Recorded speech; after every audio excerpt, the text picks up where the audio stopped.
Crime and Punishment. Crime and Punishment by Fyodor Dostoevsky Part 1 Chapter 1 On an exceptionally hot evening early in July, a young man came out of the garret in which he lodged in S. Place and walked slowly, as though in hesitation, towards K. Bridge. He had successfully avoided meeting his landlady on the staircase. His garret was under the roof of a high, five-storied house and was more like a cupboard than a room. The landlady, who provided him with garret, dinners, and attendance, lived on the floor below, and every time he went out he was obliged to pass her kitchen, the door of which invariably stood open. And each time he passed, the young man had a sick, frightened feeling, which made him scowl and feel ashamed. He was hopelessly in debt to his landlady, and was afraid of meeting her. This was not because he was cowardly and abject, quite the contrary, but for some time past he had been in an overstrained, irritable condition, verging on hypochondria. He had become so completely absorbed in himself and isolated from his fellows that he dreaded meeting, not only his landlady, but anyone at all. He was crushed by poverty, but the anxieties of his position had of late ceased to weigh upon him. He had given up attending to matters of practical importance. He had lost all desire to do so. Nothing that any landlady could do had a real terror for him. But to be stopped on the stairs, to be forced to listen to her trivial, irrelevant gossip, to pestering demands for payment, threats and complaints, and to rack his brains for excuses, to prevaricate, to lie no, rather than that. He would creep down the stairs like a cat and slip out unseen. This evening, however, on coming out into the street, he became acutely aware of his fears. I want to attempt a thing like that and am frightened by these trifles, he thought, with an odd smile. Yes, all is in a man's hands, and he lets it all slip from cowardice. That's an axiom. It would be interesting to know what it is men are most afraid of. Taking a new step, uttering a new word is what they fear most. But I am talking too much. It's because I chatter that I do nothing. Or perhaps it is that I chatter because I do nothing. I've learned to chatter this last month, lying for days together in my den thinking of Jack the Giant Killer. Why am I going there now? Am I capable of that? Is that serious? It is not serious at all. It's simply a fantasy to amuse myself, a plaything. Yes, maybe it is a plaything. The heat in the street was terrible, and the airlessness, the bustle and the plaster, scaffolding, bricks and dust all about him, and that special Petersburg stench, so familiar to all who are unable to get out of town in Summerall, worked painfully upon the young man's already overwrought nerves. The insufferable stench from the pothouses, which are particularly numerous in that part of the town, and the drunken men whom he met continually, although it was a working day, completed the revolting misery of the picture. An expression of the profoundest disgust gleamed for a moment in the young man's refined face. He was, by the way, exceptionally handsome, above the average in height, slim, well-built, with beautiful dark eyes and dark brown hair. Soon he sank into deep thought, or more accurately speaking, into a complete blankness of mind. He walked along not observing what was about him and not caring to observe it. From time to time, he would mutter something, from the habit of talking to himself, to which he had just confessed. At these moments, he would become conscious that his ideas were sometimes in a tangle, and that he was very weak. For 2 days he had scarcely tasted food. He was so badly dressed that even a man accustomed to shabbiness would have been ashamed to be seen in the street in such rags. In that quarter of the town, however, scarcely any shortcoming in dress would have created surprise.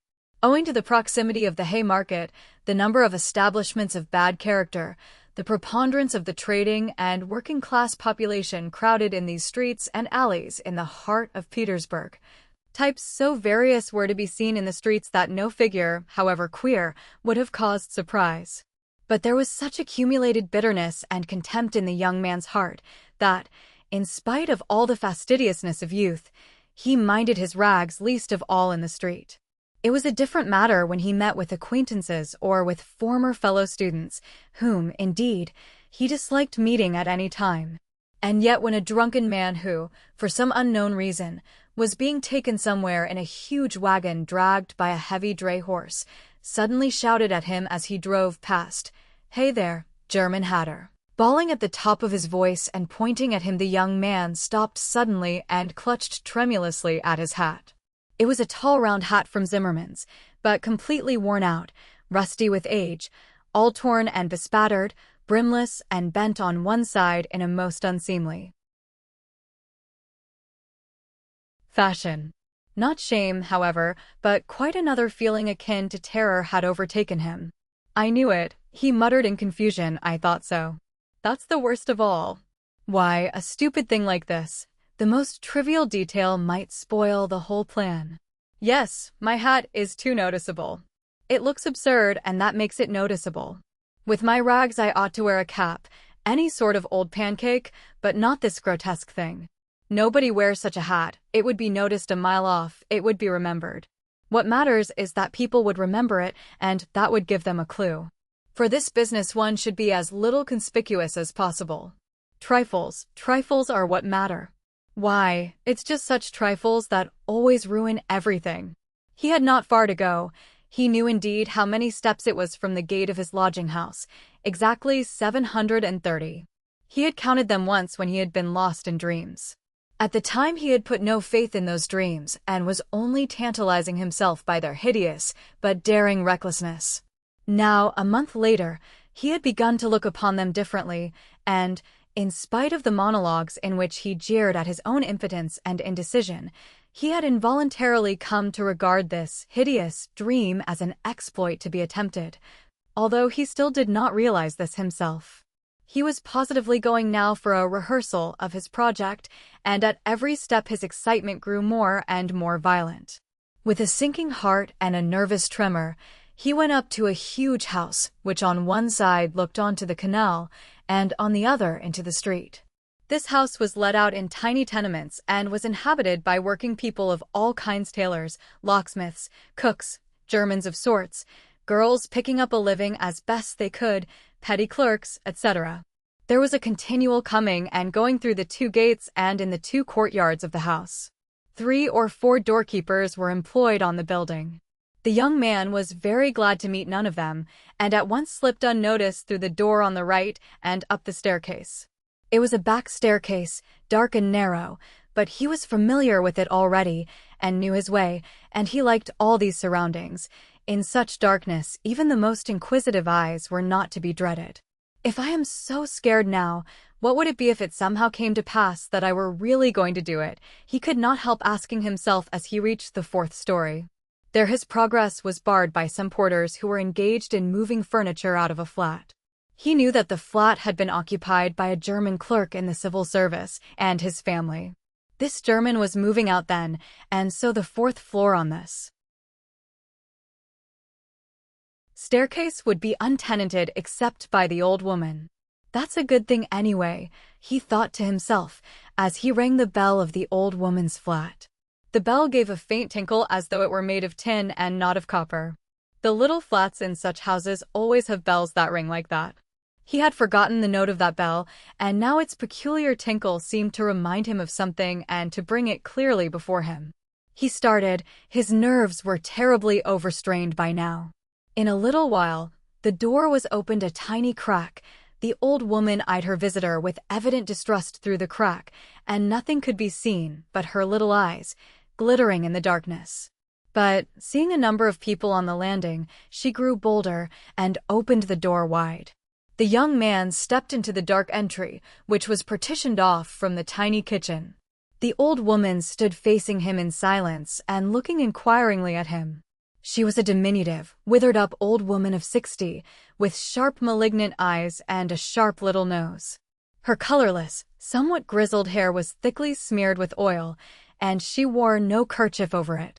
Round her thin, long neck, which looked like a hen's leg, was knotted some sort of flannel rag, and, in spite of the heat, there hung flapping on her shoulders a mangy fur cape, yellow with age.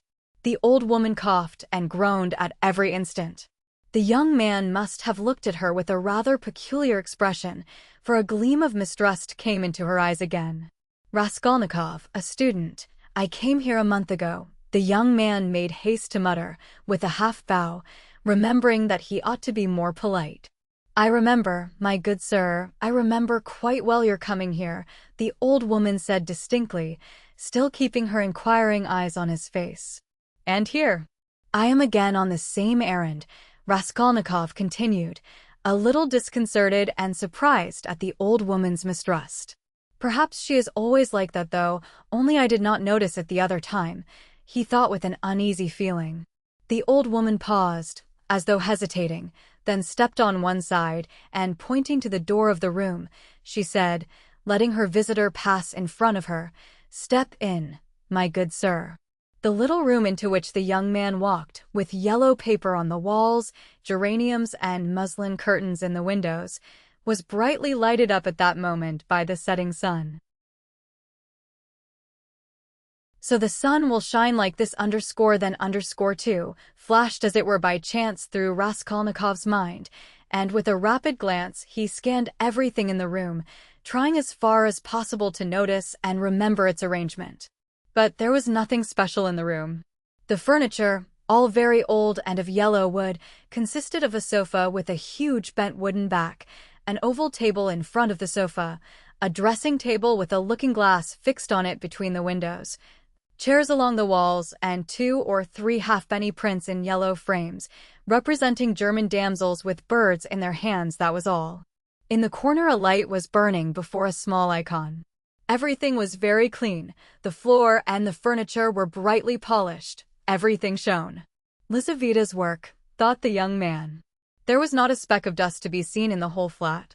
It's in the houses of spiteful old widows that one finds such cleanliness, Raskolnikov thought again, and he stole a curious glance at the cotton curtain over the door leading into another tiny room, in which stood the old woman's bed and chest of drawers, and into which he had never looked before.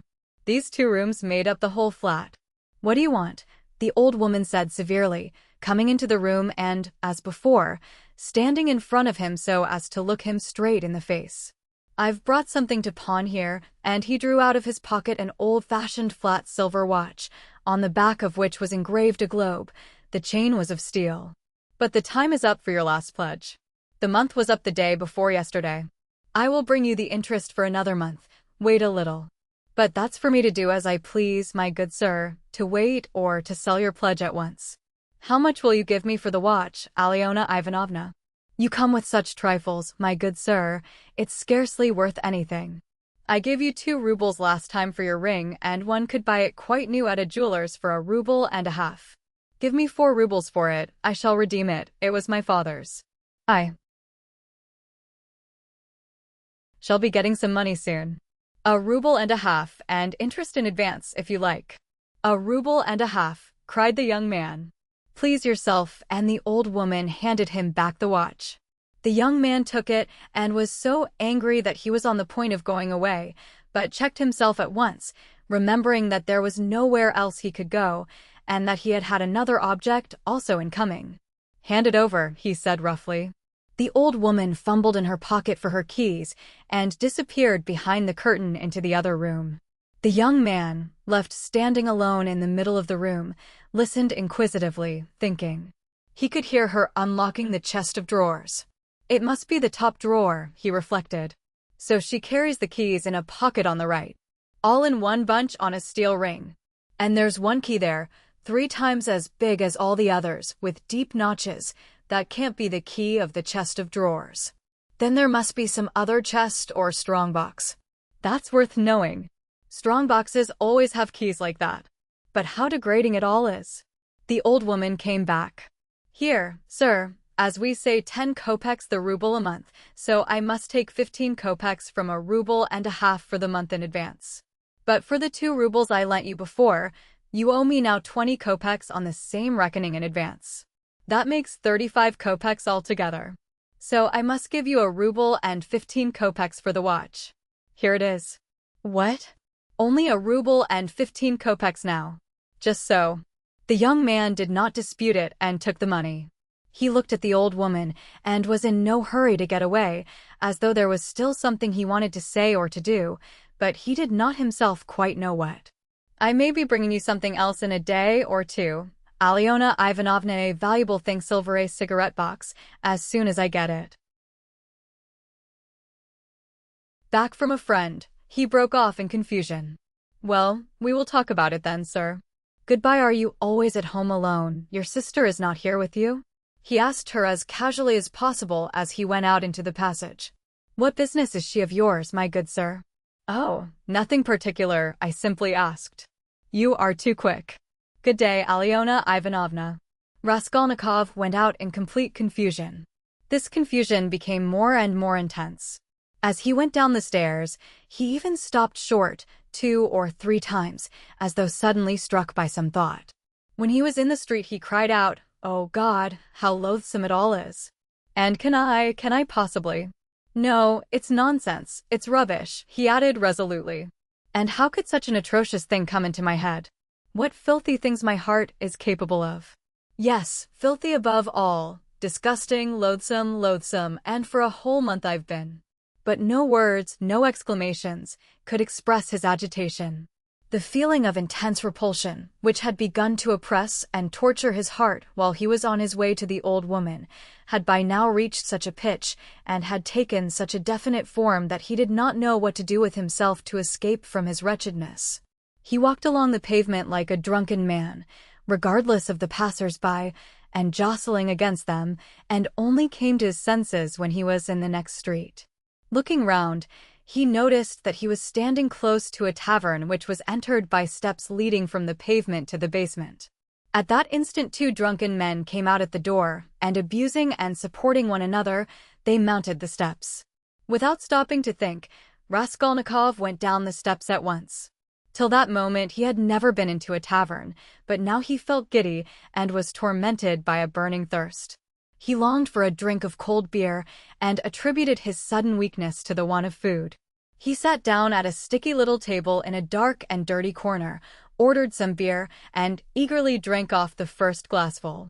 At once he felt easier, and his thoughts became clear. All that's nonsense, he said hopefully, and there is nothing in it all to worry about.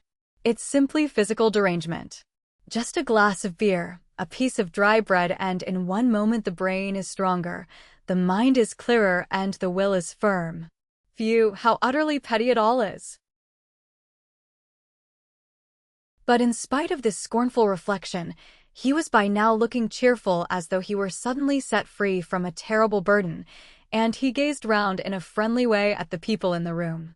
But even at that moment he had a dim foreboding that this happier frame of mind was also not normal. There were few people at the time in the tavern. Besides the 2 drunken men he had met on the steps, a group consisting of about 5 men and a girl with a concertina had gone out at the same time. Their departure left the room quiet and rather empty. The persons still in the tavern were a man who appeared to be an artisan, drunk, but not extremely so, sitting before a pot of beer, and his companion, a huge, stout man with a gray beard, in a short full-skirted coat. He was very drunk, and had dropped asleep on the bench.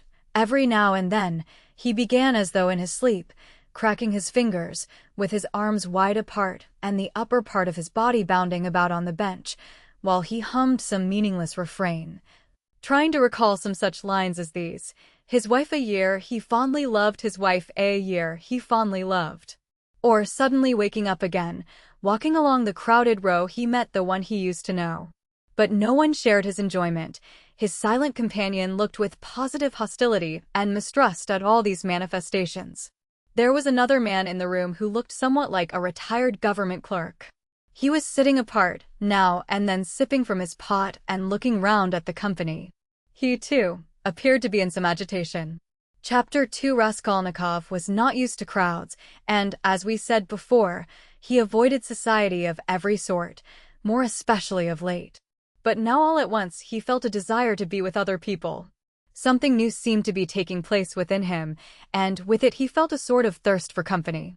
He was so weary after a whole month of concentrated wretchedness and gloomy excitement that he longed to rest, if only for a moment, in some other world, whatever it might be, and, in spite of the filthiness of the surroundings, he was glad now to stay in the tavern. The master of the establishment was in another room, but he frequently came down some steps into the main room, his jaunty, tarred boots with red turnover tops coming into view each time before the rest of his person. He wore a full coat and a horribly greasy black satin waistcoat, with no cravat, and his whole face seemed smeared with oil like an iron lock. At the counter stood a boy of about 14, and there was another boy somewhat younger who handed whatever was wanted. On the counter lay some sliced cucumber, some pieces of dried black bread, and some fish, chopped up small, all smelling very bad. It was insufferably close and so heavy with the fumes of spirits that 5 minutes in such an atmosphere might well make a man drunk. There are chance meetings with strangers that interest us from the first moment, before a word is spoken. Such was the impression made on Raskolnikov by the person sitting a little distance from him, who looked like a retired clerk. The young man often recalled this impression afterwards, and even ascribed it to presentiment. He looked repeatedly at the clerk, partly no doubt because the latter was staring persistently at him, obviously anxious to enter into conversation.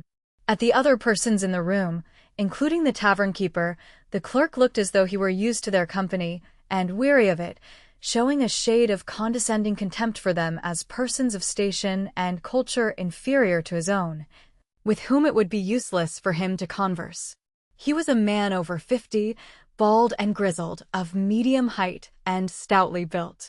His face, bloated from continual drinking, was of a yellow, even greenish, tinge, with swollen eyelids out of which keen reddish eyes gleamed like little chinks. But there was something very strange in him. There was a light in his eyes as though of intense feeling, perhaps there were even thought and intelligence, but at the same time there was a gleam of something like madness. He was wearing an old and hopelessly ragged black dress coat, with all its buttons missing except one, and that one he had buttoned, evidently clinging to this last trace of respectability. A crumpled shirt front, covered with spots and stains, protruded from his canvas waistcoat. Like a clerk, he wore no beard, nor mustache, but had been so long unshaven that his chin looked like a stiff grayish brush. And there was something respectable and like an official about his manner too. But he was restless. He ruffled up his hair, and from time to time let his head drop into his hands, dejectedly resting his ragged elbows on the stained and sticky table. At last he looked straight at Raskolnikov, and said loudly and resolutely, "May I venture, honored sir, to engage you in polite conversation? Forasmuch as, though your exterior would not command respect, my experience admonishes me that you are a man of education and not accustomed to drinking. I have always respected education when in conjunction with genuine sentiments, and I am besides a titular counselor in rank. Marmeladov, such is my name, titular counselor. I make bold to inquire, have you been in the service?" "No, I am studying," answered the young man, somewhat surprised at the grandiloquent style of the speaker and also at being so directly addressed. In spite of the momentary desire he had just been feeling for company of any sort, on being actually spoken to he felt immediately his habitual irritable and uneasy aversion for any stranger who approached or attempted to approach him. "A student then, or formerly a student?" cried the clerk. "Just what I thought. I'm a man of experience, immense experience, sir," and he tapped his forehead with his fingers in self-approval. "You've been a student or have attended some learned institution. But allow me." He got up, staggered, took up his jug and glass, and sat down beside the young man, facing him a little sideways. He was drunk, but spoke fluently and boldly, only occasionally losing the thread of his sentences and drawling his words. He pounced upon Raskolnikov as greedily as though he too had not spoken to a soul for a month. "Honored sir," he began almost with solemnity, "poverty is not a vice, that's a true saying. Yet I know too that drunkenness is not a virtue, and that that's even truer. But beggary, honored sir, beggary is a vice. In poverty you may still retain your innate nobility of soul, but in beggary never no one. For beggary a man is not chased out of human society with a stick, he is swept out with a broom, so as to make it as humiliating as possible, and quite right, too, forasmuch as in beggary I am ready to be the first to humiliate myself. Hence the pothouse. Honored sir, a month ago Mr. Lebeziatnikov gave my wife a beating, and my wife is a very different matter from me. Do you understand? Allow me to ask you another question out of simple curiosity. Have you ever spent a night on a hay barge on the Neva? No, I have not happened to, answered Raskolnikov. What do you mean? Well, I've just come from one, and it's the 5th night I've slept so. He filled his glass, emptied it, and paused. Bits of hay were in fact clinging to his clothes and sticking to his hair. It seemed quite probable that he had not undressed or washed for the last 5 days. His hands, particularly, were filthy. They were fat and red with black nails. His conversation seemed to excite a general though languid interest. The boys at the counter fell to sniggering. The innkeeper came down from the upper room, apparently on purpose to listen to the funny fellow, and sat down at a little distance, yawning lazily, but with dignity. Evidently Marmeladov was a familiar figure here, and he had most likely acquired his weakness for high-flown speeches from the habit of frequently entering into conversation with strangers of all sorts in the tavern. This habit develops into a necessity in some drunkards, and especially in those who are looked after sharply and kept in order at home. Hence, in the company of other drinkers, they try to justify themselves and, even if possible, obtain consideration. Funny fellow, pronounced the innkeeper. And why don't you work? Why aren't you at your duty, if you're in the service? Why am I not at my duty, honored sir? Marmeladov went on, addressing himself exclusively to Raskolnikov, as though it had been he who put that question to him. Why am I not at my duty? Does not my heart ache to think what a useless worm I am? A month ago when Mr. Lebeziatnikov beat my wife with his own hands, and I lay drunk, didn't I suffer? Excuse me, young man, has it ever happened to you? H.M. Well, to petition hopelessly for a loan. Yes, it has. But what do you mean by hopelessly? Hopelessly in the fullest sense, when you know beforehand that you will get nothing by it. You know, for instance, beforehand with positive certainty that this man, this most reputable and exemplary citizen, will on no consideration give you money, and indeed I ask you why should he? For he knows of course that I shan't pay it back. From compassion? But Mr. Lebeziatnikov, who keeps up with modern ideas, explained the other day that compassion is forbidden nowadays by science itself, and that that's what is done now in England, where there is political economy. Why, I ask you, should he give it to me? And yet, though I know beforehand that he won't, I set off to him, and, why do you go? Put in Raskolnikov. Well, when one has no one, nowhere else one can go. For every man must have somewhere to go. Since there are times when one absolutely must go somewhere. When my own daughter first went out with a yellow ticket, then I had to go. For my daughter has a yellow passport, he added in parenthesis, looking with a certain uneasiness at the young man. No matter, sir, no matter, he went on hurriedly and with apparent composure when both the boys at the counter guffawed and even the innkeeper smiled. No matter, I am not confounded by the wagging of their heads, for everyone knows everything about it already, and all that is secret is made open.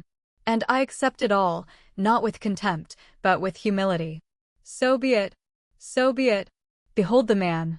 Excuse me, young man, can you? No, to put it more strongly and more distinctly, not underscore can underscore you, but underscore dare underscore you, looking upon me, assert that I am not a pig. The young man did not answer a word. Well, the orator began again stolidly and with even increased dignity, after waiting for the laughter in the room to subside. Well, so be it, I am a pig, but she is a lady. I have the semblance of a beast, but Katerina Ivanovna, my spouse, is a person of education and an officer's daughter.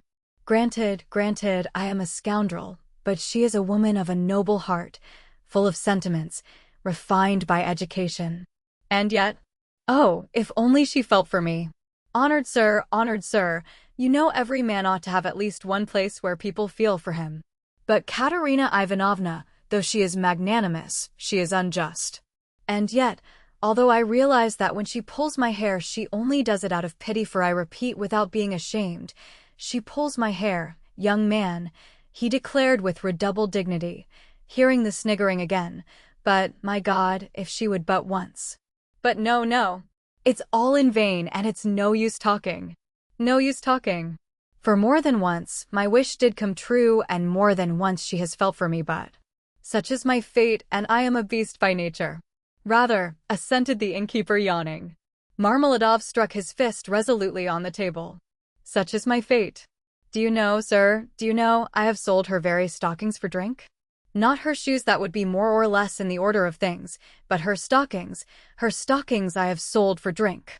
Her mohair shawl I sold for drink, a present to her long ago, her own property, not mine, and we live in a cold room, and she caught cold this winter, and has begun coughing and spitting blood too. We have 3 little children, and Katerina Ivanovna is at work from morning till night.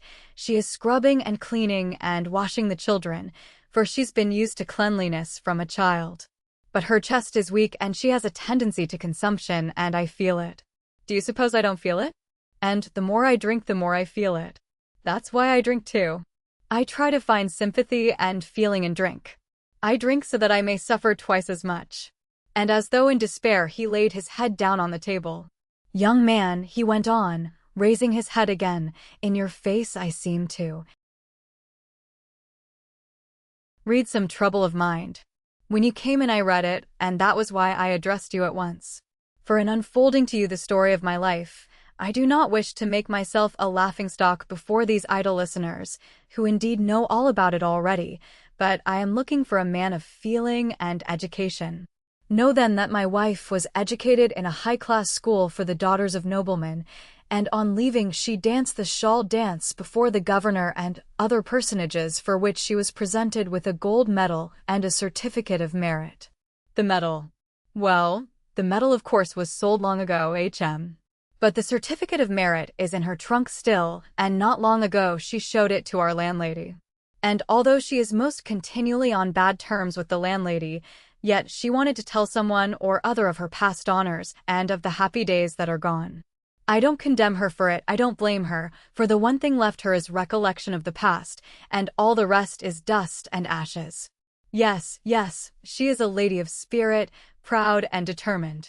She scrubs the floors herself and has nothing but black bread to eat, but won't allow herself to be treated with disrespect. That's why she would not overlook Mr. Lebeziatnikov's rudeness to her, and so when he gave her a beating for it, she took to her bed more from the hurt to her feelings than from the blows.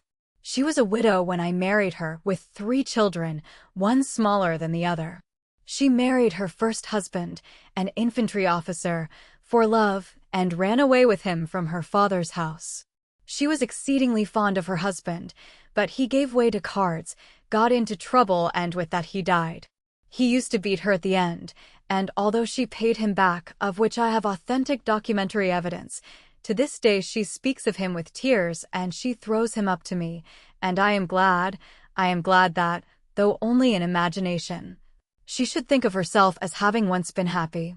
And she was left at his death with 3 children in a wild and remote district where I happened to be at the time, and she was left in such hopeless poverty that, although I have seen many ups and downs of all sort, I don't feel equal to describing it even. Her relations had all thrown her off. And she was proud, too, excessively proud.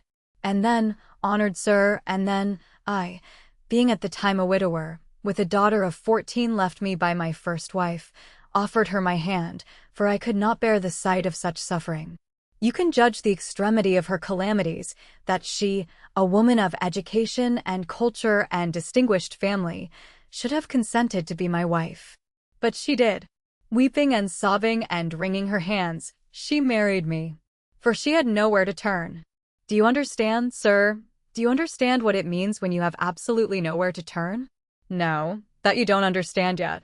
And for a whole year, I performed my duties conscientiously and faithfully, and did not touch this. He tapped the jug with his finger, for I have feelings.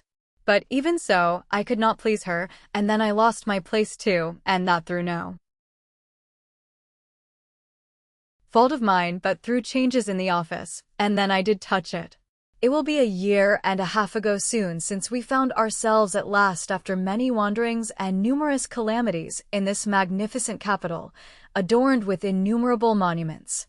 Here I obtained a situation. I obtained it and I lost it again. Do you understand?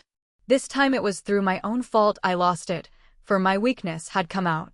We have now part of a room at Amalia Fyodorovna Lipovexel's, and what we live upon and what we pay our rent with, I could not say. There are a lot of people living there besides ourselves. Dirt and disorder, a perfect bedlam. Yes. And meanwhile my daughter by my first wife has grown up, and what my daughter has had to put up with from her stepmother whilst she was growing up, I won't speak of. For, though Katerina Ivanovna is full of generous feelings, she is a spirited lady, irritable and short-tempered. Yes, but it's no use going over that. Sonia, as you may well fancy, has had no education. I did make an effort 4 years ago to give her a course of geography and universal history, but as I was not very well up in those subjects myself and we had no suitable books, and what books we had. Anyway, we have not even those now, so all our instruction came to an end. We stopped at Cyrus of Persia. Since she has attained years of maturity, she has read other books of romantic tendency, and of late she had read with great interest a book she got through Mr. Lebeziatnikov, Lewis' Physiology, do you know it, and even recounted extracts from it to us, and that's the whole of her education. And now may I venture to address you, honored sir, on my own account with a private question. Do you suppose that a respectable poor girl can earn much by honest work? Not 15 farthings a day can she earn, if she is respectable and has no special talent, and that without putting her work down for an instant. And what's more, Ivan Ivanitch Klopstock, the civil councillor, have you heard of him, has not to this day paid her for the half-dozen linen shirts she made him and drove her roughly away, stamping and reviling her, on the pretext that the shirt collars were not made like the pattern and were put in askew. And there are the little ones hungry. And Katerina Ivanovna walking up and down and wringing her hands, her cheeks flushed red, as they always are in that disease. Here you live with us, says she, you eat and drink and are kept warm, and you do nothing to help. And much she gets to eat and drink when there is not a crust for the little ones for 3 days. I was lying at the time. Well, what of it? I was lying drunk, and I heard my Sonia speaking. She is a gentle creature with a soft little voice, fair hair and such a pale, thin little face. She said, Katerina Ivanovna, am I really to do a thing like that? And Darya Frantsovna, a woman of evil character and very well known to the police, had 2 or 3 times tried to get at her through the landlady. And why not? Said Katerina Ivanovna with a jeer. You are something mighty precious to be so careful of. But don't blame her, honored sir, don't blame her. She was not herself when she spoke, but driven to distraction by her illness and the crying of the hungry children, and it was said more to wound her than anything else. For that's Katerina Ivanovna's character, and when children cry, even from hunger, she falls to beating them at once. At 6 o'clock I saw Sonia get up, put on her kerchief and her cape, and go out of the room, and about 9 o'clock she came back. She walked straight up to Katerina Ivanovna, and she laid 30 rubles on the table before her in silence. She did not utter a word, she did not even look at her, she simply picked up our big green _drap de dames shawl. We have a shawl, made of _drap de dames put it over her head and face, and lay down on the bed with her face to the wall, only her little shoulders and her body kept shuddering. And I went on lying there, just as before. And then I saw, young man, I saw Katerina Ivanovna, in the same silence, go up to Sonia's little bed. She was on her knees all the evening kissing Sonia's feet, and would not get up, and then they both fell asleep in each other's arms. Together. Yes. And I lay drunk. Marmeladov stopped short, as though his voice had failed him. Then he hurriedly filled his glass, drank, and cleared his throat. Since then, sir, he went on after a brief pause, since then, owing to an unfortunate occurrence and through information given by evil-intentioned persons in all which Darya Frantsovna took a leading part on the pretext that she had been treated with want of respect, since then my daughter Sofia Semyonovna has been forced to take a yellow ticket, and owing to that she is unable to go on living with us. For our landlady, Amalia Fyodorovna, would not hear of it, though she had backed up Darya Frantsovna before, and Mr. Lebeziatnikov too. All the trouble between him and Katerina Ivanovna was on Sonia's account. At first, he was for making up to Sonia himself, and then all of a sudden he stood on his dignity. How, said he, can a highly educated man like me live in the same rooms with a girl like that? And Katerina Ivanovna would not let it pass. She stood up for her. And so that's how it happened. And Sonia comes to us now, mostly after dark. She comforts Katerina Ivanovna and gives her all she can. She has a room at the Kapernaumos the tailors. She lodges with them. Kapernaumov is a lame man with a cleft palate, and all of his numerous family have cleft palates too. And his wife, too, has a cleft palate. They all live in one room, but Sonia has her own, partitioned off. Yes. Very poor people and all with cleft palates. Yes. Then I got up in the morning and put on my rags, lifted up my hands to heaven and set off to His Excellency Ivan Afanasievich. His Excellency Ivan Afanasievich, do you know him? No? Well, then, it's a man of God you don't know. He is wax. Wax before the face of the Lord, even as wax melteth. His eyes were dim when he heard my story. Marmeladov, once already you have deceived my expectations. I'll take you once more on my own responsibility, that's what he said. Remember, he said, and now you can go. I kissed the dust at his feet in thought only, for in reality, he would not have allowed me to do it, being a statesman and a man of modern political and enlightened ideas. I returned home, and when I announced that I'd been taken back into the service and should receive a salary, heavens, what a to-do there was. Marmeladov stopped again in violent excitement. At that moment, a whole party of revelers already drunk came in from the street, and the sounds of a hired concertina and the cracked piping voice of a child of 7 singing the Hamlet were heard in the entry. The room was filled with noise. The tavern keeper and the boys were busy with the newcomers. Marmeladov, paying no attention to the new arrivals, continued his story. He appeared by now to be extremely weak, but as he became more and more drunk, he became more and more talkative. The recollection of his recent success in getting the situation seemed to revive him, and was positively reflected in a sort of radiance on his face. Raskolnikov listened attentively. That was 5 weeks ago, sir. Yes. As soon as Katerina Ivanovna and Sonia heard of it, mercy on us, it was as though I stepped into the kingdom of heaven. It used to be, you can lie like a beast, nothing but abuse. Now they were walking on tiptoe, hushing the children. Semyon Zaharovich is tired with his work at the office. He is resting, sure. They made me coffee before I went to work and boiled cream for me. They began to get real cream for me, do you hear that? And how they managed to get together the money for a decent outfit, 11 rubles, 50 kopecks, I can't guess. Boots, cotton shirt fronts most magnificent, a uniform, they got up all in splendid style, for 11 rubles and a half. The first morning I came back from the office, I found Katerina Ivanovna had cooked 2 courses for dinner, soup and salt meat with horseradish, which we had never dreamed of till then. She had not any dresses. None at all, but she got herself up as though she were going on a visit, and not that she'd anything to do it with. She smartened herself up with nothing at all. She'd done her hair nicely, put on a clean collar of some sort, cuffs, and there she was. Quite a different person. She was younger and better looking. Sonia, my little darling, had only helped with money for the time, she said. It won't do for me to come and see you too often. After dark, maybe, when no one can see. Do you hear? Do you hear? I lay down for a nap after dinner, and what do you think? Though Katerina Ivanovna had quarreled to the last degree with our landlady Amalia Fyodorovna only a week before, she could not resist then asking her in to coffee. For 2 hours they were sitting, whispering together. Semyon Zaharovich is in the service again, now, and receiving a salary, says she, and he went himself to His Excellency, and His Excellency himself came out to him, made all the others wait, and led Semyon Zaharovich by the hand before everybody into his study.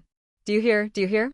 To be sure, says he, Semyon Zaharovich, remembering your past services, says he, and in spite of your propensity to that foolish weakness, since you promise now, and since moreover we've got on badly without you, do you hear, winky face?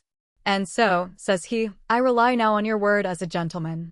And all that, let me tell you, she has simply made up for herself, and not simply out of wantonness, for the sake of bragging. No, she believes it all herself. She amuses herself with her own fancies. Upon my word, she does. And I don't blame her for it. No, I don't blame her.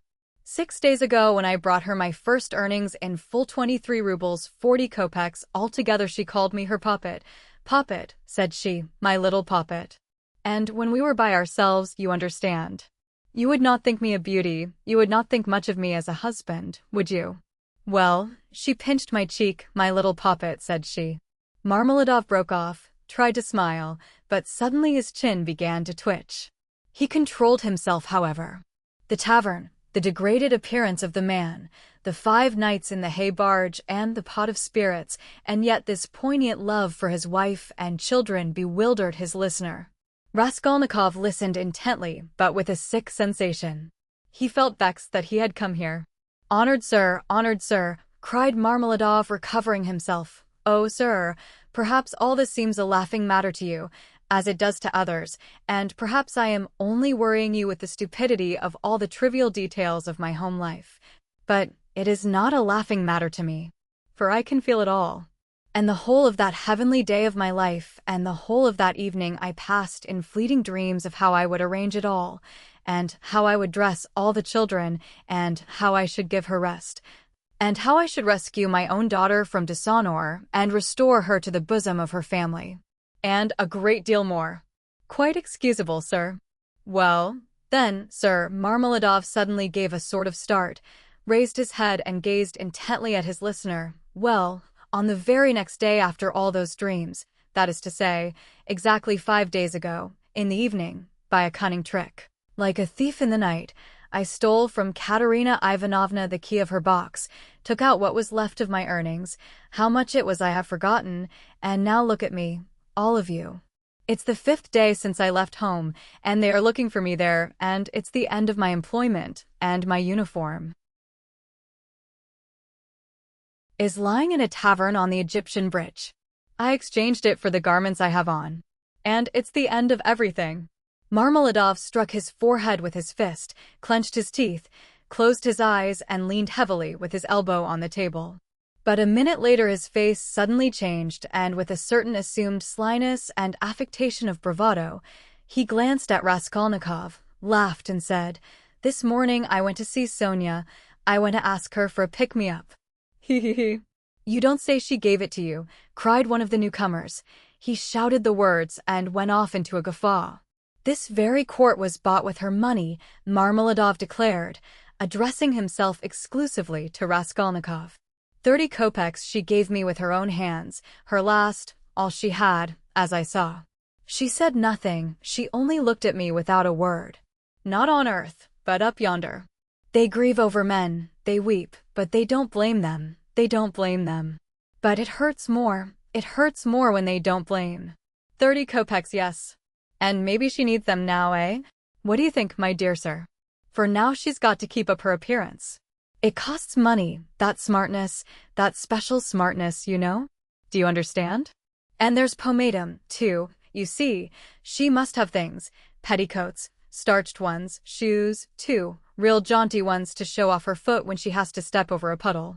Do you understand, sir? Do you understand what all that smartness means?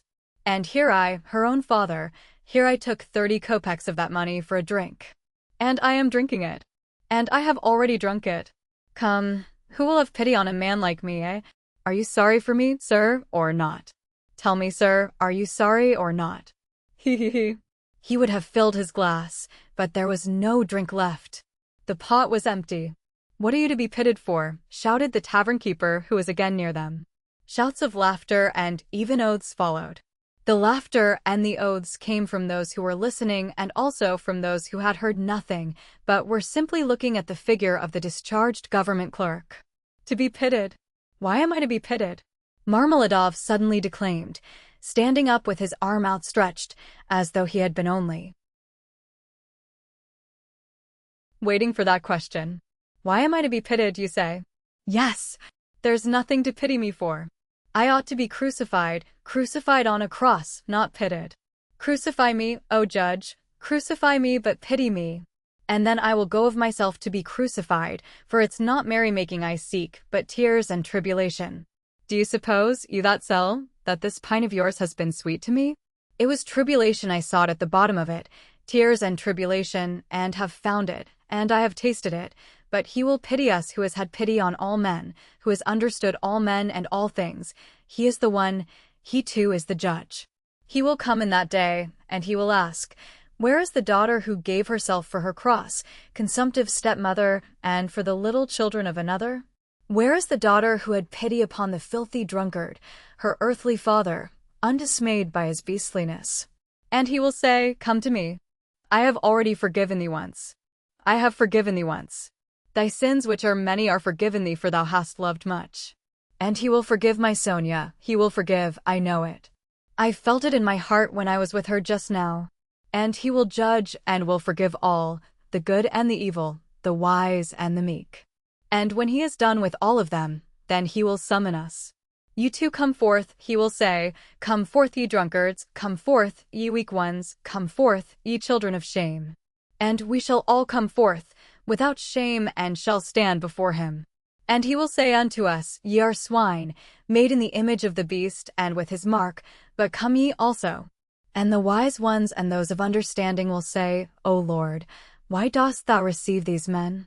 And he will say, this is why I receive them, O ye wise, this is why I receive them, O ye of understanding, that not one of them believed himself to be worthy of this. And he will hold out his hands to us, and we shall fall down before him. And we shall weep. And we shall understand all things. Then we shall understand all. And all will understand, Katerina Ivanovna even.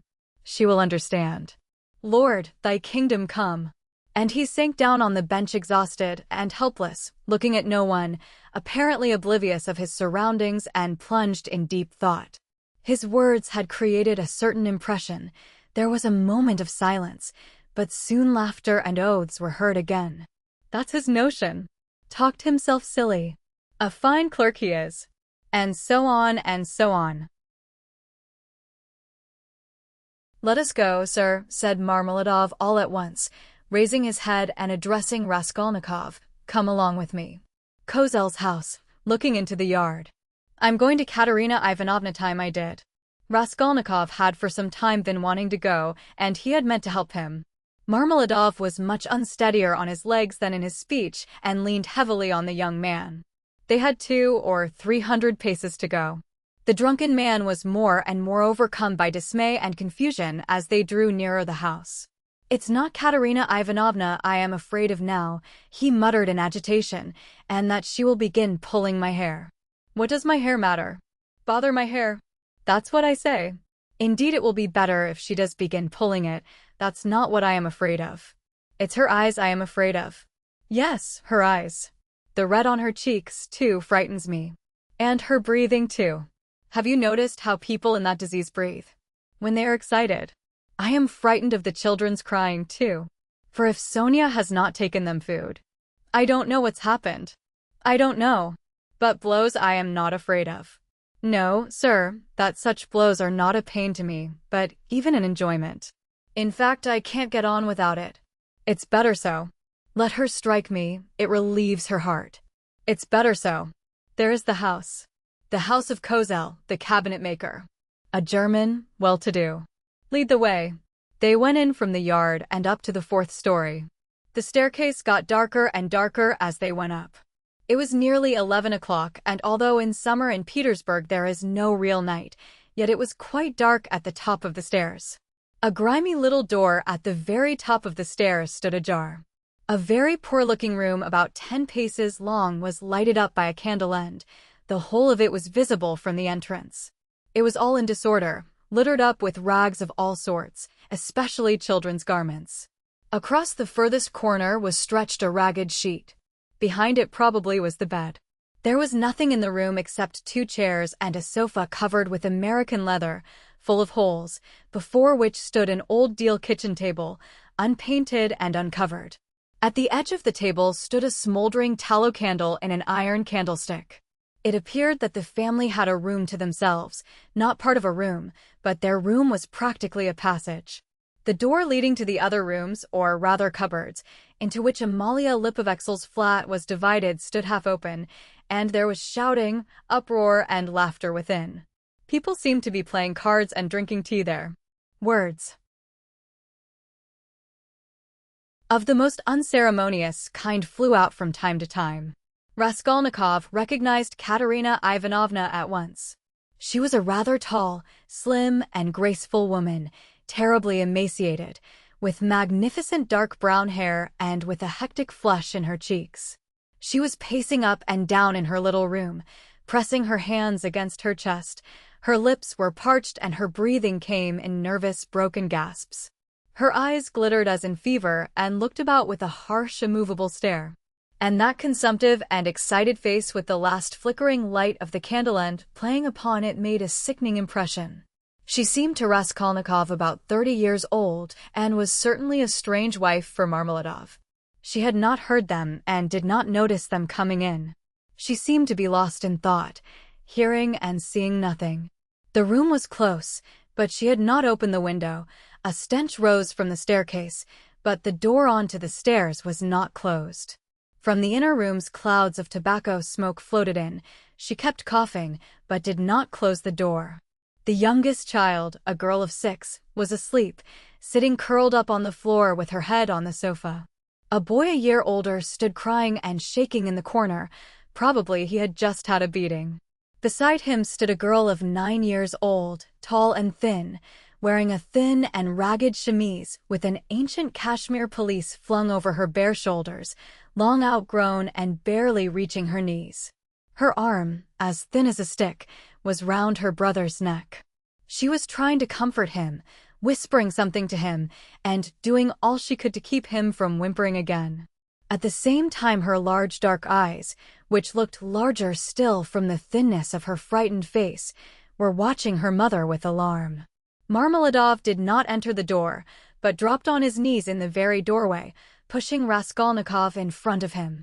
The woman, seeing a stranger, stopped indifferently facing him, coming to herself for a moment and apparently wondering what he had come for. But evidently she decided that he was going into the next room, as he had to pass through hers to get there. Taking no further notice of him, she walked towards the outer door to close it and uttered a sudden scream on seeing her husband on his knees in the doorway. She cried out in a frenzy, "He has come back. The criminal. The monster. And where's the money? What's in your pocket? Show me. And your clothes are all different. Where are your clothes? Where is the money? Speak." And she fell to searching him. Marmeladov submissively and obediently held up both arms to facilitate the search. Not a farthing was there. "Where is the money?" she cried. "Mercy on us, can he have drunk it all?" There were 12 silver rubles left in the chest, and in a fury she seized him by the hair and dragged him into the room. Marmeladov seconded her efforts by meekly crawling along on his knees. "And this is a consolation to me. This does not hurt me, but is a positive consolation, honored sir," he called out, shaken to and fro by his hair, and even once striking the ground with his forehead. The child asleep on the floor woke up and began to cry. The boy in the corner, losing all control, began trembling and screaming and rushed to his sister in violent terror, almost in a fit. The eldest girl was shaking like a leaf. "He's drunk it. He's drunk it all," the poor woman screamed in despair, "and his clothes are gone. And they're hungry, hungry." And wringing her hands, she pointed to the children. "Oh, accursed life! And you, are you not ashamed?" She pounced all at once upon Raskolnikov from the tavern. "Have you been drinking with him? You have been drinking with him too. Go away." The young man was hastening away without uttering a word.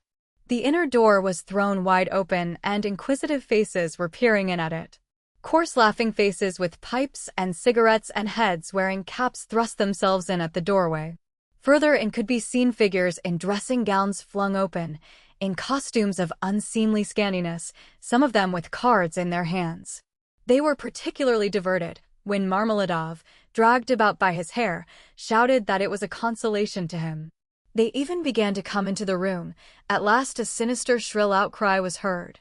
This came from Amalia Lipovexel herself pushing her way amongst them and trying to restore order after her own fashion, and for the 100th time to frighten the poor woman by ordering her with coarse abuse to clear out of the room next day. As he went out, Raskolnikov had time to put his hand into his pocket, to snatch up the coppers he had received in exchange for his ruble in the tavern and to lay them unnoticed on the window. Afterwards on the stairs, he changed his mind and would have gone back. What a stupid thing I've done, he thought to himself. They have Sonia and I want it myself. But reflecting that it would be impossible to take it back now and that in any case he would not have taken it, he dismissed it with a wave of his hand and went back to his lodging. Sonia wants pomatum too, he said as he walked along the street, and he laughed malignantly. Such smartness costs money. And maybe Sonia herself will be bankrupt today, for there is always a risk, hunting big game, digging for gold. Then they would all be without a crust tomorrow except for my money. Hurrah for Sonia. What a mine they've dug. There. And they're making the most of it. Yes, they are making the most of it. They've wept over it and grown used to it. Man grows used to everything, the scoundrel. He sank into thought. And what if I am wrong? He cried suddenly after a moment's thought. What if man is not really a scoundrel? Man in general, I mean. The whole race of mankind, then all the rest is prejudice, simply artificial terrors, and there are no barriers, and it's all as it should be. Chapter 3. He waked up late next day after a broken sleep. But his sleep had not refreshed him. He waked up bilious, irritable, ill-tempered, and looked with hatred at his room. It was a tiny cupboard of a room about 6 paces in length. It had a poverty-stricken appearance with its dusty yellow paper peeling off the walls, and it was so low-pitched that a man of more than average height was ill at ease in it and felt every moment that he would knock his head against the ceiling. The furniture was in keeping with the room. There were 3 old chairs, rather rickety, a painted table in the corner on which lay a few manuscripts and books. The dust that lay thick upon them showed that they had been long untouched. A big clumsy sofa occupied almost the whole of one wall and half the floor space of the room. It was once covered with chintz, but was now in rags and served Raskolnikov as a bed. Often he went to sleep on it, as he was, without undressing, without sheets, wrapped in his old student's overcoat, with his head on one little pillow, under which he heaped up all the linen he had, clean and dirty, by way of a bolster. A little table stood in front of the sofa. It would have been difficult to sink to a lower ebb of disorder, but to Raskolnikov in his present state of mind this was positively agreeable. He had got completely away from everyone, like a tortoise in its shell, and even the sight of a servant girl who had to wait upon him and looked sometimes into his room made him writhe with nervous irritation. He was in the condition that overtakes some monomaniacs entirely concentrated upon one thing. His landlady had for the last fortnight given up sending him in meals, and he had not yet thought of expostulating with her, though he went without his dinner. Nastasia, the cook and only servant, was rather pleased at the lodger's mood and had entirely given up sweeping and doing his room. Only once a week or so she would stray into his room with a broom. She waked him up that day. "Get up. Why are you asleep?" she called to him. "It's past 9. I have brought you some tea. Will you have a cup? I should think you're fairly starving." Raskolnikov opened his eyes, started, and recognized Nastasia. "From the landlady, eh?" he asked, slowly and with a sickly face, sitting up on the sofa. From the landlady, indeed. She set before him her own cracked teapot full of weak and stale tea, and laid 2 yellow lumps of sugar by the side of it. "Here, Nastasia, take it please," he said, fumbling in his pocket, for he had slept in his clothes, and taking out a handful of coppers. "Run and buy me a loaf. And get me a little sausage, the cheapest, at the pork butcher's. The loaf I'll fetch you this very minute, but wouldn't you rather have some cabbage soup instead of sausage? It's capital soup, yesterday's. I saved it for you yesterday, but you came in late. It's fine soup." When the soup had been brought, and he had begun upon it, Nastasia sat down beside him on the sofa and began chatting. She was a country peasant woman and a very talkative one. "Praskovia Pavlovna means to complain to the police about you," she said. He scowled. "To the police? What does she want?" "You don't pay her money and you won't turn out of the room." "That's what she wants, to be sure." The devil, that's the last straw, he muttered, grinding his teeth. No, that would not suit me. Just now. She is a fool, he added aloud. I'll go and talk to her today. Fool she is and no mistake, just as I am. But why, if you are so clever, do you lie here like a sack and have nothing to show for it? One time you used to go out, you say, to teach children. But why is it you do nothing now? I am doing. Raskolnikov began sullenly and reluctantly. What are you doing? Work. What sort of work? I am thinking, he answered seriously after a pause. Nastasia was overcome with a fit of laughter. She was given to laughter, and when anything amused her, she laughed inaudibly, quivering and shaking all over till she felt ill. And have you made much money by your thinking? She managed to articulate at last. One can't go out to give lessons without boots. And I'm sick of it. Don't quarrel with your bread and butter. They pay so little for lessons. What's the use of a few coppers? He answered, reluctantly, as though replying to his own thought. And you want to get a fortune all at once? He looked at her strangely. Yes, I want a fortune, he answered firmly, after a brief pause. Don't be in such a hurry, you quite frighten me. Shall I get you the loaf or not? As you please. I forgot. A letter came for you yesterday when you were out. A letter? For me. From whom? I can't say. I gave 3 kopecks of my own to the postman for it. Will you pay me back? Then bring it to me, for God's sake, bring it, cried Raskolnikov. Greatly excited. Good God. A minute later the letter was brought him. That was it, from his mother, from the province of R. He turned pale when he took it. It was a long while since he had received a letter, but another feeling also suddenly stabbed his heart. Nastasia, leave me alone, for goodness sake. Here are your 3 kopecks, but for goodness sake, make haste and go. The letter was quivering in his hand.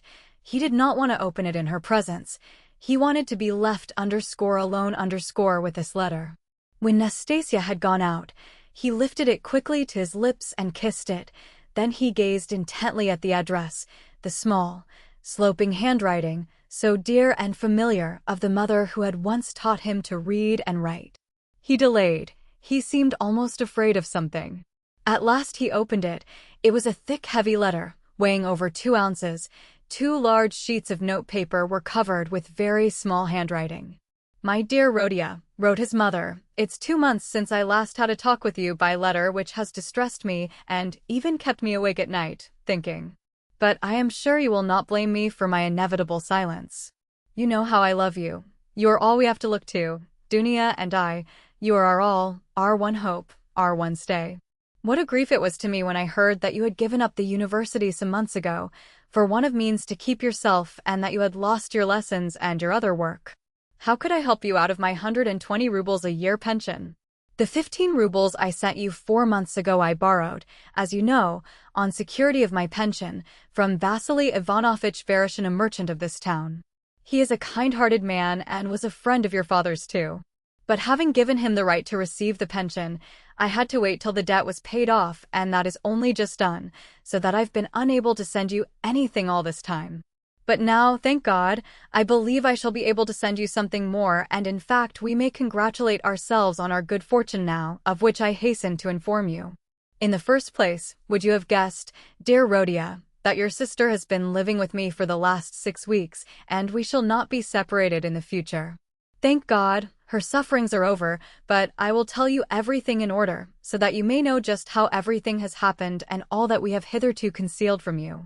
When you wrote to me 2 months ago that you had heard that Dunia had a great deal to put up with in the Svidrigailofs' house, when you wrote that and asked me to tell you all about it, what could I write in answer to you? If I had written the whole truth to you, I dare say you would have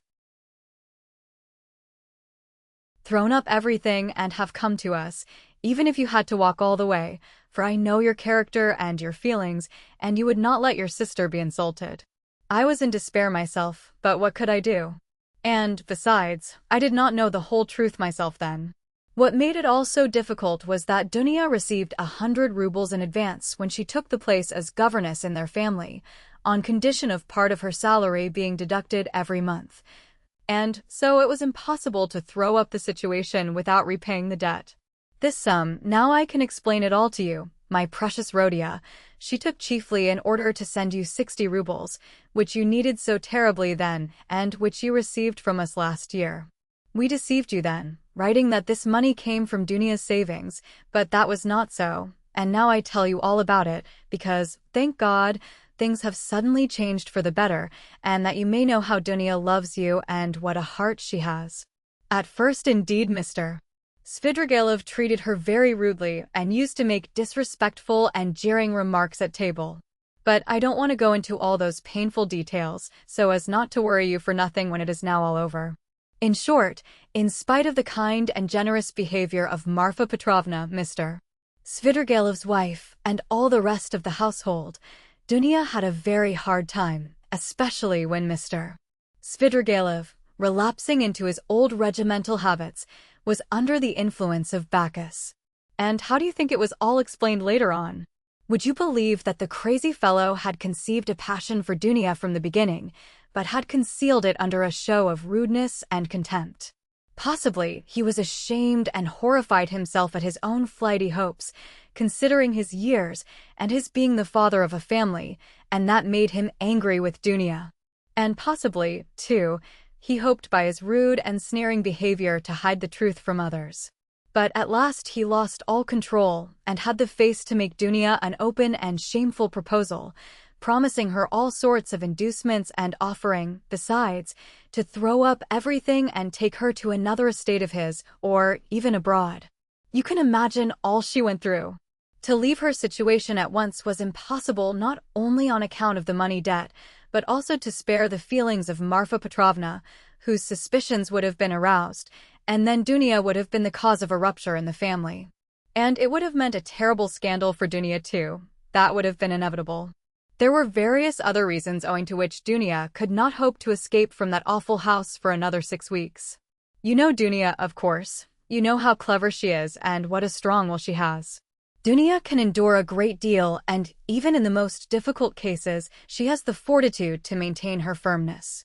She did not even write to me about everything for fear of upsetting me, although we were constantly in communication.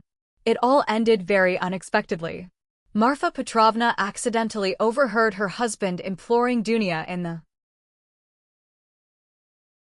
garden and, putting quite a wrong interpretation on the position, threw the blame upon her, believing her to be the cause of it all. An awful scene took place between them on the spot in the garden. Marfa Petrovna went so far as to strike Dunia, refused to hear anything and was shouting at her for a whole hour, and then gave orders that Dunia should be packed off at once to me in a plain peasant's cart, into which they flung all her things, her linen and her clothes, all pell-mell, without folding it up and packing it. And a heavy shower of rain came on, too, and Dunia, insulted and put to shame, had to drive with a peasant in an open cart all the 17 versts into town. Only think now, what answer could I have sent to the letter I received from you 2 months ago, and what could I have written? I was in despair. I dared not write to you the truth, because you would have been very unhappy, mortified and indignant, and yet what could you do? You could only perhaps ruin yourself, and, besides, Dunia would not allow it, and fill up my letter with trifles when my heart was so full of sorrow, I could not. For a whole month the town was full of gossip about this scandal, and it came to such a pass that Dunia and I dared not even go to church on account of the contemptuous looks, whispers, and even remarks made aloud about us.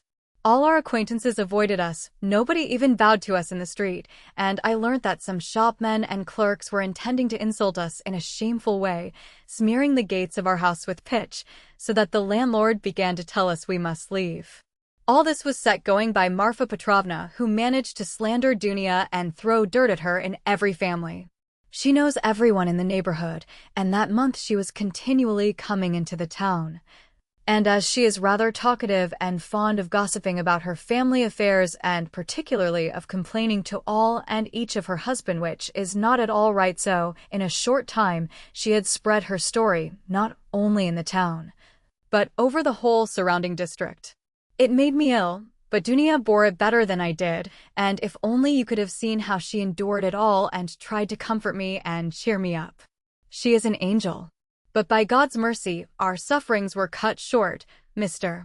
Svidrigailov returned to his senses and repented and, probably feeling sorry for Dunya, he laid before Marfa Petrovna a complete and unmistakable proof of Dunya's innocence, in the form of a letter Dunya had been forced to write and give to him, before Marfa Petrovna came upon them in the garden.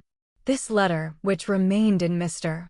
Svidrigailov's hands after her departure, she had written to refuse personal explanations and secret interviews, for which he was entreating her.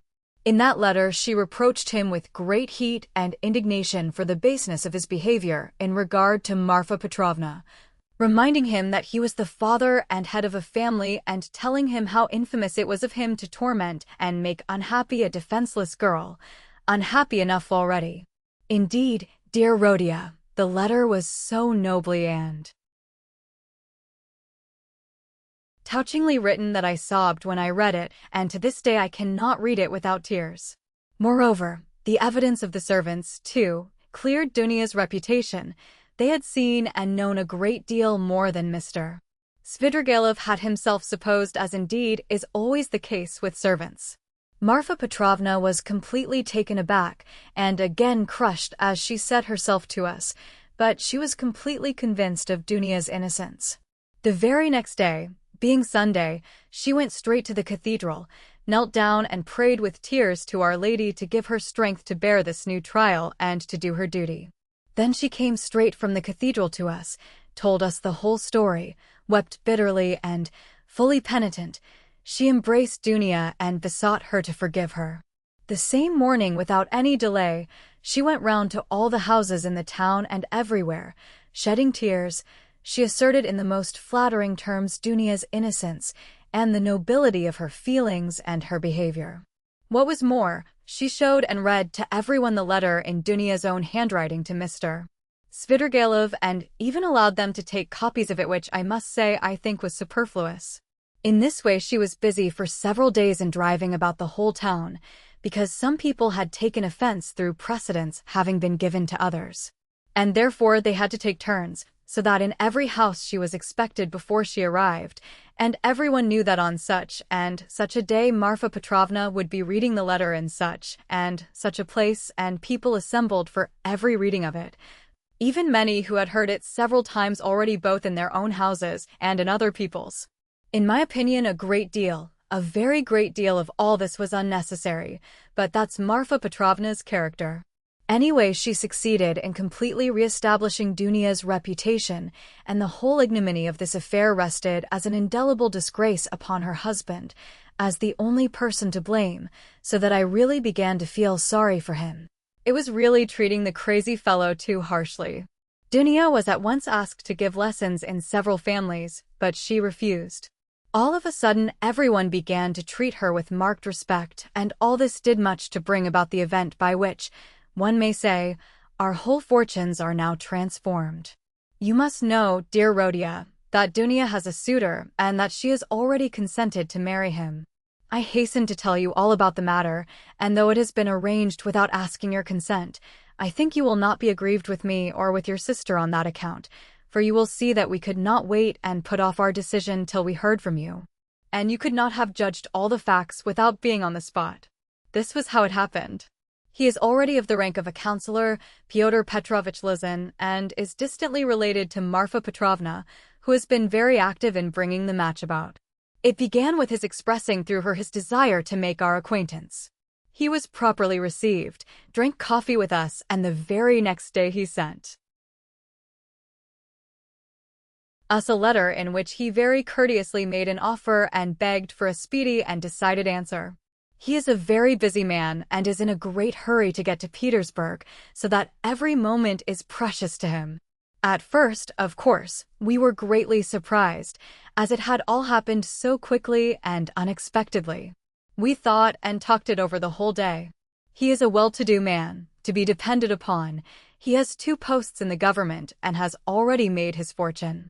It is true that he is 45 years old, but he is of a fairly prepossessing appearance and might still be thought attractive by women, and he is altogether a very respectable and presentable man, only he seems a little morose and somewhat conceited. But possibly that may only be the impression he makes at first sight.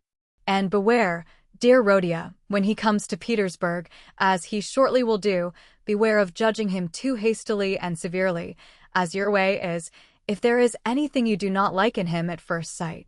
I give you this warning, although I feel sure that he will make a favorable impression upon you. Moreover, in order to understand any man, one must be deliberate and careful to avoid forming prejudices and mistaken ideas, which are very difficult to correct and get over afterwards. And Pyotr Petrovich, judging by many indications, is a thoroughly estimable man. At his first visit, indeed, he told us that he was a practical man, but still he shares, as he expressed it, many of the convictions of our most rising generation, and he is an opponent of all prejudices. He said a good deal more, for he seems a little conceited and likes to be listened to, but this is scarcely a vice. I, of course, understood very little of it, but Dunya explained to me that, though he is not a man of great education, he is clever and seems to be good-natured. You know your sister's character, Rhodia. She is a resolute, sensible, patient, and generous girl, but she has a passionate heart, as I know very well. Of course, there is no great love either on his side or on hers, but Dunya is a clever girl and has the heart of an angel, and will make it her duty to make her husband happy, who on his side will make her happiness his care. Of that we have no good reason to doubt, though it must be admitted the matter has been arranged in great haste. Besides, he is a man of great prudence, and he will see, to be sure of himself, that his own happiness will be the more secure, the happier Dunya is with him. And as for some defects of character, for some habits, and even certain differences of opinion which indeed are inevitable even in the happiest marriages, Dunya has said that, as regards all that, she relies on herself, that there is nothing to be uneasy about, and that she is ready to put up with a great deal, if only their future relationship can be an honorable and straightforward one. He struck me, for instance, at first, as rather abrupt, but that may well come from his being an outspoken man, and that is no doubt how it is. For instance, at his second visit, after he had received Dunya's consent, in the course of conversation, he declared that before making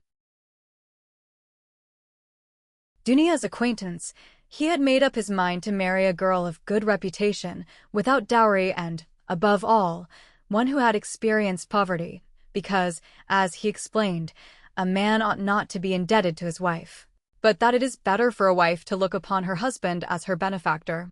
I must add that he expressed it more nicely and politely than I have done, for I have forgotten his actual phrases and only remember the meaning. And, besides, it was obviously not said of design, but slipped out in the heat of conversation, so that he tried afterwards to correct himself and smooth it over, but all the same it did strike me as somewhat rude, and I said so afterwards to Dunya. But Dunya was vexed and answered that words are not deeds, and that, of course, is perfectly true. Dunya did not sleep all night before she made up her mind, and, thinking that I was asleep, she got out of bed and was walking up and down the room all night. At last she knelt down before the icon and prayed long and fervently, and in the morning she told me that she had decided. I have mentioned already that Pyotr Petrovich is just setting off for Petersburg, where he has a great deal of business, and he wants to open a legal bureau.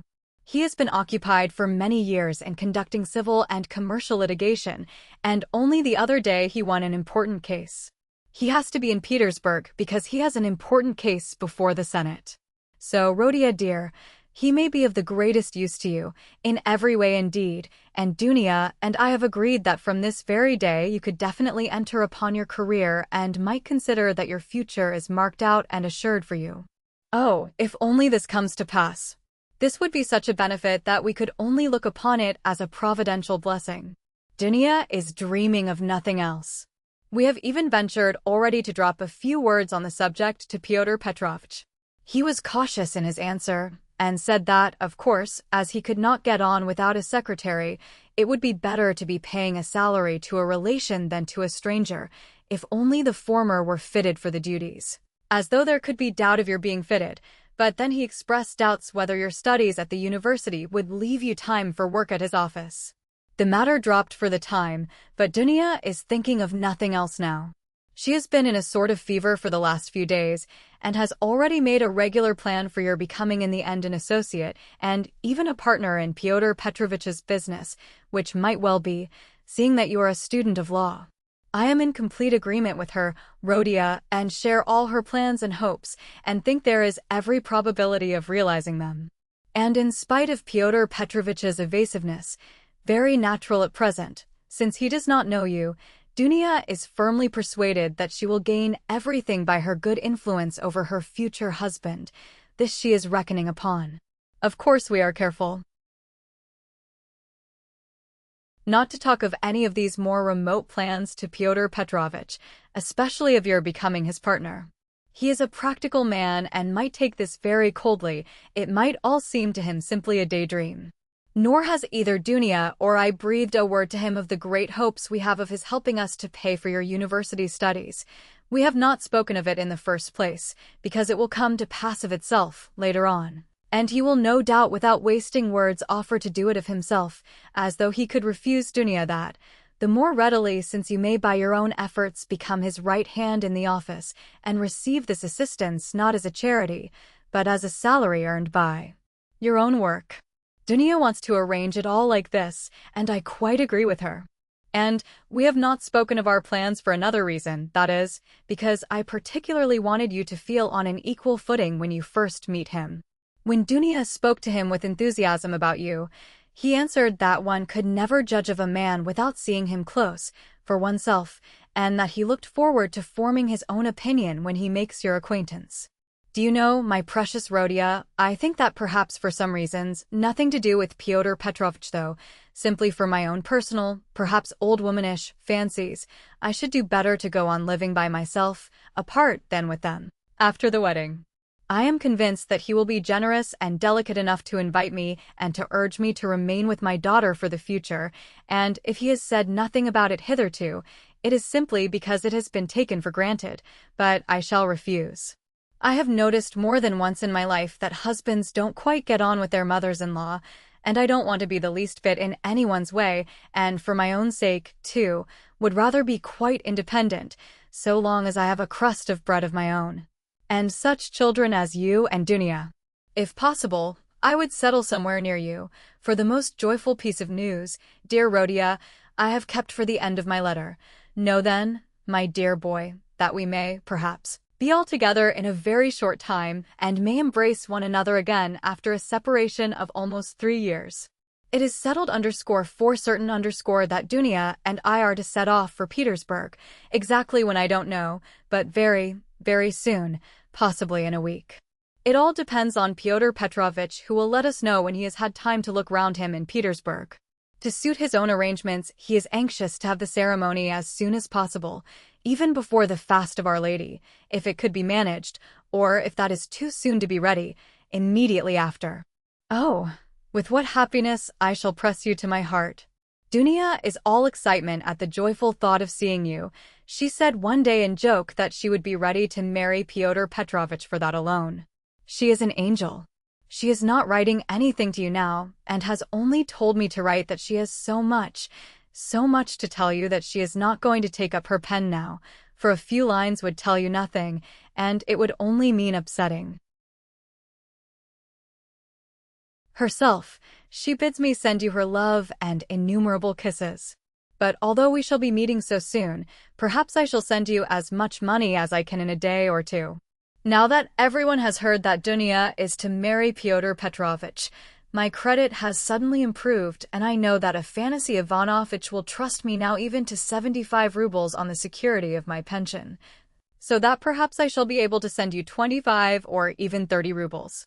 I would send you more, but I am uneasy about our traveling expenses, for though Pyotr Petrovich has been so kind as to undertake part of the expenses of the journey, that is to say, he has taken upon himself the conveyance of our bags and big trunk, which will be conveyed through some acquaintances of his, we must reckon upon some expense on our arrival in Petersburg, where we can't be left without a halfpenny, at least for the first few days. But we have calculated it all, Dunia and I, to the last penny, and we see that the journey will not cost very much. It is only 90 versts from us to the railway, and we have come to an agreement with a driver we know, so as to be in readiness, and from there Dunia and I can travel quite comfortably third class. So that I may very likely be able to send you not 25, but 30 rubles. But enough, I have covered 2 sheets already, and there is no space left for more. Our whole history, but so many events have happened. And now, my precious Rhodia, I embrace you and send you a mother's blessing till we meet. Love Dunia, your sister, Rhodia. Love her as she loves you and understand that she loves you beyond everything, more than herself. She is an angel, and you, Rhodia, you are everything to us, our one hope, our one consolation. If only you are happy, we shall be happy. Do you still say your prayers, Rhodia, and believe in the mercy of our Creator and our Redeemer? I am afraid in my heart that you may have been visited by the new spirit of infidelity that is abroad today. If it is so, I pray for you. Remember, dear boy, how in your childhood, when your father was living, you used to lisp your prayers at my knee, and how happy we all were in those days. Goodbye, till we meet then. I embrace you warmly, warmly, with many kisses. Yours till death, Pulcheria Raskolnikov. Almost from the first, while he read the letter, Raskolnikov's face was wet with tears, but when he finished it, his face was pale and distorted, and a bitter, wrathful, and malignant smile was on his lips. He laid his head down on his threadbare, dirty pillow and pondered a long time. His heart was beating violently, and his brain was in a turmoil. At last he felt cramped and stifled in the little yellow room that was like a cupboard or a box. His eyes and his mind craved for space. He took up his hat and went out, this time without dread of meeting anyone. He had forgotten his dread.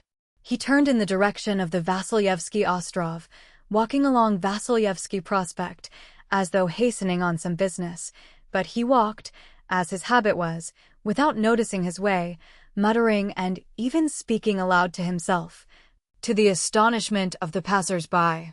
Many of them took him to be drunk. Chapter 4. His mother's letter had been a torture to him, but as regards the chief fact in it, he had felt not one moment's hesitation, even whilst he was reading the letter. The essential question was settled, and irrevocably settled, in his mind. Never such a marriage while I am alive, and Mr. Luzin be damned. The thing is perfectly clear, he muttered to himself, with a malignant smile anticipating the triumph of his decision. No, mother, no, Dunia, you won't deceive me. And then they apologize for not asking my advice, and for taking the decision without me. I dare say. They imagine it is arranged now and can't be broken off, but we will see whether it can or not. A magnificent excuse.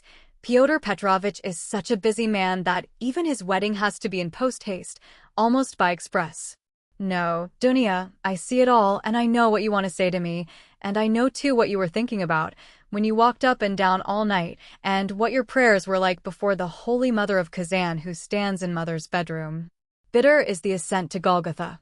H.M. So it is finally settled. You have determined to marry a sensible businessman, Avdotya Romanovna, one who has a fortune, has already made his fortune. That is so much more solid and impressive. A man who holds 2 government posts and who shares the ideas of our most rising generation, as Mother writes, and who seems to be kind, as Dunia herself observes. That seems beats everything. And that very Dunia for that very seems is marrying him. Splendid. Splendid. But I should like to know why Mother has written to me about our most rising generation? Simply as a descriptive touch, or with the idea of prepossessing me in favor of Mr. Luzin? Oh, the cunning of them. I should like to know one thing more. How far they were open with one another that day and night and all this time since. Was it all put into words, or did both understand that they had the same thing at heart and in their minds, so that there was no need to speak of it aloud, and better not to speak of it? Most likely it was partly like that. From Mother's letter it's evident. He struck her as rude a little and Mother in her simplicity took her observations to Dunia, and she was sure to be vexed and answered her angrily. I should think so. Who would not be angered when it was quite clear without any naive questions, and when it was understood that it was useless to discuss it? And why does she write to me, love Dunia, Rhodia, and she loves you more than herself? Has she a secret conscience prick at sacrificing her daughter to her son? You are our one comfort, you are everything to us. Oh, mother. His bitterness grew more and more intense, and if he had happened to meet Mr. Luzin at the moment, he might have murdered him. Yes, that's true, he continued, pursuing the whirling ideas that chased each other in his brain. It is true that it needs time and care to get to know a man, but there is no mistake about Mr. Luzin. The chief thing is he is a man of business and seems kind. That was something, wasn't it, to send the bags and big box for them. A kind man, no doubt after that. But his bride and her mother are to drive in a peasant's cart covered with sacking. I know, I have been driven in it. No matter. It is only 90 versts, and then they can travel very comfortably, third class, for 1,000 versts. Quite right, too. One must cut one's coat according to one's cloth, but what about you, Mr. Luzin? She is your bride. And you must be aware that her mother has to raise money on her pension for the journey. To be sure, it's a matter of business, a partnership for mutual benefit, with equal shares and expenses, food and drink provided, but pay for your tobacco. The businessman has got the better of them, too. The luggage will cost less than their fares and very likely go for nothing. How is it that they don't both see all that? Or is it that they don't want to see? And they're pleased. And to think that this is only the first blossoming, and that the real fruits are to come. But what really matters is not the stinginess, is not the meanness, but the tone of the whole thing. For that will be the tone after marriage, it's a foretaste of it. And mother too, why should she be so lavish? What will she have by the time she gets to Petersburg? 3 silver rubles or 2 paper ones as she says. That old woman. What does she expect to live upon in Petersburg afterwards? She has her reasons already for guessing that she could not live with Dunia after the marriage, even for the first few months. The good man has no doubt let slip something on that subject also, though mother would deny it. I shall refuse, says she. On whom is she reckoning then? Is she counting on what is left of her 120 rubles of pension when Afanasy Ivanovitch's debt is paid? She knits woolen shawls and embroiders cuffs, ruining her old eyes. And all her shawls don't add more than 20 rubles a year to her 120, I know. That? So she is building all her hopes all the time on Mr. Luzin's generosity. He will offer it of himself, he will press it on me. You may wait a long time for that. That's how it always is with these chivalresque, noble hearts. Till the last moment every goose is a swan with them, till the last moment they hope for the best and will see nothing wrong, and although they have an inkling of the other side of the picture, yet they won't face the truth till they are forced to. The very thought of it makes them shiver. They thrust the truth away with both hands, until the man they deck out in false colors puts a fool's cap on them with his own hands. I should like to know whether Mr. Luzin has any orders of merit. I bet he has the Anna in his buttonhole, and that he puts it on when he goes to dine with contractors or merchants. He will be sure to have it for his wedding, too. Enough of him, confound him. Well, mother, I don't wonder at, it's like her, God bless her, but how could Dunia? Dunia, darling, as though I did not know you. You were nearly 20 when I saw you last. I understood you then. Mother writes that Dunia can put up with a great deal. I know that very well. I knew that 2 years and a half ago, and for the last 2.5 years I have been thinking about it, thinking of just that Dunia can put up with a great deal. If she could put up with Mr. Svidrigailov and all the rest of it, she certainly can put up with a great deal. And now mother and she have taken it into their heads that she can put up with Mr. Luzin, who propounds the theory of the superiority of wives raised from destitution and owing everything to their husband's bounty, who propounds it, too, almost at the first interview. Granted that he let it slip, though he is a sensible man, yet maybe it was not a slip at all, but he meant to make himself clear as soon as possible. But Dunia? She understands the man, of course, but she will have to live with the man. Why? She'd live on black bread and water, she would not sell her soul. She would not barter her moral freedom for comfort.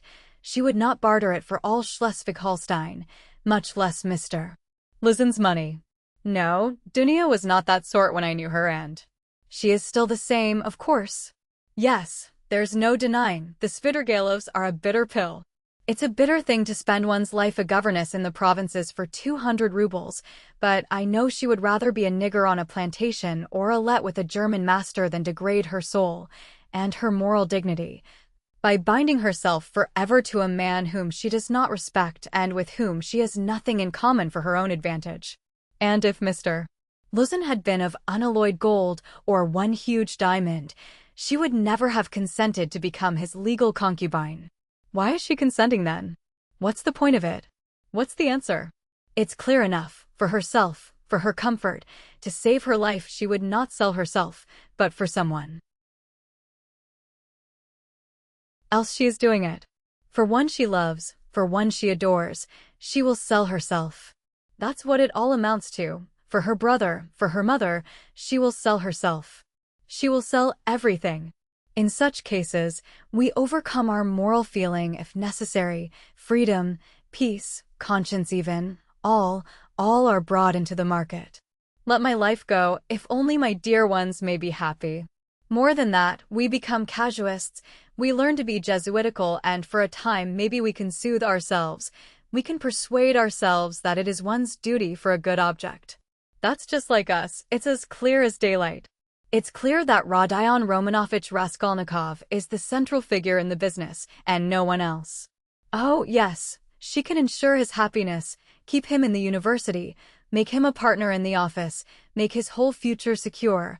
Perhaps he may even be a rich man later on, prosperous, respected, and may even end his life a famous man.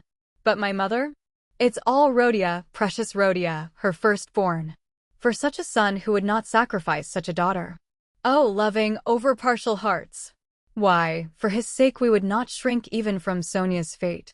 Sonia Marmeladov, the eternal victim so long as the world lasts. Have you taken the measure of your sacrifice, both of you? Is it right? Can you bear it? Is it any use? Is there sense in it? And let me tell you, Dunia, Sonia's life is no worse than life with Mr. Lizen. There can be no question of love, Mother writes. And what if there can be no respect either? If on the contrary there is aversion, contempt, repulsion, what then? So you will have to keep up your appearance, too. Is not that so? Do you understand what that smartness means? Do you understand that the Lizen smartness is just the same thing as Sonia's and maybe worse, viler, baser, because in your case, Dunia, it's a bargain for luxuries, after all, but with Sonia it's simply a question of starvation. It has to be paid for, Dunia, this smartness. And what if it's more than you can bear afterwards, if you regret it? The bitterness, the misery, the curses, the tears hidden from all the world, for you are not a Marfa Petrovna. And how will your mother feel then? Even now she is uneasy, she is worried, but then, when she sees it all clearly. And I? Yes, indeed, what have you taken me for? I won't have your sacrifice, Dunia, I won't have it, mother. It shall not be, so long as I am alive, it shall not. I won't accept it. He suddenly paused in his reflection and stood still. It shall not be? But what are you going to do to prevent it? You'll forbid it? And what right have you? What can you promise them on your side to give you such a right? Your whole life, your whole future, you will devote to them when you have finished your studies and obtained a post ? Yes, we have heard all that before, and that's all words . But now? Now something must be done now, do you understand that? And what are you doing now? You are living upon them. They borrow on their 100 rubles pension. They borrow from the Svittergalovs. How are you going to save them from Svittergalovs, from a fantasy Ivanovich Burushin, oh, future millionaire Zeus who would arrange their lives for them? In another 10 years? In another 10 years, mother will be blind with knitting shawls, maybe with weeping too. She will be worn to a shadow with fasting, and my sister? Imagine for a moment what may have become of your sister in 10 years. What may happen to her during those 10 years? Can you fancy? So he tortured himself, fretting himself with such questions, and finding a kind of enjoyment in it. And yet all these questions were not new ones suddenly confronting him, they were old familiar aches. It was long since they had first begun to grip and rend his heart. Long, long ago his present anguish had its first beginnings. It had waxed and gathered strength. It had matured and concentrated, until it had taken the form of a fearful, frenzied, and fantastic question, which tortured his heart and mind, clamoring insistently for an answer. Now his mother's letter had burst on him like a thunderclap. It was clear that he must not now suffer passively, worrying himself over unsolved questions, but that he must do something, do it at once, and do it quickly. Anyway, he must decide on something or else. Or throw up life altogether, he cried suddenly, in a frenzy. Accept one's lot humbly as it is, once for all, and stifle everything in oneself, giving up all claim to activity, life, and love. Do you understand, sir? Do you understand what it means when you have absolutely nowhere to turn? Marmeladov's question came suddenly into his mind, for every man must have somewhere to turn. He gave a sudden start, another thought that he had had yesterday slipped back into his mind. But he did not start at the thought recurring to him, for he knew, he had felt beforehand that it must come back. He was expecting it. Besides, it was not only yesterday's thought. The difference was that a month ago, yesterday even, the thought was a mere dream, but now it appeared not a dream at all. It had taken a new menacing and quite unfamiliar shape, and he suddenly became aware of this himself. He felt a hammering in his head, and there was a darkness before his eyes. He looked round hurriedly. He was searching for something. He wanted to sit down and was looking for a seat. He was walking along the Quai Boulevard. There was a seat about 100 paces in front of him. He walked towards it as fast he could, but on the way he met with a little adventure which absorbed all his attention. Looking for the seat, he had noticed a woman walking some 20 paces in front of him, but at first he took no more notice of her than of other objects that crossed his path. It had happened to him many times going home not to notice the road by which he was going, and he was accustomed to walk like that. But there was at first sight something so strange about the woman in front of him that gradually his attention was riveted upon her, at first reluctantly and, as it were, resentfully, and then more and more intently. He felt a sudden desire to find out what it was that was so strange about the woman. In the first place, she appeared to be a girl quite young, and she was walking in the great heat bareheaded and with no parasol or gloves, waving her arms about in an absurd way. She had on a dress of some light silky material, but put on strangely awry, not properly hooked up, and torn open at the top of the skirt, close to the waist. A great piece was rent and hanging loose. A little kerchief was flung about her bare throat, but lay slanting on one side. The girl was walking unsteadily, too, stumbling and staggering from side to side. She drew Raskolnikov's whole attention at last. He overtook the girl at the seat, but, on reaching it, she dropped down on it. In the corner, she let her head sink on the back of the seat and closed her eyes, apparently in extreme exhaustion. Looking at her closely, he saw at once that she was completely drunk. It was a strange and shocking sight. He could hardly believe that he was not mistaken. He saw before him the face of a quite young, fair-haired girl 16, perhaps not more than 15 years old, pretty little face, but flushed and heavy-looking and, as it were, swollen. The girl seemed hardly to know what she was doing. She crossed one leg over the other, lifting it indecorously, and showed every sign of being unconscious that she was in the street. Raskolnikov did not sit down, but he felt unwilling to leave her, and stood facing her in perplexity. This boulevard was never much frequented, and now, at 2 o'clock, in the stifling heat, it was quite deserted.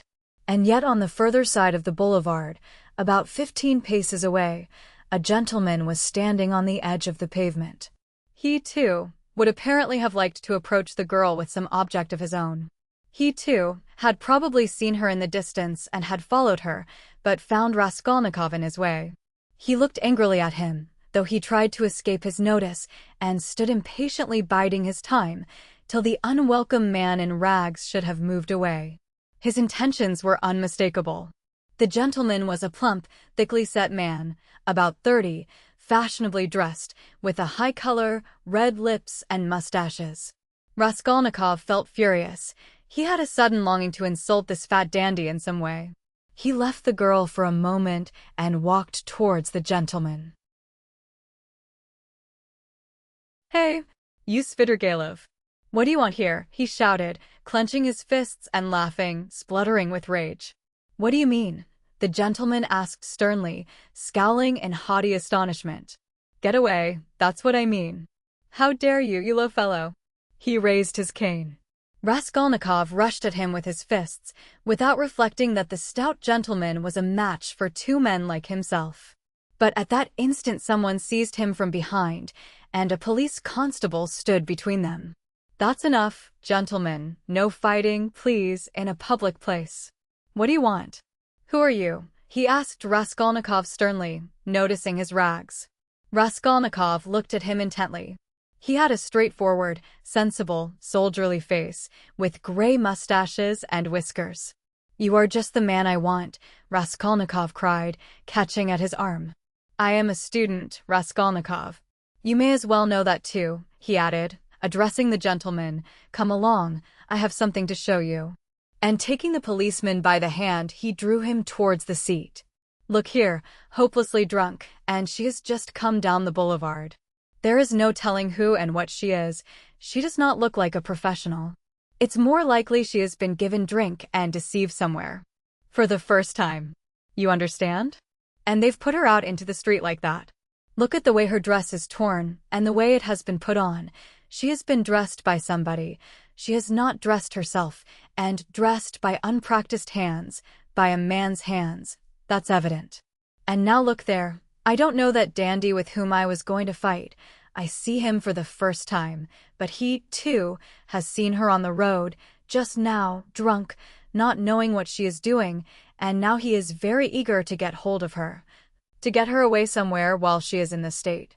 That's certain, believe me, I am not wrong. I saw him myself watching her and following her, but I prevented him, and he is just waiting for me to go away. Now he has walked away a little, and is standing still, pretending to make a cigarette. Think, how can we keep her out of his hands, and how are we to get her home?" The policeman saw it all in a flash. The stout gentleman was easy to understand. He turned to consider the girl. The policeman bent over to examine her more closely, and his face worked with genuine compassion.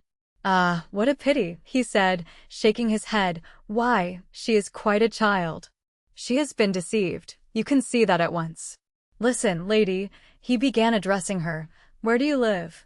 The girl opened her weary and sleepy-looking eyes, gazed blankly at the speaker, and waved her hand. "Here," said Raskolnikov, feeling in his pocket and finding 20 kopecks. "Here, call a cab and tell him to drive her to her address. The only thing is to find out her address." Missy, the policeman began again, taking the money. "I'll fetch you a cab and take you home myself." "Where shall I take you, eh? Where do you live?" "Go away." "They won't let me alone," the girl muttered, and once more waved her hand. ACH, how shocking. It's shameful, Missy, it's a shame." He shook his head again, shocked, sympathetic, and indignant. "It's a difficult job," the policeman said to Raskolnikov, and as he did so, he looked him up and down in a rapid glance. He, too, must have seemed a strange figure to him, dressed in rags and handing him money. "Did you meet her far from here?" he asked him. "I tell you, she was walking in front of me, staggering, just here, in the boulevard. She only just reached the seat and sank down on it.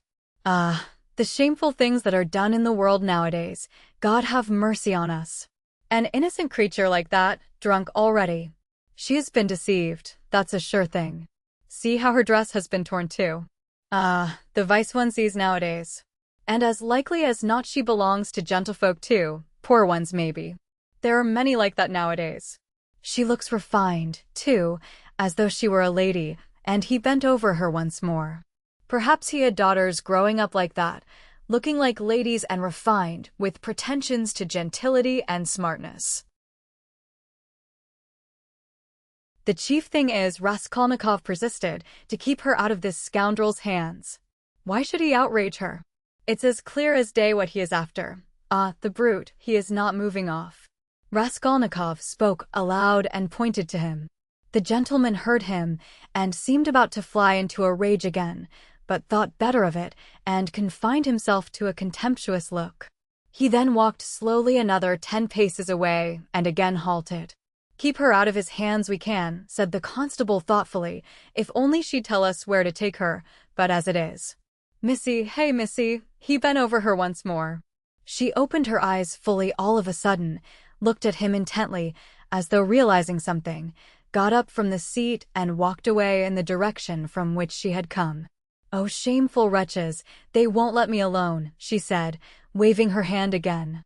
She walked quickly, though staggering as before. The dandy followed her, but along another avenue, keeping his eye on her. "Don't be anxious, I won't let him have her," the policeman said resolutely, and he set off after them. "Ah, the vice one sees nowadays," he repeated aloud, sighing. At that moment something seemed to sting Raskolnikov. In an instant a complete revulsion of feeling came over him. "Hey, here," he shouted after the policeman. The latter turned round. "Let them be. What is it to do with you? Let her go. Let him amuse himself." He pointed at the dandy. "What is it to do with you?" The policeman was bewildered and stared at him open-eyed. Raskolnikov laughed. "Well," ejaculated the policeman, with a gesture of contempt, and he walked after the dandy and the girl, probably taking Raskolnikov for a madman or something even worse. "He has carried off my 20 kopecks," Raskolnikov murmured angrily when he was left alone. "Well, let him take as much from the other fellow to allow him to have the girl, and so let it end. And why did I want to interfere? Is it for me to help? Have I any right to help? Let them devour each other alive, what is it to me? How did I dare to give him 20 kopecks? Were they mine?" In spite of those strange words, he felt very wretched. He sat down on the deserted seat. His thoughts strayed aimlessly. He found it hard to fix his mind on anything at that moment.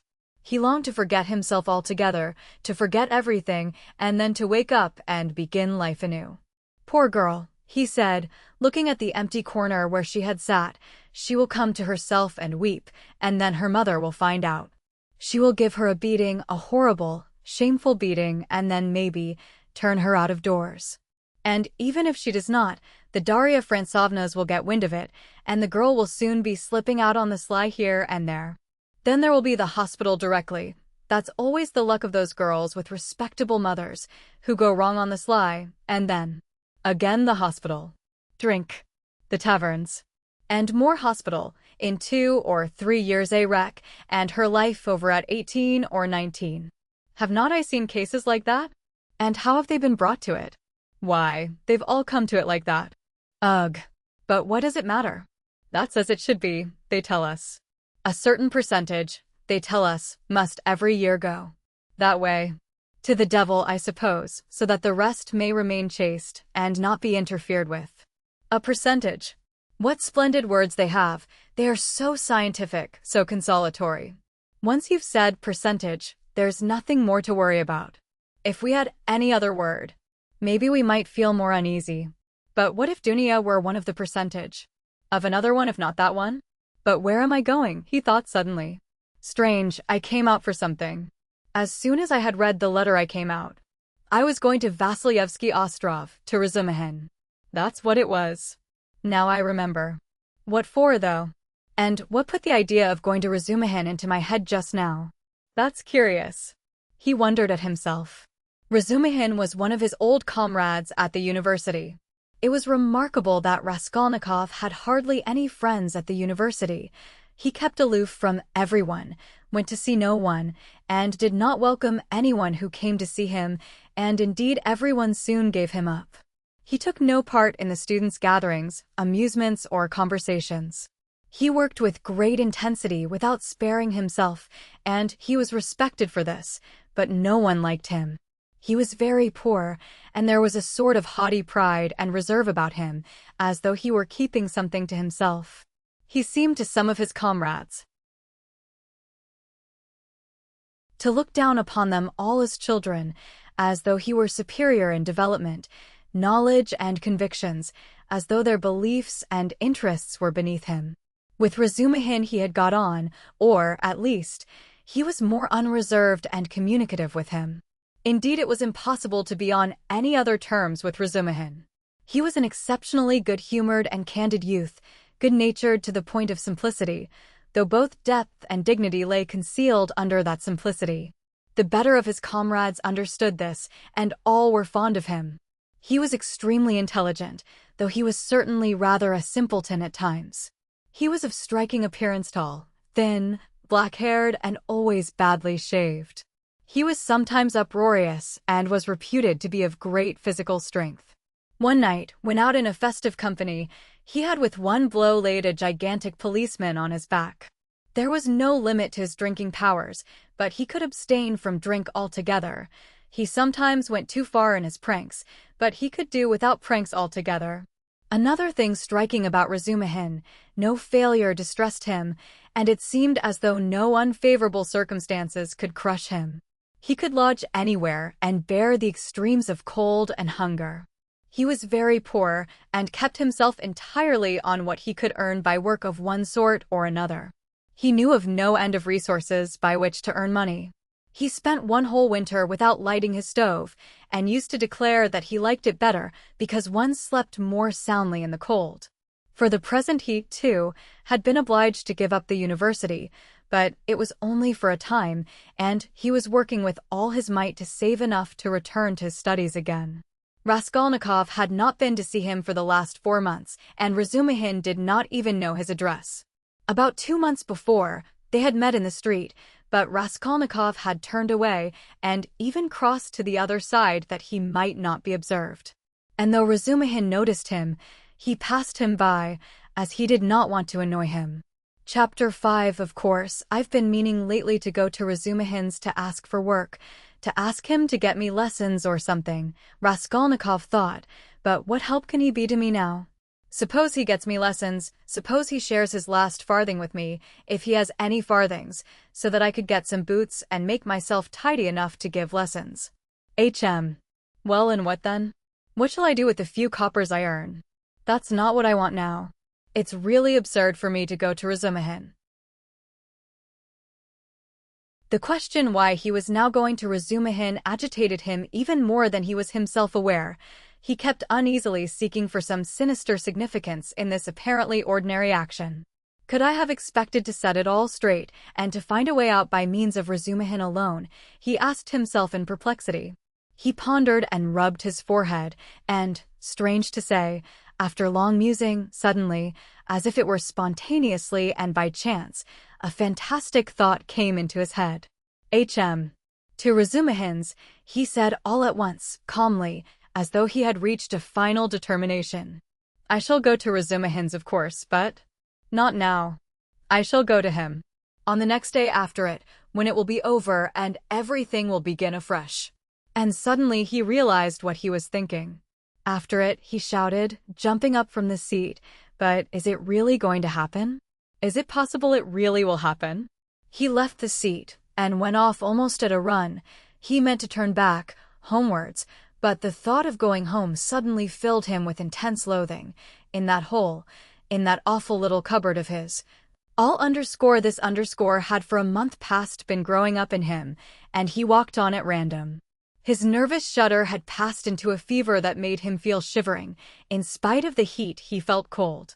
With a kind of effort, he began almost unconsciously, from some inner craving, to stare at all the objects before him, as though looking for something to distract his attention, but he did not succeed, and kept dropping every moment into brooding. When with a start he lifted his head again and looked round, he forgot at once what he had just been thinking about and even where he was going. In this way he walked right across Vasilyevsky Ostrov, came out on to the Lesser Neva, crossed the bridge, and turned towards the islands. The greenness and freshness were at first restful to his weary eyes after the dust of the town and the huge houses that hemmed him in and weighed upon him. Here there were no taverns, no stifling closeness, no stench. But soon these new pleasant sensations passed into morbid irritability. Sometimes he stood still before a brightly painted summer villa standing among green foliage. He gazed through the fence. He saw in the distance smartly dressed women on the verandas and balconies, and children running in the gardens. The flowers especially caught his attention. He gazed at them longer than at anything. He was met, too, by luxurious carriages and by men and women on horseback. He watched them with curious eyes and forgot about them before they had vanished from his sight. Once he stood still and counted his money. He found he had 30 kopecks. 20 to the policeman, 3 to Nastasia for the letter, so I must have given 47 or 50 to the Marmeladovs yesterday, he thought, reckoning it up for some unknown reason. But he soon forgot with what object he had taken the money out of his pocket. He recalled it on passing an eating house or tavern, and felt that he was hungry. Going into the tavern, he drank a glass of vodka and ate a pie of some sort. He finished eating it as he walked away. It was a long while since he had taken vodka, and it had an effect upon him at once, though he only drank a wineglassful. His legs felt suddenly heavy, and a great drowsiness came upon him. He turned homewards, but reaching Petrovsky Ostrov, he stopped completely exhausted, turned off the road into the bushes, sank down upon the grass, and instantly fell asleep. In a morbid condition of the brain, dreams often have a singular actuality, vividness, and extraordinary semblance of reality. At times monstrous images are created, but the setting and the whole picture are so truth-like and filled with details so delicate, so unexpectedly, but so artistically consistent, that the dreamer, were he an artist like Pushkin or Turgenev even, could never have invented them in the waking state. Such sick dreams always remain long in the memory and make a powerful impression on the overwrought and deranged nervous system. Raskolnikov had a fearful dream. He dreamt he was back in his childhood in the little town of his birth. He was a child about 7 years old, walking into the country with his father on the evening of a holiday. It was a gray and heavy day. The country was exactly as he remembered it. Indeed, he recalled it far more vividly in his dream than he had done in memory. The little town stood on a level flat as bare as the hand, not even a willow near it, only in the far distance a copse lay, a dark blur on the very edge of the horizon. A few paces beyond the last market garden stood a tavern, a big tavern, which had always aroused in him a feeling of aversion, even of fear, when he walked by it with his father. There was always a crowd there, always shouting, laughter and abuse, hideous hoarse singing and often fighting. Drunken and horrible-looking figures were hanging about the tavern. He used to cling close to his father, trembling all over when he met them. Near the tavern the road became a dusty track, the dust of which was always black. It was a winding road, and about 100 paces further on, it turned to the right to the graveyard. In the middle of the graveyard stood a stone church with a green cupola where he used to go to Mass 2 or 3 times a year with his father and mother, when a service was held in memory of his grandmother, who had long been dead and whom he had never seen. On these occasions they used to take on a white dish tied up in a table napkin a special sort of rice pudding with raisins stuck in it in the shape of a cross. He loved that church, the old-fashioned, unadorned icons, and the old priest with the shaking head. Near his grandmother's grave, which was marked by a stone, was the little grave of his younger brother, who had died at 6 months old. He did not remember him at all, but he had been told about his little brother, and whenever he visited the graveyard he used religiously and reverently to cross himself and to bow down and kiss the little grave. And now he dreamt that he was walking with his father past the tavern on the way to the graveyard. He was holding his father's hand and looking with dread at the tavern. A peculiar circumstance attracted his attention. There seemed to be some kind of festivity going on. There were crowds of gaily dressed townspeople, peasant women, their husbands, and riffraff of all sorts, all singing and all more or less drunk. Near the entrance of the tavern stood a cart, but a strange cart. It was one of those big carts, usually drawn by heavy cart horses and laden with casks of wine or other heavy goods. He always liked looking at those great cart horses, with their long manes, thick legs, and slow, even pace, drawing along a perfect mountain with no appearance of effort, as though it were easier going with a load than without it. But now, strange to say, in the shafts of such a cart he saw a thin little sorrel beast, one of those peasants' nags which he had often seen straining their utmost under a heavy load of wood or hay, especially when the wheels were stuck in the mud or in a rut. And the peasants would beat them so cruelly, sometimes even about the nose and eyes, and he felt so sorry for them that he almost cried, and his mother always used to take him away from the window. All of a sudden there was a great uproar of shouting, singing, and the balalaika, and from the tavern a number of big and very drunken peasants came out, wearing red and blue shirts and coats thrown over their shoulders. Get in, shouted one of them, a young thick-necked peasant with a fleshy face red as a carrot. I'll take you all, get in. But at once there was an outbreak of laughter and exclamations in the crowd. Take us all with a beast like that. Why, Mikolka, are you crazy to put a nag like that in such a cart? And this mare is 20 if she is a day, mates. Get in, I'll take you all, Mikolka shouted again, leaping first into the cart, seizing the reins and standing straight up in front. The bay has gone with Matvey, he shouted from the cart, and this brute, mates, is just breaking my heart. I feel as if I could kill her. She's just eating her head off. Get in, I tell you. I'll make her gallop. She'll gallop, and he picked up the whip, preparing himself with relish to flog the little mare. Get in. Come along. The crowd laughed. Do you hear, she'll gallop. Gallop indeed. She has not had a gallop in her for the last 10 years. She'll jog along. Don't you mind her, mates, bring a whip each of you, get ready. All right. Give it to her. They all clambered into Mikolka's cart, laughing and making jokes. 6 men got in, and there was still room for more. They hauled in a fat, rosy-cheeked woman. She was dressed in red cotton, in a pointed, beaded headdress and thick leather shoes. She was cracking nuts and laughing. The crowd round them was laughing too, and indeed, how could they help laughing? That wretched nag was to drag all the cartload of them at a gallop. 2 young fellows in the cart were just getting whips ready to help Mikolka. With the cry of "now," the mare tugged with all her might, but far from galloping, could scarcely move forward. She struggled with her legs, gasping and shrinking from the blows of the 3 whips, which were showered upon her like hail. The laughter in the cart and in the crowd was redoubled, but Mikolka flew into a rage and furiously thrashed the mare, as though he supposed she really could gallop. Let me get in, too, mates, shouted a young man in the crowd whose appetite was aroused. Get in, all get in, cried Mikolka, she will draw you all. I'll beat her to death. And he thrashed and thrashed at the mare, beside himself with fury. Father, father, he cried, father, what are they doing? Father, they are beating the poor horse. Come along, said his father. They are drunken and foolish, they are in fun, come away, don't look, and he tried to draw him away, but he tore himself away from his hand, and, beside himself with horror, ran to the horse.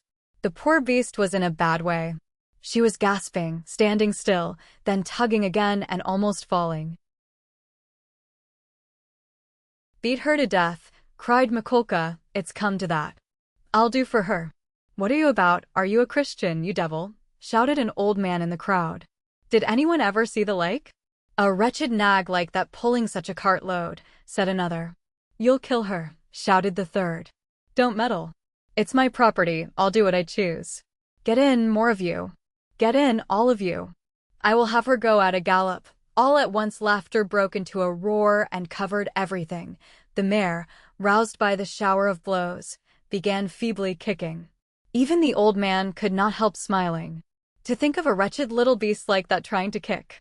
2 lads in the crowd snatched up whips and ran to the mare to beat her about the ribs. 1 ran each side. Hit her in the face, in the eyes, cried Mikolka. Give us a song, mates, shouted someone in the cart, and everyone in the cart joined in a riotous song, jingling a tambourine and whistling. The woman went on cracking nuts and laughing. He ran beside the mare, ran in front of her, saw her being whipped across the eyes, right in the eyes. He was crying, he felt choking, his tears were streaming. One of the men gave him a cut with the whip across the face. He did not feel it. Wringing his hands and screaming, he rushed up to the gray-headed old man with the gray beard, who was shaking his head in disapproval. One woman seized him by the hand and would have taken him away, but he tore himself from her and ran back to the mare. She was almost at the last gasp, but began kicking once more. "I'll teach you to kick," Mikolka shouted ferociously. He threw down the whip, bent forward and picked up from the bottom of the cart a long, thick shaft. He took hold of one end with both hands and, with an effort, brandished it over the mare. "He'll crush her," was shouted round him. "He'll kill her." "It's my property," shouted Mikolka and brought the shaft down with a swinging blow. There was a sound of a heavy thud. "Thrash her, thrash her." "Why have you stopped?" shouted voices in the crowd. And Mikolka swung the shaft a second time, and it fell a second time on the spine of the luckless mare.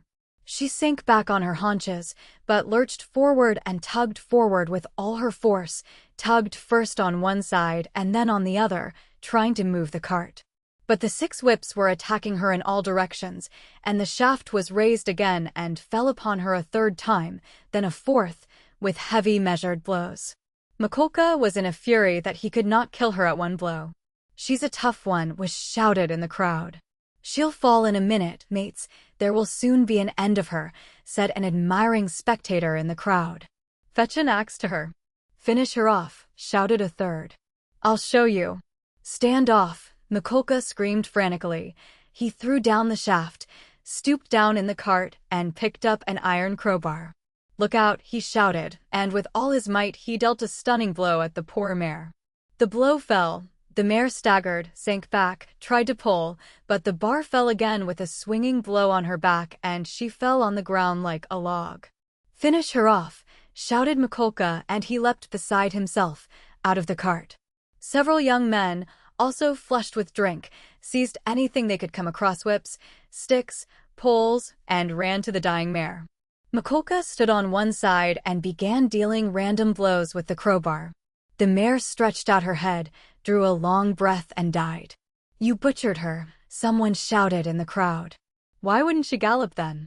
"My property," shouted Mikolka with bloodshot eyes, brandishing the bar in his hands. He stood as though regretting that he had nothing more to beat. "No mistake about it, you are not a Christian," many voices were shouting in the crowd. But the poor boy, beside himself, made his way, screaming, through the crowd to the sorrel nag, put his arms round her bleeding dead head and kissed it, kissed the eyes and kissed the lips. Then he jumped up and flew in a frenzy with his little fists out at Mikolka. At that instant his father, who had been running after him, snatched him up and carried him out of the crowd. "Come along, come. Let us go home," he said to him.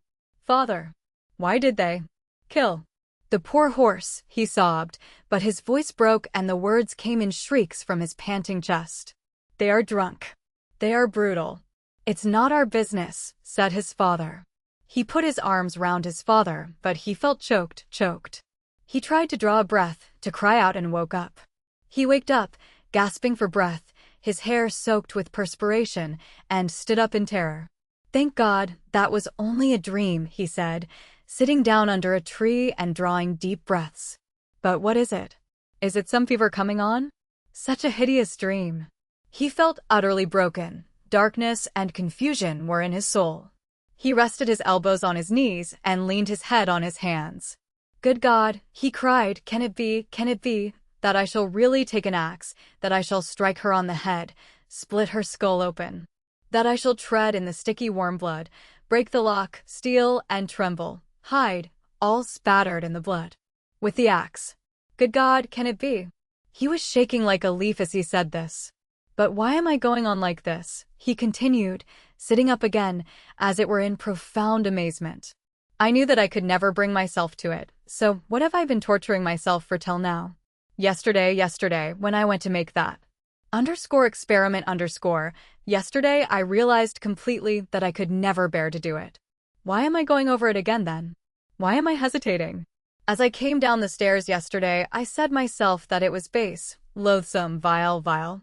The very thought of it made me feel sick and filled me with horror. No, I couldn't do it.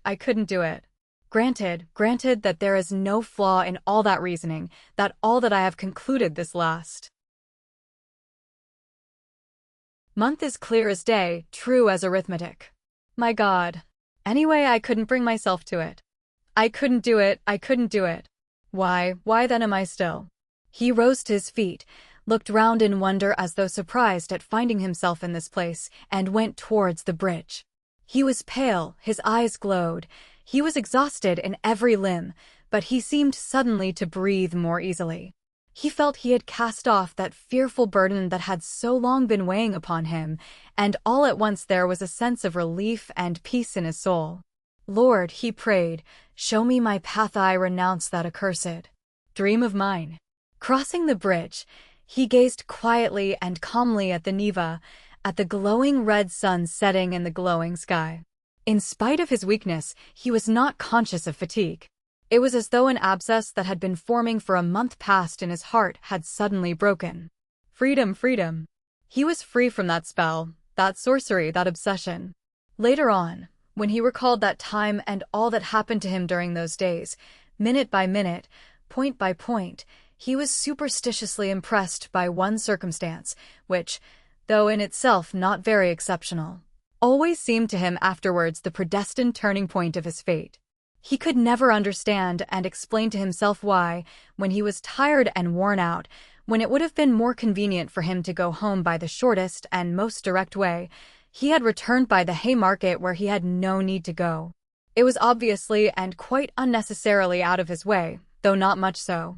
It is true that it happened to him dozens of times to return home without noticing what streets he passed through. But why, he was always asking himself, why had such an important, such a decisive, and at the same time such an absolutely chance meeting happened in the Haymarket, where he had moreover no reason to go, at the very hour, the very minute of his life, when he was just in the very mood and in the very circumstances in which that meeting was able to exert the gravest and most decisive influence on his whole destiny, as though it had been lying in wait for him on purpose. It was about 9 o'clock when he crossed the Haymarket. At the tables and the barrows, at the booths and the shops, all the market people were closing their establishments or clearing away and packing up their wares and, like their customers, were going home.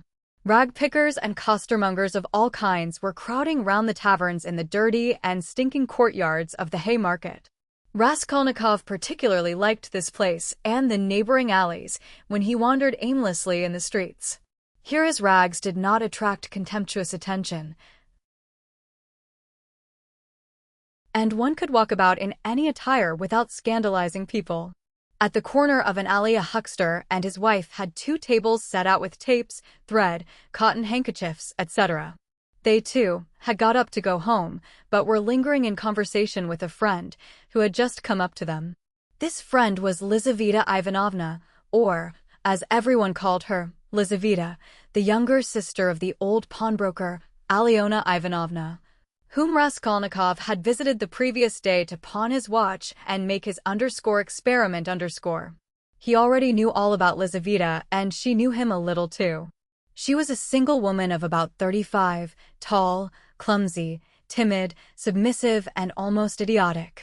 She was a complete slave, and when in fear and trembling of her sister, who made her work day and night, and even beat her. She was standing with a bundle before the huckster and his wife, listening earnestly and doubtfully. They were talking of something with special warmth. The moment Raskolnikov caught sight of her, he was overcome by a strange sensation, as it were of intense astonishment, though there was nothing astonishing about this meeting. You could make up your mind for yourself, Lizaveta Ivanovna, the huckster was saying aloud. Come round tomorrow about 7. They will be here too. Tomorrow, said Lizaveta slowly and thoughtfully, as though unable to make up her mind. Upon my word, what a fright you are in of Alyona Ivanovna, gabbled the huckster's wife, a lively little woman. I look at you, you are like some little babe. And she is not your own sister either, nothing but a stepsister, and what a hand she keeps over you. But this time don't say a word to Alyona Ivanovna, her husband interrupted. That's my advice, but come round to us without asking. It will be worth your while. Later on your sister herself may have a notion. Am I to come? About 7 o'clock tomorrow. and they will be here. You will be able to decide for yourself. And we'll have a cup of tea," added his wife. "All right, I'll come," said Lizaveta, still pondering, and she began slowly moving away. Raskolnikov had just passed and heard no more. He passed softly, unnoticed, trying not to miss a word. His first amazement was followed by a thrill of horror, like a shiver running down his spine. He had suddenly quite unexpectedly learned, that the next day at 7 o'clock Lizaveta, the old woman's sister and only companion, would be away from home, and that therefore at 7 o'clock precisely the old woman would be left alone. He was only a few steps from his lodging. He went in like a man condemned to death. He thought of nothing and was incapable of thinking, but he felt suddenly in his whole being that he had no more freedom of thought, no will, and that everything was suddenly and irrevocably decided. Certainly, if he had to wait whole years for a suitable opportunity, he could not reckon on a more certain step towards the success of the plan than that which had just presented itself. In any case, it would have been difficult to find out beforehand and with certainty, with greater exactness and less risk, and without dangerous inquiries and investigations, that next day at a certain time an old woman, on whose life an attempt was contemplated, would be at home and entirely alone. Chapter 6 Later on, Raskolnikov happened to find out why the huckster and his wife had invited Lizaveta. It was a very ordinary matter, and there was nothing exceptional about it. A family who had come to the town and been reduced to poverty were selling their household goods and clothes, all women's things. As the things would have fetched little in the market, they were looking for a dealer. This was Lizaveta's business. She undertook such jobs and was frequently employed, as she was very honest and always fixed a fair price and stuck to it. She spoke as a rule little and, as we have said already, she was very submissive and timid. But Raskolnikov had become superstitious of late. The traces of superstition remained in him long after, and were almost ineradicable. And in all this he was always afterwards disposed to see something strange and mysterious, as it were, the presence of some peculiar influences and coincidences. In the previous winter a student he knew called Pokarev, who had left for Kharkov, had chanced in conversation to give him the address of Alyona Ivanovna, the old pawnbroker, in case he might want to pawn anything. For a long while he did not go to her, for he had lessons and managed to get along somehow. 6 weeks ago he had remembered the address. He had 2 articles that could be pawned, his father's old silver watch and a little gold ring with 3 red stones, a present from his sister at parting. He decided to take the ring. When he found the old woman, he had felt an insurmountable repulsion for her at the first glance, though he knew nothing special about her. He got 2 rubles from her and went into a miserable little tavern on his way home. He asked for tea, sat down and sank into deep thought. A strange idea was pecking at his brain like a chicken in the egg, and very, very much absorbed him. Almost beside him at the next table there was sitting a student, whom he did not know and had never seen, and with him a young officer. They had played a game of billiards and began drinking tea. All at once he heard the student mention to the officer the pawnbroker Alyona Ivanovna and give him her address. This of itself seemed strange to Raskolnikov. He had just come from her, and here at once he heard her name. Of course it was a chance, but he could not shake off a very extraordinary impression, and here someone seemed to be speaking expressly for him. The student began telling his friend various details about Alyona Ivanovna. "She is first-rate," he said. "You can always get money from her. She is as rich as a Jew. She can give you 5,000 rubles at a time, and she is not above taking a pledge for a ruble. Lots of our fellows have had dealings with her. But she is an awful old harpy." And he began describing how spiteful and uncertain she was, how if you were only a day late with your interest the pledge was lost, how she gave a quarter of the value of an article and took 5 and even 7% a month on it, and so on. The student chattered on, saying that she had a sister Lizaveta, whom the wretched little creature was continually beating and kept in complete bondage like a small child, though Lizaveta was at least 6 feet high. "There's a phenomenon for you," cried the student, and he laughed. They began talking about Lizaveta.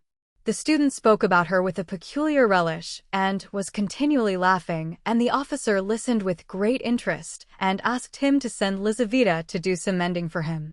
Raskolnikov did not miss a word and learned everything about her. Lizaveta was younger than the old woman and was her half-sister, being the child of a different mother. She was 35. She worked day and night for her sister, and besides doing the cooking and the washing, she did sewing and worked as a charwoman and gave her sister all she earned. She did not dare to accept an order or job of any kind without her sister's permission. The old woman had already made her will, and Lizaveta knew of it, and by this will she would not get a farthing, nothing but the movables, chairs, and so on. All the money was left to a monastery in the province of N. That prayers might be said for her in perpetuity. Lizaveta was of lower rank than her sister, unmarried and awfully uncouth in appearance, remarkably tall with long feet that looked as if they were bent outwards. She always wore battered goatskin shoes and was clean in her person. What the student expressed most surprise and amusement about was the fact that Lizaveta was continually with child. "But you say she is hideous," observed the officer. "Yes, she is so dark-skinned and looks like a soldier dressed up, but you know she is not at all hideous. She has such a good-natured face and eyes." "Strikingly so. And the proof of it is that lots of people are attracted by her. She is such a soft, gentle creature, ready to put up with anything, always willing to do anything. And her smile is really very sweet." "You seem to find her attractive yourself," laughed the officer. "From her queerness. No, I'll tell you what. I could kill that damned old woman and make off with her money, I assure you, without the faintest conscience prick," the student added with warmth. The officer laughed again while Raskolnikov shuddered. How strange it was. "Listen, I want to ask you a serious question," the student said hotly. "I was joking, of course, but look here. On one side we have a stupid, senseless, worthless, spiteful, ailing, horrid old woman, not simply useless, but doing actual mischief, who has not an idea what she is living for herself, and who will die in a day or two in any case. You understand? You understand?" Yes, I understand," answered the officer, watching his excited companion attentively. "Well, listen then. On the other side, fresh young lives thrown away for want of help, and by thousands, on every side.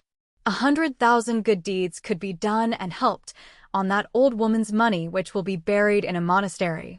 Hundreds, thousands perhaps, might be set on the right path, dozens of families saved from destitution, from ruin, from vice, from the lock hospitals, and all with her money. Kill her, take her money, and with the help of it devote oneself to the service of humanity and the good of all. What do you think, would not one tiny crime be wiped out by thousands of good deeds? For one life thousands would be saved from corruption and decay. One death, and 100 lives in exchange. It's simple arithmetic.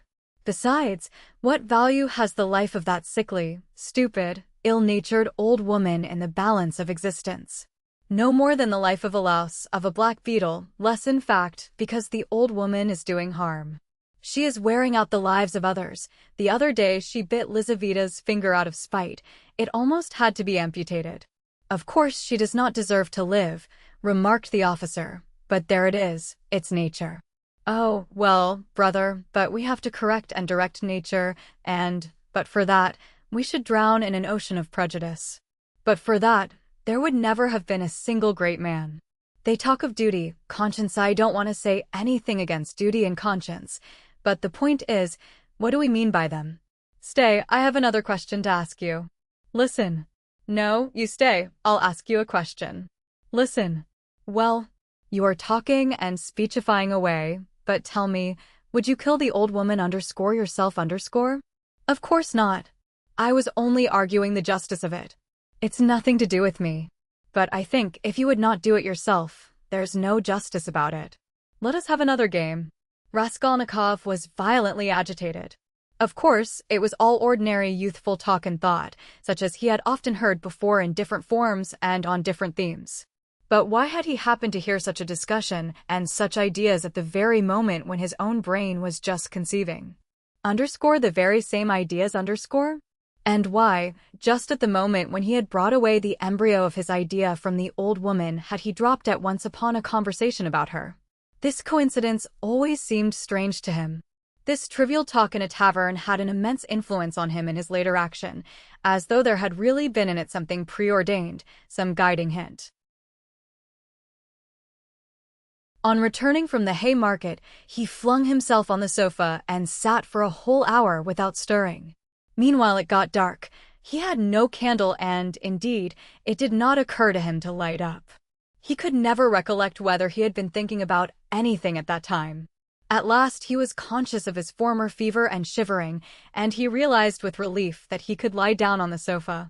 Soon heavy, leaden sleep came over him, as it were crushing him.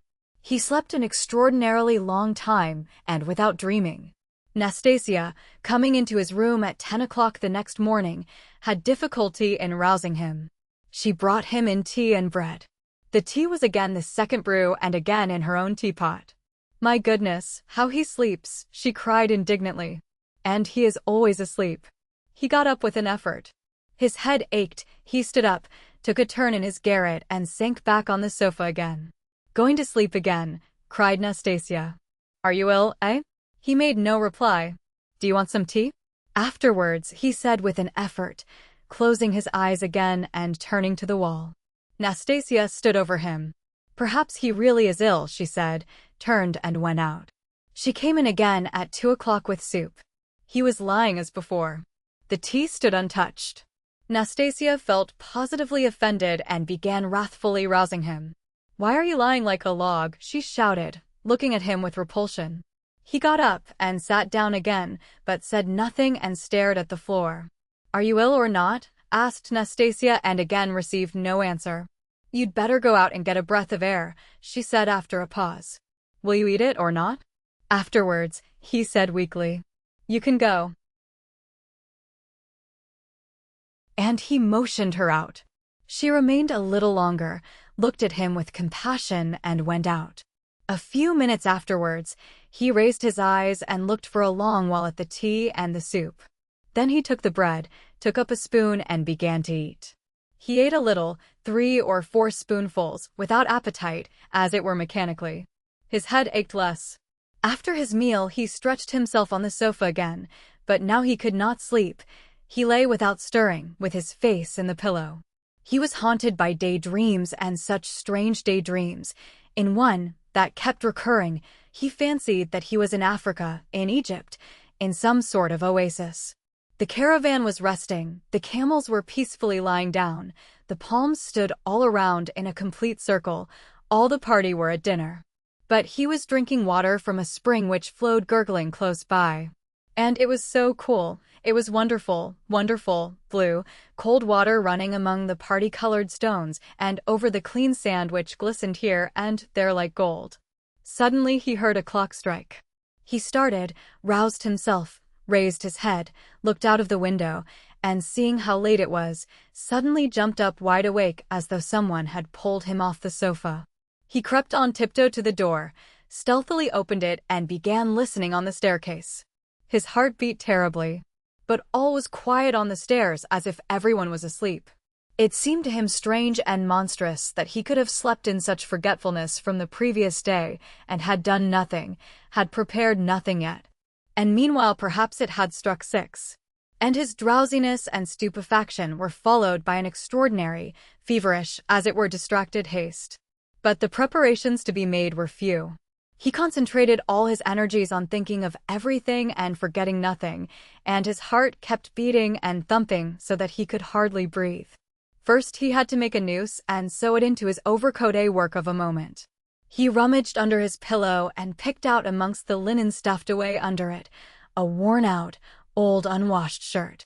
From its rags he tore a long strip, a couple of inches wide and about 16 inches long. He folded this strip in 2, took off his wide, strong summer overcoat of some stout cotton material, his only outer garment, and began sewing the 2 ends of the rag on the inside, under the left armhole. His hands shook as he sewed, but he did it successfully so that nothing showed outside when he put the coat on again. The needle and thread he had got ready long before, and they lay on his table in a piece of paper. As for the noose, it was a very ingenious device of his own. The noose was intended for the axe. It was impossible for him to carry the axe through the street in his hands. And if hidden under his coat, he would still have had to support it with his hand, which would have been noticeable. Now he had only to put the head of the axe in the noose, and it would hang quietly under his arm on the inside. Putting his hand in his coat pocket, he could hold the end of the handle all the way, so that it did not swing, and as the coat was very full, a regular sack in fact, it could not be seen from outside that he was holding something with the hand that was in the pocket. This noose, too, he had designed a fortnight before. When he had finished with this, he thrust his hand into a little opening between his sofa and the floor, fumbled in the left corner, and drew out the _pledge_, which he had got ready long before and hidden there. This pledge was, however, only a smoothly planed piece of wood the size and thickness of a silver cigarette case. He picked up this piece of wood in one of his wanderings in a courtyard where there was some sort of a workshop. Afterwards, he had added to the wood a thin, smooth piece of iron, which he had also picked up at the same time in the street. Putting the iron, which was a little the smaller, on the piece of wood, he fastened them very firmly, crossing and recrossing the thread round them, then wrapped them carefully and daintily in clean white paper and tied up the parcel so that it would be very difficult to untie it. This was in order to divert the attention of the old woman for a time, while she was trying to undo the knot, and so to gain a moment. The iron strip was added to give weight, so that the woman might not guess the first minute that the thing was made of wood. All this had been stored by him beforehand under the sofa. He had only just got the pledge out when he heard someone suddenly about in the yard. It struck 6 long ago. Long ago. My God. He rushed to the door, listened, caught up his hat, and began to descend his 13 steps cautiously, noiselessly, like a cat. He had still the most important thing to do: to steal the axe from the kitchen. That the deed must be done with an axe he had decided long ago. He had also a pocket pruning knife, but he could not rely on the knife and still less on his own strength, and so resolved finally on the axe. We may note in passing one peculiarity in regard to all the final resolutions taken by him in the matter. They had one strange characteristic: the more final they were, the more hideous and the more absurd they at once became in his eyes. In spite of all his agonizing inward struggle, he never for a single instant all that time could believe in the carrying out of his plans. And, indeed, if it had ever happened that everything to the least point could have been considered and finally settled, and no uncertainty of any kind had remained, he would, it seems, have renounced it all as something absurd, monstrous, and impossible. But a whole mass of unsettled points and uncertainties remained. As for getting the axe, that trifling business cost him no anxiety, for nothing could be easier. Nastasia was continually out of the house, especially in the evenings. She would run into the neighbors or to a shop, and always left the door ajar. It was the one thing the landlady was always scolding her about. And so, when the time came, he would only have to go quietly into the kitchen and to take the axe, and an hour later, when everything was over, go in and put it back again. But these were doubtful points. Supposing he returned an hour later to put it back and Nastasia had come back and was on the spot. He would of course have to go by and wait till she went out again. But supposing she were in the meantime to miss the axe, look for it, make an outcry, that would mean suspicion, or at least grounds for suspicion. But those were all trifles which he had not even begun to consider, and indeed he had no time. He was thinking of the chief point, and put off trifling details until he could believe in it all . But that seemed utterly unattainable. So it seemed to himself, at least. He could not imagine, for instance, that he would sometime leave off thinking, get up and simply go there. Even his late experiment, i.e., his visit with the object of a final survey of the place, was simply an attempt at an experiment, far from being the real thing, as though one should say, "Come, let us go and try it, why dream about it?"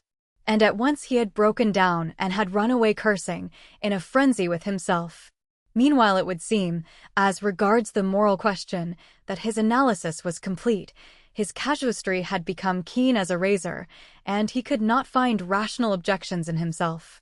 But in the last resort, he simply ceased to believe in himself, and doggedly, slavishly sought arguments in all directions, fumbling for them, as though someone were forcing and drawing him to it. At first, long before indeed, he had been much occupied with one question: why almost all crimes are so badly concealed and so easily detected, and why almost all criminals leave such obvious traces. He had come gradually to many different and curious conclusions, and in his opinion the chief reason lay not so much in the material impossibility of concealing the crime, as in the criminal himself. Almost every criminal is subject to a failure of will and reasoning power by a childish and phenomenal heedlessness at the very instant when prudence and caution are most essential. It was his conviction that this eclipse of reason and failure of will power attacked a man like a disease, developed gradually and reached its highest point just before the perpetration of the crime, continued with equal violence at the moment of the crime and for longer or shorter time after, according to the individual case, and then passed off like any other disease. The question whether the disease gives rise to the crime, or whether the crime from its own peculiar nature is always accompanied by something of the nature of disease, he did not yet feel able to decide. When he reached these conclusions, he decided that in his own case there could not be such a morbid reaction, that his reason and will would remain unimpaired at the time of carrying out his design, for the simple reason that his design was not a crime. We will omit all the process by means of which he arrived at this last conclusion. We have run too far ahead already. We may add only that the practical, purely material difficulties of the affair occupied a secondary position in his mind. One has but to keep all one's willpower and reason to deal with them, and they will all be overcome at the time when once one has familiarized oneself with the minutest details of the business. But this preparation had never been begun. His final decisions were what he came to trust least, and when the hour struck, it all came to pass quite differently, as it were accidentally and unexpectedly. One trifling circumstance upset his calculations before he had even left the staircase. When he reached the landlady's kitchen, the door of which was open as usual, he glanced cautiously in to see whether, in Nastasia's absence, the landlady herself was there, or if not, whether the door to her own room was closed, so that she might not peep out when he went in for the axe. But what was his amazement when he suddenly saw that Nastasia was not only at home in the kitchen, but was occupied there, taking linen out of a basket and hanging it on a line. Seeing him, she left off hanging the clothes, turned to him and stared at him all the time he was passing. He turned away his eyes and walked past as though he noticed nothing. But it was the end of everything. He had not the axe. He was overwhelmed. What made me think, he reflected, as he went under the gateway, what made me think that she would be sure not to be at home at that moment? Why did I assume this so certainly? He was crushed and even humiliated. He could have laughed at himself in his anger. A dull animal rage boiled within him. He stood hesitating in the gateway. To go into the street, to go a walk. For appearance sake was revolting. To go back to his room, even more revolting. And what a chance I have lost forever, he muttered, standing aimlessly in the gateway, just opposite the porter's little dark room, which was also open. Suddenly he started. From the porter's room, 2 paces away from him, something shining under the bench to the right caught his eye. He looked about him, nobody. He approached the room on tiptoe, went down 2 steps into it, and in a faint voice called the porter. Yes, not at home. Somewhere near though, in the yard, for the door is wide open. He dashed to the axe, it was an axe, and pulled it out from under the bench, where it lay between 2 chunks of wood. At once, before going out, he made it fast in the noose. He thrust both hands into his pockets and went out of the room. No one had noticed him. When reason fails, the devil helps, he thought with a strange grin. This chance raised his spirits extraordinarily. He walked along quietly and sedately, without hurry, to avoid awakening suspicion. He scarcely looked at the passers-by, tried to escape looking at their faces at all, and to be as little noticeable as possible. Suddenly he thought of his hat. Good heavens! I had the money the day before yesterday and did not get a cap to wear instead. A curse rose from the bottom of his soul. Glancing out of the corner of his eye into a shop, he saw by a clock on the wall that it was 10 minutes past 7. He had to make haste and at the same time to go some way round, so as to approach the house from the other side. When he had happened to imagine all this beforehand, he had sometimes thought that he would be very much afraid. But he was not very much afraid now, was not afraid at all, indeed. His mind was even occupied by irrelevant matters, but by nothing for long. As he passed the Yusupov garden, he was deeply absorbed in considering the building of great fountains and of their refreshing effect on the atmosphere in all the squares. By degrees, he passed to the conviction that if the summer garden were extended to the Field of Mars, and perhaps joined to the garden of the Mihailovsky Palace, it would be a splendid thing and a great benefit to the town.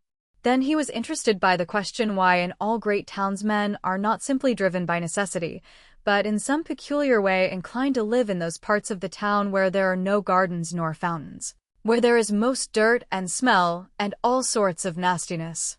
Then his own walks through the Haymarket came back to his mind, and for a moment he waked up to reality. What nonsense! He thought, better think of nothing at all. So probably men led to execution clutch mentally at every object that meets them on the way, flashed through his mind, but simply flashed like lightning. He made haste to dismiss this thought. And by now he was near. Here was the house, here was the gate. Suddenly a clock somewhere struck once. What? Can it be 7:30? Impossible, it must be fast. Luckily for him, everything went well again at the gates. At that very moment, as though expressly for his benefit, a huge wagon of hay had just driven in at the gate, completely screening him as he passed under the gateway, and the wagon had scarcely had time to drive through into the yard, before he had slipped in a flash to the right. On the other side of the wagon he could hear shouting and quarreling, but no one noticed him and no one met him. Many windows looking into that huge quadrangular yard were open at that moment, but he did not raise his head, he had not the strength to. The staircase leading to the old woman's room was close by, just on the right of the gateway. He was already on the stairs. Drawing a breath, pressing his hand against his throbbing heart, and once more feeling for the axe and setting it straight, he began softly and cautiously ascending the stairs, listening every minute. But the stairs, too, were quite deserted. All the doors were shut. He met no one. One flat, indeed, on the first floor was wide open and painters were at work in it, but they did not glance at him. He stood still, thought a minute, and went on. Of course it would be better if they had not been here, but it's 2 stories above them. And there was the 4th story. Here was the door. Here was the flat opposite, the empty one. The flat underneath the old woman's was apparently empty also. The visiting card nailed on the door had been torn off, they had gone away. He was out of breath. For one instant the thought floated through his mind, shall I go back? But he made no answer and began listening at the old woman's door, a dead silence.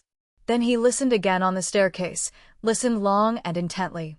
Then looked about him for the last time, pulled himself together, drew himself up, and once more tried the axe in the noose. Am I very pale? He wondered. Am I not evidently agitated? She is mistrustful. Had I better wait a little longer? Till my heart leaves off thumping. But his heart did not leave off. On the contrary, as though to spite him, it throbbed more and more violently. He could stand it no longer. He slowly put out his hand to the bell and rang. Half a minute later he rang again, more loudly. No answer. To go on ringing was useless and out of place. The old woman was, of course, at home, but she was suspicious and alone. He had some knowledge of her habits. And once more he put his ear to the door. Either his senses were peculiarly keen, which it is difficult to suppose, or the sound was really very distinct. Anyway, he suddenly heard something like the cautious touch of a hand on the lock and the rustle of a skirt at the very door. Someone was standing stealthily close to the lock, and just as he was doing on the outside, was secretly listening within, and seemed to have her ear to the door. He moved a little on purpose and muttered something aloud that he might not have the appearance of hiding, then rang a third time, but quietly, soberly, and without impatience. Recalling it afterwards, that moment stood out in his mind vividly, distinctly. Forever, he could not make out how he had had such cunning, for his mind was as it were clouded at moments, and he was almost unconscious of his body. An instant later, he heard the latch unfastened. Chapter 7. The door was as before opened a tiny crack, and again 2 sharp and suspicious eyes stared at him out of the darkness. Then Raskolnikov lost his head and nearly made a great mistake. Fearing the old woman would be frightened by their being alone, and not hoping that the sight of him would disarm her suspicions, he took hold of the door and drew it towards him to prevent the old woman from attempting to shut it again. Seeing this, she did not pull the door back, but she did not let go the handle, so that he almost dragged her out with it onto the stairs. Seeing that she was standing in the doorway, not allowing him to pass, he advanced straight upon her. She stepped back in alarm, tried to say something, but seemed unable to speak, and stared with open eyes at him. "Good evening, Alyona Ivanovna," he began, trying to speak easily, but his voice would not obey him. It broke and shook. "I have come. I have brought something. But we'd better come in." To the light. And leaving her, he passed straight into the room uninvited. The old woman ran after him. Her tongue was unloosed. "Good heavens! What it is? Who is it? What do you want?" "Why, Alyona Ivanovna, you know me. Raskolnikov. Here, I brought you the pledge I promised the other day," and he held out the pledge. The old woman glanced for a moment at the pledge, but at once stared in the eyes of her uninvited visitor. She looked intently, maliciously, and mistrustfully. A minute passed. He even fancied something like a sneer in her eyes, as though she had already guessed everything. He felt that he was losing his head, that he was almost frightened, so frightened that if she were to look like that and not say a word for another half-minute, he thought he would have run away from her. "Why do you look at me as though you did not know me?" he said suddenly, also with malice. "Take it if you like, if not I'll go elsewhere, I am in a hurry." He had not even thought of saying this, but it was suddenly said of itself. The old woman recovered herself, and her visitor's resolute tone evidently restored her confidence. "But why, my good sir, all of a minute. What is it?" she asked, looking at the pledge. "The silver cigarette case. I spoke of it last time, you know." She held out her hand. "But how pale you are, to be sure. And your hands are trembling too? Have you been bathing, or what?" "Fever," he answered abruptly. "You can't help getting pale. If you've nothing to eat," he added, with difficulty articulating the words. His strength was failing him again. But his answer sounded like the truth. The old woman took the pledge. "What is it?" she asked once more, scanning Raskolnikov intently and weighing the pledge in her hand. "A thing. Cigarette case. Silver. Look at it. It does not seem somehow like silver. How he has wrapped it up." Trying to untie the string and turning to the window, to the light, all her windows were shut. In spite of the stifling heat, she left him altogether for some seconds and stood with her back to him. He unbuttoned his coat and freed the axe from the noose, but did not yet take it out altogether, simply holding it in his right hand under the coat. His hands were fearfully weak. He felt them every moment growing more numb and more wooden. He was afraid he would let the axe slip and fall. A sudden giddiness came over him. "But what has he tied it up like this for?" the old woman cried with vexation and moved towards him. He had not a minute more to lose. He pulled the axe quite out, swung it with both arms, scarcely conscious of himself, and almost without effort, almost mechanically, brought the blunt side down on her head. He seemed not to use his own strength in this. But as soon as he had once brought the axe down, his strength returned to him. The old woman was as always bareheaded. Her thin, light hair, streaked with gray, thickly smeared with grease, was plaited in a rat's tail and fastened by a broken horn comb which stood out on the nape of her neck. As she was so short, the blow fell on the very top of her skull. She cried out, but very faintly, and suddenly sank all of a heap on the floor, raising her hands to her head. In one hand she still held the pledge. Then he dealt her another and another blow with the blunt side and on the same spot. The blood gushed as from an overturned glass. The body fell back. He stepped back, let it fall, and at once bent over her face. She was dead. Her eyes seemed to be starting out of their sockets. The brow and the whole face were drawn and contorted convulsively. He laid the axe on the ground near the dead body and felt at once in her pocket, trying to avoid the streaming body, the same right-hand pocket from which she had taken the key on his last visit. He was in full possession of his faculties, free from confusion or giddiness, but his hands were still trembling. He remembered afterwards that he had been particularly collected and careful, trying all the time not to get smeared with blood. He pulled out the keys at once. They were all, as before, in one bunch on a steel ring. He ran at once into the bedroom with them. It was a very small room with a whole shrine of holy images. Against the other wall stood a big bed, very clean and covered with a silk patchwork wadded quilt. Against a third wall was a chest of drawers. Strange to say, so soon as he began to fit the keys into the chest, so soon as he heard their jingling, a convulsive shudder passed over him. He suddenly felt tempted again to give it all up and go away. But that was only for an instant. It was too late to go back. He positively smiled at himself when suddenly another terrifying idea occurred to his mind. He suddenly fancied that the old woman might be still alive and might recover her senses. Leaving the keys in the chest, he ran back to the body, snatched up the axe and lifted it once more over the old woman, but did not bring it down. There was no doubt that she was dead. Bending down and examining her again more closely, he saw clearly that the skull was broken and even battered in on one side. He was about to feel it with his finger, but drew back his hand, and indeed it was evident without that. Meanwhile there was a perfect pool of blood. All at once he noticed a string on her neck. He tugged at it, but the string was strong and did not snap, and besides, it was soaked with blood. He tried to pull it out from the front of the dress, but something held it and prevented its coming. In his impatience he raised the axe again to cut the string from above on the body, but did not dare, and with difficulty, smearing his hand and the axe in the blood, after 2 minutes' hurried effort, he cut the string and took it off without touching the body with the axe. He was not mistaken, it was a purse. On the string were 2 crosses, one of cypress wood and one of copper, and an image in silver filigree, and with them a small greasy chamois leather purse with a steel rim and ring. The purse was stuffed very full. Raskolnikov thrust it in his pocket without looking at it, flung the crosses on the old woman's body and rushed back into the bedroom, this time taking the axe with him. He was in terrible haste. He snatched the keys and began trying them again. But he was unsuccessful. They would not fit in the locks. It was not so much that his hands were shaking, but that he kept making mistakes. Though he saw, for instance, that a key was not the right one and would not fit, still he tried to put it in. Suddenly he remembered and realized that the big key with the deep notches, which was hanging there with the small keys, could not possibly belong to the chest of drawers. On his last visit this had struck him, but to some strong box, and that everything perhaps was hidden in that box.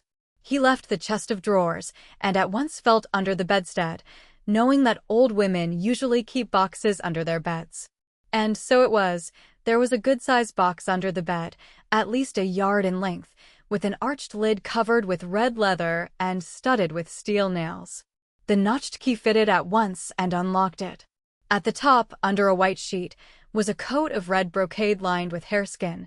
Under it was a silk dress, then a shawl, and it seemed as though there was nothing below but clothes. The first thing he did was to wipe his blood-stained hands on the red brocade. It's red, and on red blood will be less noticeable. The thought passed through his mind. Then he suddenly came to himself. Good God, am I going out of my senses? He thought with terror. But no sooner did he touch the clothes than a gold watch slipped from under the fur coat. He made haste to turn them all over. There turned out to be various articles made of gold among the clothes, probably all pledges, unredeemed or waiting to be redeemed, bracelets, chains, earrings, pins, and such things. Some were in cases, others simply wrapped in newspaper, carefully and exactly folded and tied round with tape. Without any delay, he began filling up the pockets of his trousers and overcoat without examining or undoing the parcels and cases, but he had not time to take many. He suddenly heard steps in the room where the old woman lay. He stopped short and was still as death. But all was quiet, so it must have been his fancy. All at once he heard distinctly a faint cry, as though someone had uttered a low broken moan. Then again dead silence for a minute or two. He sat squatting on his heels by the box and waited, holding his breath. Suddenly he jumped up, seized the axe and ran out of the bedroom. In the middle of the room stood Lizaveta with a big bundle in her arms.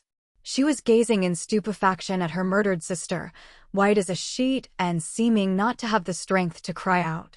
Seeing him run out of the bedroom, she began faintly quivering all over. Like a leaf, a shudder ran down her face.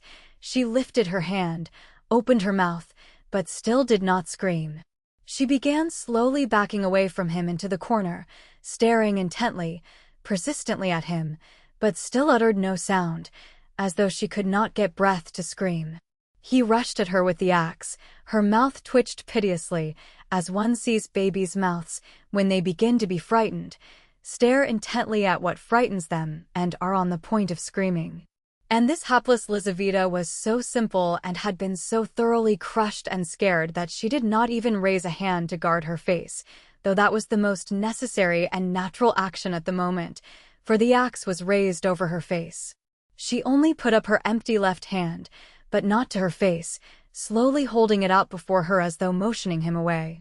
The axe fell with the sharp edge just on the skull and split at one blow all the top of the head. She fell heavily at once. Raskolnikov completely lost his head, snatching up her bundle, dropped it again and ran into the entry. Fear gained more and more mastery over him, especially after this second, quite unexpected murder. He longed to run away from the place as fast as possible.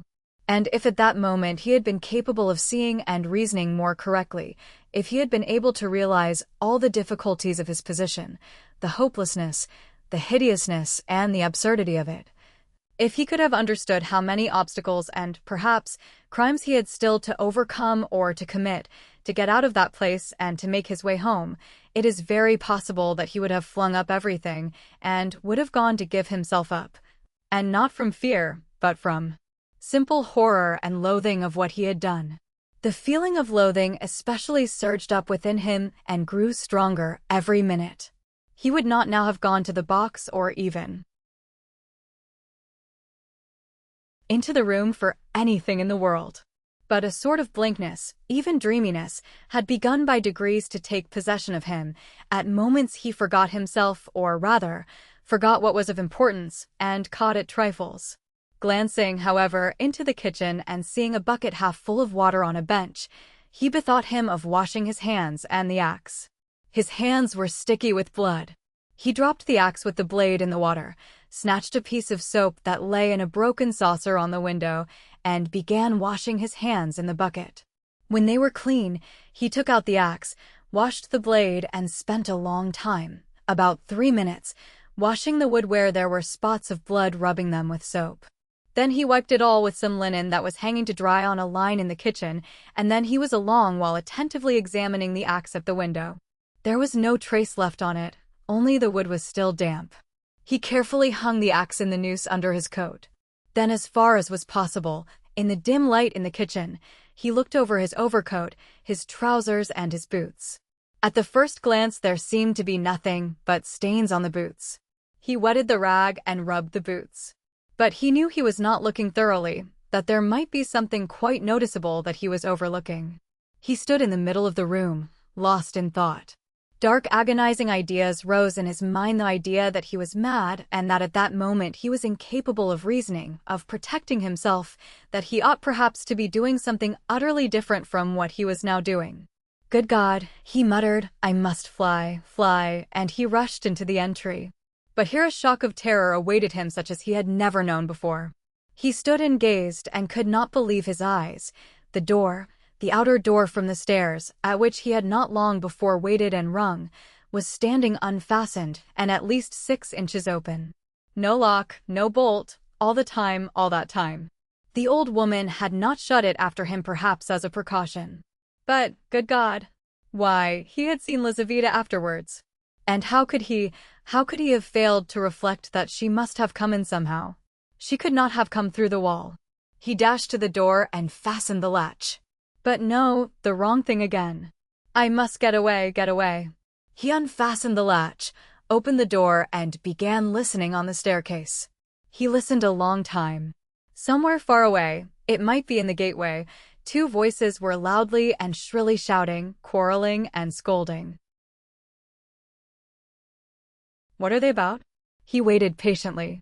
At last all was still, as though suddenly cut off. They had separated. He was meaning to go out, but suddenly, on the floor below, a door was noisily opened and someone began going downstairs humming a tune. How is it they all make such a noise? Flashed through his mind. Once more he closed the door and waited. At last all was still, not a soul stirring. He was just taking a step towards the stairs when he heard fresh footsteps. The steps sounded very far off, at the very bottom of the stairs, but he remembered quite clearly and distinctly that from the first sound he began for some reason to suspect that this was someone coming to the fourth floor, to the old woman. Why? Were the sounds somehow peculiar, significant? The steps were heavy, even, and unhurried. Now he had passed the first floor. Now he was mounting higher. It was growing more and more distinct. He could hear his heavy breathing. And now the third story had been reached. Coming here. And it seemed to him all at once that he was turned to stone, that it was like a dream in which one is being pursued, nearly caught and will be killed, and is rooted to the spot and cannot even move one's arms. At last, when the unknown was mounting to the fourth floor, he suddenly started and succeeded in slipping neatly and quickly back into the flat and closing the door behind him. Then he took the hook and softly, noiselessly, fixed it in the catch. Instinct helped him. When he had done this, he crouched holding his breath by the door. The unknown visitor was by now also at the door. They were now standing opposite one another, as he had just before been standing with the old woman, when the door divided them and he was listening. The visitor panted several times. He must be a big, fat man, thought Raskolnikov, squeezing the axe in his hand. It seemed like a dream indeed. The visitor took hold of the bell and rang it loudly. As soon as the tin bell tinkled, Raskolnikov seemed to be aware of something moving in the room. For some seconds he listened quite seriously. The unknown rang again, waited, and suddenly tugged violently and impatiently at the handle of the door. Raskolnikov gazed in horror at the hook shaking in its fastening, and in blank terror expected every minute that the fastening would be pulled out. It certainly did seem possible, so violently was he shaking it. He was tempted to hold the fastening, but he might be aware of it. A giddiness came over him again. I shall fall down, flashed through his mind, but the unknown began to speak, and he recovered himself at once. What's up? Are they asleep or murdered? D-damn them, he bawled in a thick voice. Hey, Alyona Ivanovna, old witch. Lizaveta Ivanovna, hey, my beauty. Open the door. Oh, damn them. Are they asleep or what? And again, enraged, he tugged with all his might a dozen times at the bell. He must certainly be a man of authority and an intimate acquaintance. At this moment light hurried steps were heard not far off, on the stairs. Someone else was approaching. Raskolnikov had not heard them at first. You don't say there's no one at home, the newcomer cried in a cheerful, ringing voice, addressing the first visitor, who still went on pulling the bell. Good evening, Coke. From his voice he must be quite young, thought Raskolnikov. Who the devil can tell? I've almost broken the lock, answered Coke. But how do you come to know me? Why, the day before yesterday I beat you 3 times running at billiards at Gambrinus. Oh, so they are not at home? That's queer. It's awfully stupid though. Where could the old woman have gone? I've come on business. Yes, and I have business with her too. Well, what can we do? Go back, I suppose, eh? And I was hoping to get some money, cried the young man. We must give it up, of course, but what did she fix this time for? The old witch fixed the time for me to come herself. It's out of my way. And where the devil she can have got to, I can't make out. She sits here from year's end to year's end, the old hag. Her legs are bad, and yet here all of a sudden she is out for a walk. Hadn't we better ask the porter? What? Where she's gone and when she'll be back. Damn it all. We might ask. But you know she never does go anywhere. And he once more tugged at the door handle. Damn it all. There's nothing to be done, we must go. Stay, cried the young man suddenly. Do you see how the door shakes if you pull it? Well, that shows it's not locked, but fastened with a hook. Do you hear how the hook clanks? Well, why, don't you see? That proves that one of them is at home. If they were all out, they would have locked the door from the outside with the key and not with the hook from inside. There, do you hear how the hook is clanking? To fasten the hook on the inside they must be at home, don't you see? So there they are sitting inside and don't open the door. Well, and so they must be, cried Coke, astonished. What are they about in there? And he began furiously shaking the door. Stay, cried the young man again. Don't pull at it. There must be something wrong. Here, you've been ringing and pulling at the door and still they don't open. So either they've both fainted or, what? I tell you what. Let's go fetch the porter, let him wake them up. All right. Both were going down. Stay. You stop here while I run down for the porter. What for? Well, you'd better. All right. I'm studying the law, you see.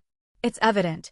Extent there's something wrong here, the young man cried hotly, and he ran downstairs. Coke remained.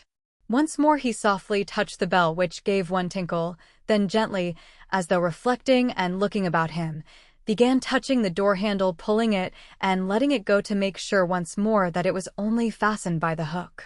Then puffing and panting he bent down and began looking at the keyhole, but the key was in the lock on the inside and so nothing could be seen. Raskolnikov stood keeping tight hold of the axe. He was in a sort of delirium. He was even making ready to fight when they should come in. While they were knocking and talking together, the idea several times occurred to him to end it all at once and shout to them through the door. Now and then he was tempted to swear at them, to jeer at them, while they could not open the door.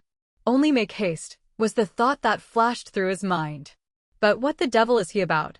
Time was passing, 1 minute and another no one came. Coke began to be restless. What the devil? He cried suddenly and in impatience deserting his sentry duty. He, too, went down, hurrying and thumping with his heavy boots on the stairs. The steps died away. Good heavens! What am I to do? Raskolnikov unfastened the hook, opened the door. There was no sound. Abruptly, without any thought at all, he went out, closing the door as thoroughly as he could, and went downstairs. He had gone down 3 flights when he suddenly heard a loud voice below. Where could he go? There was nowhere to hide. He was just going back to the flat. Hey there! Catch the brute! Somebody dashed out of a flat below, shouting, and rather fell than ran down the stairs, bawling at the top of his voice. Mika! Mika! Mika! Mika! Mika! Blast him! The shout ended in a shriek. The last sounds came from the yard. All was still. But at the same instant several men talking loud and fast began noisily mounting the stairs. There were 3 or 4 of them. He distinguished the ringing voice of the young man.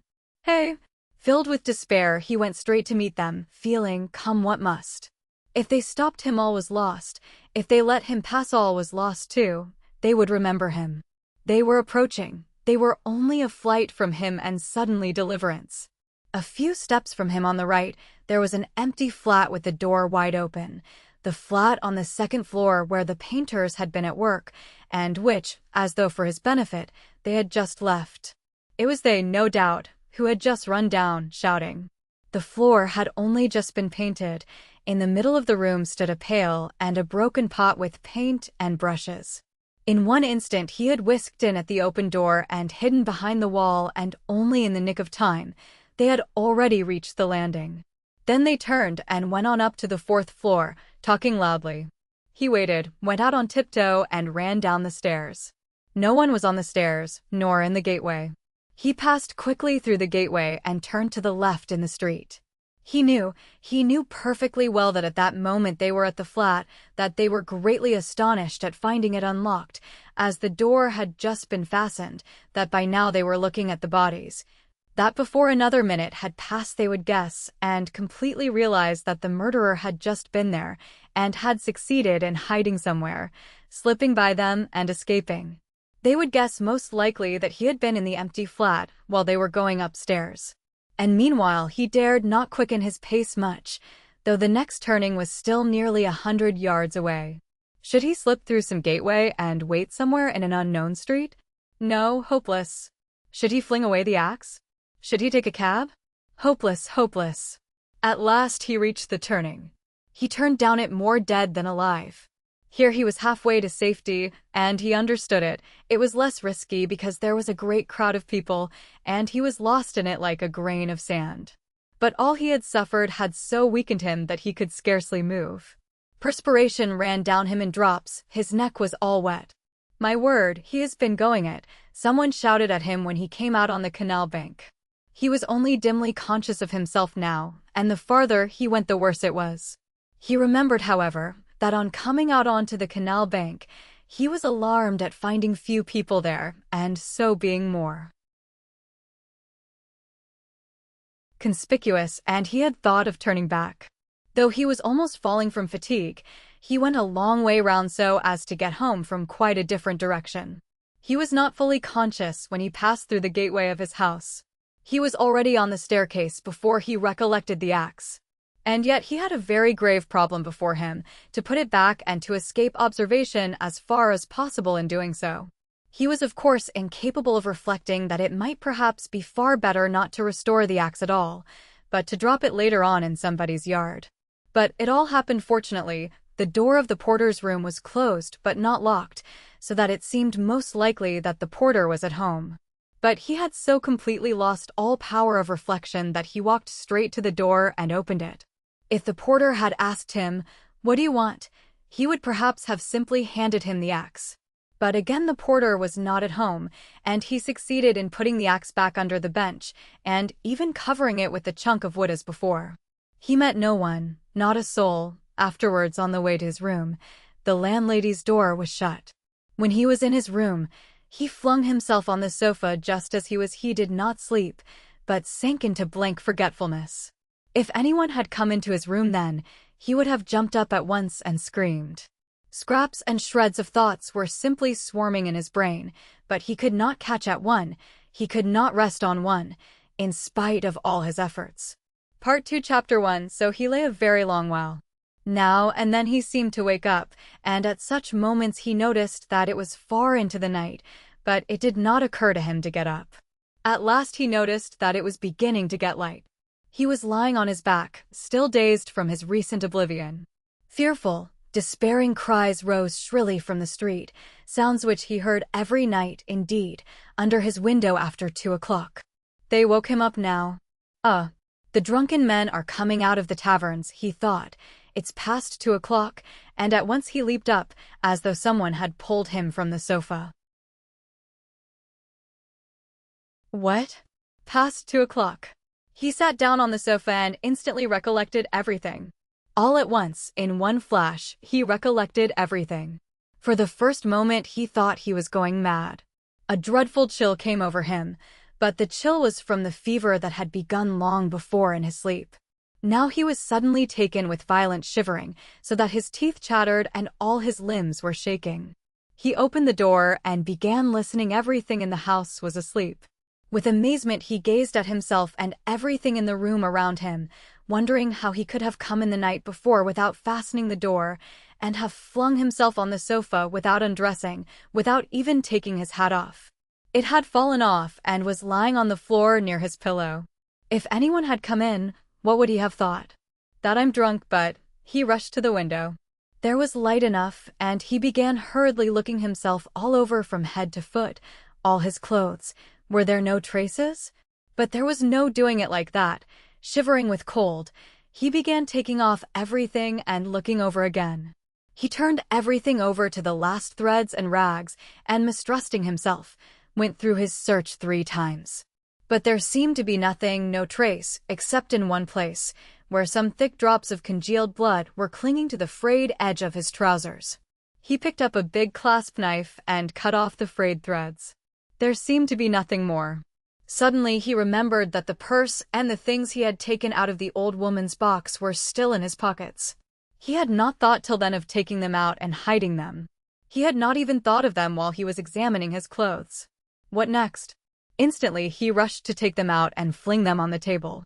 When he had pulled out everything and turned the pocket inside out to be sure there was nothing left, he carried the whole heap to the corner. The paper had come off the bottom of the wall and hung there in tatters. He began stuffing all the things into the hole under the paper. They're in. All out of sight, and the purse too, he thought gleefully, getting up and gazing blankly at the hole which bulged out more than ever.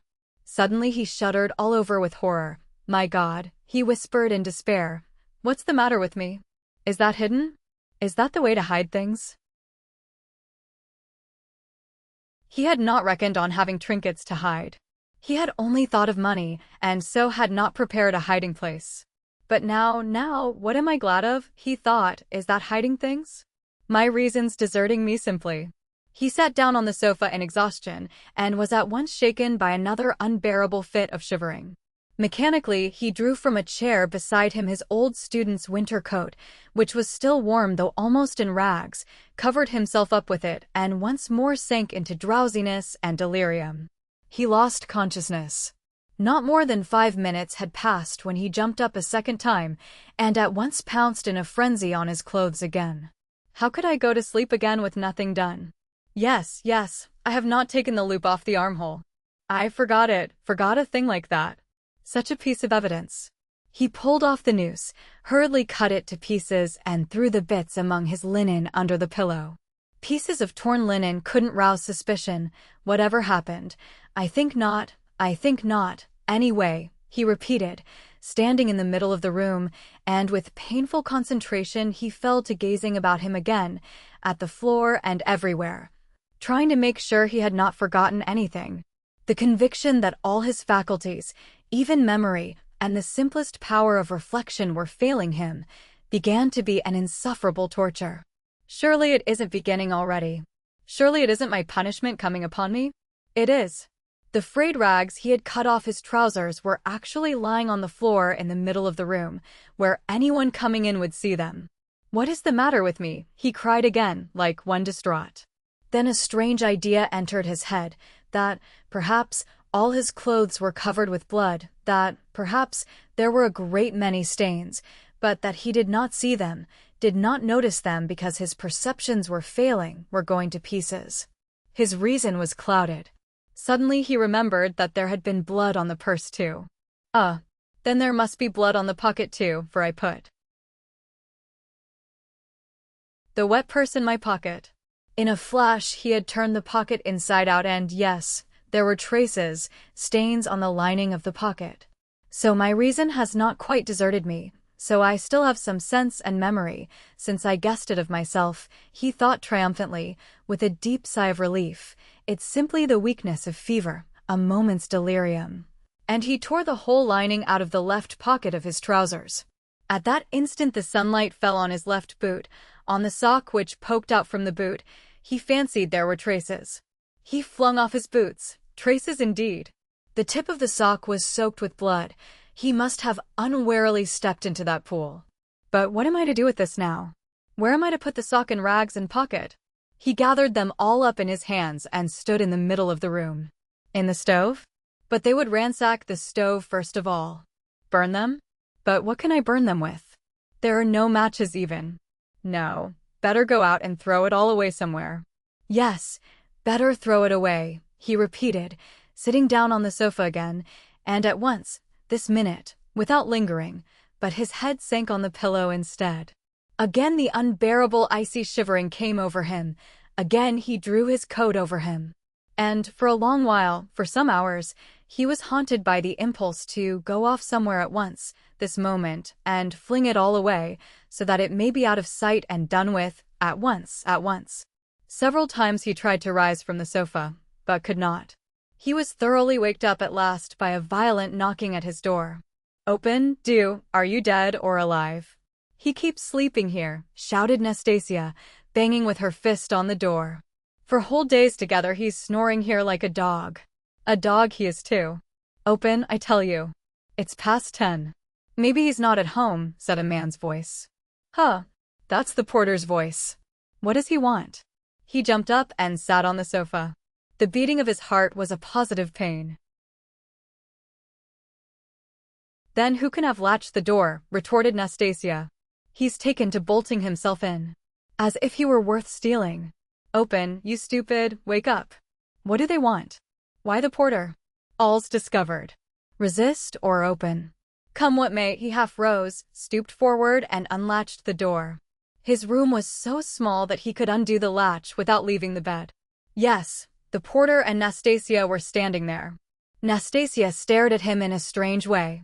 He glanced with a defiant and desperate air at the porter, who without a word held out a gray folded paper sealed with bottle wax.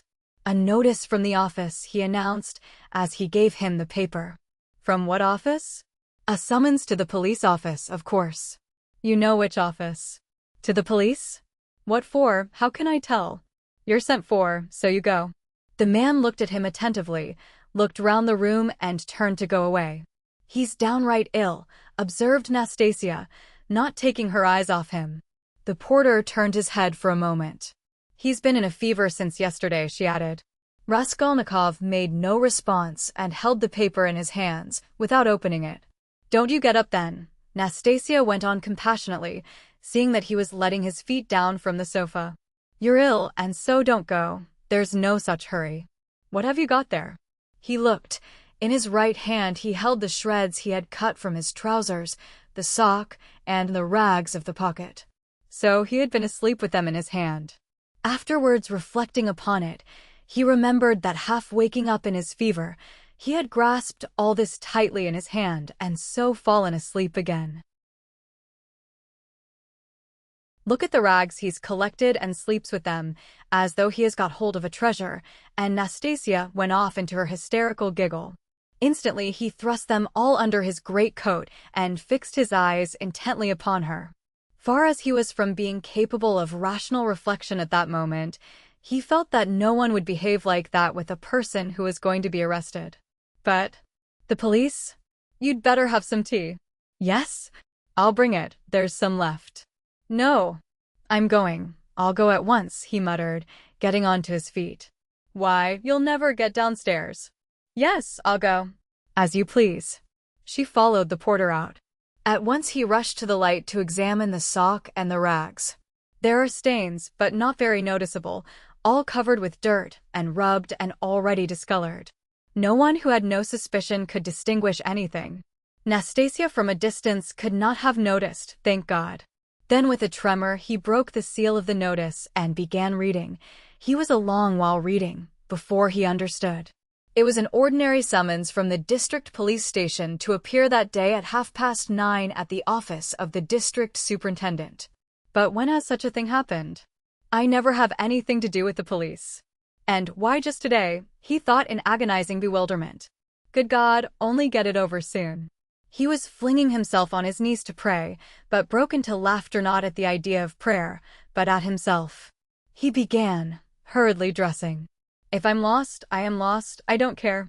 Shall I put the sock on?" He suddenly wondered. It will get dustier still, and the traces will be gone. But no sooner had he put it on than he pulled it off again in loathing and horror. He pulled it off, but reflecting that he had no other socks. He picked it up and put it on again, and again he laughed. That's all conventional, that's all relative, merely a way of looking at it, he thought in a flash, but only on the top surface of his mind, while he was shuddering all over. "There, I've got it on. I have finished by getting it on." But his laughter was quickly followed by despair. "No, it's too much for me," he thought. His legs shook. From fear, he muttered. His head swam and ached with fever. "It's a trick. They wanted to coy me there and confound me over everything," he mused as he went out onto the stairs. "The worst of it is I'm almost lightheaded. I may blurt out something stupid. On the stairs he remembered that he was leaving all the things just as they were in the hole in the wall, and, very likely, it's on purpose to search when I'm out, he thought, and stopped short. But he was possessed by such despair, such cynicism of misery, if one may so call it, that with a wave of his hand he went on. Only to get it over. In the street the heat was insufferable again. Not a drop of rain had fallen all those days. Again dust, bricks and mortar. Again the stench from the shops and pothouses, again the drunken men, the Finnish peddlers and half-broken-down cabs. The sun shone straight in his eyes, so that it hurt him to look out of them, and he felt his head going round as a man in a fever is apt to feel when he comes out into the street on a bright sunny day. When he reached the turning into the street, in an agony of trepidation, he looked down it. At the house, and at once averted his eyes. If they question me, perhaps I'll simply tell, he thought, as he drew near the police station. The police station was about a quarter of a mile off. It had lately been moved to new rooms on the 4th floor of a new house. He had been once for a moment in the old office, but long ago. Turning in at the gateway, he saw on the right a flight of stairs which a peasant was mounting with a book in his hand. A house porter, no doubt. So then, the office is here, and he began ascending the stairs on the chance. He did not want to ask questions of anyone. I'll go in, fall on my knees, and confess everything, he thought, as he reached the 4th floor. The staircase was steep, narrow, and all sloppy with dirty water. The kitchens of the flats opened onto the stairs and stood open almost the whole day. So there was a fearful smell and heat. The staircase was crowded with porters going up and down with their books under their arms, policemen and persons of all sorts and both sexes. The door of the office, too, stood wide open. Peasants stood waiting within. There, too, the heat was stifling and there was a sickening smell of fresh paint and stale oil from the newly decorated rooms. After waiting a little, he decided to move forward into the next room. All the rooms were small and low-pitched. A fearful impatience drew him on and on. No one paid attention to him. In the second room some clerk sat writing, dressed hardly better than he was and rather a queer-looking set. He went up to one of them. "What is it?" He showed the notice he had received. "You're a student?" the man asked, glancing at the notice. "Yes, formerly a student." The clerk looked at him, but without the slightest interest. He was a particularly unkempt person with the look of a fixed idea in his eye. There would be no getting anything out of him, because he has no interest in anything, thought Raskolnikov. "Go in there to the head clerk," said the clerk, pointing towards the furthest room. He went into that room, the 4th in order. It was a small room and packed full of people, rather better dressed than in the outer rooms. Among them were 2 ladies. One, poorly dressed in mourning, sat at the table opposite the chief clerk, writing something at his dictation. The other, a very stout, buxom woman with a purplish-red, blotchy face, excessively smartly dressed with a brooch on her bosom as big as a saucer, was standing on one side, apparently waiting for something. Raskolnikov thrust his notice upon the head clerk. The latter glanced at it, said, "Wait a minute," and went on attending to the lady in mourning. He breathed more freely. It can't be that. By degrees he began to regain confidence. He kept urging himself to have courage and be calm. Some foolishness, some trifling carelessness, and I may betray myself. It's a pity there's no air here, he added. It's stifling. It makes one's head dizzier than ever. And one's mind too. He was conscious of a terrible inner turmoil. He was afraid of losing his self-control. He tried to catch at something and fix his mind on it, something quite irrelevant, but he could not succeed in this at all. Yet the head clerk greatly interested him. He kept hoping to see through him and guess something from his face. He was a very young man, about 22, with a dark mobile face that looked older than his years. He was fashionably dressed and foppish, with his hair parted in the middle, well-combed and pomaded, and wore a number of rings on his well-scrubbed fingers and a gold chain on his waistcoat. He said a couple of words in French to a foreigner who was in the room, and said them fairly correctly. Louise Ivanovna, you can sit down, he said casually to the gaily dressed, purple-faced lady, who was still standing as though not venturing to sit down, though there was a chair beside her. Ich danke, said the latter, and softly, with a rustle of silk, she sank into the chair. Her light blue dress trimmed with white lace floated about the table like an air balloon and filled almost half the room. She smelt of scent. But she was obviously embarrassed at filling half the room and smelling so strongly of scent, and though her smile was impudent as well as cringing, it betrayed evident uneasiness. The lady in mourning had done at last, and got up. All at once, with some noise, an officer walked in very jauntily, with a peculiar swing of his shoulders at each step. He tossed his cockaded cap on the table and sat down in an easy chair. The small lady positively skipped from her seat on seeing him, and fell to curtsying in a sort of ecstasy, but the officer took not the smallest notice of her, and she did not venture to sit down again in his presence. He was the assistant superintendent. He had a reddish mustache that stood out horizontally on each side of his face, and extremely small features, expressive of nothing much except a certain insolence. He looked askance and rather indignantly at Raskolnikov. He was so very badly dressed, and in spite of his humiliating position, his bearing was by no means in keeping with his clothes. Raskolnikov had unwarily fixed a very long and direct look on him, so that he felt positively affronted. "What do you want?" he shouted, apparently astonished that such a ragged fellow was not annihilated by the majesty of his glance. "I was summoned by a notice," Raskolnikov faltered. "For the recovery of money due from the student the head clerk interfered hurriedly, tearing himself from his papers. "Here," and he flung Raskolnikov a document and pointed out the place. "Read that." "Money? What money?" thought Raskolnikov, but then, "It's certainly not that ... and he trembled with joy. He felt sudden intense indescribable relief. A load was lifted from his back. "And pray, what time were you directed to appear, sir?" shouted the assistant superintendent, seeming for some unknown reason more and more aggrieved. "You were told to come at 9, and now it's 12. The notice was only brought me a quarter of an hour ago," Raskolnikov answered loudly over his shoulder. To his own surprise he, too, grew suddenly angry and found a certain pleasure in it. "And it's enough that I have come here ill with fever. Kindly refrain from shouting." "I'm not shouting, I'm speaking very quietly, it's you who are shouting at me. I'm a student, and allow no one to shout at me." The assistant superintendent was so furious that for the first minute he could only splutter inarticulately. He leaped up from his seat. "Be silent. You're in a government office." "Don't be impudent, sir."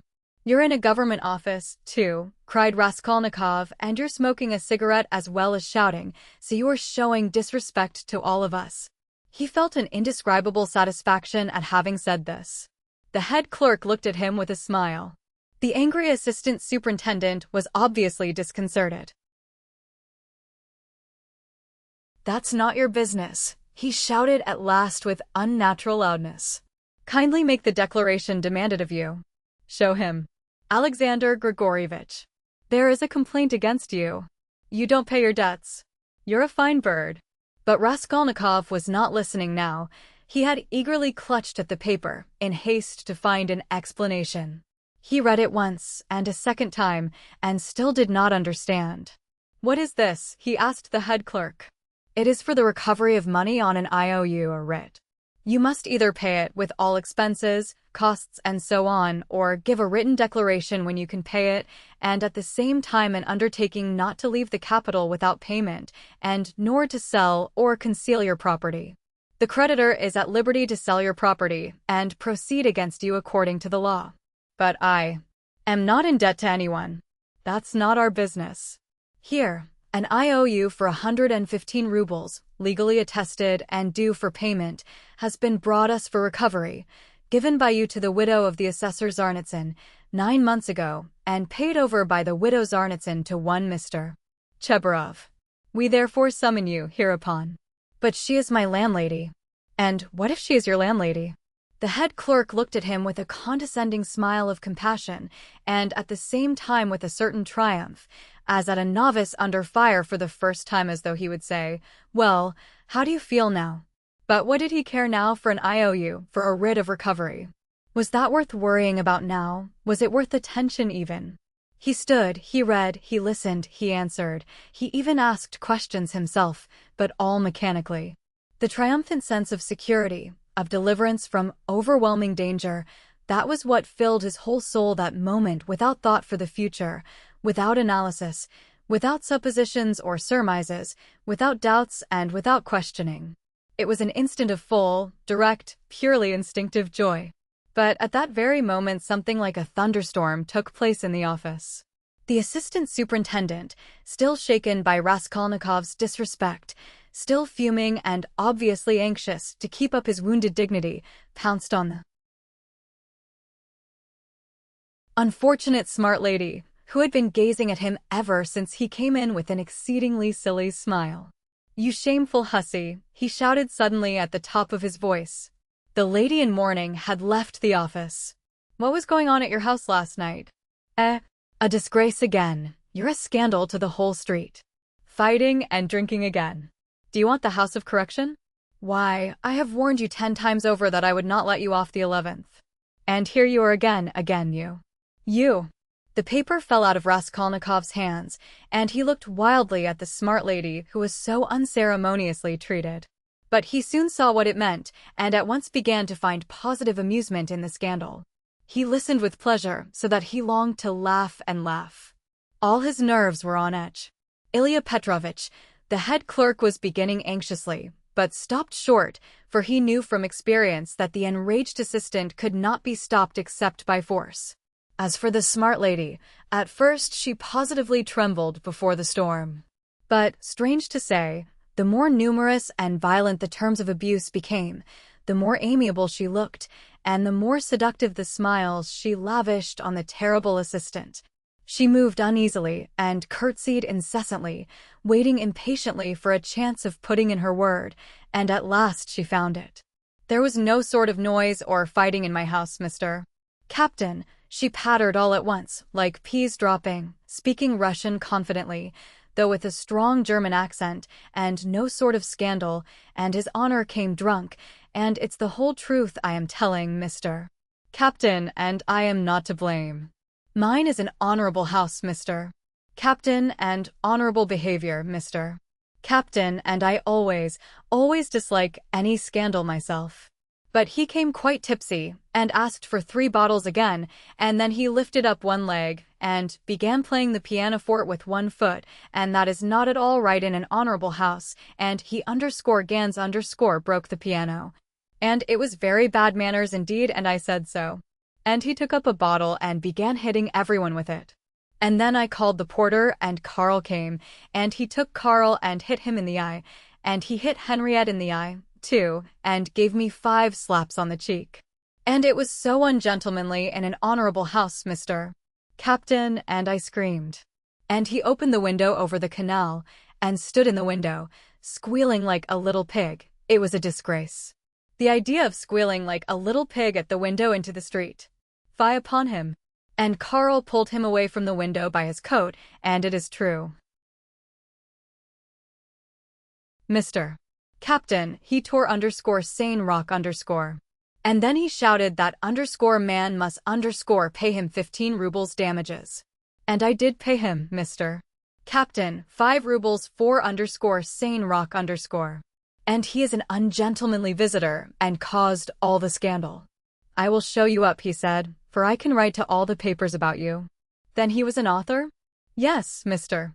Captain, and what an ungentlemanly visitor in an honorable house. Now then, enough. I have told you already, Ilya Petrovich, the head clerk repeated significantly. The assistant glanced rapidly at him. The head clerk slightly shook his head. "So I tell you this, most respectable Louise Ivanovna, and I tell it you for the last time," the assistant went on. "If there is a scandal in your honorable house once again, I will put you yourself in the lockup, as it is called in polite society. Do you hear? So a literary man, an author, took 5 rubles for his coat tail in an honorable house? A nice set, these authors. And he cast a contemptuous glance at Raskolnikov. There was a scandal the other day in a restaurant, too. An author had eaten his dinner and would not pay. "I'll write a satire on you," says he. And there was another of them on a steamer last week used the most disgraceful language to the respectable family of a civil counselor, his wife and daughter. And there was one of them turned out of a confectioner's shop the other day. They're like that, authors, literary men, students, town criers. Pho. You get along. I shall look in upon you myself one day. Then you had better be careful. Do you hear? With hurried deference, Louise Ivanovna fell to curtsying in all directions, and so curtsied herself to the door. But at the door, she stumbled backwards against a good-looking officer with a fresh, open face and splendid thick fair whiskers. This was the superintendent of the district himself, Nikodym Fomitch. Louise Ivanovna made haste to curtsy almost to the ground, and with mincing little steps, she fluttered out of the office. "Again thunder and lightning, a hurricane," said Nikodym Fomitch to Ilya Petrovitch in a civil and friendly tone. "You are aroused again, you are." Fuming again. "I heard it on the stairs." "Well, what then?" Ilya Petrovitch drawled with gentlemanly nonchalance, and he walked with some papers to another table, with a jaunty swing of his shoulders at each step. "Here, if you will kindly look, an author, or a student, has been one at least, does not pay his debts, has given an IOU, won't clear out of his room, and complaints are constantly being lodged against him. And here he has been pleased to make a protest against my smoking in his presence. He behaves like a cat himself, and just look at him, please. Here's the gentleman, and very attractive he is. Poverty is not a vice, my friend, but we know you go off like powder, you can't bear a slight. I dare say you took offense at something and went too far yourself," continued Nikodym Fomitch, turning affably to Raskolnikov. "But you are wrong there. He is a capital fellow, I assure you, but explosive. He gets hot, fires up, boils over, and no stopping him. And then it's all over. And at the bottom he's a heart of gold. His nickname in the regiment was the Explosive Lieutenant. And what a regiment it was, too," cried Ilya Petrovitch, much gratified at this agreeable banter, though still sulky.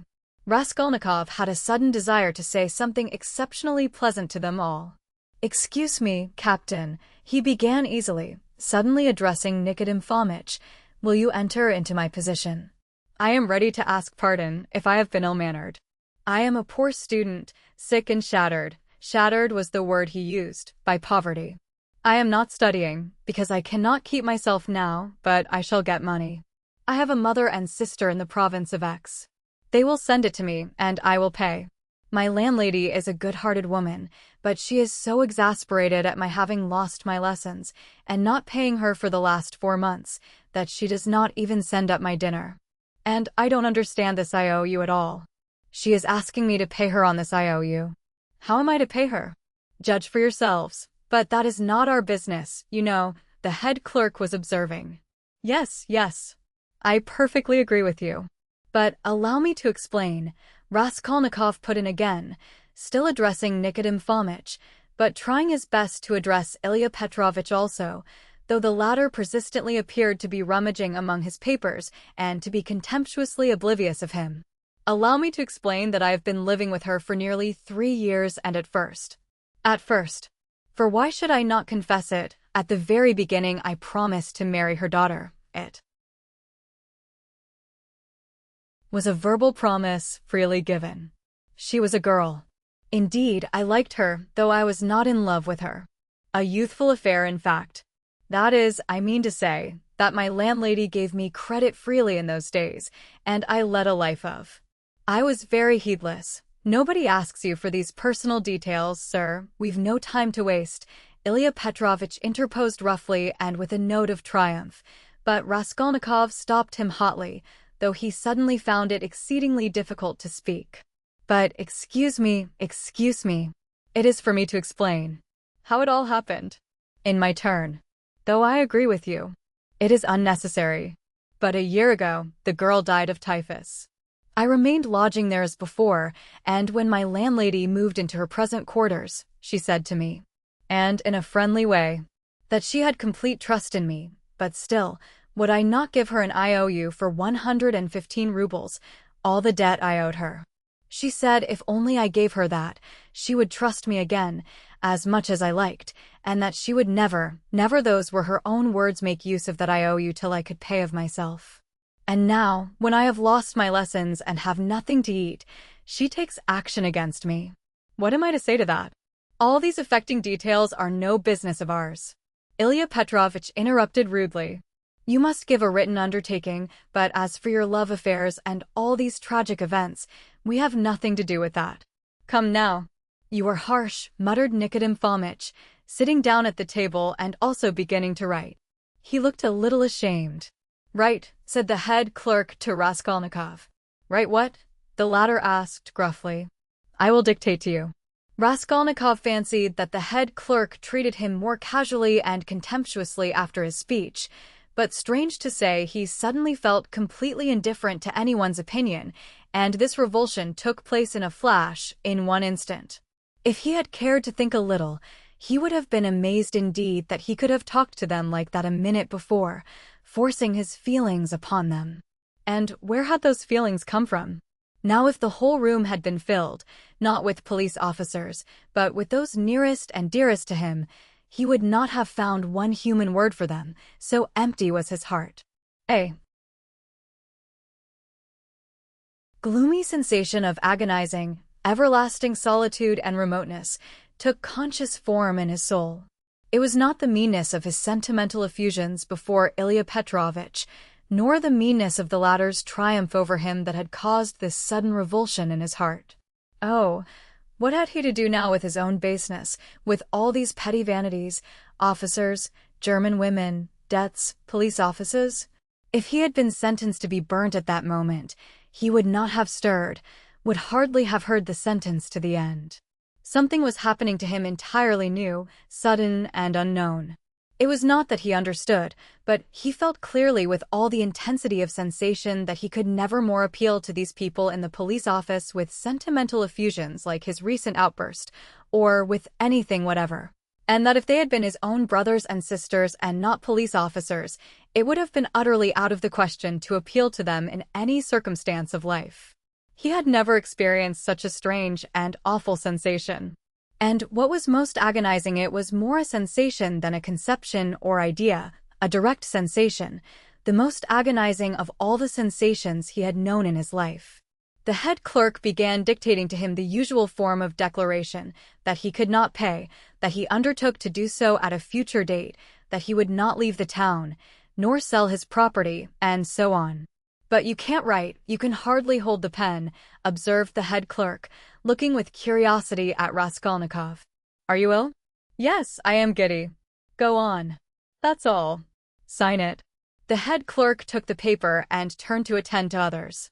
Raskolnikov gave back the pen, but instead of getting up and going away, he put his elbows on the table and pressed his head in his hands. He felt as if a nail were being driven into his skull. A strange idea suddenly occurred to him, to get up at once, to go up to Nikodim Fomitch, and tell him everything that had happened yesterday, and then to go with him to his lodgings and to show him the things in the hole in the corner. The impulse was so strong that he got up from his seat to carry it out. Hadn't I better think a minute? Flashed through his mind. No, better cast off the burden without thinking. But all at once he stood still, rooted to the spot. Nikodim Fomitch was talking eagerly with Ilya Petrovich, and the words reached him. It's impossible, they'll both be released. To begin with, the whole story contradicts itself. Why should they have called the porter if it had been their doing? To inform against themselves? Or as a blind? No, that would be too cunning. Besides, Pestryakov, the student, was seen at the gate by both the porters and a woman as he went in. He was walking with 3 friends, who left him only at the gate, and he asked the porters to direct him in the presence of the friends. Now, would he have asked his way if he had been going with such an object? As for Coke, he spent half an hour at the silversmith's below, before he went up to the old woman, and he left him at exactly 7:15. Now just consider, but excuse me, how do you explain this contradiction? They state themselves that they knocked and the door was locked, yet 3 minutes later when they went up with the porter, it turned out the door was unfastened. That's just it. The murderer must have been there and bolted himself in, and they'd have caught him for a certainty if Coke had not been an ass and gone to look for the porter too. He must have seized the interval to get downstairs and slip by them somehow. Coke keeps crossing himself and saying, if I had been there, he would have jumped out and killed me with his axe. He is going to have a Thanksgiving service, huh? And no one saw the murderer? They might well not see him. The house is a regular Noah's Ark, said the head clerk, who was listening. It's clear, quite clear, Nikodym Fomitch repeated warmly. No, it is anything but clear, Ilya Petrovich maintained. Raskolnikov picked up his hat and walked towards the door, but he did not reach it. When he recovered consciousness, he found himself sitting in a chair, supported by someone on the right side, while someone else was standing on the left, holding a yellowish glass filled with yellow water, and Nikodym Fomitch standing before him, looking intently at him. He got up from the chair. What's this? Are you ill? Nikodym Fomitch asked, rather sharply. He could hardly hold his pen when he was signing, said the head clerk, settling back in his place and taking up his work again. Have you been along? Cried Ilya Petrovich from his place, where he, too, was looking through papers. He had, of course, come to look at the sick man when he fainted, but retired at once when he recovered. Since yesterday, muttered Raskolnikov in reply. Did you go out yesterday? Yes. Though you were ill? Yes. At what time? About 7. And where did you go, may I ask? Along the street. Short and clear. Raskolnikov, white as a handkerchief, had answered sharply, jerkily, without dropping his black feverish eyes before Ilya Petrovich's stare. He can scarcely stand upright. And you? Nikodym Fomitch was beginning. No matter, Ilya Petrovich pronounced rather peculiarly. Nikodym Fomitch would have made some further protest, but glancing at the head clerk who was looking very hard at him, he did not speak. There was a sudden silence. It was strange. Very well, then, concluded Ilya Petrovich, we will not detain you. Raskolnikov went out. He caught the sound of eager conversation on his departure, and above the rest rose the questioning voice of Nikodym Fomitch. In the street, his faintness passed off completely. A search, there will be a search at once, he repeated to himself. Hurrying home. The brutes. They suspect. His former terror mastered him completely again. Chapter 2, and what if there has been a search already? What if I find them in my room? But here was his room. Nothing and no one in it. No one had peeped in.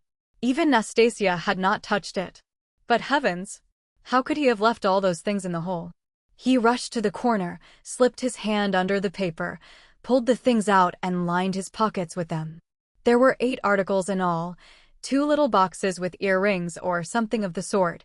He hardly looked to see, then 4 small leather cases. There was a chain, too, merely wrapped in newspaper, and something else in newspaper that looked like a decoration.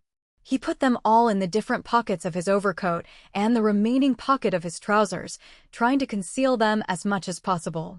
He took the purse, too. Then he went out of his room, leaving the door open. He walked quickly and resolutely, and though he felt shattered, he had his senses about him. He was afraid of pursuit. He was afraid that in another half-hour, another quarter of an hour perhaps, instructions would be issued for his pursuit, and so at all costs, he must hide all traces before then. He must clear everything up while he still had some strength, some reasoning power left him. Where was he to go? That had long been settled. Fling them into the canal, and all traces hidden in the water, the thing would be at an end. So he had decided in the night of his delirium, when several times he had had the impulse to get up and go away, to make haste and get rid of it all.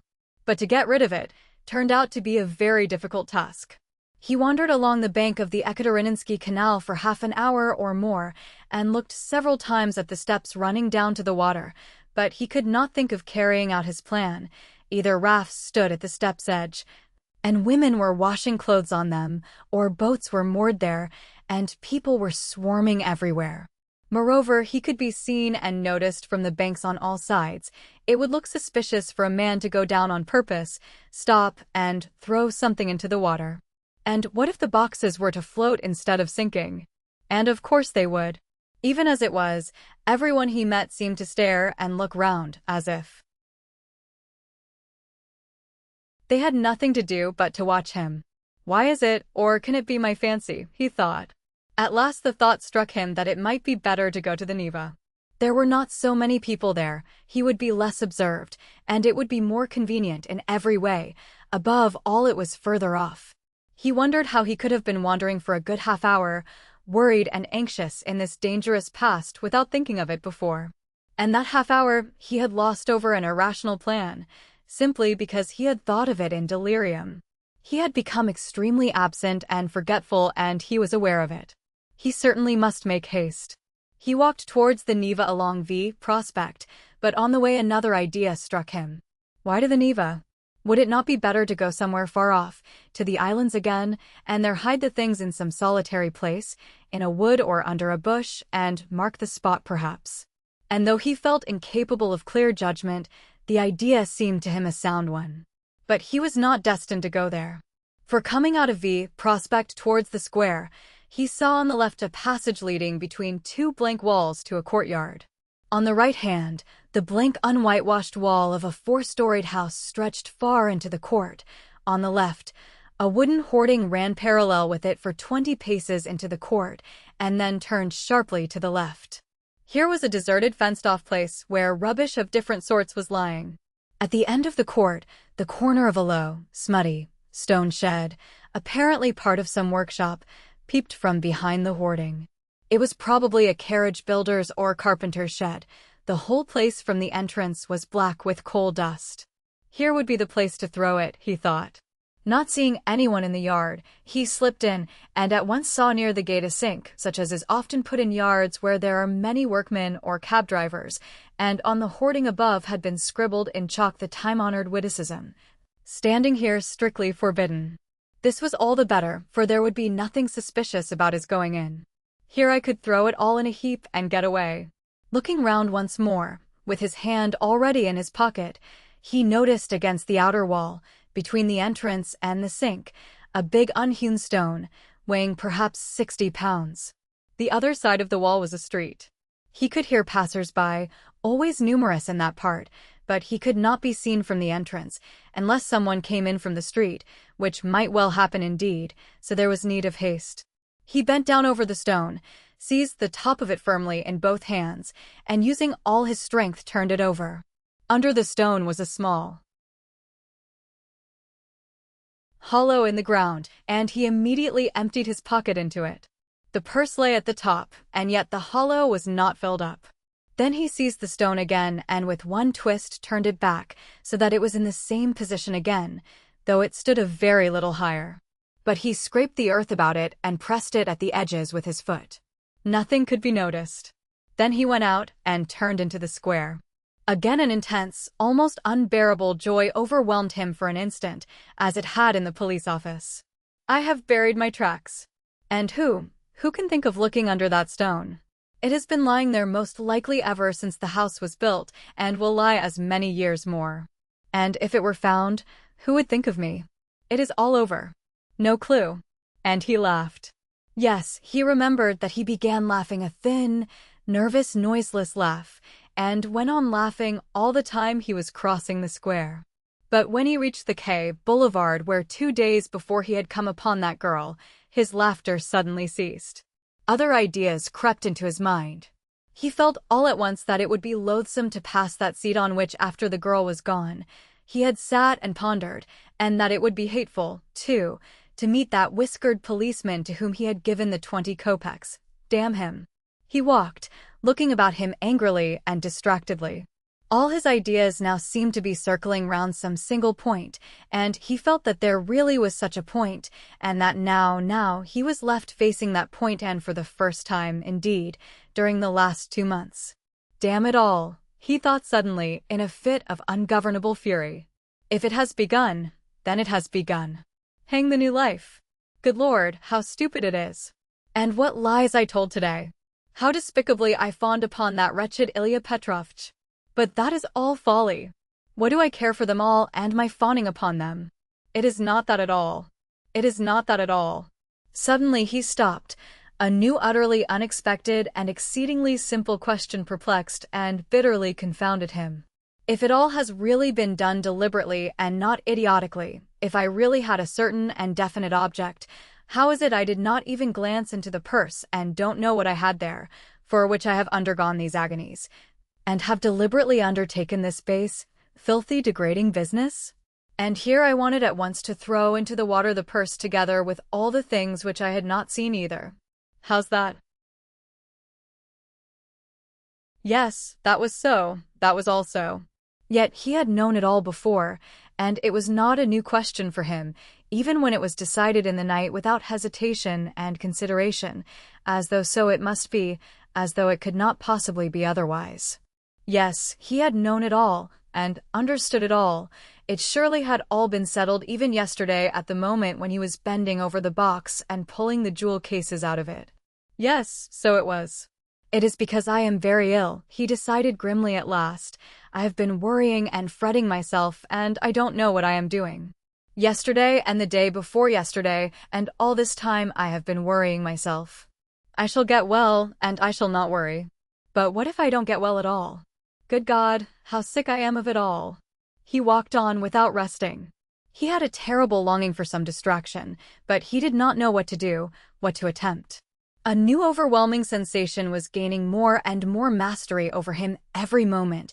This was an immeasurable, almost physical, repulsion for everything surrounding him, an obstinate, malignant feeling of hatred.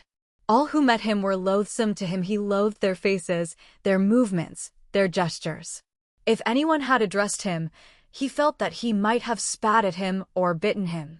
He stopped suddenly on coming out on the bank of the Little Neva, near the bridge to Vasilyevsky Ostrov. Why, he lives here, in that house, he thought. Why, I have not come to Razumihin of my own accord. Here it's the same thing over again. Very interesting to know, though. Have I come on purpose, or have I simply walked here by chance? Never mind, I said the day before yesterday that I would go and see him the day _after_. Well, and so I will. Besides, I really cannot go further now. He went up to Razumihin's room on the 5th floor. The latter was at home in his garret, busily writing at the moment, and he opened the door himself. It was 4 months since they had seen each other. Razumihin was sitting in a ragged dressing gown, with slippers on his bare feet, unkempt, unshaven and unwashed. His face showed surprise. "Is it you?" he cried.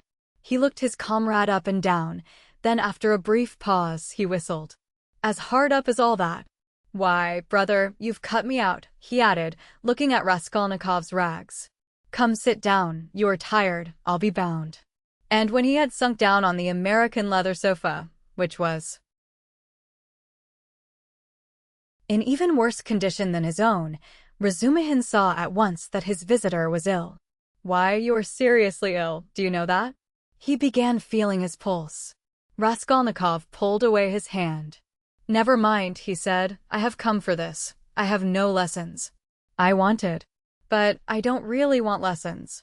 But I say, you are delirious, you know," Razumihin observed, watching him carefully. "No, I am not." Raskolnikov got up from the sofa. As he had mounted the stairs to Razumihin's, he had not realized that he would be meeting his friend face to face. Now, in a flash, he knew that what he was least of all disposed for at that moment was to be face to face with anyone in the wide world. His spleen rose within him. He almost choked with rage at himself as soon as he crossed Razumihin's threshold. "Goodbye," he said abruptly, and walked to the door. "Stop, stop. You queer fish." "I don't want to," said the other, again pulling away his hand. "Then why the devil have you come? Are you mad, or what? Why, this is almost insulting. I won't let you go like that." "Well, then I came to you because I know no one but you who could help. To begin, because you are kinder than anyone cleverer, I mean, and can judge. And now I see that I want nothing. Do you hear? Nothing at all. No one's services. No one's sympathy. I am by myself. Alone. Come, that's enough. Leave me alone. Stay a minute, you sweep. You are a perfect madman. As you like, for all I care. I have no lessons, do you see, and I don't care about that, but there's a bookseller, Haruvimov, and he takes the place of a lesson. I would not exchange him for 5 lessons. He's doing publishing of a kind, and issuing natural science manuals, and what a circulation they have. The very titles are worth the money. You always maintained that I was a fool, but by Jove, my boy, there are greater fools than I am. Now he is setting up for being advanced. Not that he has an inkling of anything, but, of course, I encourage him. Here are 2 signatures of the German text, in my opinion, the crudest charlatanism. It discusses the question, is woman a human being? And, of course, triumphantly proves that she is. Haruvimov is going to bring out this work as a contribution to the woman question. I am translating it. He will expand these 2.5 signatures into 6. We shall make up a gorgeous title half a page long and bring it out at half a ruble. It will do. He pays me 6 rubles the signature. It works out to about 15 rubles for the job, and I've had 6 already in advance. When we have finished this, we are going to begin a translation about Wales, and then some of the dullest scandals out of the second part of _less confessions _ we have marked for translation. Somebody has told Haruvimov that Rousseau was a kind of Radishchev. You may be sure I don't contradict him, hang him. Well, would you like to do this second signature of _ is woman a human being _ if you would, take the German and pens and paper, all those are provided, and take 3 rubles, for as I have had 6 rubles in advance on the whole thing, 3 rubles come to you for your share. And when you have finished the signature, there will be another 3 rubles for you. And please don't think I am doing you a service, quite the contrary. As soon as you came in, I saw how you could help me. To begin with, I am weak in spelling, and secondly, I am sometimes utterly adrift in German, so that I make it up as I go along for the most part. The only comfort is that it's bound to be a change for the better. Though who can tell, maybe it's sometimes for the worse. Will you take it? Raskolnikov took the German sheets in silence, took the 3 rubles, and without a word went out. Razumihin gazed after him in astonishment. But when Raskolnikov was in the next street, he turned back, mounted the stairs to Razumihin's again, and laying on the table the German article and the 3 rubles, went out again, still without uttering a word. Are you raving, or what? Razumihin shouted, roused to fury at last. What farce is this? You'll drive me crazy too. What did you come to see me for, damn you? I don't want. Translation, muttered Raskolnikov from the stairs. Then what the devil do you want? Shouted Razumihin from above. Raskolnikov continued descending the staircase in silence. Hey there. Where are you living? No answer. Well, confound you then. But Raskolnikov was already stepping into the street. On the Nikolaevsky Bridge, he was roused to full consciousness again by an unpleasant incident. A coachman, after shouting at him 2 or 3 times, gave him a violent lash on the back with his whip, for having almost fallen under his horse's hoofs. The lash so infuriated him that he dashed away to the railing. For some unknown reason, he had been walking in the very middle of the bridge in the traffic. He angrily clenched and ground his teeth. He heard laughter, of course. Serves him right. A pickpocket, I dare say. Pretending to be drunk, for sure, and getting under the wheels on purpose, and you have to answer for him. It's a regular profession, that's what it is. But while he stood at the railing, still looking angry and bewildered after the retreating carriage, and rubbing his back, he suddenly felt someone thrust money into his hand. He looked. It was an elderly woman in a kerchief and goatskin shoes, with a girl, probably her daughter, wearing a hat and carrying a green parasol. Take it, my good man, in Christ's name. He took it, and they passed on. It was a piece of 20 kopecks. From his dress and appearance, they might well have taken him for a beggar asking alms in the streets, and the gift of the 20 kopecks he doubtless owed to the blow, which made them feel sorry for him. He closed his hand on the 20 kopecks, walked on for 10 paces, and turned facing the Neva, looking towards the palace. The sky was without a cloud, and the water was almost bright blue, which is so rare in the Neva. The cupola of the cathedral, which is seen at its best from the bridge about 20 paces from the chapel, glittered in the sunlight, and in the pure air every ornament on it could be clearly distinguished. The pain from the lash went off, and Raskolnikov forgot about it. One uneasy and not quite definite idea occupied him now completely. He stood still and gazed long and intently into the distance. This spot was especially familiar to him. When he was attending the university, he had hundreds of times generally on his way home stood still on this spot, gazed at this truly magnificent spectacle, and almost always marveled at a vague and mysterious emotion it roused in him. It left him strangely cold. This gorgeous picture was for him blank and lifeless. He wondered every time at his somber and enigmatic impression and, mistrusting himself, put off finding the explanation of it. He vividly recalled those old doubts and perplexities, and it seemed to him that it was no mere chance that he recalled them now. It struck him as strange and grotesque that he should have stopped at the same spot as before, as though he actually imagined he could think the same thoughts, be interested in the same theories and pictures that had interested him so short a time ago. He felt it almost amusing, and yet it wrung his heart. Deep down, hidden far away out of sight, all that seemed to him now, all his old past, his old thoughts, his old problems and theories, his old impressions, and that picture and himself and all. He felt as though he were flying upwards, and everything were vanishing from his sight. Making an unconscious movement with his hand, he suddenly became aware of the piece of money in his fist. He opened his hand, stared at the coin, and with a sweep of his arm flung it into the water. Then he turned and went home.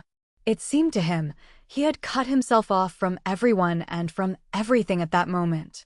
Evening was coming on when he reached home, so that he must have been walking about 6 hours. How and where he came back he did not remember. Undressing and quivering like an overdriven horse, he lay down on the sofa, drew his greatcoat over him, and at once sank into oblivion. It was dusk when he was waked up by a fearful scream. Good God, what a scream! Such unnatural sounds, such howling, wailing, grinding, tears, blows, and curses he had never heard. He could never have imagined such brutality, such frenzy. In terror he sat up in bed, almost swooning with agony. But the fighting, wailing, and cursing grew louder and louder. And then to his intense amazement he caught the voice of his landlady. She was howling, shrieking, and wailing rapidly, hurriedly, incoherently, so that he could not make out what she was talking about. She was beseeching, no doubt, not to be beaten, for she was being mercilessly beaten on the stairs. The voice of her assailant was so horrible from spite and rage that it was almost a croak, but he, too, was saying something, and just as quickly and indistinctly, hurrying and spluttering. All at once Raskolnikov trembled. He recognized the voice. It was the voice of Ilya Petrovich. Ilya Petrovich here, and beating the landlady. He is kicking her, banging her head against the steps, that's clear. That can be told from the sounds, from the cries and the thuds. How is it? Is the world topsy-turvy? He could hear people running in crowds from all the stories and all the staircases. He heard voices, exclamations, knocking, doors banging. But why, and how could it be? He repeated, thinking seriously that he had gone mad. But no, he heard too distinctly. And they would come to him then next, for no doubt. It's all about that. About yesterday. Good God. He would have fastened his door with the latch, but he could not lift his hand. Besides, it would be useless. Terror gripped his heart like ice, tortured him, and numbed him. But at last all this uproar, after continuing about 10 minutes, began gradually to subside. The landlady was moaning and groaning. Ilya Petrovich was still uttering threats and curses. But at last he, too, seemed to be silent, and now he could not be heard. Can he have gone away? Good Lord! Yes, and now the landlady is going too, still weeping and moaning. And then her door slammed. Now the crowd was going from the stairs to their rooms, exclaiming, disputing, calling to one another, raising their voices to a shout, dropping them to a whisper. There must have been numbers of them, almost all the inmates of the block. But, good God, how could it be? And why had he come here? Raskolnikov sank worn out on the sofa, but could not close his eyes. He lay for half an hour in such anguish, such an intolerable sensation of infinite terror as he had never experienced before. Suddenly a bright light flashed into his room. Nastasia came in with a candle and a plate of soup. Looking at him carefully and ascertaining that he was not asleep, she set the candle on the table and began to lay out what she had brought: bread, salt, a plate, a spoon. "You've eaten nothing since yesterday, I warrant. You've been trudging about all day and you're shaking with fever." "Nastasia, what were they beating the landlady for?" She looked intently at him. "Who beat the landlady?" "Just now. Half an hour ago, Ilya Petrovich, the assistant superintendent, on the stairs." "Why was he ill-treating her like that, and why was he here?" Nastasia scrutinized him, silent and frowning, and her scrutiny lasted a long time. He felt uneasy, even frightened at her searching eyes. "Nastasia, why don't you speak?" he said timidly at last in a weak voice. "It's the blood," she answered at last softly, as though speaking to herself.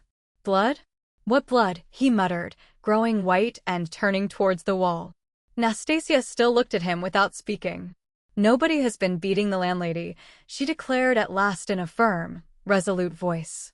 He gazed at her, hardly able to breathe. "I heard it myself. I was not asleep. I was sitting up," he said still more timidly. "I listened a long while. The assistant superintendent came. Everyone ran out onto the stairs from all the flats. No one has been here. That's the blood crying in your ears. When there's no outlet for it and it gets clotted, you begin fancying things. Will you eat something?" He made no answer. Nastasia still stood over him, watching him. "Give me something to drink." "Nastasia." She went downstairs and returned with a white earthenware jug of water. He remembered only swallowing one sip of the cold water and spilling some on his neck. Then followed forgetfulness. Chapter 3. He was not completely unconscious, however. All the time he was ill, he was in a feverish state, sometimes delirious, sometimes half-conscious. He remembered a great deal afterwards. Sometimes it seemed as though there were a number of people round him. They wanted to take him away somewhere. There was a great deal of squabbling and discussing about him. Then he would be alone in the room. They had all gone away afraid of him, and only now and then opened the door a crack to look at him. They threatened him, plotted something together, laughed, and mocked at him. He remembered Nastasia often at his bedside. He distinguished another person, too, whom he seemed to know very well, though he could not remember who he was, and this fretted him, even made him cry. Sometimes he fancied he had been lying there a month, at other times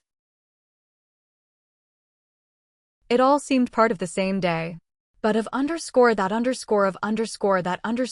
he had no recollection, and yet every minute he felt that he had forgotten something he ought to remember.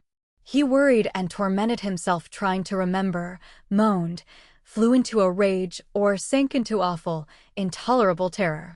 Then he struggled to get up, would have run away, but someone always prevented him by force, and he sank back into impotence and forgetfulness. At last he returned to complete consciousness. It happened at 10 o'clock in the morning. On fine days the sun shone into the room at that hour, throwing a streak of light on the right wall and the corner near the door. Nastasia was standing beside him with another person, a complete stranger, who was looking at him very inquisitively. He was a young man with a beard, wearing a full, short-waisted coat, and looked like a messenger. The landlady was peeping in at the half-open door. Raskolnikov sat up. "Who is this, Nastasia?" he asked, pointing to the young man. "I say, he's himself again," she said. "He is himself," echoed the man. Concluding that he had returned to his senses, the landlady closed the door and disappeared. She was always shy and dreaded conversations or discussions. She was a woman of 40, not at all bad-looking, fat and buxom, with black eyes and eyebrows, good-natured from fatness and laziness, and absurdly bashful. "Who are you?" he went on, addressing the man. But at that moment the door was flung open, and, stooping a little, as he was so tall, Razumihin came in. "What a cabin it is!" he cried. "I am always knocking my head. You call this a lodging? So you are conscious, brother?" I've just heard the news from Pashenka. He has just come to, said Nastasia. Just come to, echoed the man again with a smile. And who are you? Razumihin asked, suddenly addressing him. My name is Razumihin at your service. Not Razumihin, as I am always called, but Razumihin, a student and gentleman, and he is my friend. And who are you? I am the messenger from our office, from the merchant Shelapiv, and I've come on business. Please sit down. Razumihin seated himself on the other side of the table. It's a good thing you've come to, brother, he went on to Raskolnikov. For the last 4 days you have scarcely eaten or drunk anything. We had to give you tea in spoonfuls. I brought Zosimov to see you twice. You remember Zosimov? He examined you carefully and said at once it was nothing serious. Something seemed to have gone to your head. Some nervous nonsense, the result of bad feeding.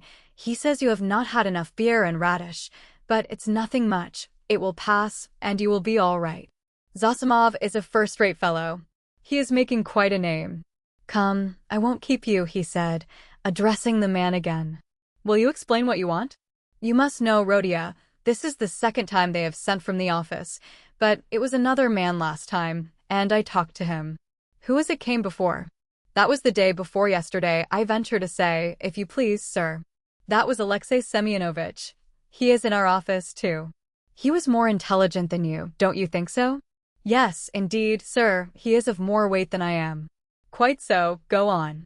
At your mamma's request, through a fantasy Ivanovich Voroshin, of whom I presume you have heard more than once, a remittance is sent to you from our office, the man began, addressing Raskolnikov. If you are in an intelligible condition, I've 35 rubles to remit to you, as Semyon Semyonovich has received from a fantasy Ivanovich at your mamma's request instructions to that effect, as on previous occasions. Do you know him, sir? Yes, I remember. Voroshin, Raskolnikov said dreamily. You hear, he knows Voroshin, cried Razumihin. He is in an intelligible condition. And I see you're an intelligent man too. Well, it's always pleasant to hear words of wisdom. That's the gentleman, Voroshin, a fantasy Ivanovich. And at the request of your mamma, who has sent you a remittance once before in the same manner through him, he did not refuse this time also, and sent instructions to Semyon Semyonovich some days since to hand you 35 rubles in the hope of better to come. That, hoping for better to come, is the best thing you've said, though your mamma is not bad either. Come then, what do you say? Is he fully conscious, say?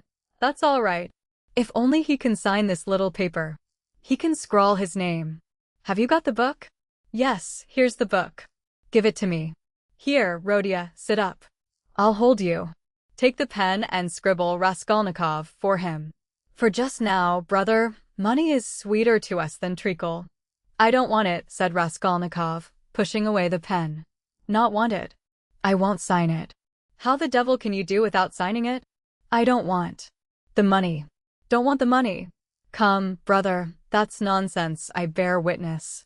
Don't trouble, please, it's only that he is on his travels again. But that's pretty common with him at all times, though. You are a man of judgment, and we will take him in hand, that is, more simply, take his hand, and he will sign it. Here. But I can come another time. No, no. Why should we trouble you? You are a man of judgment. Now, Rodia, don't keep your visitor. You see he is waiting, and he made ready to hold Raskolnikov's hand in earnest. Stop, I'll do it alone, said the latter, taking the pen and signing his name. The messenger took out the money and went away. Bravo. And now, brother, are you hungry? Yes, answered Raskolnikov. Is there any soup? Some of yesterday's, answered Nastasia, who was still standing there. With potatoes and rice in it? Yes. I know it by heart. Bring soup and give us some tea. Very well. Raskolnikov looked at all this with profound astonishment and a dull, unreasoning terror. He made up his mind to keep quiet and see what would happen. I believe I am not wandering. I believe it's reality, he thought. In a couple of minutes Nastasia returned with the soup and announced that the tea would be ready directly. With the soup she brought 2 spoons, 2 plates, salt, pepper, mustard for the beef, and so on. The table was set as it had not been for a long time. The cloth was clean. It would not be amiss, Nastasia, if Praskovia Pavlovna were to send us up a couple of bottles of beer. We could empty them. Well, you are a cool hand, muttered Nastasia, and she departed to carry out his orders. Raskolnikov still gazed wildly with strained attention. Meanwhile, Razumihin sat down on the sofa beside him, as clumsily as a bear put his left arm round Raskolnikov's head, although he was able to sit up, and with his right hand gave him a spoonful of soup, blowing on it that it might not burn him. But the soup was only just warm. Raskolnikov swallowed one spoonful greedily, then a second, then a third. But after giving him a few more spoonfuls of soup, Razumihin suddenly stopped and said that he must ask Zosimov whether he ought to have more. Nastasia came in with 2 bottles of beer. "And will you have tea?" "Yes."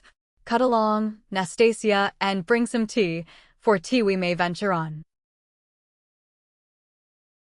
Without the faculty. But here is the beer. He moved back to his chair, pulled the soup and meat in front of him, and began eating as though he had not touched food for 3 days.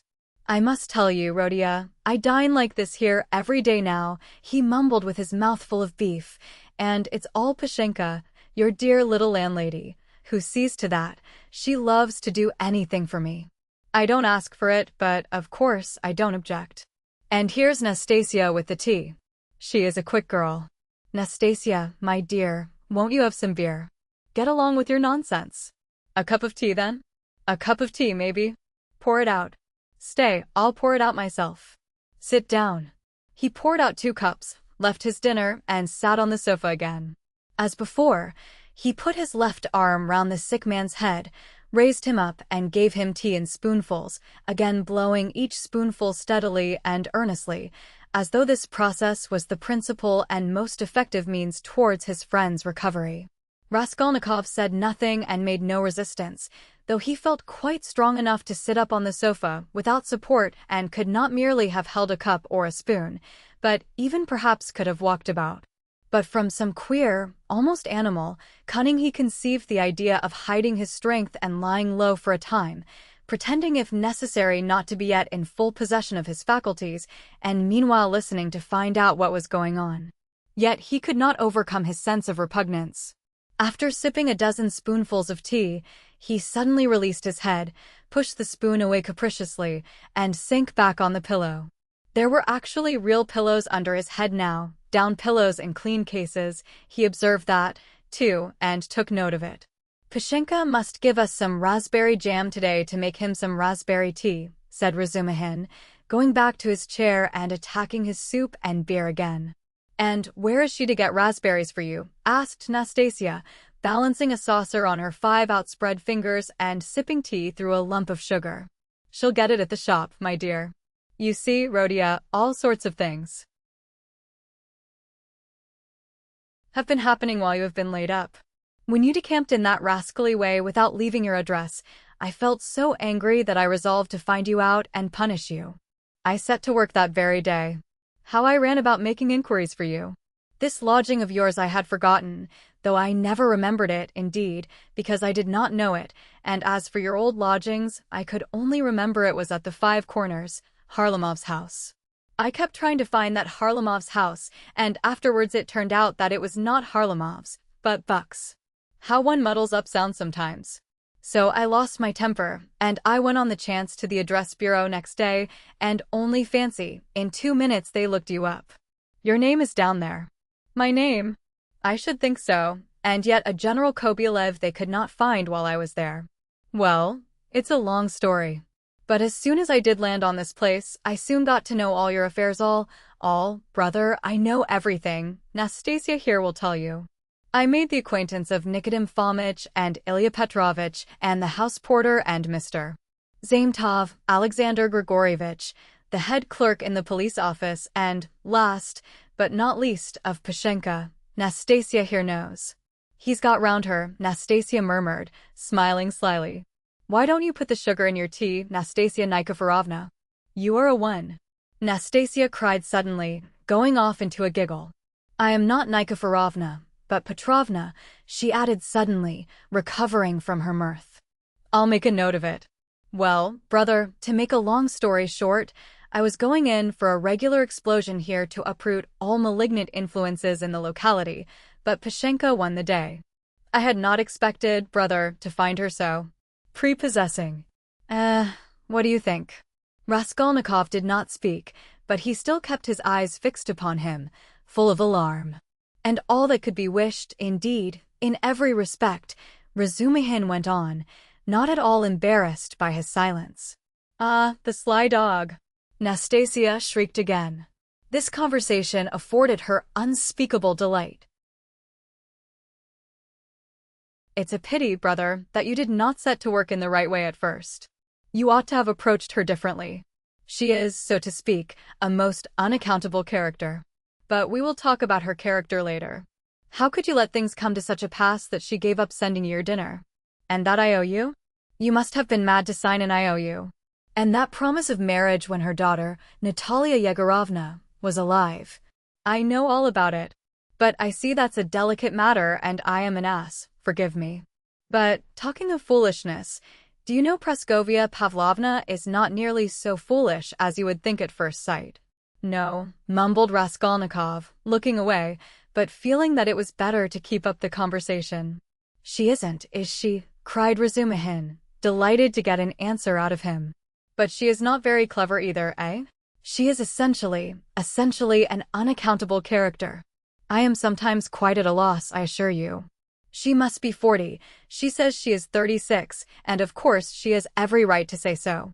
But I swear I judge her intellectually, simply from the metaphysical point of view. There is a sort of symbolism sprung up between us, a sort of algebra or what-not. I don't understand it. Well, that's all nonsense. Only, seeing that you are not a student now and have lost your lessons and your clothes, and that through the young lady's death she has no need to treat you as a relation, she suddenly took fright, and as you hid in your den and dropped all your old relations with her, she planned to get rid of you. And she's been cherishing that design a long time, but was sorry to lose the IOU, for you assured her yourself that your mother would pay. It was base of me to say that. My mother herself is almost a beggar. And I told a lie to keep my lodging. And be fed, Raskolnikov said loudly and distinctly. Yes, you did very sensibly. But the worst of it is that at that point Mr. Chebarov turns up, a businessman. Pashenka would never have thought of doing anything on her own account. She is too retiring. But the businessman is by no means retiring, and first thing he puts the question, is there any hope of realizing the IOU? Answer, there is, because he has a mother who would save her rodeo with her 125 rubles pension if she has to starve herself, and a sister, too, who would go into bondage for his sake. That's what he was building upon. Why do you start? I know all the ins and outs of your affairs now. My dear boy, it's not for nothing that you were so open with Pashenka when you were her prospective son-in-law, and I say all this as a friend. But I tell you what it is, an honest and sensitive man is open, and a businessman listens and goes on eating you up. Well, then she gave the IOU by way of payment to this Chebarov, and without hesitation he made a formal demand for payment. When I heard of all this I wanted to blow him up, too, to clear my conscience, but by that time harmony reigned between me and Pashenka, and I insisted on stopping the whole affair, engaging that you would pay. I went security for you, brother. Do you understand?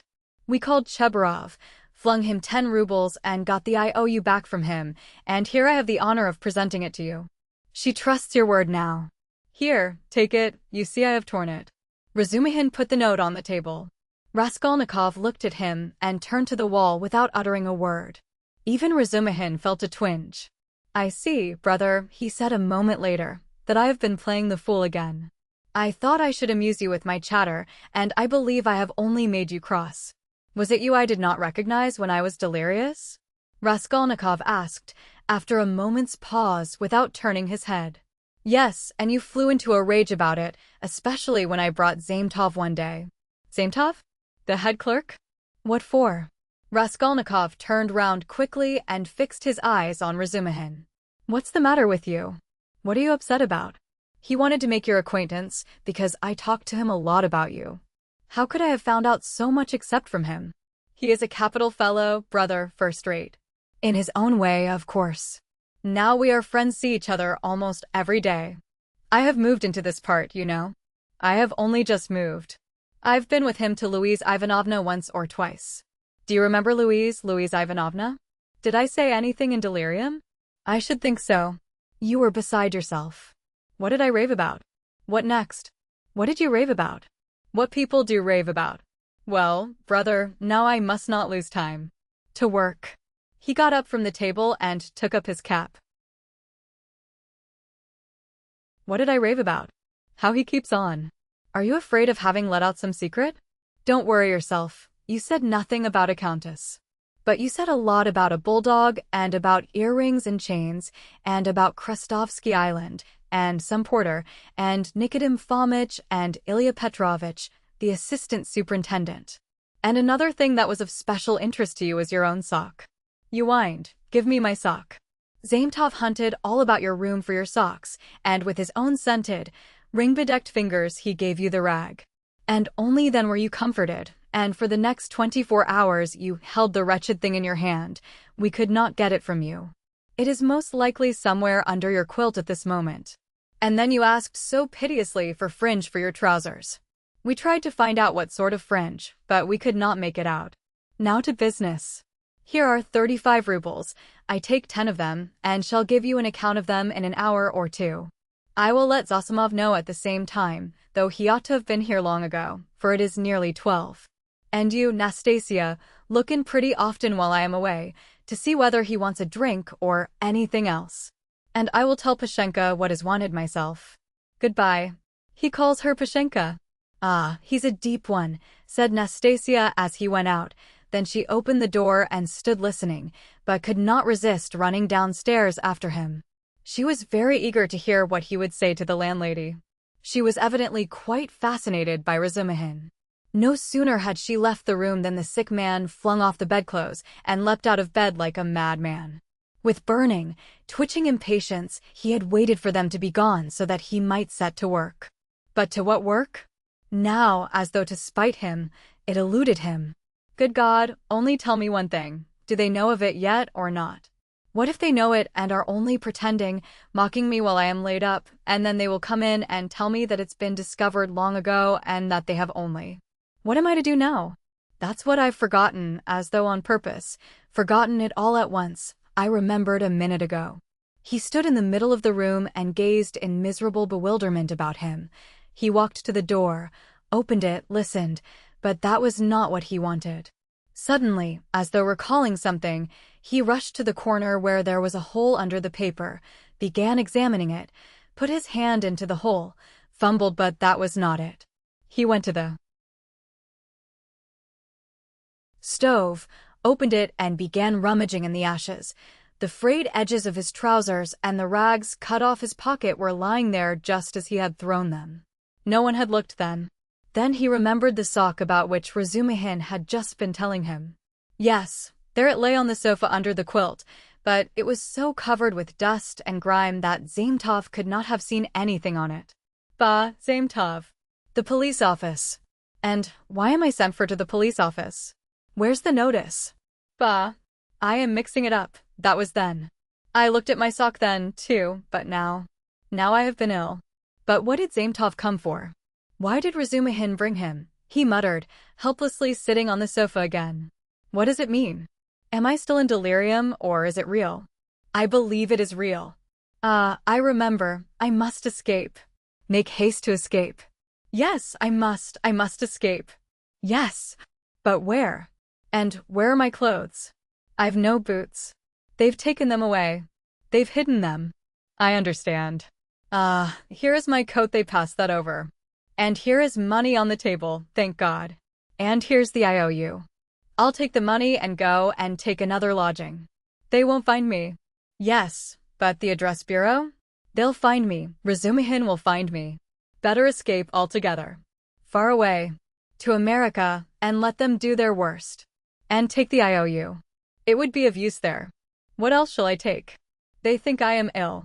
They don't know that I can walk, ha ha ha. I could see by their eyes that they know all about it. If only I could get downstairs. And what if they've set a watch their policeman? What's this tea? And here is beer left, half a bottle, cold. He snatched up the bottle, which still contained a glassful of beer, and gulped it down with relish, as though quenching a flame in his breast. But in another minute the beer had gone to his head, and a faint and even pleasant shiver ran down his spine. He lay down and pulled the quilt over him. His sick and incoherent thoughts grew more and more disconnected, and soon a light, pleasant drowsiness came upon him. With a sense of comfort, he nestled his head into the pillow, wrapped more closely about him the soft, wadded quilt which had replaced the old, ragged greatcoat, sighed softly, and sank into a deep, sound, refreshing sleep. He woke up, hearing someone come in. He opened his eyes and saw Razumihin standing in the doorway, uncertain whether to come in or not. Raskolnikov sat up quickly on the sofa and gazed at him, as though trying to recall something. You are not asleep. Here I am. Nastasia, bring in the parcel. Razumihin shouted down the stairs. You shall have the account. Directly. What time is it? Asked Raskolnikov, looking round uneasily. Yes, you had a fine sleep, brother. It's almost evening. It will be 6 o'clock directly. You have slept more than 6 hours. Good heavens. Have I? And why not? It will do you good. What's the hurry? A tryst, is it? We've all time before us. I've been waiting for the last 3 hours for you. I've been up twice and found you asleep. I've called on Zosimov twice. Not at home, only fancy. But no matter, he will turn up. And I've been out on my own business, too. You know I've been moving today, moving with my uncle. I have an uncle living with me now. But that's no matter to business. Give me the parcel, Nastasia. We will open it directly. And how do you feel now, brother? I am quite well, I am not ill. Razumihin, have you been here long? I tell you I've been waiting for the last 3 hours. No, before. How do you mean? How long have you been coming here? Why, I told you all about it this morning. Don't you remember? Raskolnikov pondered. The morning seemed like a dream to him. He could not remember alone, and looked inquiringly at Razumihin. Said the latter, he has forgotten. I fancied then that you were not quite yourself. Now you are better for your sleep. You really look much better. First rate. Well, to business. Look here, my dear boy. He began untying the bundle, which evidently interested him. Believe me, brother, this is something specially near my heart. For we must make a man of you. Let's begin from the top. Do you see this cap? He said, taking out of the bundle a fairly good though cheap and ordinary cap. Let me try it on. Presently afterwards, said Raskolnikov, waving it off pettishly. Come, Rodia, my boy, don't oppose it, afterwards will be too late, and I shan't sleep all night, for I bought it by guess, without measure. Just right, he cried triumphantly, fitting it on, just your size. A proper head covering is the first thing in dress, and a recommendation in its own way. Tolstyakov, a friend of mine, is always obliged to take off his pudding basin when he goes into any public place where other people wear their hats or caps. People think he does it from slavish politeness, but it's simply because he is ashamed of his bird's nest. He is such a boastful fellow. Look, Nastasia, here are 2 specimens of headgear. This Palmerston he took from the corner Raskolnikov's old, battered hat, which for some unknown reason he called a Palmerston, or this jewel. Guess the price, Rodia. What do you suppose I paid for it, Nastasia? He said, turning to her, seeing that Raskolnikov did not speak. 20 kopecks, no more, I dare say, answered Nastasia. 20 kopecks, silly, he cried, offended. Why, nowadays you would cost more than that 80 kopecks. And that only because it has been worn. And it's bought on condition that once it's worn out, they will give you another next year. Yes, on my word. Well, now let us pass to the United States of America, as they called them at school. I assure you I am proud of these breeches, and he exhibited to Raskolnikov a pair of light, summer trousers of grey woolen material. No holes, no spots, and quite respectable, although a little worn, and a waistcoat to match, quite in the fashion. And its being worn really is an improvement, it's softer, smoother. You see, Rodia, to my thinking, the great thing for getting on in the world is always to keep to the seasons. If you don't insist on having asparagus in January, you keep your money in your purse, and it's the same with this purchase. It's summer now, so I've been buying summer things. Warmer materials will be wanted for autumn, so you will have to throw these away in any case. Especially as they will be done for by then from their own lack of coherence, if not your higher standard of luxury. Come, price them. What do you say? 2 rubles 25 kopecks. And remember the condition. If you wear these out, you will have another suit for nothing. They only do business on that system at Fedyaev's. If you've bought a thing once, you are satisfied for life, for you will never go there again of your own free will. Now for the boots. What do you say? You see that they're a bit worn, but they'll last a couple of months, for it's foreign work and foreign leather. The secretary of the English embassy sold them last week. He had only worn them 6 days, but he was very short of cash. Price a ruble and a half. A bargain. But perhaps they won't fit, observed Nastasia. Not fit? Just look, and he pulled out of his pocket Raskolnikov's old, broken boot, stiffly coated with dry mud. I did not go empty-handed. They took the size from this monster. We all did our best. And as to your linen, your landlady has seen to that. Here, to begin with, are 3 shirts, hempen but with a fashionable front. Well now then, 80 kopecks the cap, 2 rubles 25 kopecks the suit, together 3 rubles 5 kopecks, a ruble and a half for the boots. For, you see, they are very good, and that makes 4 rubles 55 kopecks. 5 rubles for the underclothes. They were bought in the lot, which makes exactly 9 rubles 55 kopecks. 45 kopecks change in coppers. Will you take it? And so, Rhodia, you're set up with a complete new rig-out, for your overcoat will serve, and even has a style of its own. That comes from getting one's clothes from Charmers. As for your socks and other things, I leave them to you. We've 25 rubles left. And as for Pashenka and paying for your lodging, don't you worry. I tell you she'll trust you for anything. And now, brother, let me change your linen, for I dare say you will throw off your illness with your shirt. Let me be. I don't want to. Raskolnikov waved him off. He had listened with disgust to Razumihin's efforts to be playful about his purchases. Come, brother, don't tell me I've been trudging around for nothing, Razumihin insisted. Nastasia, don't be bashful, but help me, that's it, and in spite of Raskolnikov's resistance, he changed his linen. The latter sank back on the pillows and, for a minute or two, said nothing. It will be long before I get rid of them, he thought. What money was all that bought with? He asked at last, gazing at the wall. Money? Why, your own, what the messenger brought from Varoshin. Your mother sent it. Have you forgotten that too? I remember now, said Raskolnikov after a long, sullen silence. Razumihin looked at him, frowning and uneasy. The door opened and a tall, stout man whose appearance seemed familiar to Raskolnikov came in. Chapter 4. Zosimov was a tall, fat man with a puffy, colorless, clean-shaven face and straight flaxen hair. He wore spectacles and a big gold ring on his fat finger. He was 27. He had on a light gray fashionable loose coat, light summer trousers, and everything about him loose, fashionable, and spick and span. His linen was irreproachable. His watch chain was massive. In manner he was slow and, as it were, nonchalant, and at the same time studiously free and easy. He made efforts to conceal his self-importance, but it was apparent at every instant. All his acquaintances found him tedious, but said he was clever at his work. I've been to you twice today, brother.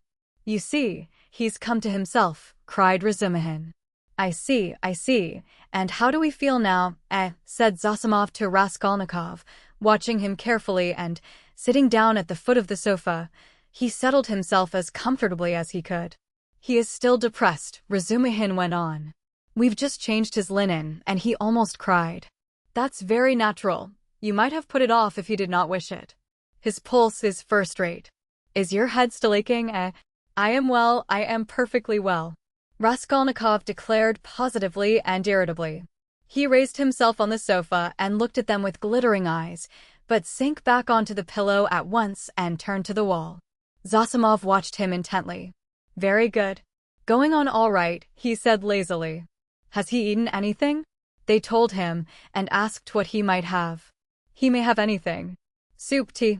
Mushrooms and cucumbers, of course. You must not give him. He'd better not have meat either, and... But no need to tell you that. Razumihin and he looked at each other. No more medicine or anything. I'll look at him again tomorrow. Perhaps today even. But never mind, tomorrow evening I shall take him for a walk, said Razumihin. We are going to the Yusupov garden and then to the Palais de Cristal. I would not disturb him tomorrow at all, but I don't know. A little. Maybe, but we'll see. What a nuisance. I've got a housewarming party tonight. It's only a step from here. Couldn't he come? He could lie on the sofa. You're coming, Razumihin said to Zossimov. Don't forget, you promised. All right, only rather later. What are you going to do? Oh, nothing, tea, vodka, herrings. There will be a pie. Just our friends. And who? All neighbors here, almost all new friends, except my old uncle, and he is new too. He only arrived in Petersburg yesterday to see to some business of his. We meet once in 5 years. What is he? He's been stagnating all his life as a district postmaster, gets a little pension. He is 65, not worth talking about. But I am fond of him. Porfiry Petrovich, the head of the investigation department here. But you know him. Is he a relation of yours too? A very distant one. But why are you scowling? Because you quarreled once. Won't you come then? I don't care a damn for him. So much the better. Well, there will be some students, a teacher, a government clerk, a musician, an officer, and Zametov. Do tell me, please, what you or he, Zossimov nodded at Raskolnikov, can have in common with this Zametov? Oh, you particular gentlemen. Principles. You are worked by principles, as it were by springs. You won't venture to turn round on your own account. If a man is a nice fellow, that's the only principle I go upon. Zametov is a delightful person. Though he does take bribes. Well, he does. And what of it? I don't care if he does take bribes. Razumihin cried with unnatural irritability. I don't praise him for taking bribes. I only say he is a nice man in his own way. But if one looks at men in all ways, are there many good ones left? Why, I am sure I shouldn't be worth a baked onion myself. Perhaps with you thrown in. That's too little. I'd give 2 for you. And I wouldn't give more than 1 for you. No more of your jokes. Zametov is no more than a boy. I can pull his hair, and one must draw him, not repel him. You'll never improve a man by repelling him, especially a boy. One has to be twice as careful with a boy. Oh, you progressive dullards. You don't understand. You harm yourselves running another man down. But if you want to know, we really have something in common. I should like to know what. Why, it's all about a house painter. We are getting him out of a mess. Though indeed there's nothing to fear now. The matter is absolutely self-evident. We only put on steam. A painter? Why, haven't I told you about it? I only told you the beginning then about the murder of the old pawnbroker woman. Well, the painter is mixed up in it. Oh, I heard about that murder before and was rather interested in it. Partly. For one reason. I read about it in the papers too. Lizaveta was murdered, too, Nastasia blurted out, suddenly addressing Raskolnikov. She remained in the room all the time, standing by the door listening. Lizaveta, murmured Raskolnikov hardly audibly. Lizaveta, who sold old clothes. Didn't you know her? She used to come here. She mended a shirt for you too. Raskolnikov turned to the wall where in the dirty, yellow paper he picked out one clumsy, white flower with brown lines on it and began examining how many petals there were in it, how many scallops in the petals, and how many lines on them. He felt his arms and legs as lifeless as though they had been cut off. He did not attempt to move, but stared obstinately at the flower. But what about the painter? Zossimov interrupted Nastasia's chatter with marked displeasure. She sighed and was silent. Why, he was accused of the murder, Razumihin went on hotly. Was there evidence against him then? Evidence, indeed. Evidence that was no evidence, and that's what we have to prove. It was just as they pitched on those fellows, Koch and Pestryakov, at first. Phew. How stupidly it's all done. It makes one sick, though it's not one's business.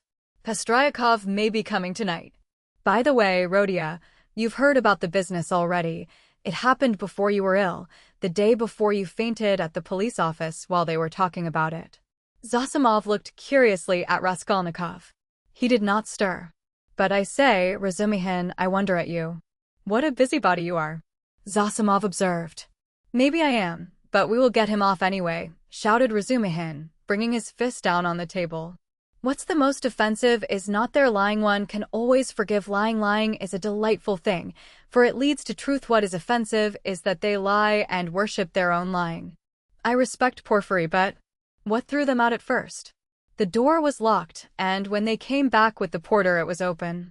So it followed that Koch and Pestryakov were the murderers. That was their logic. But don't excite yourself. They simply detained them. They could not help that. And, by the way, I've met that man Koch. He used to buy unredeemed pledges from the old woman? Yes, he is a swindler. He buys up bad debts, too. He makes a profession of it. But enough of him. Do you know what makes me angry? It's their sickening, rotten, petrified routine. And this case might be the means of introducing a new method. One can show from the psychological data alone how to get on the track of the real man. We have facts, they say. But facts are not everything. At least half the business lies in how you interpret them. Can you interpret them then? Anyway, one can't hold one's tongue when one has a feeling, a tangible feeling, that one might be a help if only. Do you know the details of the case? I am waiting to hear about the painter. Oh yes. Well, here's the story. Early on the third day after the murder, when they were still dandling Koch and Pestryakov, though, they accounted for every step they took, and it was as plain as a pikestaff. An unexpected fact turned up. A peasant called Dushkin, who keeps a dram shop facing the house, brought to the police office a jeweler's case containing some gold earrings and told a long rigmarole. The day before yesterday, just after 8 o'clock, marked the day and the hour, a journeyman house painter, Nikolai, who had been in to see me already that day, brought me this box of gold earrings and stones, and asked me to give him 2 rubles for them. When I asked him where he got them, he said that he picked them up in the street. I did not ask him anything more. I am telling you Dushkin's story. I gave him a note, a ruble, that is, for I thought if he did not pawn it with me he would with another. It would all come to the same thing. He'd spend it on drink, so the thing had better be with me. The further you hide it, the quicker you will find it, and if anything turns up, if I hear any rumors, I'll take it to the police. Of course, that's all taradiddle. He lies like a horse, for I know this Dushkin. He is a pawnbroker and a receiver of stolen goods, and he did not cheat Nikolai out of a 30-ruble trinket in order to give it to the police. He was simply afraid. But no matter, to return to Dushkin's story. I've known this peasant, Nikolai Dementiev, from a child. He comes from the same province and district of Zarysk. We are both Ryazan men. And though Nikolai is not a drunkard, he drinks, and I knew he had a job in that house, painting work with Dmitri, who comes from the same village, too. As soon as he got the ruble, he changed it, had a couple of glasses, took his change, and went out. But I did not see Dmitri with him then. And the next day I heard that someone had murdered Alyona Ivanovna and her sister, Lizaveta Ivanovna, with an axe.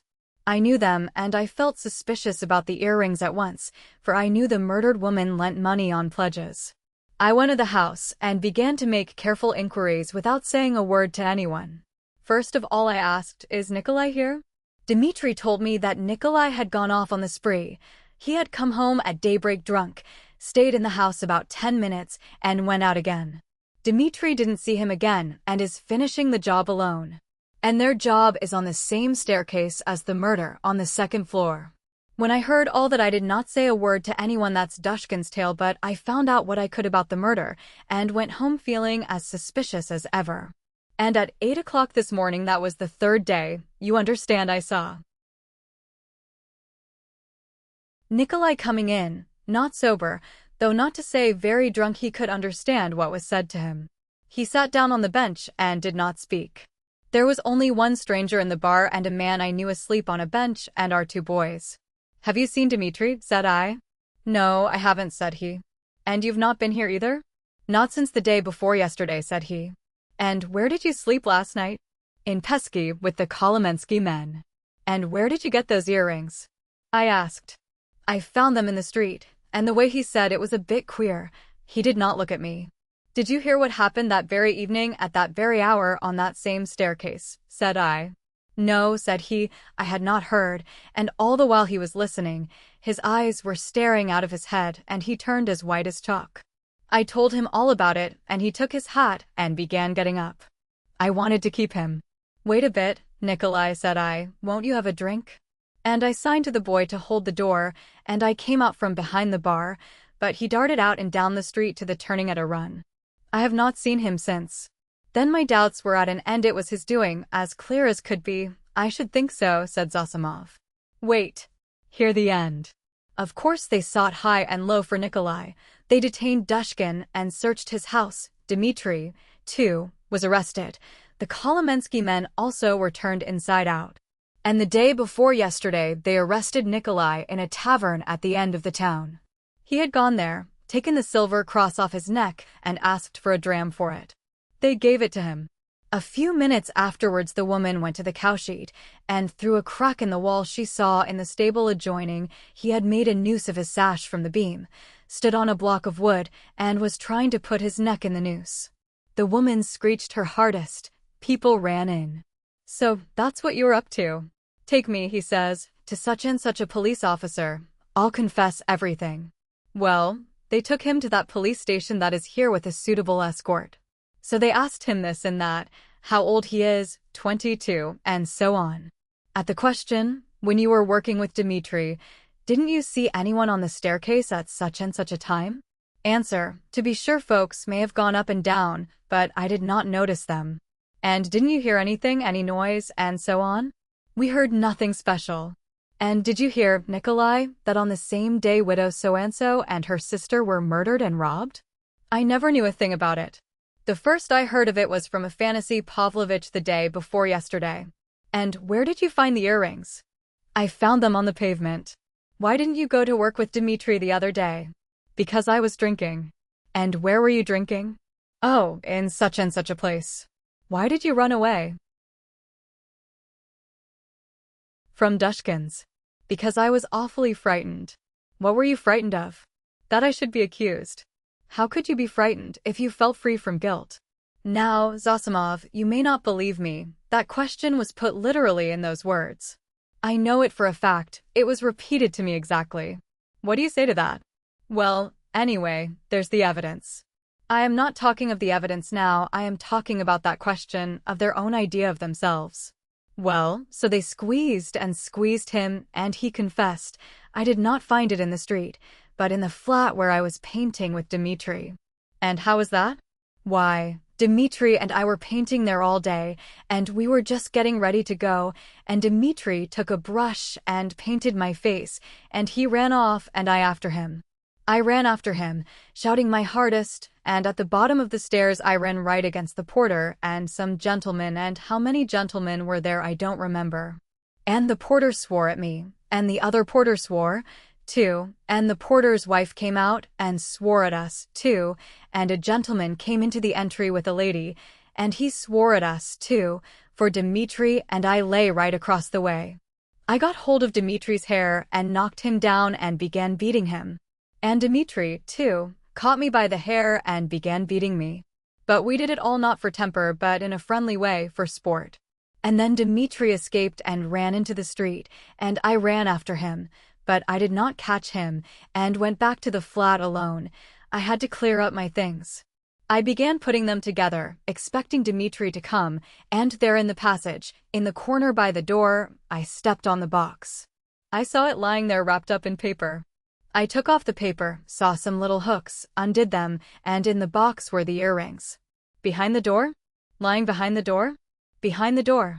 Raskolnikov cried suddenly, staring with a blank look of terror at Razumihin, and he slowly sat up on the sofa, leaning on his hand.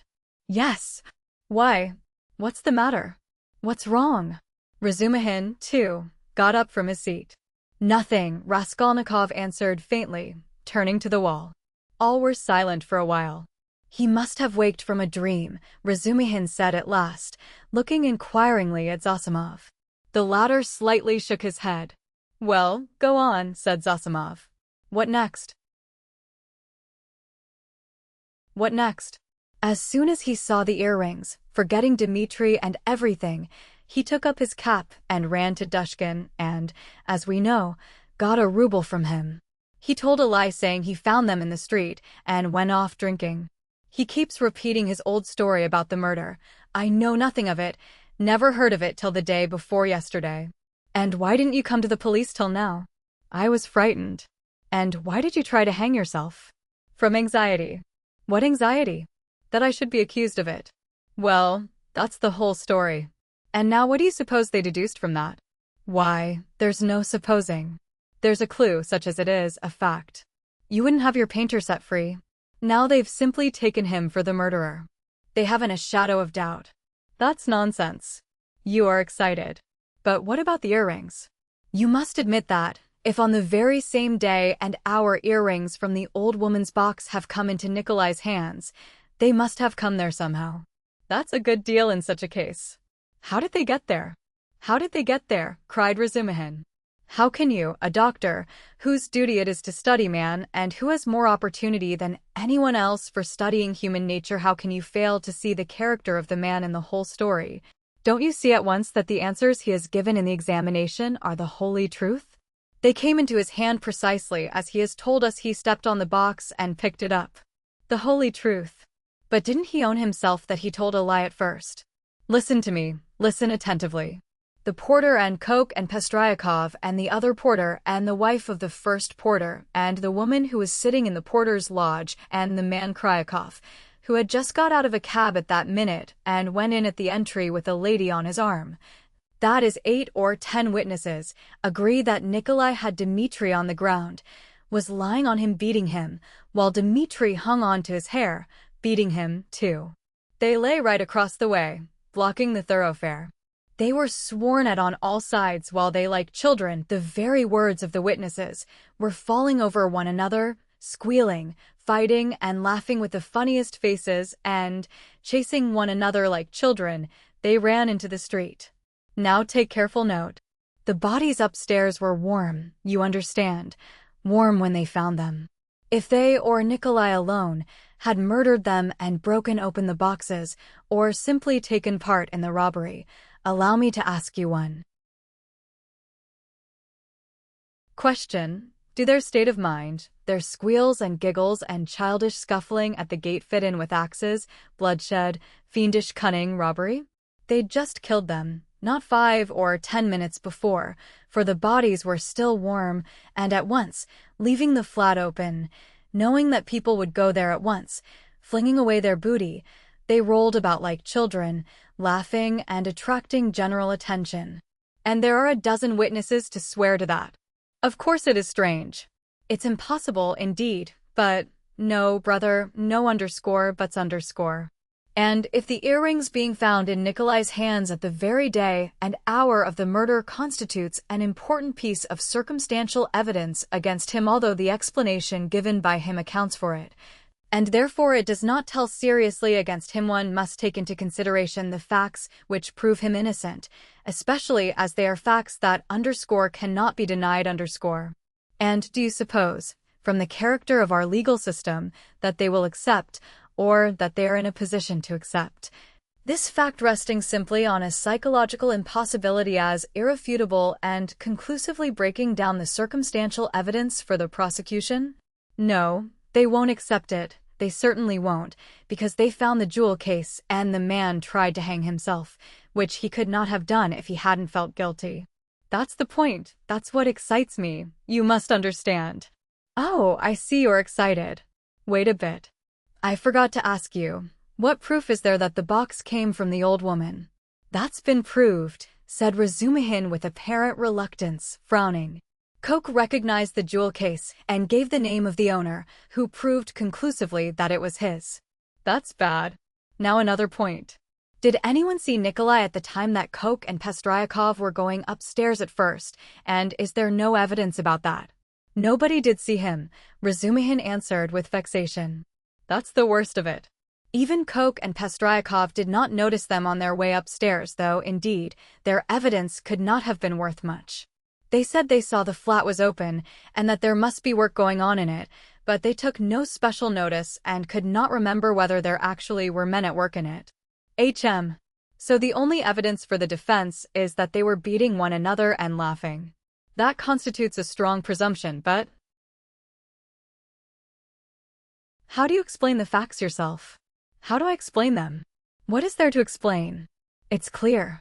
At any rate, the direction in which explanation is to be sought is clear, and the jewel case points to it. The real murderer dropped those earrings. The murderer was upstairs, locked in, when Coke and Pestryakov knocked at the door. Coke, like an ass, did not stay at the door, so the murderer popped out and ran down, too, for he had no other way of escape. He hid from Coke, Pestryakov, and the porter in the flat when Nikolai and Dmitri had just run out of it.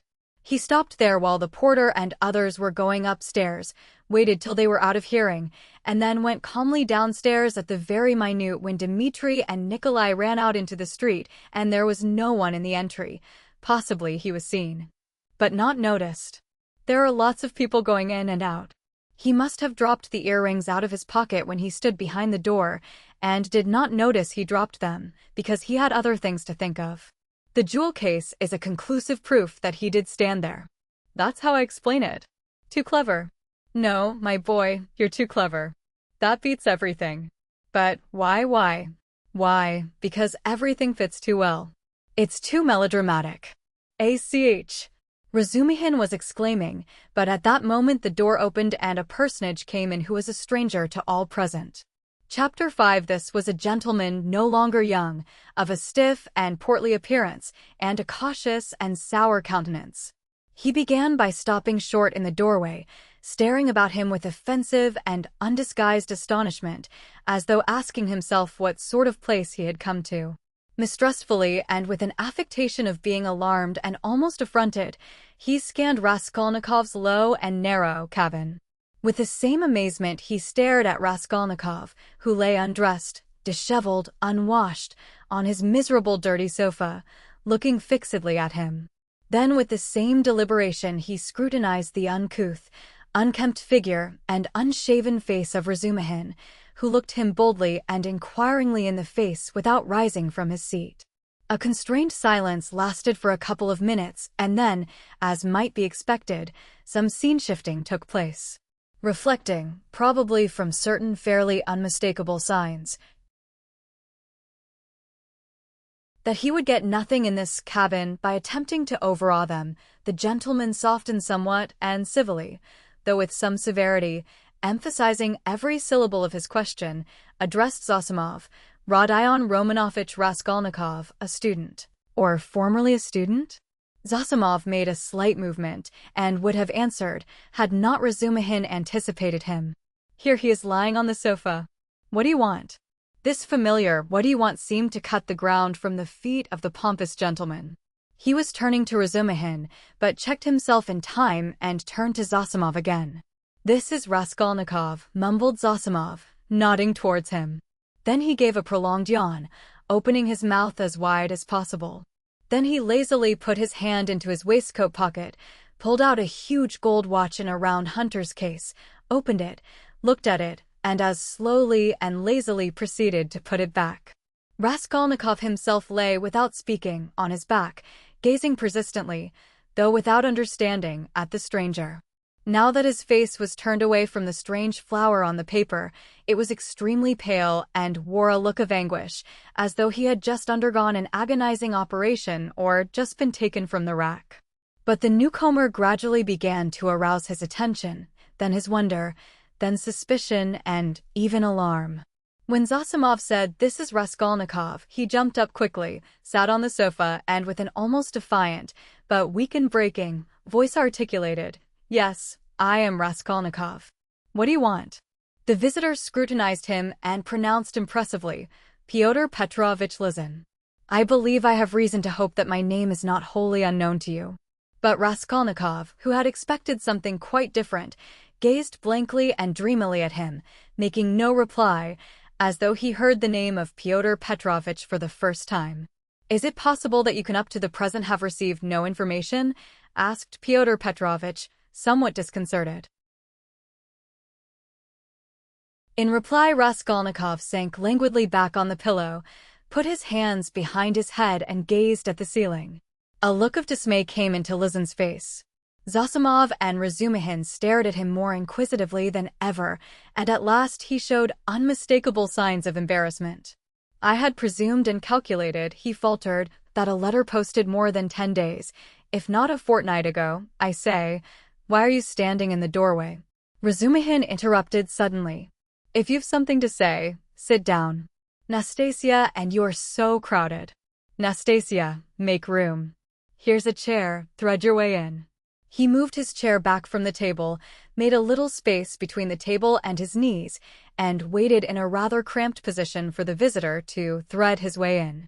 The minute was so chosen that it was impossible to refuse, and the visitor squeezed his way through, hurrying and stumbling. Reaching the chair, he sat down, looking suspiciously at Razumihin. No need to be nervous, the latter blurted out. Rodia has been ill for the last 5 days and delirious for 3, but now he is recovering and has got an appetite.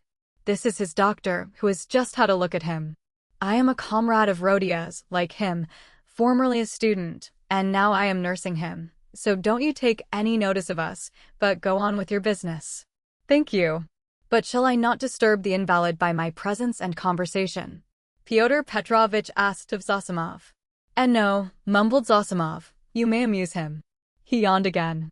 He has been conscious a long time, since the morning, went on Razumihin, whose familiarity seemed so much like unaffected good nature that Pyotr Petrovitch began to be more cheerful, partly, perhaps, because this shabby and impudent person had introduced himself as a student. Your mama, began Lizin. Razumihin cleared his throat loudly. Lizin looked at him inquiringly. That's all right, go on. Lizin shrugged his shoulders. Your mama had commenced a letter to you while I was sojourning in her neighborhood.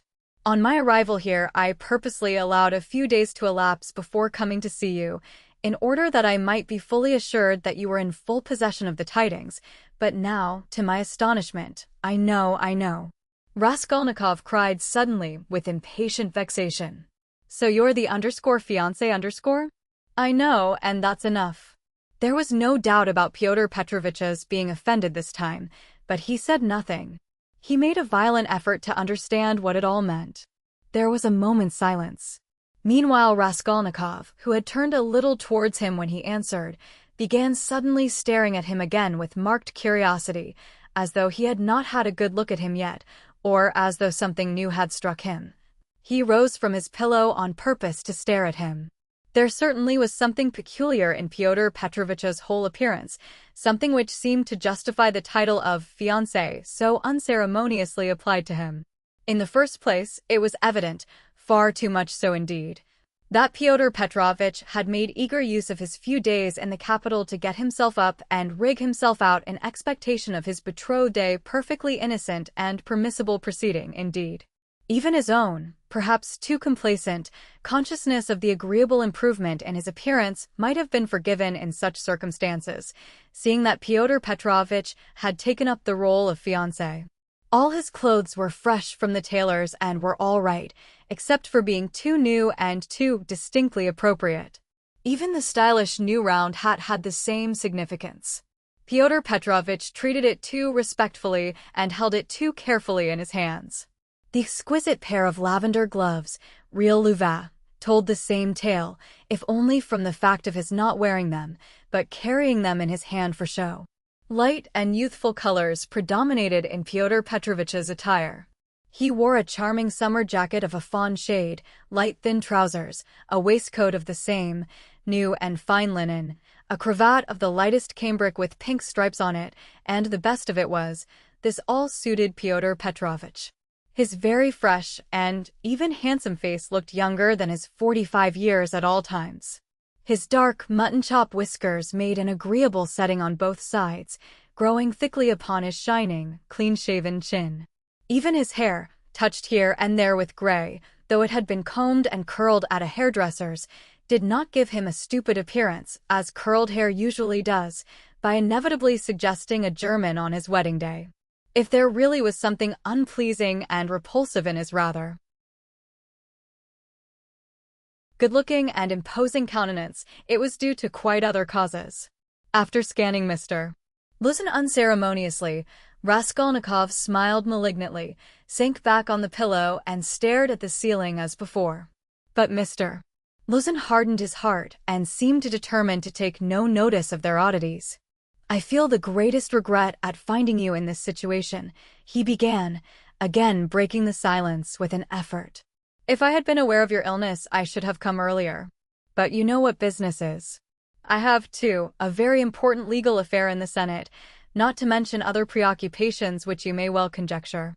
I am expecting your mama and sister any minute." Raskolnikov made a movement and seemed about to speak. His face showed some excitement. Pyotr Petrovich paused, waited, but as nothing followed, he went on. "Any minute. I have found a lodging for them on their arrival." "Where?" asked Raskolnikov weakly. "Very near here, in Bakaleyev's house." "That's in Voskresensky," put in Razumihin. "There are 2 stories of rooms, let by a merchant called Yashin. I've been there." "Yes, rooms. A disgusting place, filthy, stinking, and, what's more, of doubtful character. Things have happened there, and there are all sorts of queer people living there. And I went there about a scandalous business. It's cheap, though I could not, of course, find out so much about it, for I am a stranger in Petersburg myself," Pyotr Petrovich replied huffily. "However, the 2 rooms are exceedingly clean, and as it is for so short a time. I have already taken a permanent, that is, our future flat," he said, addressing Raskolnikov, "and I am having it done up. And meanwhile I am myself cramped for room in a lodging with my friend Andrei Semyonovich Lebeziatnikov, in the flat of Madame Lipovexel. It was he who told me of Bakaleyev's house, too, Lebeziatnikov," said Raskolnikov slowly, as if recalling something. "Yes, Andrei Semyonovich Lebeziatnikov, a clerk in the ministry." "Do you know him?" "Yes." "No," Raskolnikov answered. "Excuse me, I fancied so from your inquiry. I was once his guardian. A very nice young man and advanced. I like to meet young people. One learns new things from them." Luzin looked round hopefully at them all. "How do you mean?" asked Razumihin. "In the most serious and essential matters," Pyotr Petrovich replied, as though delighted at the question. "You see, it's 10 years since I visited Petersburg. All the novelties, reforms, ideas have reached us in the provinces, but to see it all more clearly one must be in Petersburg. And it's my notion that you observe and learn most by watching the younger generation. And I confess I am delighted at what? Your question is a wide one. I may be mistaken, but I fancy I find clearer views, more, so to say, criticism, more practicality. That's true," Zossimov let drop. "Nonsense. There's no practicality." Razumihin flew at him. "Practicality is a difficult thing to find. It does not drop down from heaven. And for the last 200 years we have been divorced from all practical life. Ideas, if you like, are fermenting," he said to Pyotr Petrovich, "and desire for good exists, though it's in a childish form, and honesty you may find, although there are crowds of brigands. Anyway, there's no practicality. Practicality goes well shod." "I don't agree with you," Pyotr Petrovich replied, with evident enjoyment. "Of course, people do get carried away and make mistakes, but one must have indulgence. Those mistakes are merely evidence of enthusiasm for the cause and of abnormal external environment. If little has been done, the time has been but short, of means I will not speak. It's my personal view, if you care to know, that something has been accomplished already. New valuable ideas, new valuable works are circulating in the place of our old dreamy and romantic authors. Literature is taking a maturer form. Many injurious prejudices have been rooted up and turned into ridicule. In a word, we have cut ourselves off irrevocably from the past, and that, to my thinking, is a great thing. He's learned it by heart to show off," Raskolnikov pronounced suddenly. "What?" asked Pyotr Petrovich, not catching his words, but he received no reply. "That's all true," Zossimov hastened to interpose. "Isn't it so?" Pyotr Petrovich went on, glancing affably at Zossimov. "You must admit," he went on, Addressing Razumihin with a shade of triumph and superciliousness, he almost added, "Young man, that there is an advance, or, as they say now, progress in the name of science and economic truth, a commonplace." "No, not a commonplace. Hitherto, for instance, if I were told, 'Love thy neighbor,' what came of it?" Fyodor Petrovitch went on, perhaps with excessive haste. "It came to my tearing my coat in half to share with my neighbor, and we both were left half naked. As a Russian proverb has it, 'Catch several hares and you won't catch one.' Science now tells us, 'Love yourself before all men,' for everything in the world rests on self-interest. You love yourself and manage your own affairs properly, and your coat remains whole. Economic truth adds that the better private affairs are organized in society, the more whole coats, so to say the firmer are its foundations and the better is the common welfare organized too. Therefore, in acquiring wealth solely and exclusively for myself, I am acquiring, so to speak, for all, and helping to bring to pass my neighbors getting a little more than a torn coat, and that not from private, personal liberality, but as a consequence of the general advance. The idea is simple, but unhappily it has been a long time reaching us, being hindered by idealism and sentimentality. And yet it would seem to want very little wit to perceive it. Excuse me, I've very little wit myself, Razumihin cut in sharply, and so let us drop it. I began this discussion with an object, but I've grown so sick during the last 3 years of this chattering to amuse oneself, of this incessant flow of commonplaces, always the same, that, by Jove, I blush even when other people talk like that. You are in a hurry, no doubt, to exhibit your acquirements, and I don't blame you, that's quite pardonable. I only wanted to find out what sort of man you are, for so many unscrupulous people have got hold of the progressive cause of late, and have so distorted in their own interests everything they touched, that the whole cause has been dragged in the mire. That's enough. Excuse me, sir, said Luzin, affronted and speaking with excessive dignity. Do you mean to suggest so unceremoniously that I too, oh my dear sir? How could I? Come, that's enough, Razumihin concluded, and he turned abruptly to Zosimov to continue their previous conversation. Fyodor Petrovitch had the good sense to accept the disavowal. He made up his mind to take leave in another minute or two. I trust our acquaintance, he said, addressing Raskolnikov, may, upon your recovery and in view of the circumstances of which you are aware, become closer. Above all, I hope for your return to health. Raskolnikov did not even turn his head. Fyodor Petrovitch began getting up from his chair. One of her customers must have killed her, Zosimov declared positively. Not a doubt of it, replied Razumihin. Porfiry doesn't give his opinion, but is examining all who have left pledges with her there. Examining them? Raskolnikov asked aloud. Yes. What then? Nothing. How does he get hold of them? Asked Zosimov. Koch has given the names of some of them, other names are on the wrappers of the pledges, and some have come forward of themselves. It must have been a cunning and practiced ruffian. The boldness of it. The coolness. That's just what it wasn't, interposed Razumihin. That's what throws you all off the scent. But I maintain that he is not cunning, not practiced, and probably this was his first crime. The supposition that it was a calculated crime and a cunning criminal doesn't work. Suppose him to have been inexperienced, and it's clear that it was only a chance that saved him, and chance may do anything. Why, he did not foresee obstacles, perhaps. And how did he set to work? He took jewels worth 10 or 20 rubles, stuffing his pockets with them, ransacked the old woman's trunks, her rags, and they found 1,500 rubles, besides notes, in a box in the top drawer of the chest. He did not know how to rob, he could only murder. It was his first crime, I assure you, his first crime. He lost his head. And he got off more by luck than good counsel. You are talking of the murder of the old pawnbroker, I believe? Fyodor Petrovitch put in, addressing Zosimov.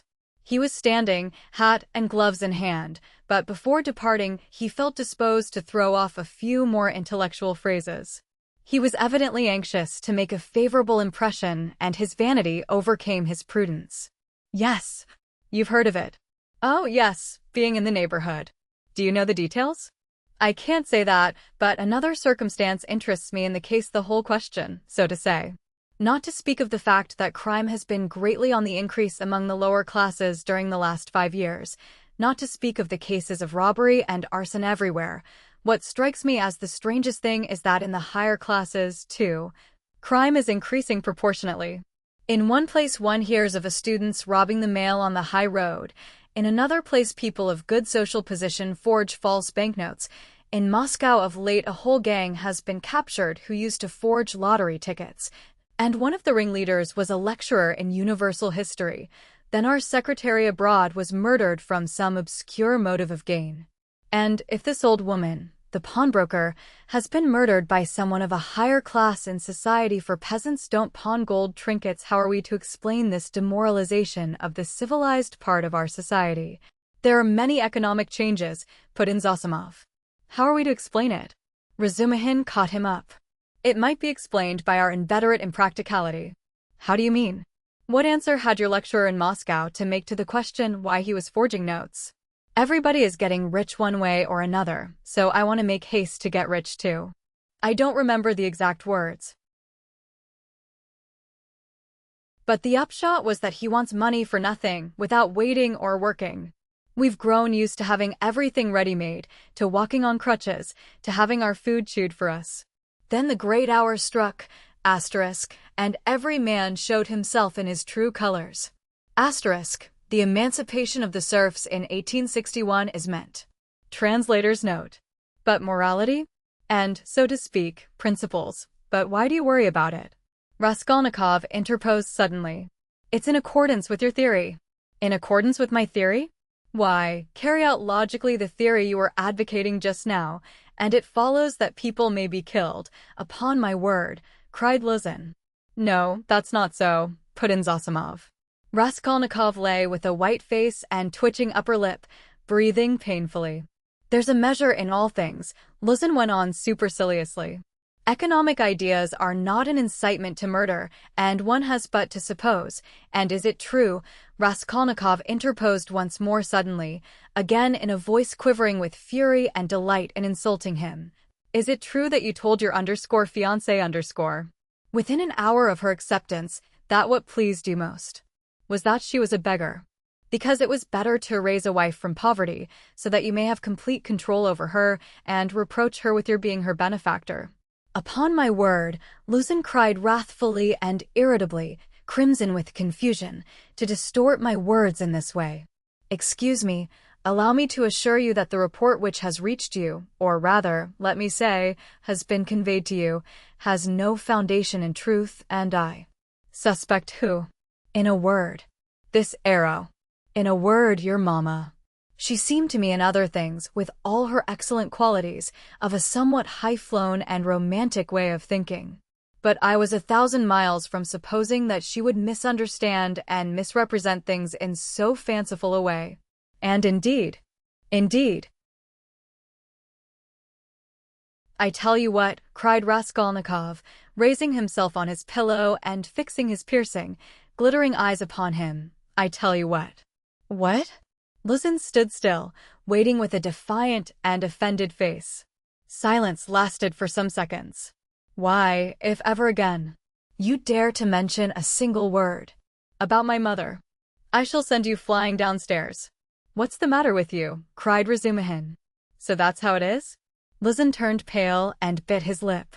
Let me tell you, sir, he began deliberately, doing his utmost to restrain himself but breathing hard. At the first moment I saw you were ill-disposed to me, but I remained here on purpose to find out more.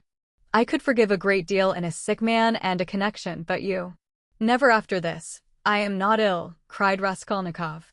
So much the worse. Go to hell. But Luzin was already leaving without finishing his speech. Squeezing between the table and the chair, Razumihin got up this time to let him pass. Without glancing at anyone, and not even nodding to Zossimov, who had for some time been making signs to him to let the sick man alone, he went out, lifting his hat to the level of his shoulders to avoid crushing it as he stooped to go out of the door. And even the curve of his spine was expressive of the horrible insult he had received. How could you? Razumihin said, shaking his head in perplexity. Let me alone, all of you. Raskolnikov cried in a frenzy. Will you ever leave off tormenting me? I am not afraid of you. I am not afraid of anyone now. Get away from me. I want to be alone, alone, alone. Come along, said Zosimov, nodding to Razumihin. But we can't leave him like this. Come along, Zosimov repeated insistently, and he went out. Razumihin thought a minute and ran to overtake him. It might be worse not to obey him, said Zosimov on the stairs. He mustn't be irritated. What's the matter with him? If only he could get some favorable shock, that's what would do it. At first he was better. You know he has got something on his mind. Some fixed idea weighing on him. I am very much afraid so. He must have. Perhaps it's that gentleman, Pyotr Petrovich. From his conversation I gather he is going to marry his sister, and that he had received a letter about it just before his illness. Yes, confound the man. He may have upset the case altogether. But have you noticed, he takes no interest in anything. He does not respond to anything except one point on which he seems excited, that's the murder. Yes, Razumihin agreed. I noticed that too. He is interested, frightened. It gave him a shock on the day he was ill in the police office. He fainted.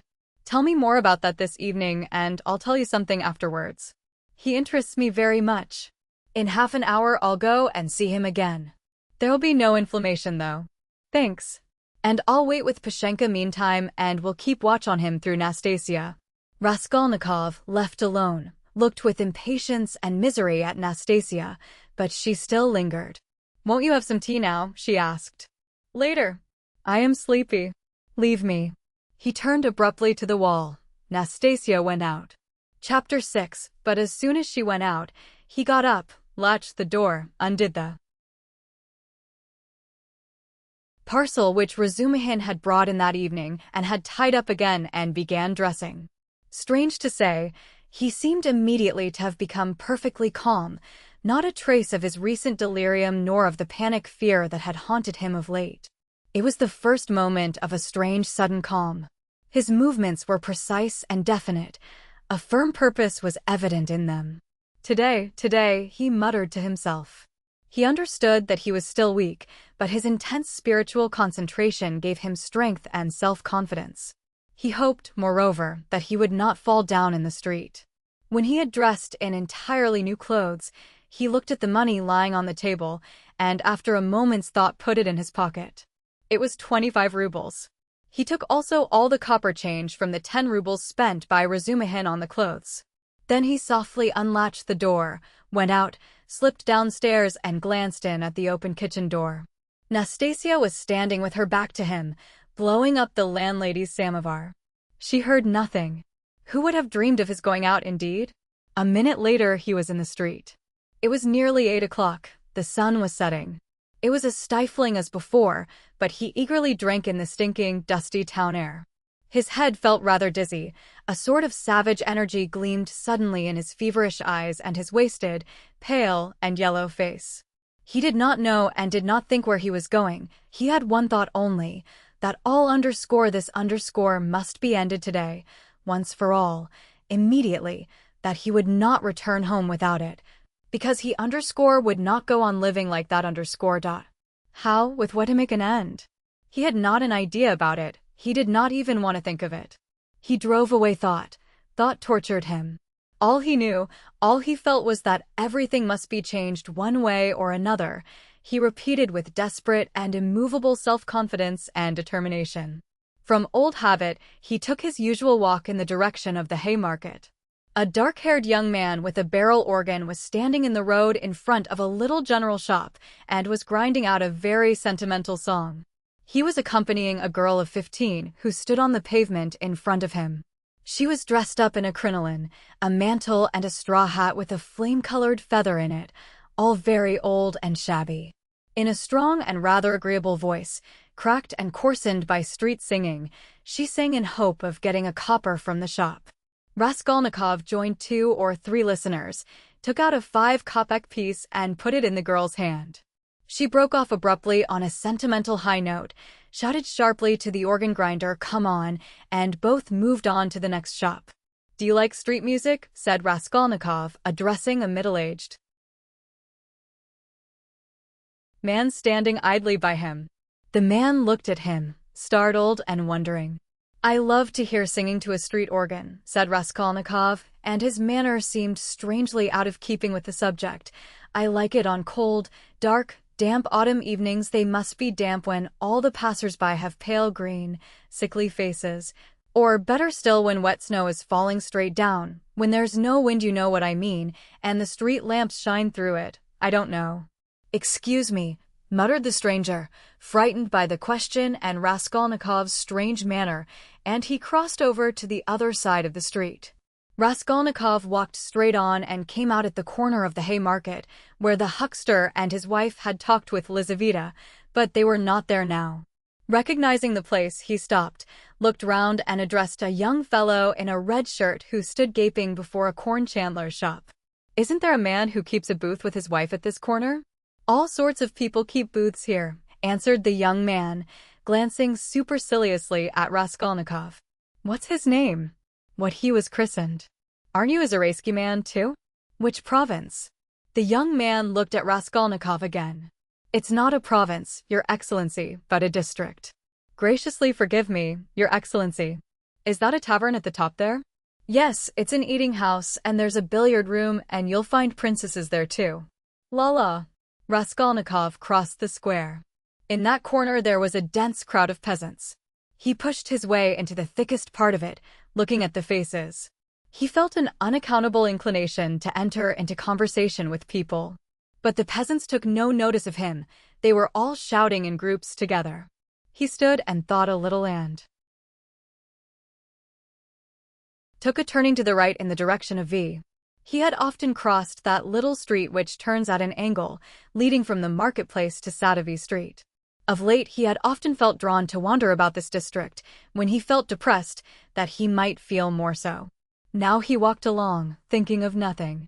At that point there is a great block of buildings, entirely let out in dram shops and eating houses. Women were continually running in and out, bareheaded and in their indoor clothes. Here and there they gathered in groups on the pavement, especially about the entrances to various festive establishments in the lower stories. From one of these a loud din, sounds of singing, the tinkling of a guitar and shouts of merriment, floated into the street. A crowd of women were thronging round the door. Some were sitting on the steps, others on the pavement, others were standing talking. A drunken soldier, smoking a cigarette, was walking near them in the road, swearing. He seemed to be trying to find his way somewhere, but had forgotten where. One beggar was quarreling with another, and a man dead drunk was lying right across the road. Raskolnikov joined the throng of women, who were talking in husky voices. They were bareheaded and wore cotton dresses and goatskin shoes. There were women of 40 and some not more than 17. Almost all had blackened eyes. He felt strangely attracted by the singing and all the noise and uproar in the saloon below. Someone could be heard within dancing frantically, marking time with his heels to the sounds of the guitar and of a thin falsetto voice singing a jaunty air. He listened intently, gloomily and dreamily, bending down at the entrance and peeping inquisitively in from the pavement.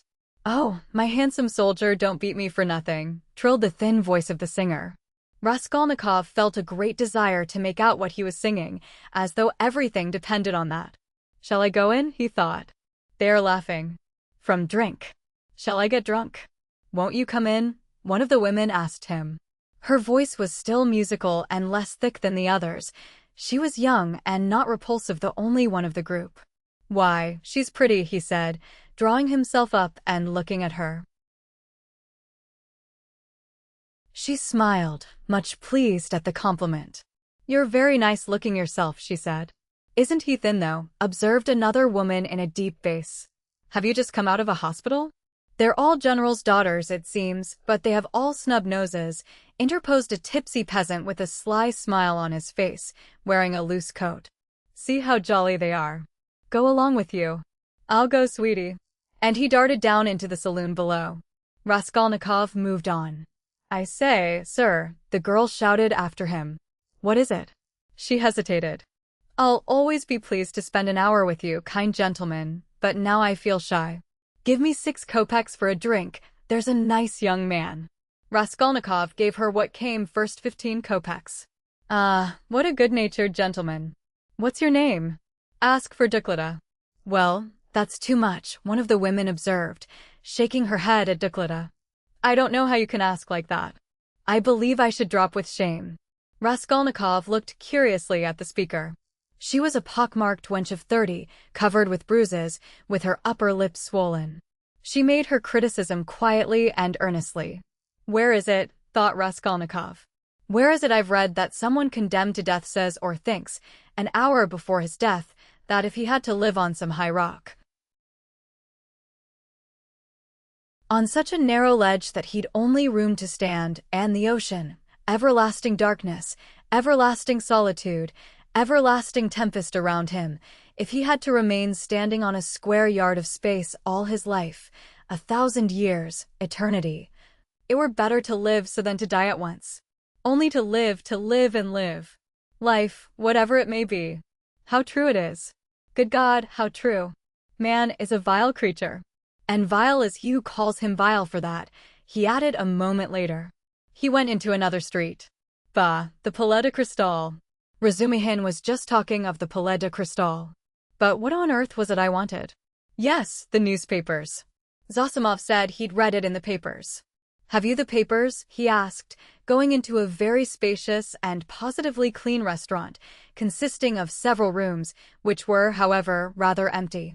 2 or 3 people were drinking tea, and in a room further away were sitting 4 men drinking champagne.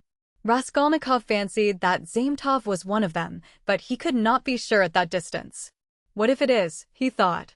Will you have vodka? Asked the waiter. Give me some tea and bring me the papers, the old ones for the last 5 days, and I'll give you something. Yes, sir, here's today's. No vodka. The old newspapers and the tea were brought. Raskolnikov sat down and began to look through them. Oh, damn. These are the items of intelligence. An accident on a staircase, spontaneous combustion of a shopkeeper from alcohol, a fire in Pesky, a fire in the Petersburg quarter, another fire in the Petersburg quarter, and another fire in the Petersburg quarter. Ah, here it is.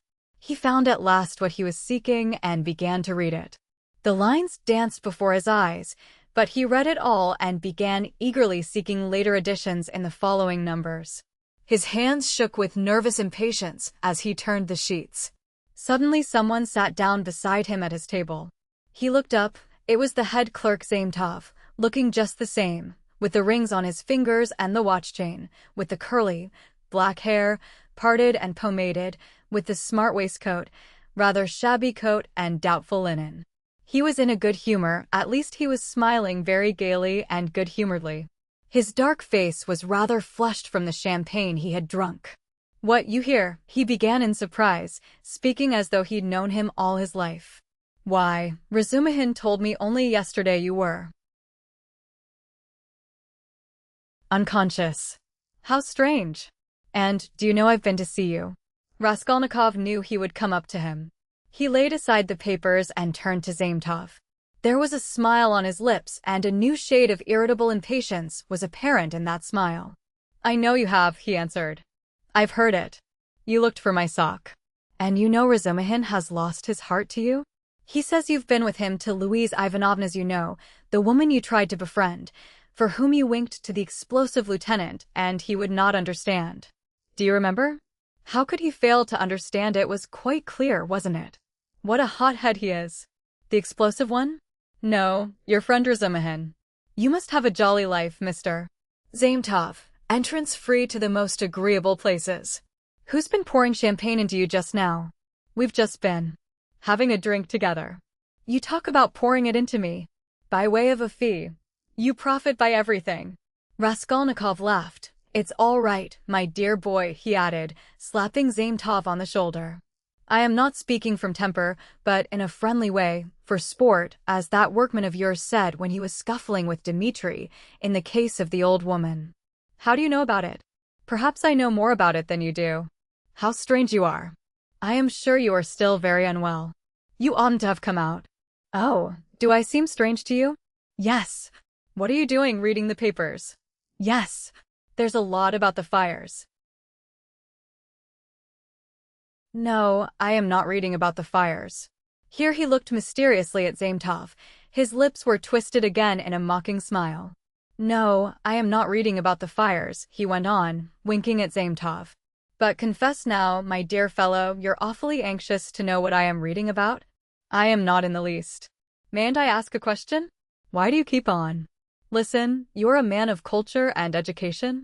I was in the 6th class at the gymnasium, said Zametov with some dignity. 6th class. Ah, my cock-sparrow. With your parting and your rings you are a gentleman of fortune. Phoo. What a charming boy. Here Raskolnikov broke into a nervous laugh right in Zametov's face. The latter drew back, more amazed than offended. Phoo. How strange you are. Zametov repeated very seriously. I can't help thinking you are still delirious. I am delirious? You are fibbing, my cock-sparrow. So I am strange? You find me curious, do you? Yes, curious. Shall I tell you what I was reading about, what I was looking for? See what a lot of papers I've made them bring me. Suspicious, eh? Well, what is it? You prick up your ears? How do you mean prick up my ears? I'll explain that afterwards, but now, my boy, I declare to you. No, better, I confess. No, that's not right either. I make a deposition and you take it. I depose that I was reading, that I was looking and searching. He screwed up his eyes and paused. I was searching and came here on purpose to do it for news of the murder of the old pawnbroker woman. He articulated at last, almost in a whisper, bringing his face exceedingly close to the face of Zametov. Zametov looked at him steadily, without moving or drawing his face away. What struck Zametov? Afterwards, as the strangest part of it all was that silence followed for exactly a minute, and that they gazed at one another all the while. What if you have been reading about it? He cried at last, perplexed and impatient. That's no business of mine. What of it? The same old woman, Raskolnikov went on in the same whisper, not heeding Zametov's explanation, about whom you were talking in the police office, you remember, when I fainted. Well, do you understand now? What do you mean? Understand. What? Zametov brought out, almost alarmed. Raskolnikov's set and earnest face was suddenly transformed, and he suddenly went off into the same nervous laugh as before, as though utterly unable to restrain himself. And in one flash, he recalled with extraordinary vividness of sensation a moment in the recent past, that moment when he stood with the axe behind the door, while the latch trembled and the men outside swore and shook it, and he had a sudden desire to shout at them, to swear at them, to put out his tongue at them, to mock them, to laugh and laugh and laugh. You are either mad or, began Zametov, and he broke off, as though stunned by the idea that had suddenly flashed into his mind. Or what? What? Come, tell me. Nothing, said Zametov, getting angry. It's all nonsense. Both were silent. After his sudden fit of laughter, Raskolnikov became suddenly thoughtful and melancholy. He put his elbow on the table and leaned his head on his hand. He seemed to have completely forgotten Zametov. The silence lasted for some time. Why don't you drink your tea? It's getting cold, said Zametov. What? Tea? Oh, yes. Raskolnikov sipped the glass, put a morsel of bread in his mouth and, suddenly looking at Zametov, seemed to remember everything and pulled himself together. At the same moment his face resumed its original mocking expression. He went on drinking tea. There have been a great many of these crimes lately, said Zametov. Only the other day I read in the Moscow News that a whole gang of false coiners had been caught in Moscow. It was a regular society. They used to forge tickets. Oh, but it was a long time ago. I read about it a month ago, Raskolnikov answered calmly. So you consider them criminals? He added, smiling. Of course they are criminals. They are children, simpletons, not criminals. Why, 100 people meeting for such an object, what an idea. 3 would be too many, and then they want to have more faith in one another than in themselves. One has only to blab in his cups and it all collapses. Simpletons.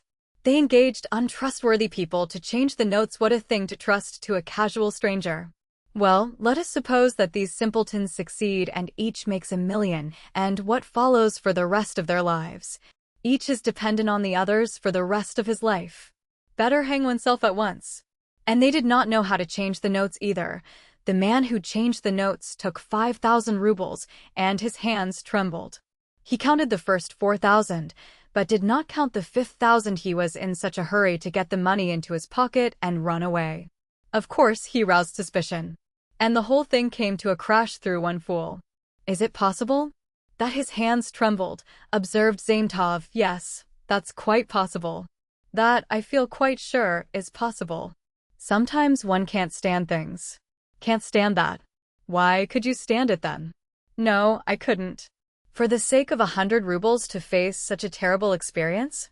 To go with false notes into a bank where it's their business to spot that sort of thing? No, I should not have the face to do it. Would you? Raskolnikov had an intense desire again to put his tongue out. Shivers kept running down his spine. I should do it quite differently, Raskolnikov began. This is how I would change the notes. I'd count the first 1,000 3 or 4 times backwards and forwards, looking at every note, and then I'd set to the second 1,000. I'd count that halfway through and then hold some 50-ruble note to the light, then turn it. Then hold it to the light again to see whether it was a good one. I am afraid, I would say, a relation of mine lost 25 rubles the other day through a false note, and then I'd tell them the whole story. And after I began counting the third, no, excuse me, I would say, I fancy I made a mistake in the 700 in that second 1,000, I am not sure. And so I would give up the third 1,000 and go back to the second and so on to the end. And when I had finished, I'd pick out one from the fifth and one from the second 1,000 and take them again to the light and ask again, change them, please, and put the clerk into such a stew that he would not know how to get rid of me. When I'd finished and had gone out, I'd come back, no, excuse me, and ask for some explanation. That's how I do it. Phew. What terrible things you say, said Zametov laughing. But all that is only talk. I dare say when it came to deeds you'd make a slip. I believe that even a practiced, desperate man cannot always reckon on himself, much less you and I. To take an example near home, that old woman murdered in our district. The murderer seems to have been a desperate fellow. He risked everything in open daylight, was saved by a miracle, but his hands shook, too. He did not succeed in robbing the place, he couldn't stand it. That was clear from though Raskolnikov seemed offended. Clear? Why don't you catch him then? He cried, maliciously jibing at Zametov. Well, they will catch him. Who? You? Do you suppose you could catch him? You've a tough job. A great point for you is whether a man is spending money or not. If he had no money and suddenly begins spending, he must be the man. So that any child can mislead you. The fact is they always do that, though, answered Zametov. A man will commit a clever murder at the risk of his life, and then at once he goes drinking in a tavern. They are caught spending money. They are not all as cunning as you are. You wouldn't go to a tavern, of course. Raskolnikov frowned and looked steadily at Zametov. You seem to enjoy the subject and would like to know how I should behave in that case, too, he asked with displeasure. I should like to, Zametov answered firmly and seriously. Somewhat too much earnestness began to appear in his words and looks. Very much. Very much. All right then. This is how I should behave, Raskolnikov began, again bringing his face close to Zametov's, again staring at him and speaking in a whisper, so that the latter positively shuddered. This is what I should have done. I should have taken the money and jewels, I should have walked out of there, and have gone straight to some deserted place with fences round it and scarcely anyone to be seen, some kitchen garden or place of that sort. I should have looked out beforehand some stone weighing 100 weight or more, which had been lying in the corner from the time the house was built. I would lift that stone, there would sure to be a hollow under it, and I would put the jewels and money in that hole. Then I'd roll the stone back, so that it would look as before, would press it down with my foot, and walk away. And for a year or 2, 3 maybe, I would not touch it. And, well, they could search. There'd be no trace. You're a madman, said Zametov, and for some reason he too spoke in a whisper, and moved away from Raskolnikov, whose eyes were glittering. He had turned fearfully pale, and his upper lip was twitching and quivering. He bent down as close as possible to Zametov, and his lips began to move without uttering a word. This lasted for half a minute. He knew what he was doing, but could not restrain himself. The terrible word trembled on his lips, like the latch on that door. In another moment it will break out. In another moment he will let it go. He will speak out. And what if it was I who murdered the old woman and Lizaveta? He said suddenly and realized what he had done. Zaimtov looked wildly at him and turned white as the tablecloth. His face wore a contorted smile. But is it possible? He brought out faintly. Raskolnikov looked wrathfully at him. Own up that you believed it. Yes, you did? Not a bit of it. I believe it less than ever now, Zaimtov cried hastily. I've caught my cock sparrow. So you did believe it before, if now you believe less than ever. Not at all, cried Zaimtov, obviously embarrassed. Have you been frightening me so as to lead up to this? You don't believe it then? What were you talking about behind my back when I went out of the police office? And why did the explosive lieutenant question me after I fainted? Hey, there, he shouted to the waiter, getting up and taking his cap. How much? 30 kopecks, the latter replied, running up. And there is 20 kopecks for vodka. See what a lot of money. He held out his shaking hand to Zaimtov with notes in it. Red notes and blue, 25 rubles. Where did I get them? And where did my new clothes come from? You know I had not a kopeck. You've cross-examined my landlady, I'll be bound. Well, that's enough. Underscore says cause, underscore till we meet again. He went out, trembling all over from a sort of wild, hysterical sensation, in which there was an element of insufferable rapture. Yet he was gloomy and terribly tired. His face was twisted as after a fit. His fatigue increased rapidly. Any shock, any irritating sensation stimulated and revived his energies at once, but his strength failed as quickly when the stimulus was removed. Zaimtov, left alone, sat for a long time in the same place, plunged in thought. Raskolnikov had unwittingly worked a revolution in his brain on a certain point and had made up his mind for him conclusively. Ilya Petrovich is a blockhead, he decided.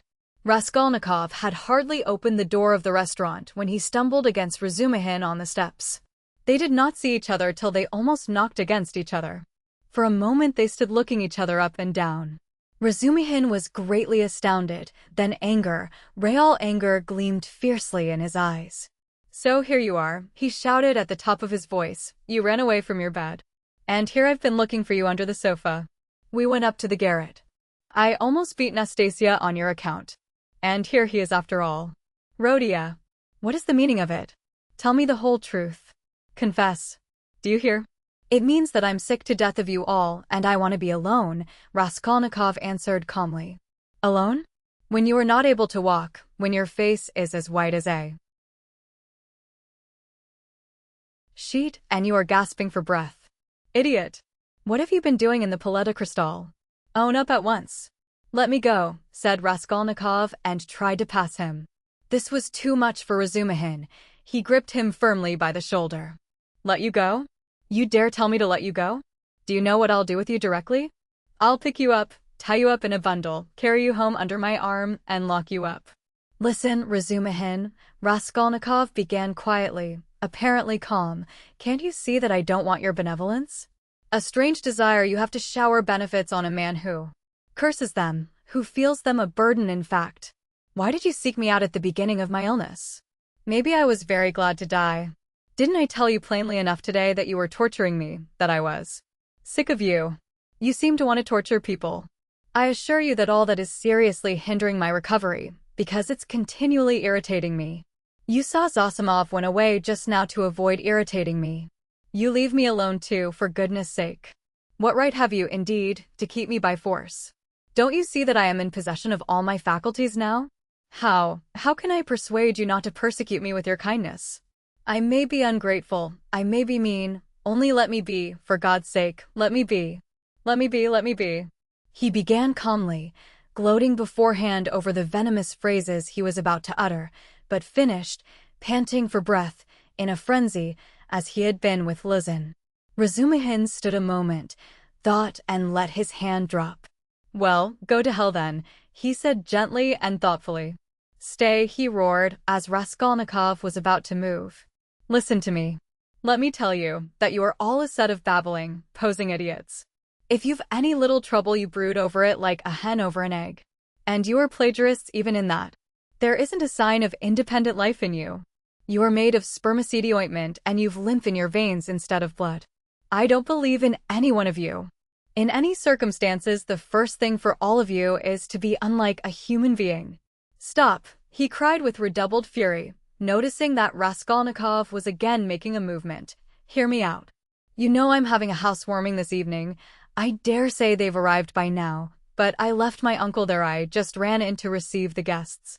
And if you weren't a fool, a common fool, a perfect fool, if you were an original instead of a translation. You see, Rhodia, I recognize you're a clever fellow, but you're a fool, and if you weren't a fool you'd come round to me this evening instead of wearing out your boots in the street. Since you have gone out, there's no help for it. I'd give you a snug easy chair, my landlady has one. A cup of tea company. Or you could lie on the sofa anyway, you would be with us. Zosimov will be there too. Will you come? No, our rubbish. Razumihin shouted, out of patience. How do you know? You can't answer for yourself. You don't know anything about it. Thousands of times I've fought tooth and nail with people and run back to them afterwards. One feels ashamed and goes back to a man. So remember, Pochinkov's house on the 3rd story. Why, Mr. Razumihin, I do believe you'd let anybody beat you from sheer benevolence. Beat? Whom? Me? I'd twist his nose off at the mere idea. Pochinkov's house, 47, Babushkin's flat. I shall not come, Razumihin. Raskolnikov turned and walked away. I bet you will, Razumihin shouted after him. I refuse to know you if you don't. Stay, hey, is Zametov in there? Yes. Did you see him? Yes. Talk to him. Yes. What about? Confound you, don't tell me then. Pochinkov's house, 47, Babushkin's flat, remember. Raskolnikov walked on and turned the corner into Sadovy Street. Razumihin looked after him thoughtfully. Then with a wave of his hand he went into the house, but stopped short of the stairs. Confound it, he went on almost aloud. He talked sensibly, but yet. I am a fool. As if madmen didn't talk sensibly. And this was just what Zosimov seemed afraid of. He struck his finger on his forehead. What? If. How could I let him go off alone? He may drown himself. What a blunder. I can't. And he ran back to overtake Raskolnikov, but there was no trace of him. With a curse he returned with rapid steps to the Palais de Cristal to question Zametov. Raskolnikov walked straight to X bridge, stood in the middle and leaning both elbows on the rail stared into the distance. On parting with Razumihin, he felt so much weaker that he could scarcely reach this place. He longed to sit or lie down somewhere in the street. Bending over the water, he gazed mechanically at the last pink flush of the sunset, at the row of houses growing dark in the gathering twilight, at one distant attic window on the left bank, flashing as though on fire in the last rays of the setting sun, at the darkening water of the canal, and the water seemed to catch his attention. At last red circles flashed before his eyes, the houses seemed moving, the passers-by, the canal banks, the carriages, all danced before his eyes. Suddenly he started, saved again perhaps from swooning by an uncanny and hideous sight. He became aware of someone standing on the right side of him. He looked and saw a tall woman with a kerchief on her head, with a long, yellow, wasted face and red sunken eyes. She was looking straight at him, but obviously she saw nothing and recognized no one. Suddenly she leaned her right hand on the parapet, lifted her right leg over the railing, then her left and threw herself into the canal. The filthy water parted and swallowed up its victim for a moment, but an instant later the drowning woman floated to the surface, moving slowly with the current, her head and legs in the water, her skirt inflated like a balloon over her back. A woman drowning! A woman drowning! Shouted dozens of voices. People ran up, both banks were thronged with spectators. On the bridge people crowded about Raskolnikov, pressing up behind him. Mercy on it! It's our Afrosinya, a woman cried tearfully close by. Mercy! Save her! Kind people, pull her out. A boat, was shouted in the crowd. But there was no need of a boat. A policeman ran down the steps to the canal, threw off his greatcoat and his boots, and rushed into the water. It was easy to reach her. She floated within a couple of yards from the steps. He caught hold of her clothes with his right hand and with his left seized a pole which a comrade held out to him. The drowning woman was pulled out at once. They laid her on the granite pavement of the embankment. She soon recovered consciousness, raised her head, sat up and began sneezing and coughing, stupidly wiping her wet dress with her hands. She said nothing. "She's drunk herself out of her senses," the same woman's voice wailed. At her side. "Out of her senses. The other day she tried to hang herself. We cut her down. I ran out to the shop just now, left my little girl to look after her, and here she's in trouble again. A neighbor, gentlemen, a neighbor, we live close by, the second house from the end, see yonder." The crowd broke up. The police still remained round the woman. Someone mentioned the police station. Raskolnikov looked on with a strange sensation of indifference and apathy. He felt disgusted. "No, that's loathsome. Water. It's not good enough," he muttered to himself. "Nothing will come of it," he added, "no use to wait. What about the police office? And why isn't Zametov at the police office? The police office is open till 10 o'clock. He turned his back to the railing and looked about him. "Very well then," he said resolutely. He moved from the bridge and walked in the direction of the police office. His heart felt hollow and empty. He did not want to think. Even his depression had passed. There was not a trace now of the energy with which he had set out to make an end of it all. Complete apathy had succeeded to it. Well, it's a way out of it, he thought, walking slowly and listlessly along the canal bank. Anyway, I'll make an end, for I want to. But is it a way out? What does it matter? There'll be the square yard of space, huh? But what an end? Is it really the end? Shall I tell them or not? Damn. How tired I am. If I could find somewhere to sit or lie down soon. What I am most ashamed of is its being so stupid. But I don't care about that either. What idiotic ideas come into one's head. To reach the police office, he had to go straight forward and take the second turning to the left. It was only a few paces away.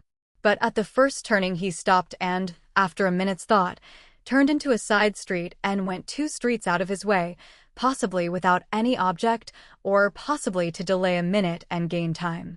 He walked, looking at the ground. Suddenly someone seemed to whisper in his ear. He lifted his head and saw that he was standing at the very gate of _the_ house.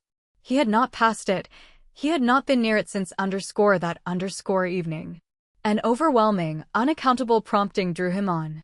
He went into the house, passed through the gateway, then into the first entrance on the right, and began mounting the familiar staircase to the 4th story. The narrow, steep staircase was very dark. He stopped at each landing and looked round him with curiosity. On the first landing the framework of the window had been taken out. That wasn't so then, he thought. Here was the flat on the 2nd story where Nikolai and Dmitri had been working. It's shut up and the door newly painted. So it's to let. Then the 3rd story and the 4th. Here. He was perplexed to find the door of the flat wide open. There were men there, he could hear voices. He had not expected that. After brief hesitation, he mounted the last stairs and went into the flat. It, too, was being done up. There were workmen in it. This seemed to amaze him. He somehow fancied that he would find everything as he left it, even perhaps the corpses in the same places on the floor. And now, bare walls, no furniture. It seemed strange. He walked to the window and sat down on the windowsill. There were 2 workmen, both young fellows, but one much younger than the other. They were papering the walls with a new white paper covered with lilac flowers, instead of the old, dirty yellow one. Raskolnikov, for some reason, felt horribly annoyed by this. He looked at the new paper with dislike, as though he felt sorry to have it all so changed. The workmen had obviously stayed beyond their time, and now they were hurriedly rolling up their paper and getting ready to go home. They took no notice of Raskolnikov's coming in.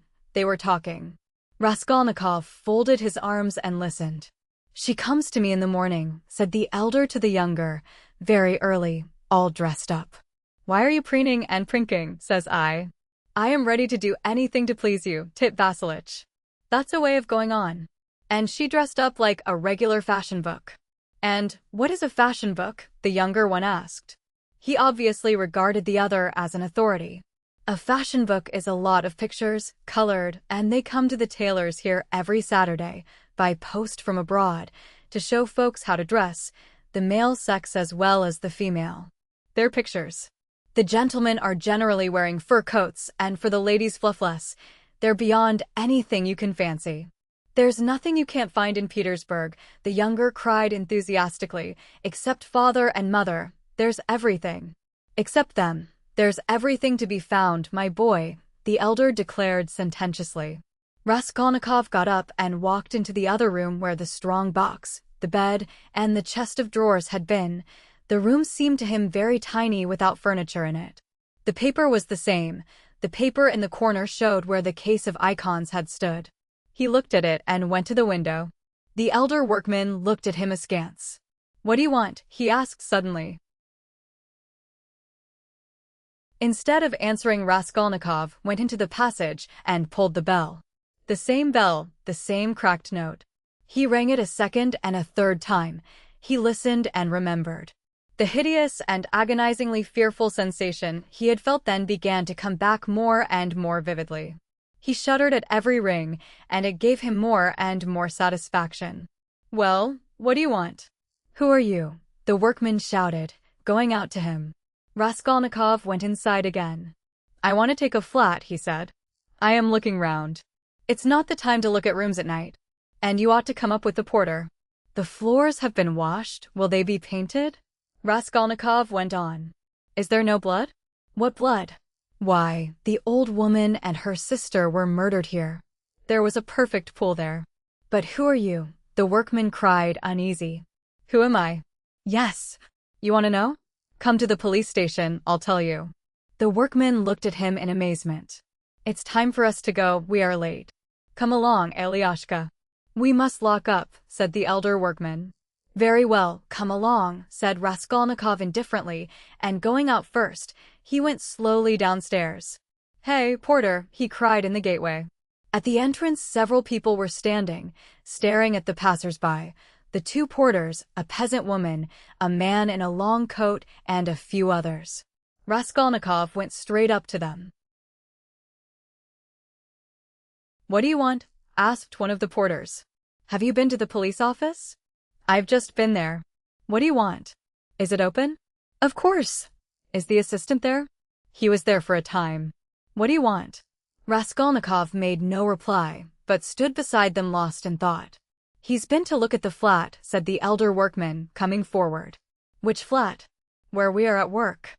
Why have you washed away the blood? Says he. There has been a murder here, says he, and I've come to take it.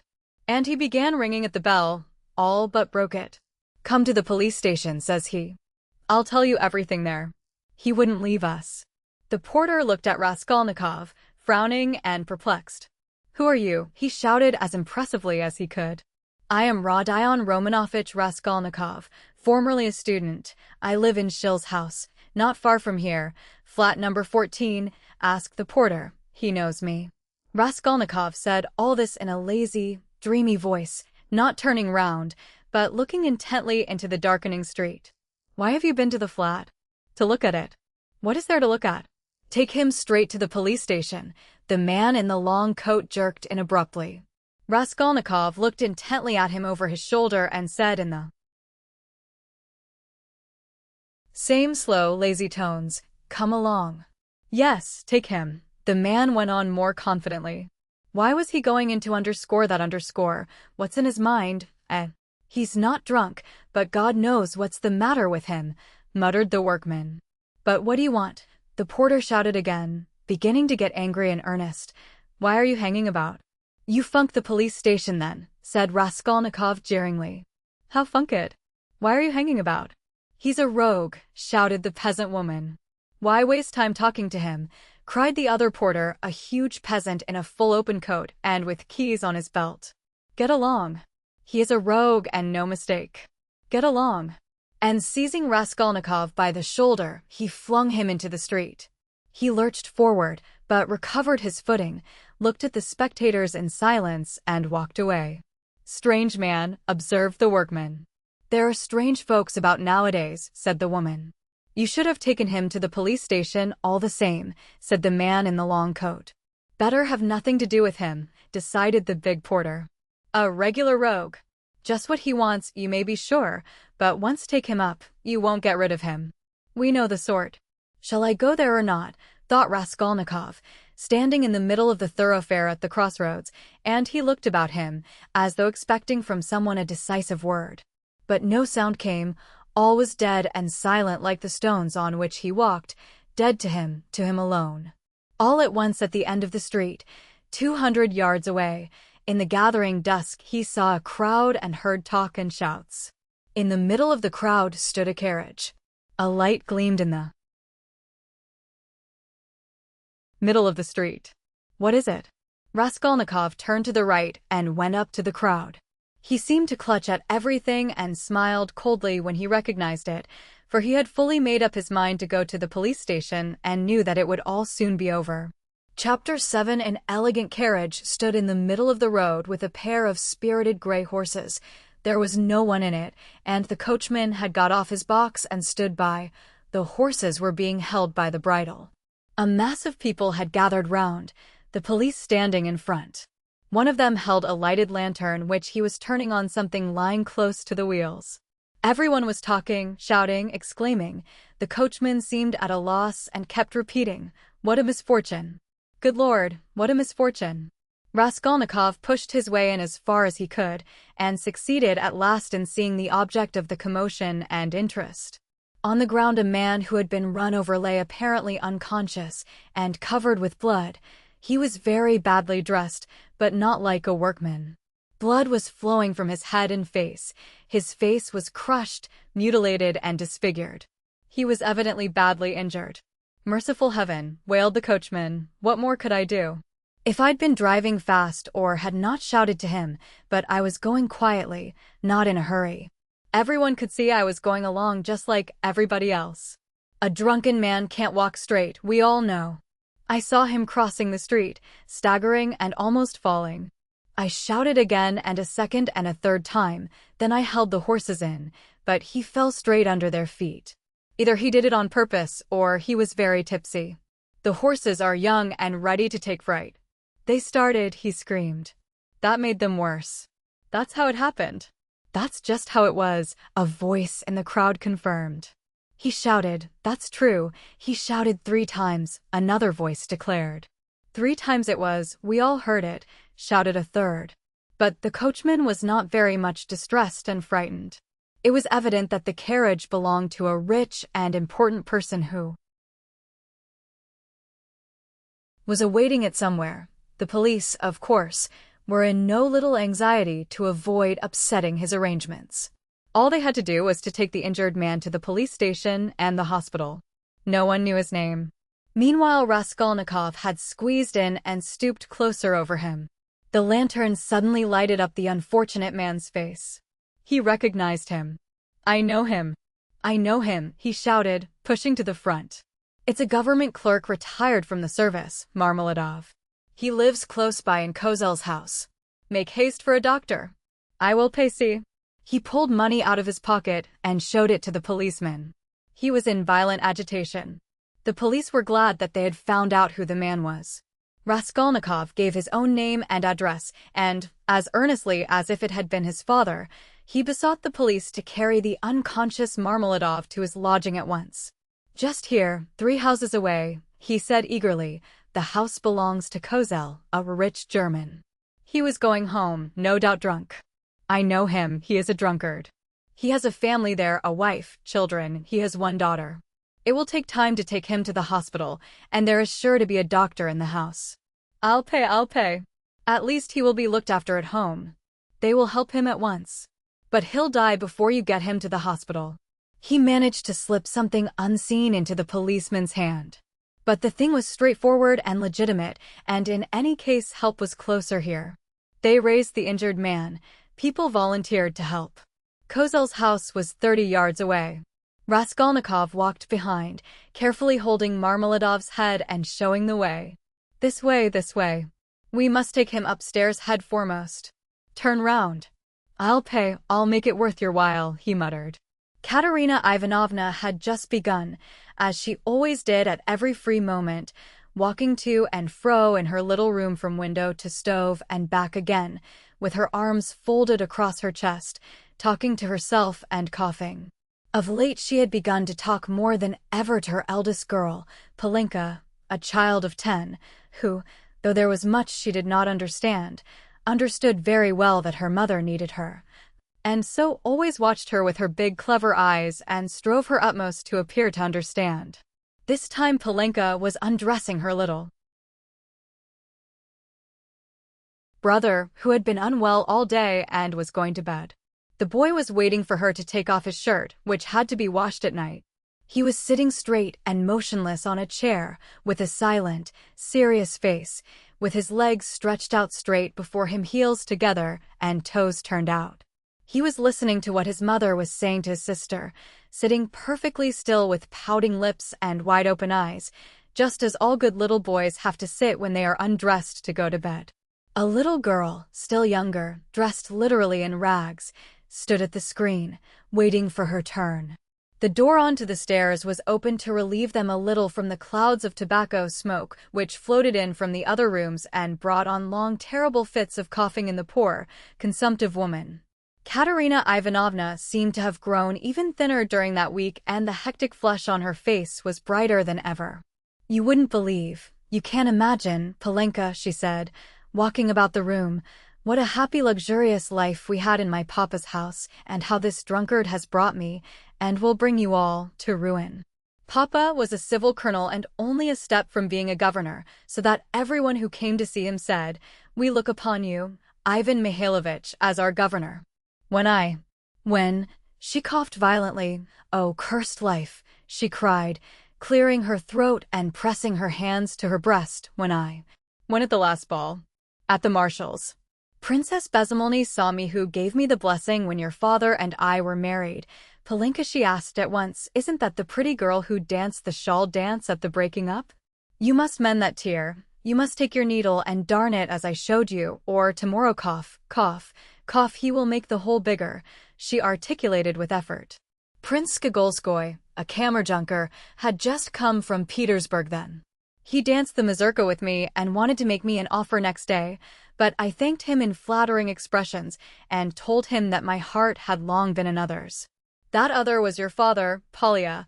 Papa was fearfully angry. "Is the water ready? Give me the shirt and the stockings."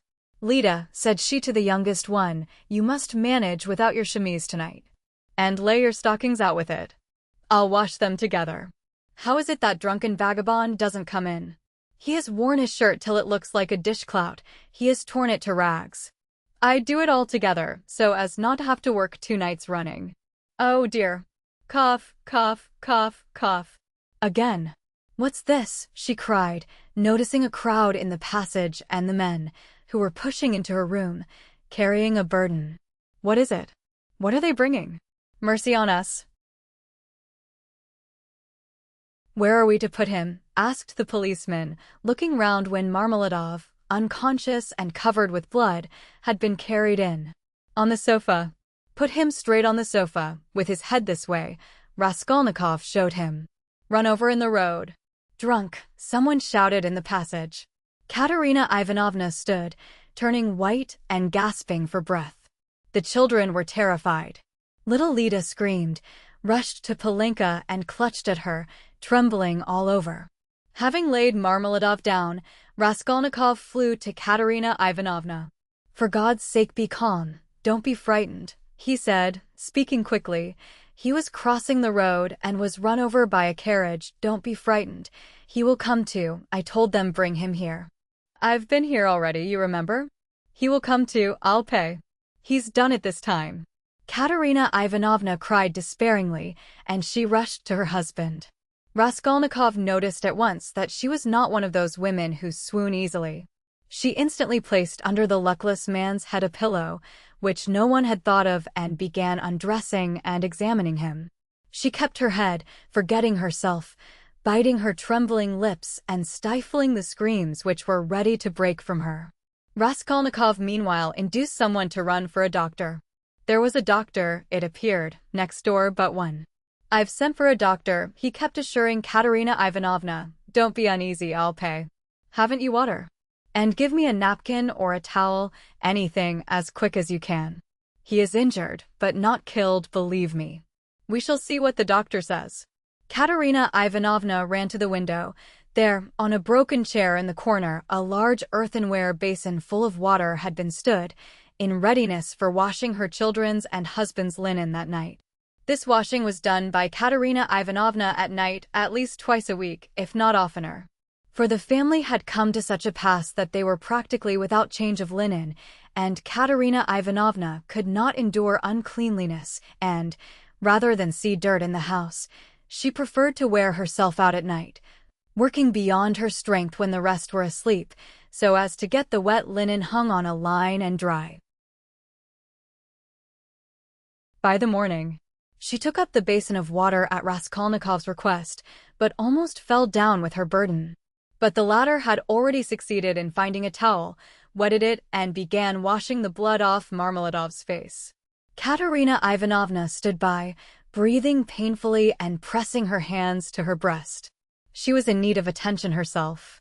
Raskolnikov began to realize that he might have made a mistake in having the injured man brought here. The policeman, too, stood in hesitation. "Polinka," cried Katerina Ivanovna, "run to Sonia. Make haste. If you don't find her at home, leave word that her father has been run over and that she is to come here at once. When she comes in, run, Polinka. There, put on the shawl. Run your fastest," cried the little boy on the chair suddenly, after which he relapsed into the same dumb rigidity, with round eyes, his heels thrust forward and his toes spread out. Meanwhile, the room had become so full of people that you couldn't have dropped a pin. The policemen left, all except one, who remained for a time, trying to drive out the people who came in from the stairs. Almost all Madame Lipovexel's lodgers had streamed in from the inner rooms of the flat. At first they were squeezed together in the doorway, but afterwards they overflowed into the room. Katerina Ivanovna flew into a fury. "You might let him die in peace, at least," she shouted at the crowd. "Is it a spectacle for you to gape at? With cigarettes. Cough, cough, cough. You might as well keep your hats on. And there is one in his hat. Get away. You should respect the dead at least." Her cough choked her, but her reproaches were not without result. They evidently stood in some awe of Katerina Ivanovna. The lodgers, one after another, squeezed back into the doorway with that strange inner feeling of satisfaction which may be observed in the presence of a sudden accident, even in those nearest and dearest to the victim, from which no living man is exempt, even in spite of the sincerest sympathy and compassion. Voices outside were heard, however, speaking of the hospital and saying that they'd no business to make a disturbance here. "No business to die," cried Katerina Ivanovna, and she was rushing to the door to vent her wrath upon them, but in the doorway came face to face with Madame Lipovexel, who had only just heard of the accident and ran in to restore order. She was a particularly quarrelsome and irresponsible German. "Ah, my God," she cried, clasping her hands, "your husband drunken horses have trampled. To the hospital with him. I am the landlady." "Amalia Ludwigovna, I beg you to recollect what you are saying," Katerina Ivanovna began haughtily. She always took a haughty tone with the landlady that she might remember her place, and even now could not deny herself this satisfaction. "Amalia Ludwigovna, I have you once before told that you to call me Amalia Ludwigovna may not dare. I am Amalia Ivanovna. You are not Amalia Ivanovna, but Amalia Ludwigovna, and as I am not one of your despicable flatterers like Mr. Lebeziatnikov, who's laughing behind the door at this moment, a laugh and a cry of 'they are at it again' was in fact audible at the door, so I shall always call you Amalia Ludwigovna, though I fail to understand why you dislike that name. You can see for yourself what has happened to Semyon Zaharovich. He is dying. I beg you to close that door at once and to admit no one. Let him at least die in peace. Or I warn you, the Governor-General himself shall be informed of your conduct tomorrow. The prince knew me as a girl. He remembers Semyon Zaharovich well and has often been a benefactor to him. Everyone knows that Semyon Zaharovich had many friends and protectors whom he abandoned himself from an honorable pride, knowing his unhappy weakness. But now, she pointed to Raskolnikov, a generous young man has come to our assistance, who has wealth and connections and whom Semyon Zaharovich has known from a child. You may rest assured, Amalia Ludwigovna. All this was uttered with extreme rapidity, getting quicker and quicker, but a cough suddenly cut short Katerina Ivanovna's eloquence. At that instant the dying man recovered consciousness and uttered a groan. She ran to him. The injured man opened his eyes and, without recognition or understanding, gazed at Raskolnikov, who was bending over him. He drew deep, slow, painful breaths. Blood oozed at the corners of his mouth and drops of perspiration came out on his forehead. Not recognizing Raskolnikov, he began looking round uneasily. Katerina Ivanovna looked at him with a sad but stern face, and tears trickled from her eyes. "My God! His whole chest is crushed. How he is bleeding," she said in despair. "We must take off his clothes. Turn a little, Semyon Zaharovich, if you can," she cried to him. Marmeladov recognized her. "A priest," he articulated huskily. Katerina Ivanovna walked to the window, laid her head against the window frame, and exclaimed in despair, "Oh, cursed life!" "A priest," the dying man said again after a moment's silence.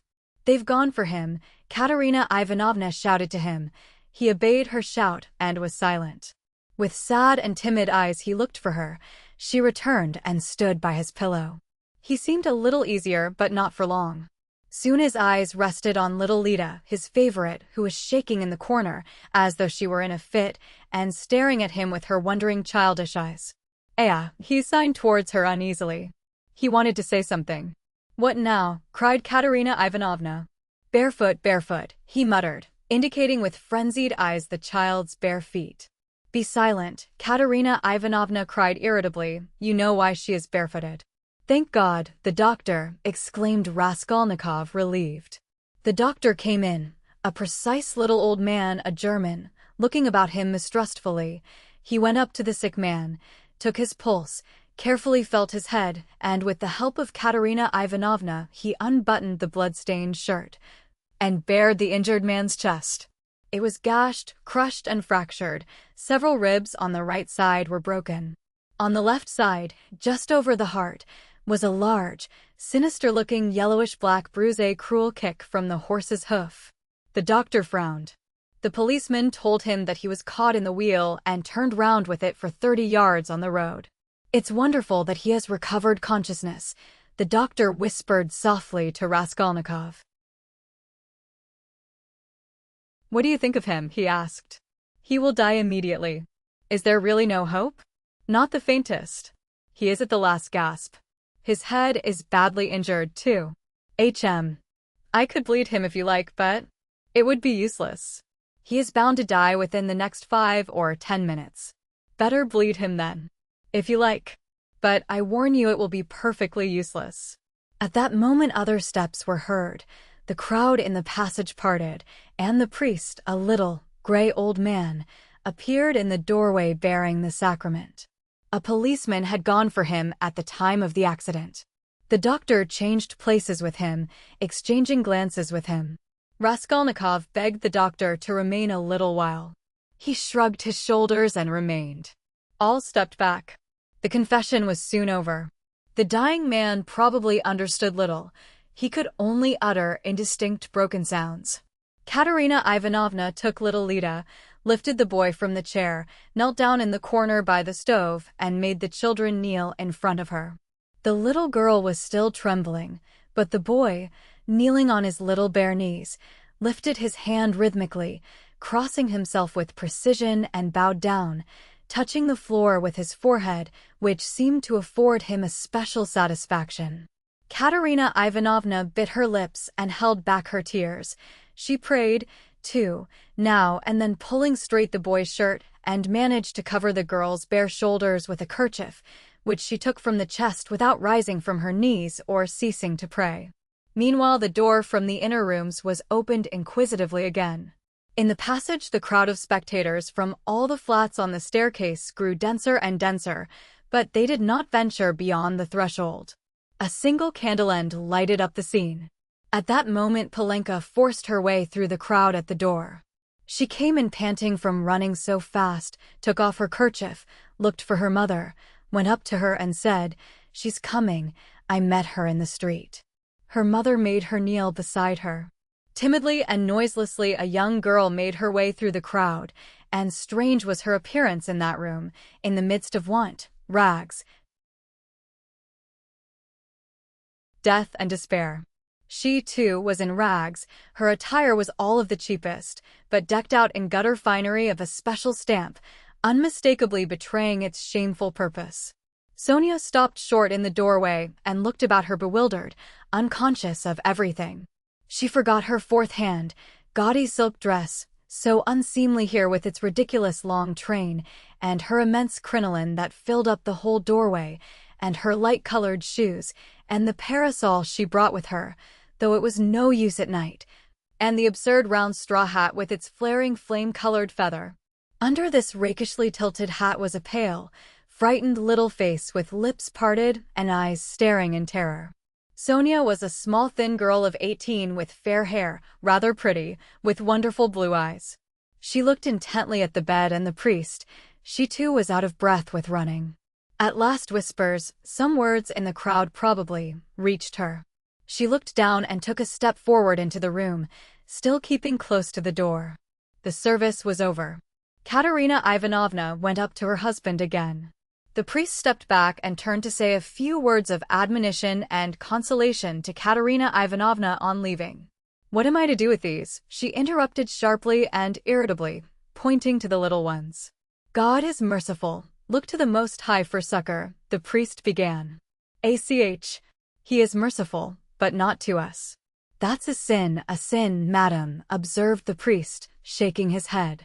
"And isn't that a sin?" cried Katerina Ivanovna, pointing to the dying man. "Perhaps those who have involuntarily caused the accident will agree to compensate you, at least for the loss of his earnings." "You don't understand," cried Katerina Ivanovna, angrily waving her hand. "And why should they compensate me?" "Why, he was drunk and threw himself under the horses." "What earnings?" "He brought us in nothing but misery. He drank everything away, the drunkard. He robbed us to get drink. He wasted their lives and mine for drink. And thank God he's dying. One less to keep." "You must forgive in the hour of death. That's a sin, madam. Such feelings are a great sin." Katerina Ivanovna was busy with the dying man. She was giving him water, wiping the blood and sweat from his head, setting his pillow straight, and had only turned now and then for a moment to address the priest. Now she flew at him almost in a frenzy. "Ah, father. That's words and only words. Forgive. If he'd not been run over, he'd have come home today drunk and his only shirt dirty and in rags, and he'd have fallen asleep like a log, and I should have been sousing and rinsing till daybreak, washing his rags and the children's, and then drying them by the window, and as soon as it was daylight I should have been darning them. That's how I spend my nights. What's the use of talking of forgiveness? I have forgiven as it is." A terrible hollow cough interrupted her words. She put her handkerchief to her lips and showed it to the priest, pressing her other hand to her aching chest. The handkerchief was covered with blood. The priest bowed his head and said nothing. Marmeladov was in the last agony. He did not take his eyes off the face of Katerina Ivanovna, who was bending over him again. He kept trying to say something to her. He began moving his tongue with difficulty and articulating indistinctly, but Katerina Ivanovna, understanding that he wanted to ask her forgiveness, called peremptorily to him, "Be silent. No need. I know what you want to say." And the sick man was silent, but at the same instant his wandering eyes strayed to the doorway and he saw Sonia. Till then he had not noticed her. She was standing in the shadow in a corner. "Who's that? Who's that?" he said suddenly in a thick gasping voice, in agitation, turning his eyes in horror towards the door where his daughter was standing and trying to sit up. "Lie down. Lie Duone, cried Katerina Ivanovna. With unnatural strength he had succeeded in propping himself on his elbow. He looked wildly and fixedly for some time on his daughter, as though not recognizing her. He had never seen her before in such attire. Suddenly he recognized her, crushed and ashamed in her humiliation and gaudy finery, meekly awaiting her turn to say goodbye to her dying father. His face showed intense suffering. "Sonia, daughter, forgive," he cried, and he tried to hold out his hand to her, but losing his balance, he fell off the sofa, face downwards on the floor. They rushed to pick him up, they put him on the sofa, but he was dying. Sonia, with a faint cry, ran up, embraced him, and remained so without moving. He died in her arms. "He's got what he wanted," Katerina Ivanovna cried, seeing her husband's dead body. "Well, what's to be done now? How am I to bury him? What can I give them tomorrow to eat?" Raskolnikov went up to Katerina Ivanovna.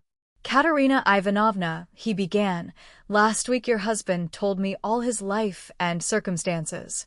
Believe me, he spoke of you with passionate reverence. From that evening, when I learned how devoted he was to you all and how he loved and respected you especially, Katerina Ivanovna, in spite of his unfortunate weakness, from that evening we became friends. Allow me now to do something, to repay my debt to my dead friend. Here are 20 rubles, I think, and if that can be of any assistance to you, then in short, I will come again. I will be sure to come again. I shall, perhaps, come again tomorrow. Goodbye." And he went quickly out of the room, squeezing his way through the crowd to the stairs. But in the crowd he suddenly jostled against Nikitim Fomitch, who had heard of the accident and had come to give instructions in person. They had not met since the scene at the police station, but Nikitim Fomitch knew him instantly. "Ah, is that you?" he asked him. "He's dead," answered Raskolnikov. "The doctor and the priest have been, all as it should have been. Don't worry the poor woman too much, she is in consumption as it is. Try and cheer her up, if possible. You are a kind-hearted man, I know," he added with a smile, looking straight in his face. "But you are spattered with blood," observed Nikitim Fomitch, noticing in the lamplight some fresh stains on Raskolnikov's waistcoat. "Yes, I'm covered with blood," Raskolnikov said with a peculiar air. Then he smiled, nodded, and went downstairs. He walked down slowly and deliberately, feverish but not conscious of it, entirely absorbed in a new overwhelming sensation of life and strength that surged up suddenly within him. This sensation might be compared to that of a man condemned to death who has suddenly been pardoned. Halfway down the staircase, he was overtaken by the priest on his way home. Raskolnikov let him pass, exchanging a silent greeting with him. He was just descending the last steps when he heard rapid footsteps behind him. Someone overtook him. It was Polinka. She was running after him, calling, "Wait! Wait!" He turned round. She was at the bottom of the staircase and stopped short a step above him. A dim light came in from the yard. Raskolnikov could distinguish the child's thin but pretty little face, looking at him with a bright childish smile. She had run after him with a message which she was evidently glad to give. "Tell me, what is your name? And where do you live?" she said hurriedly in a breathless voice. He laid both hands on her shoulders and looked at her with a sort of rapture. It was such a joy to him to look at her, he could not have said why. "Who sent you?" "Sister Sonia sent me," answered the girl, smiling still more brightly. "I knew it was Sister Sonia sent you. Mama sent me too. When Sister Sonia was sending me, Mama came up, too, and said, 'Run fast, Polinka.' Do you love Sister Sonia?" "I love her more than anyone," Polinka answered with a peculiar earnestness, and her smile became graver. "And will you love me?" By way of answer he saw the little girl's face approaching him, her full lips naively held out to kiss him. Suddenly her arms as thin as sticks held him tightly, her head rested on his shoulder, and the little girl wept softly, pressing her face against him. "I am sorry for father," she said a moment later, raising her tear-stained face and brushing away the tears with her hands. "It's nothing but misfortunes now," she added suddenly with that peculiarly sedate air which children try hard to assume when they want to speak. Like grown-up people. Did your father love you? He loved Lita most, she went on very seriously without a smile. Exactly like grown-up people. He loved her because she is little and because she is ill, too. And he always used to bring her presents. But he taught us to read and me grammar and scripture, too, she added with dignity. And mother never used to say anything, but we knew that she liked it and father knew it, too. And mother wants to teach me French, for it's time my education began. And do you know your prayers? Of course, we do. We knew them long ago. I say my prayers to myself as I am a big girl now, but Kolya and Lita say them aloud with mother. First they repeat the Ave Maria, and then another prayer, Lord, forgive and bless Sister Sonia, and then another, Lord, forgive and bless our second father. For our elder father is dead and this is another one, but we do pray for the other as well. Palinka, my name is Rodion. Pray sometimes for me too. And thy servant Rodion, nothing more. I'll pray for you all the rest of my life, the little girl declared hotly, and suddenly smiling again, she rushed at him and hugged him warmly once more. Raskolnikov told her his name and address and promised to be sure to come next day. The child went away quite enchanted with him. It was past 10 when he came out into the street. In 5 minutes, he was standing on the bridge at the spot where the woman had jumped in. Enough, he pronounced resolutely and triumphantly. I've done with fancies, imaginary terrors and phantoms. Life is real. Haven't I lived just now? My life has not yet died with that old woman. The kingdom of heaven to her, and now enough, madam, leave me in peace. Now for the reign of reason and light, and of will and of strength. And now we will see. We will try our strength, he added defiantly, as though challenging some power of darkness. And I was ready to consent to live in a square of space. I am very weak at this moment, but I believe my illness is all over. I knew it would be over when I went out. By the way, Pochinkov's house is only a few steps away. I certainly must go to Razumihin even if it were not close by. Let him win his bet. Let us give him some satisfaction, to no matter. Strength is what one wants. You can get nothing without it, and strength must be won by strength. That's what they don't know, he added proudly and self-confidently, and he walked with flagging footsteps from the bridge. Pride and self-confidence grew continually stronger in him. He was becoming a different man every moment. What was it had happened to work this revolution in him? He did not know himself, like a man catching at a straw. He suddenly felt that he, too, could live, that there was still life for him, that his life had not died with the old woman. Perhaps he was in too great a hurry with his conclusions, but he did not think of that. But I did ask her to remember thy servant Rodion in her prayers. The idea struck him. Well, that was in case of emergency, he added, and laughed himself at his boyish sally. He was in the best of spirits. He easily found Razumihin.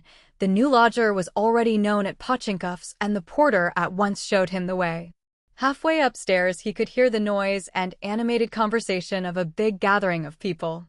The door was wide open on the stairs. He could hear exclamations and discussion. Razumihin's room was fairly large. The company consisted of 15 people. Raskolnikov stopped in the entry, where 2 of the landlady's servants were busy behind a screen with 2 samovars, bottles, plates, and dishes of pie and savories, brought up from the landlady's kitchen. Raskolnikov sent in for Razumihin. He ran out delighted.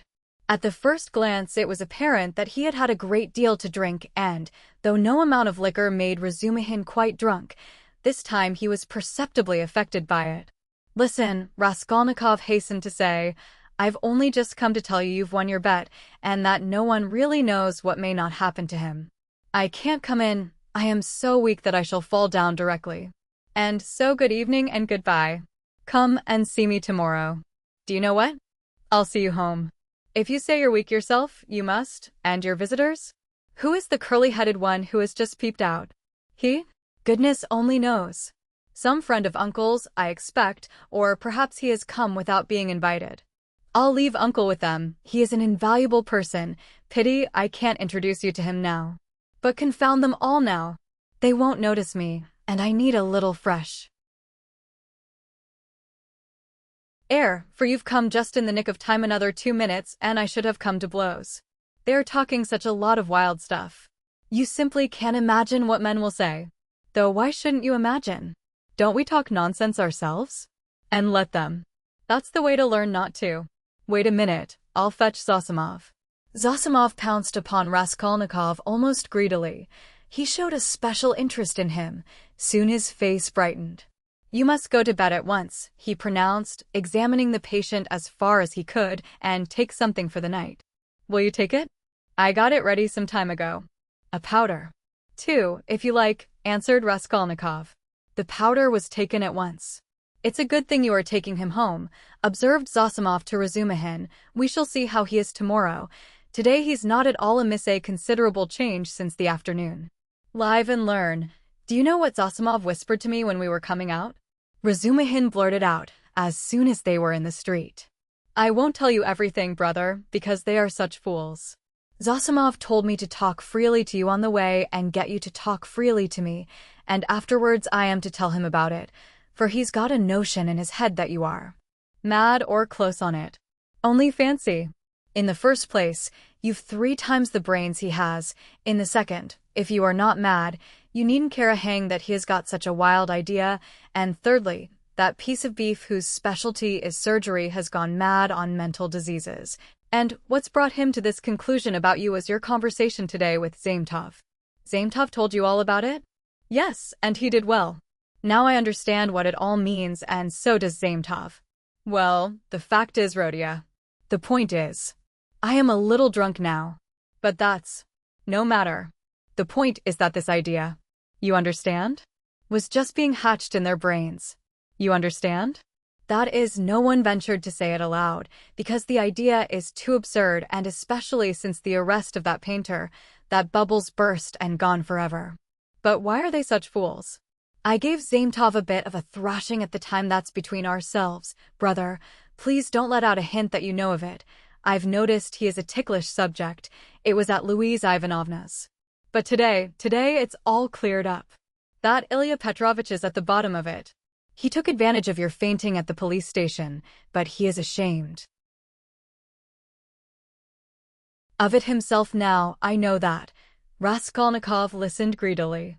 Razumihin was drunk enough to talk too freely. I fainted then because it was so close and the smell of paint, said Raskolnikov. No need to explain that. And it wasn't the paint only. The fever had been coming on for a month. Zosimov testifies to that. But how crushed that boy is now, you wouldn't believe. I am not worth his little finger, he says. Yours, he means. He has good feelings at times, brother. But the lesson you gave him today in the Palais de Cristal, that was too good for anything. You frightened him at first, you know, he nearly went into convulsions. You almost convinced him again of the truth of all that hideous nonsense, and then you suddenly put out your tongue at him. There now, what do you make of it? It was perfect. He is crushed, annihilated now. It was masterly, by Jove, it's what they deserve. That I wasn't there. He was hoping to see you awfully. Porfiry, too, wants to make your acquaintance. He too. But why did they put me down as mad? Oh, not mad. I must have said too much, brother. What struck him, you see, was that only that subject seemed to interest you. Now it's clear why it did interest you, knowing all the circumstances. And how that irritated you and worked in with your illness. I am a little drunk, brother, only, confound him, he has some idea of his own. I tell you, he's mad on mental diseases. But don't you mind him. For half a minute both were silent. Listen, Razumihin, began Raskolnikov, I want to tell you plainly. I've just been at a deathbed, a clerk who died. I gave them all my money. And, besides, I've just been kissed by someone who, if I had killed anyone, would just the same. In fact, I saw someone else there. With a flame-colored feather. But I am talking nonsense. I am very weak, support me. We shall be at the stairs directly. What's the matter? What's the matter with you? Razumihin asked anxiously. I am a little giddy, but that's not the point. I am so sad, so sad. Like a woman. Look, what's that? Look, look. What is it? Don't you see? A light in my room, you see? Through the crack. They were already at the foot of the last flight of stairs, at the level of the landlady's door, and they could, as a fact, see from below that there was a light in Raskolnikov's garret. Queer. Nastasia, perhaps, observed Razumihin. She is never in my room at this time, and she must be in bed long ago, but I don't care. Goodbye. What do you mean? I am coming with you. We'll come in together. I know we are going in together, but I want to shake hands here and say goodbye to you here. So give me your hand. Goodbye. What's the matter with you, Rodia? Nothing. Come along. You shall be witness. They began mounting the stairs, and the idea struck Razumihin that perhaps Zosimov might be right after all. Ah, I've upset him with my chatter, he muttered to himself. When they reached the door, they heard voices in the room. What is it? Cried Razumihin. Raskolnikov was the first to open the door. He flung it wide and stood still in the doorway, dumbfounded. His mother and sister were sitting on his sofa and had been waiting an hour and a half for him. Why had he never expected, never thought of them, though the news that they had started, were on their way and would arrive immediately, had been repeated to him only that day? They had spent that hour and a half plying Nastasia with questions. She was standing before them and had told them everything by now. They were beside themselves with alarm when they heard of his running away today, ill and, as they understood from her story, delirious. Good heavens, what had become of him? Both had been weeping, both had been in anguish for that hour and a half. A cry of joy, of ecstasy, greeted Raskolnikov's entrance. Both rushed to him. But he stood like one dead. A sudden intolerable sensation struck him like a thunderbolt. He did not lift his arms to embrace them, he could not. His mother and sister clasped him in their arms, kissed him, laughed and cried. He took a step, tottered and fell to the ground, fainting. Anxiety, cries of horror, moans. Razumihin, who was standing in the doorway, flew into the room, seized the sick man in his strong arms, and in a moment had him on the sofa. It's nothing, nothing, he cried to the mother and sister. It's only a faint, a mere trifle. Only just now the doctor said he was much better, that he is perfectly well. Water. See, he is coming to himself, he is all right again. And seizing Dunya by the arm so that he almost dislocated it, he made her bend down to see that he is all right again. The mother and sister looked on him with emotion and gratitude as their providence. They had heard already from Nastasia all that had been done for their Rodia during his illness, by this very competent young man, as Pulcheria Alexandrovna Raskolnikov called him that evening in conversation with Dunya. Part 3, Chapter 1. Raskolnikov got up and sat down on the sofa. He waved his hand weakly to Razumihin to cut short the flow of warm and incoherent consolations he was addressing to his mother and sister, took them both by the hand and for a minute or two gazed from one to the other without speaking. His mother was alarmed by his expression. It revealed an emotion agonizingly poignant, and at the same time something immovable, almost insane. Pulcheria Alexandrovna began to cry. Avdotya Romanovna was pale, her hand trembled in her brother's. Go home. With him, he said in a broken voice, pointing to Razumihin. Goodbye till tomorrow. Tomorrow everything. Is it long since you arrived? This evening, Rodia, answered Pulcheria Alexandrovna. The train was awfully late. But, Rodia, nothing would induce me to leave you now. I will spend the night here, near you. Don't torture me, he said with a gesture of irritation. I will stay with him, cried Razumihin. I won't leave him for a moment. Bother all my visitors. Let them rage to their heart's content. My uncle is presiding there. How can I thank you? Pulcheria Alexandrovna was beginning, once more pressing Razumihin's hands, but Raskolnikov interrupted her again. I can't have it. I can't have it, he repeated irritably. Don't worry me. Enough, go away. I can't stand it. Come, Mama, come out of the room at least for a minute, Dunya whispered in dismay. We are distressing him, that's evident. Mayn't I look at him after 3 years, wept Pulcheria Alexandrovna. Stay, he stopped them again. You keep interrupting me, and my ideas get muddled. Have you seen Luzin? No, Rodia, but he knows already of our arrival. We have heard, Rodia, that Pyotr Petrovitch was so kind as to visit you today, Pulcheria Alexandrovna added somewhat timidly. Yes, he was so kind. Dunya, I promised Luzin I'd throw him downstairs and told him to go to hell. Rhodia, what are you saying? Surely, you don't mean to tell us. Pulcheria Alexandrovna began in alarm, but she stopped, looking at Dunya. Avdotya Romanovna was looking attentively at her brother, waiting for what would come next. Both of them had heard of the quarrel from Nastasia, so far as she had succeeded in understanding and reporting it, and were in painful perplexity and suspense. Dunya, Raskolnikov continued with an effort. I don't want that marriage, so at the first opportunity tomorrow you must refuse Luzin, so that we may never hear his name again. Good heavens, cried Pulcheria Alexandrovna. Brother, think what you are saying. Avdotya Romanovna began impetuously, but immediately checked herself. You are not fit to talk now, perhaps. You are tired, she added gently. You think I am delirious? No. You are marrying Luzin for my sake. But I won't accept the sacrifice. And so write a letter before tomorrow to refuse him. Let me read it in the morning and that will be the end of it. That I can't do, the girl cried, offended. What right have you? Dunya, you are hasty, too. Be quiet tomorrow. Don't you see? The mother interposed in dismay. Better come away. He is raving, Razumihin cried tipsily, or how would he dare? Tomorrow all this nonsense will be over. Today he certainly did drive him away. That was so. And Luzin got angry too. He made speeches here, wanted to show off his learning, and he went out crestfallen. Then it's true, cried Pulcheria Alexandrovna. Goodbye till tomorrow, brother, said Dunya compassionately. Let us go, mother. Goodbye, Rhodia.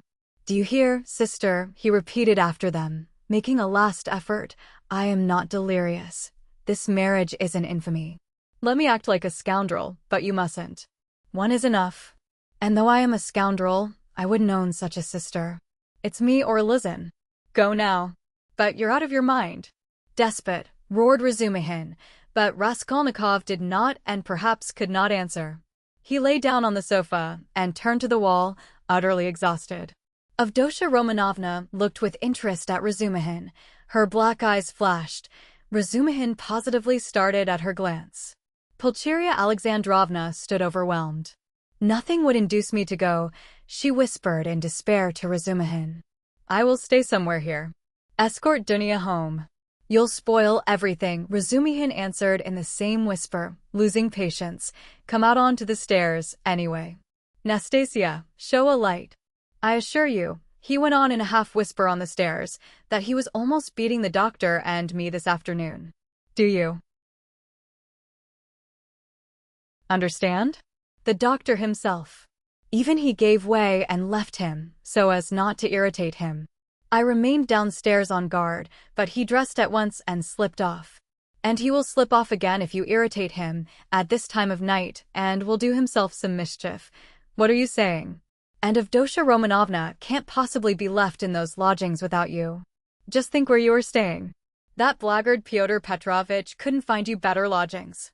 But you know I've had a little to drink, and that's what makes me.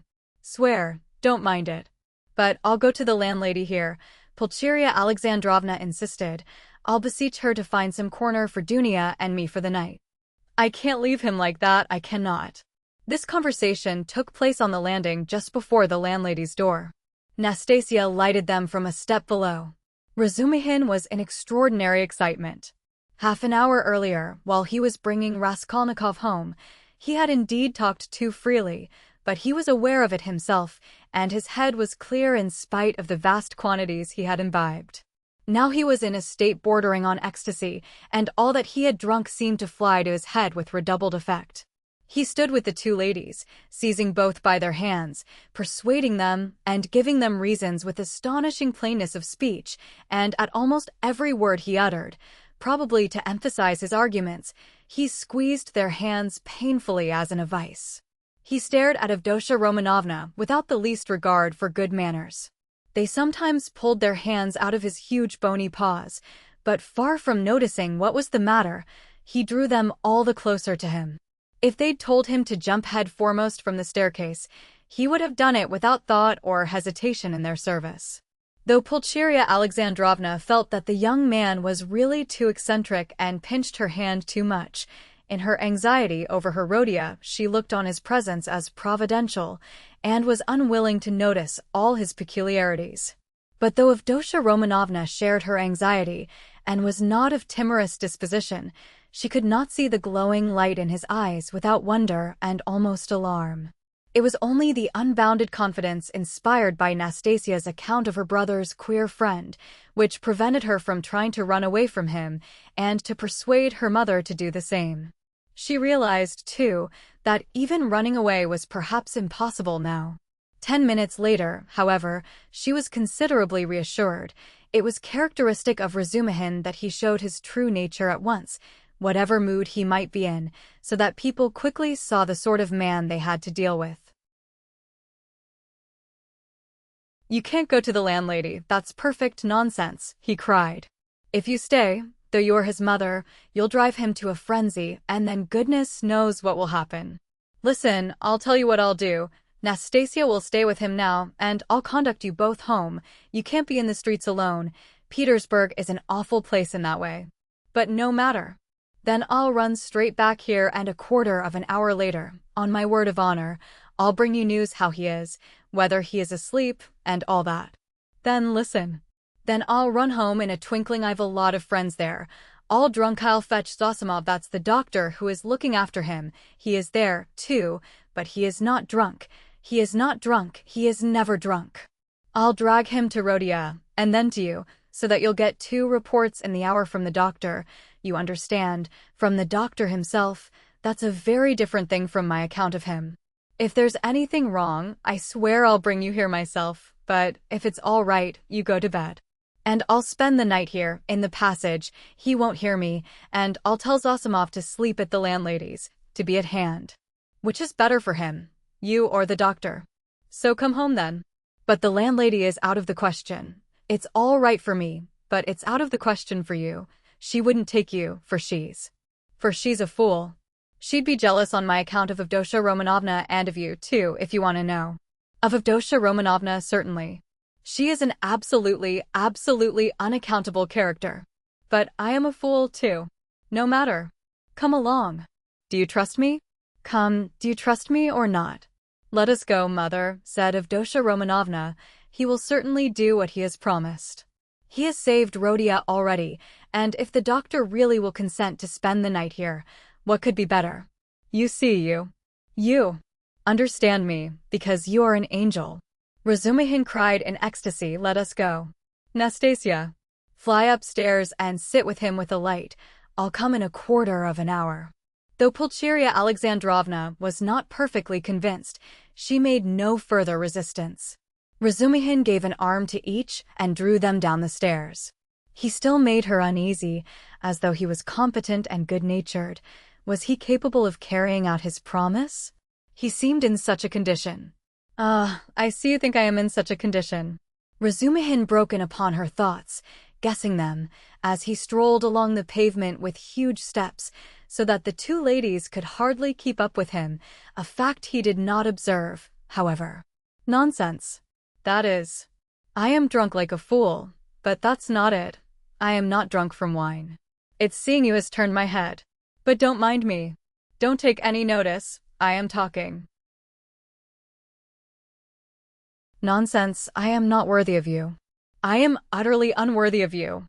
The minute I've taken you home, I'll pour a couple of pailfuls of water over my head in the gutter here, and then I shall be all right. If only you knew how I love you both. Don't laugh, and don't be angry. You may be angry with anyone, but not with me. I am his friend, and therefore I am your friend, too. I want to be. I had a presentiment. Last year there was a moment. Though it wasn't a presentiment really, for you seem to have fallen from heaven. And I expect I shan't sleep all night. Zosimov was afraid a little time ago that he would go mad. That's why he mustn't be irritated. What do you say? Cried the mother. Did the doctor really say that?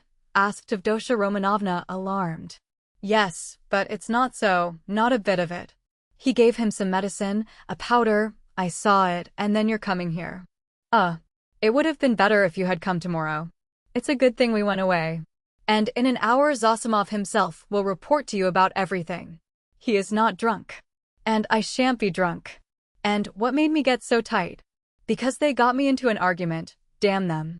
I've sworn never to argue. They talk such trash. I almost came to blows. I've left my uncle to preside. Would you believe, they insist on complete absence of individualism, and that's just what they relish. Not to be themselves, to be as unlike themselves as they can. That's what they regard as the highest point of progress. If only their nonsense were their own, but as it is, listen. Pulcheria Alexandrovna interrupted timidly, but it only added fuel to the flames. What do you think? Shouted Razumihin louder than ever. You think I am attacking them for talking nonsense? Not a bit. I like them to talk nonsense. That's man's one privilege over all creation. Through error you come to the truth. I am a man because I err. You never reach any truth without making 14 mistakes and very likely 114. And a fine thing, too, in its way, but we can't even make mistakes on our own account. Talk nonsense, but talk your own nonsense, and I'll kiss you for it. To go wrong in one's own way is better than to go right in someone else's. In the first case you are a man, in the second you're no better than a bird. Truth won't escape you, but life can be cramped. There have been examples. And what are we doing now? In science, development, thought, invention, ideals, aims, liberalism, judgment, experience, and everything, we are still in the preparatory class at school. We prefer to live on other people's ideas. It's what we are used to. Am I right? Am I right? Cried Razumihin, pressing and shaking the two ladies' hands. Oh, mercy, I do not know, cried poor Pulcheria Alexandrovna. Yes, yes.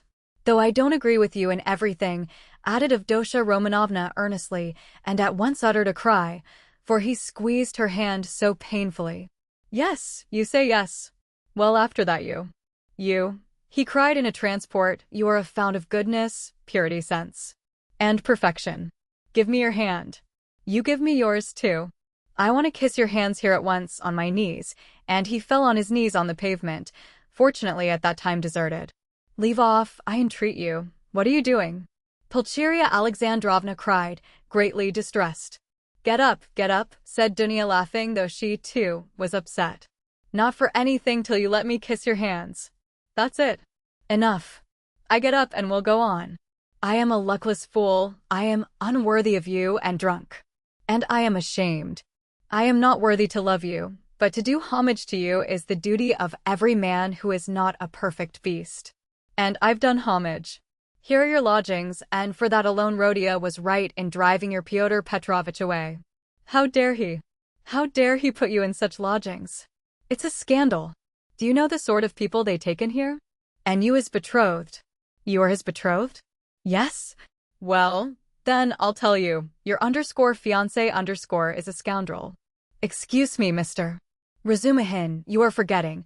Pulcheria Alexandrovna was beginning. Yes, you are right, I did forget myself, I am ashamed of it. Razumihin made haste to apologize. But you can't be angry with me for speaking so. For I speak sincerely and not because. That would be disgraceful. In fact, not because I'm in. Well, anyway, I won't say why, I daren't. But we all saw today when he came in that man is not of our sort. Not because he had his hair curled at the barber's, not because he was in such a hurry to show his wit, but because he is a spy, a speculator, because he is a skinflint and a buffoon. That's evident. Do you think him clever? No, he is a fool. And is he a match for you? Good heavens.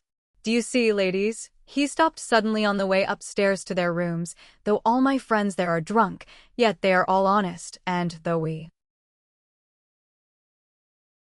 do talk a lot of trash, and I do, too, yet we shall talk our way to the truth at last, for we are on the right path, while Pyotr Petrovitch is not on the right path. Though I've been calling them all sorts of names just now, I do respect them all.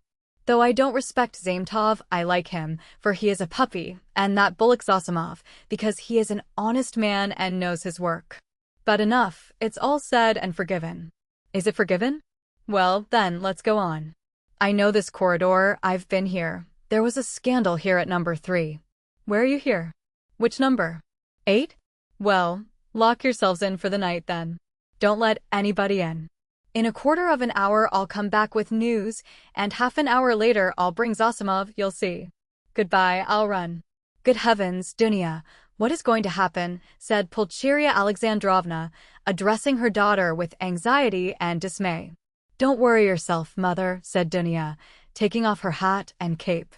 God has sent this gentleman to our aid, though he has come from a drinking party. We can depend on him, I assure you. And all that he has done for Rhodia. Dunya, goodness knows whether he will come. How could I bring myself to leave Rhodia? And how different I had fancied our meeting. How sullen he was, as though not pleased to see us.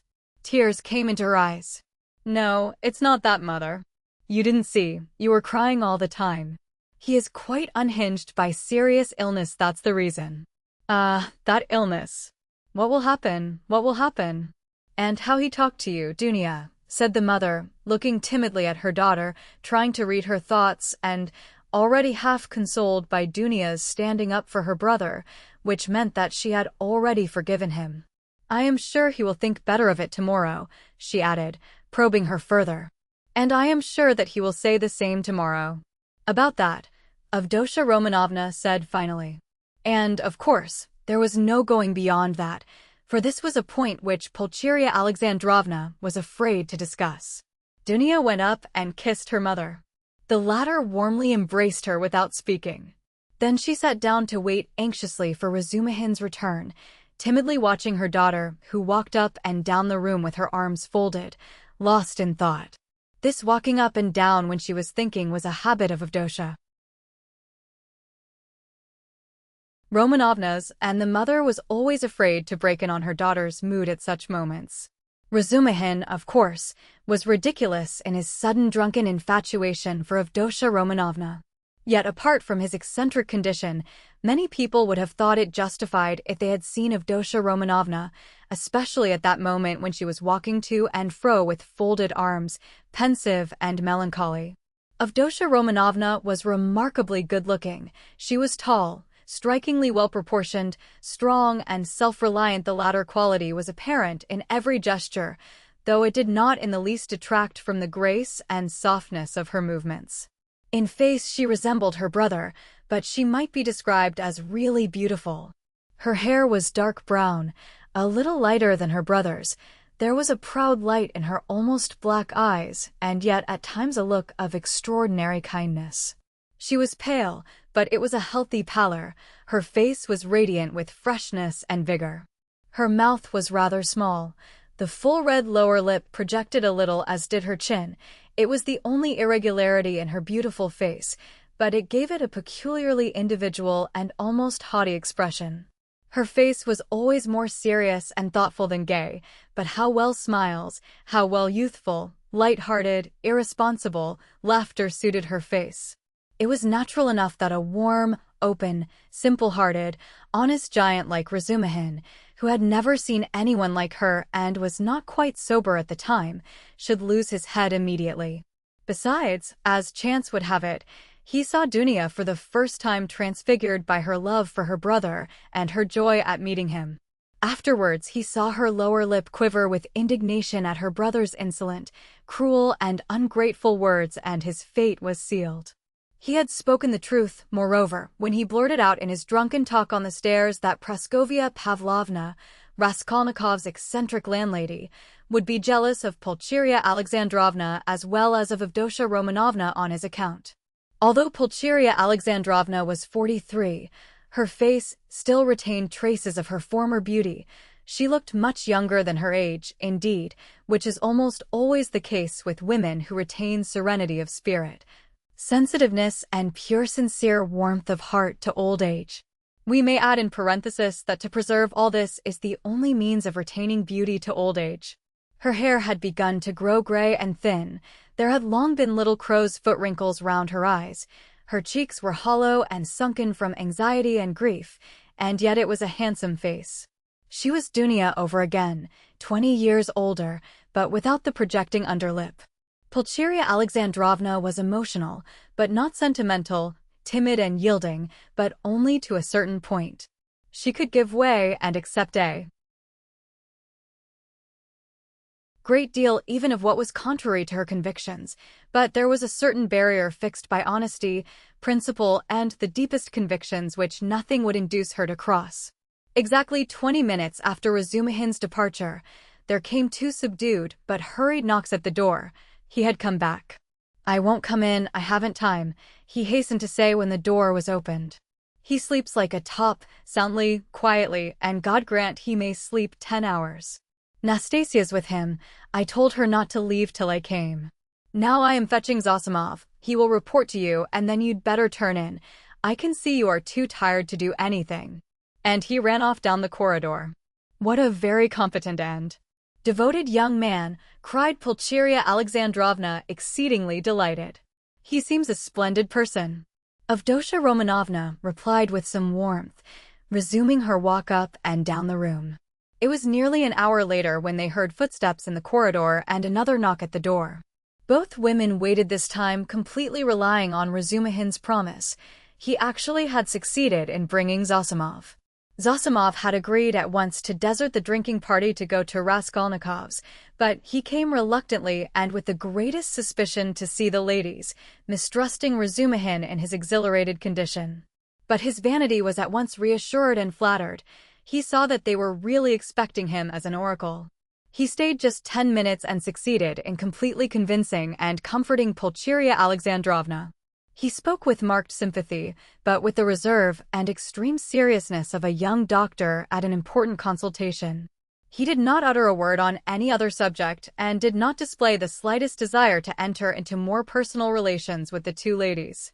Remarking at his first entrance the dazzling beauty of Avdotya Romanovna, he endeavored not to notice her at all during his visit and addressed himself solely to Pulcheria Alexandrovna. All this gave him extraordinary inward satisfaction. He declared that he thought the invalid at this moment going on very satisfactorily. According to his observations, the patient's illness was due partly to his unfortunate material surroundings during the last few months, but it had partly also a moral origin, was, so to speak, the product of several material and moral influences, anxieties, apprehensions, troubles, certain ideas, and so on. Noticing stealthily that Avdotya Romanovna was following his words with close attention, Zosimov allowed himself to enlarge on this theme. On Pulcheria Alexandrovna's anxiously and timidly inquiring as to some suspicion of insanity, he replied with a composed and candid smile that his words had been exaggerated, that certainly the patient had some fixed idea, something approaching a monomania. He, Zosimov, was now particularly studying this interesting branch of medicine, but that it must be recollected that until today the patient had been in delirium and that no doubt the presence of his family would have a favorable effect on his recovery and distract his mind, if only all fresh shocks can be avoided, he added significantly. Then he got up, took leave with an impressive and affable bow, while blessings, warm gratitude, and entreaties were showered upon him, and Avdotya Romanovna spontaneously offered her hand to him. He went out exceedingly pleased with his visit, and still more so with himself. "We'll talk tomorrow. Go to bed at once," Razumihin said in conclusion, following Zosimov out. "I'll be with you tomorrow morning as early as possible with my report." "That's a fetching little girl, Avdotya Romanovna," remarked Zosimov, almost licking his lips as they both came out into the street. "Fetching? You said fetching," roared Razumihin, and he flew at Zosimov and seized him by the throat. "If you ever dare. Do you understand? Do you understand?" he shouted, shaking him by the collar and squeezing him against the wall. "Do you hear? Let me go, you drunken devil," said Zosimov, struggling, and when he had let him go, he stared at him and went off into a sudden guffaw. Razumihin stood facing him in gloomy and earnest reflection. "Of course I am an ass," he observed, somber as a storm cloud, "but still. You are another." "No, brother, not at all such another. I am not dreaming of any folly." They walked along in silence, and only when they were close to Raskolnikov's lodgings, Razumihin broke the silence in considerable anxiety.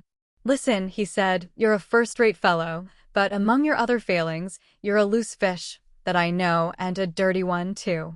You're a feeble, nervous wretch, and a mass of whims. You're getting fat and lazy and can't deny yourself anything, and I call that dirty, because it leads one straight into the dirt. You've let yourself get so slack that I don't know how it is you are still a good, even a devoted doctor. You a doctor sleep on a feather bed and get up at night to your patients. In another 3 or 4 years you won't get up for your patients. But hang it all, that's not the point. You are going to spend tonight in the landlady's flat here. Hard work I've had to persuade her. And I'll be in the kitchen. So here's a chance for you to get to know her better. It's not as you think. There's not a trace of anything of the sort, brother. But I don't think. Here you have modesty, brother, silence, bashfulness, a savage virtue. And yet she's sighing and melting like wax, simply melting. Save me from her, by all that's unholy. She's most prepossessing. I'll repay you, I'll do anything. Zosimov laughed more violently than ever. Well, you're smitten. But what am I to do with her? It won't be much trouble, I assure you. Talk any rot you like to her as long as you sit by her and talk. You're a doctor, too. Try curing her of something. I swear you won't regret it. She has a piano, and you know, I strum a little. I have a song there, a genuine Russian one. I shed hot tears. She likes the genuine article, and well, it all began with that song. Now you're a regular performer, a Rubinstein. I assure you, you won't regret it. But have you made her some promise? Something signed? A promise of marriage, perhaps. Nothing, absolutely nothing of the kind. Besides, she is not that sort at all. Chebarov tried that. Well then, drop her. But I can't drop her like that. Why can't you? Well, I can't, that's all about it. There's an element of attraction here, brother. Then why have you fascinated her? I haven't fascinated her, perhaps I was fascinated myself in my folly. But she won't care a straw whether it's you or I, so long as somebody sits beside her sighing. I can't explain the position, brother. Look here, you're good at mathematics and working at it now. Begin teaching her the integral calculus. Upon my soul, I'm not joking, I'm in earnest. It'll be just the same to her. She will gaze at you and sigh for a whole year together. I talked to her once for 2 days at a time about the Prussian House of Lords, for one must talk of something. She just sighed and perspired. And you mustn't talk of love, she's bashful to hysterics, but just let her see you can't tear yourself away, that's enough. It's fearfully comfortable, you're quite at home, you can read, sit, lie about, right? You may even venture on a kiss, if you're careful. But what do I want with her? I can't make you understand. You see, you are made for each other. I have often been reminded of you. You'll come to it in the end. So does it matter whether it's sooner or later? There's the featherbed element here, brother ACH. And not only that. There's an attraction here you have the end of the world, an anchorage, a quiet haven, the navel of the earth, the 3 fishes that are the foundation of the world, the essence of pancakes, of savory fish pies, of the evening samovar, of soft sighs and warm shawls, and hot stoves to sleep on as snug as though you were dead, and yet you're alive, the advantages of both at once. Well, hang it, brother, what stuff I'm talking, it's bedtime. Listen. I sometimes wake up at night, so I'll go in and look at him. But there's no need, it's all right. Don't you worry yourself, yet if you like, you might just look in once too. But if you notice anything delirium or fever, wake me at once. But there can't be. Chapter 2. Razumihin waked up next morning at 8 o'clock, troubled and serious. He found himself confronted with many new and unlooked-for perplexities. He had never expected that he would ever wake up feeling like that. He remembered every detail of the previous day, and he knew that a perfectly novel experience had befallen him, that he had received an impression unlike anything he had known before. At the same time, he recognized clearly that the dream which had fired his imagination was hopelessly unattainable, so unattainable that he felt positively ashamed of it. And he hastened to pass to the other more practical cares and difficulties bequeathed him by that thrice accursed yesterday.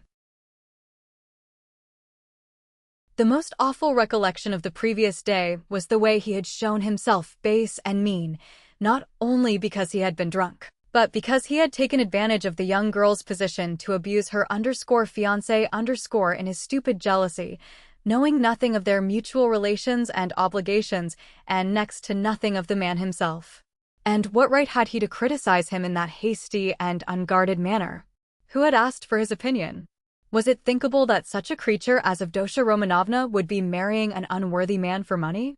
So there must be something in him. The lodgings? But after all, how could he know the character of the lodgings? He was furnishing a flat. Phew! How despicable it all was. And what justification was it that he was drunk?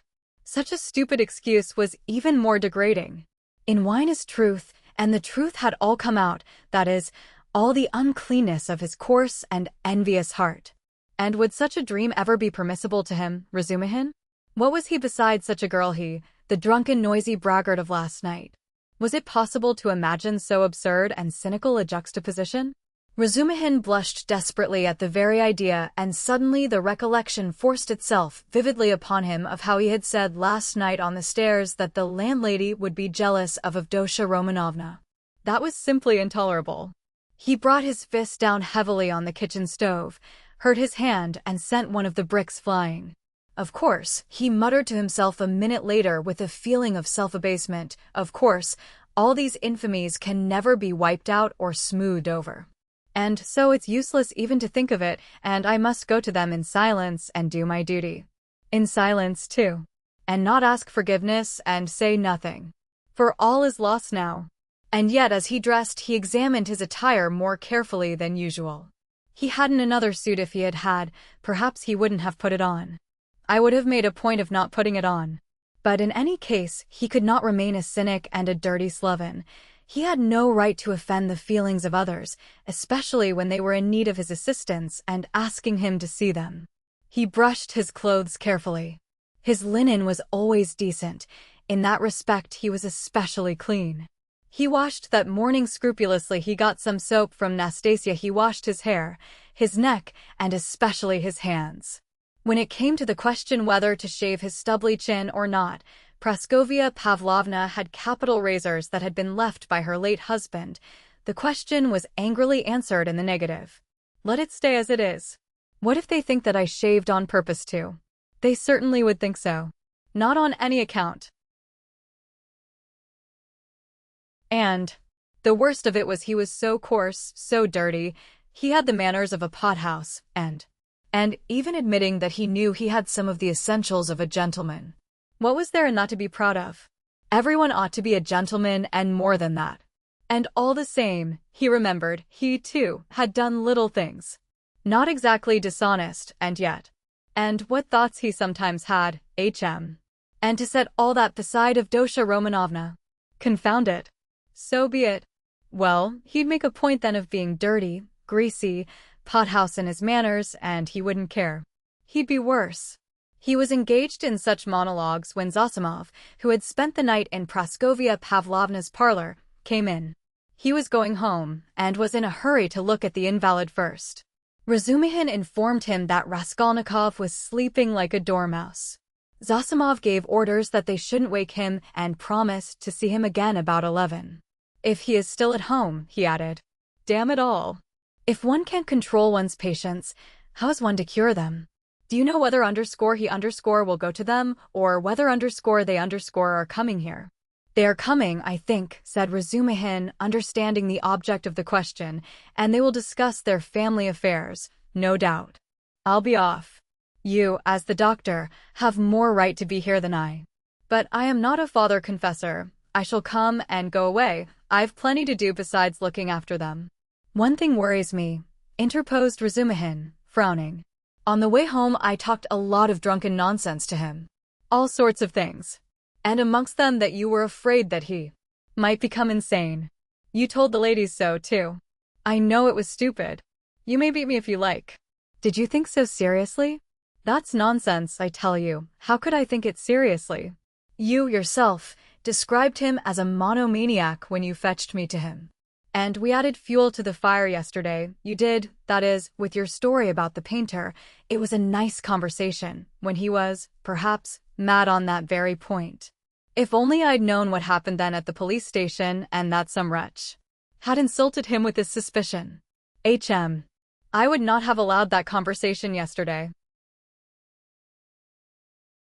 These monomaniacs will make a mountain out of a molehill and see their fancies as solid realities. As far as I remember, it was Zaimtov's story that cleared up half the mystery to my mind.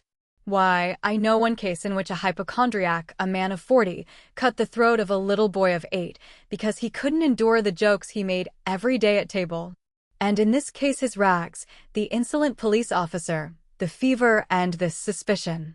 All that working upon a man half frantic with hypochondria and with his morbid, exceptional vanity. That may well have been the starting point of illness. Well, bother it all. And, by the way, that Zaimtov certainly is a nice fellow, but he shouldn't have told all that last night. He is an awful chatterbox. But whom did he tell it to? You and me. And Porfiry. What does that matter? And, by the way, have you any influence on them, his mother and sister? Tell them to be more careful with him today. They'll get on all right. Razumihin answered reluctantly. Why is he so set against this Luzin? A man with money, and she doesn't seem to dislike him. And they haven't a farthing, I suppose? But what business is it of yours? Razumihin cried with annoyance. How can I tell whether they've a farthing? Ask them yourself and perhaps you'll find out. Phew. What an ass you are sometimes. Last night's wine has not gone off yet. Goodbye. Thank your Praskovia Pavlovna from me for my night's lodging. She locked herself in, made no reply to my bonjour through the door. She was up at 7 o'clock. The samovar was taken into her from the kitchen. I was not vouchsafed a personal interview. At 9 o'clock precisely Razumihin reached the lodgings at Bakaliev's house. Both ladies were waiting for him with nervous impatience. They had risen at 7 o'clock or earlier. He entered looking as black as night, bowed awkwardly, and was at once furious with himself for it. He had reckoned without his host. Pulcheria Alexandrovna fairly rushed at him, seized him by both hands, and was almost kissing them. He glanced timidly at Avdotya Romanovna, but her proud countenance wore at that moment an expression of such gratitude and friendliness, such complete and unlooked-for respect, in place of the sneering looks and ill-disguised contempt he had expected, that it threw him into greater confusion than if he had been met with abuse. Fortunately, there was a subject for conversation, and he made haste to snatch at it. Hearing that everything was going well and that Rodia had not yet waked, Pulcheria Alexandrovna declared that she was glad to hear it, because she had something which it was very, very necessary to talk over beforehand. Then followed an inquiry about breakfast and an invitation to have it with them. They had waited to have it with him. Avdotya Romanovna rang the bell. It was answered by a ragged, dirty waiter, and they asked him to bring tea, which was served at last, but in such a dirty and disorderly way that the ladies were ashamed. Razumihin vigorously attacked the lodgings, but, remembering Luzin, stopped in embarrassment and was greatly relieved by Pulcheria Alexandrovna's questions, which showered in a continual stream upon him. He talked for 3/4 of an hour, being constantly interrupted by their questions, and succeeded in describing to them all the most important facts he knew of the last year of Raskolnikov's life, concluding with a circumstantial account of his illness. He omitted, however, many things which were better omitted, including the scene at the police station with all its consequences. They listened eagerly to his story, and, when he thought he had finished and satisfied his listeners, he found that they considered he had hardly begun. Tell me, what do you think? Excuse me, I still don't know your name. Pulcheria Alexandrovna put in hastily. Dmitri Prokofitch. I should like very, very much to know Dmitri Prokofitch. How he looks. On things in general now, that is, how can I explain? What are his likes and dislikes? Is he always so irritable? Tell me, if you can, what are his hopes and, so to say, his dreams? Under what influences is he now? In a word, I should like, mother, how can he answer all that at once? Observed Dunia. Good heavens, I had not expected to find him in the least like this, Dmitri Prokofitch. Naturally, answered Razumihin. I have no mother, but my uncle comes every year and almost every time he can scarcely recognize me, even in appearance, though he is a clever man, and your 3 years separation means a great deal. What am I to tell you? I have known Rodion for 1.5 years. He is morose, gloomy, proud and haughty, and of late and perhaps for a long time before he has been suspicious and fanciful. He has a noble nature and a kind heart. He does not like showing his feelings and would rather do a cruel thing than open his heart freely. Sometimes, though, he is not at all morbid, but simply cold and inhumanly callous. It's as though he were alternating between two characters. Sometimes he is fearfully reserved. He says he is so busy that everything is a hindrance, and yet he lies in bed doing nothing. He doesn't jeer at things, not because he hasn't the wit, but as though he hadn't time to waste on such trifles. He never listens to what is said to him. He is never interested in what interests other people at any given moment. He thinks very highly of himself, and perhaps he is right. Well, what more? I think your arrival will have a most beneficial influence upon him. God grant it may, cried Pulcheria Alexandrovna, distressed by Razumihin's account of Herodia. And Razumihin ventured to look more boldly at Avdotya Romanovna at last. He glanced at her often while he was talking, but only for a moment and looked away again at once.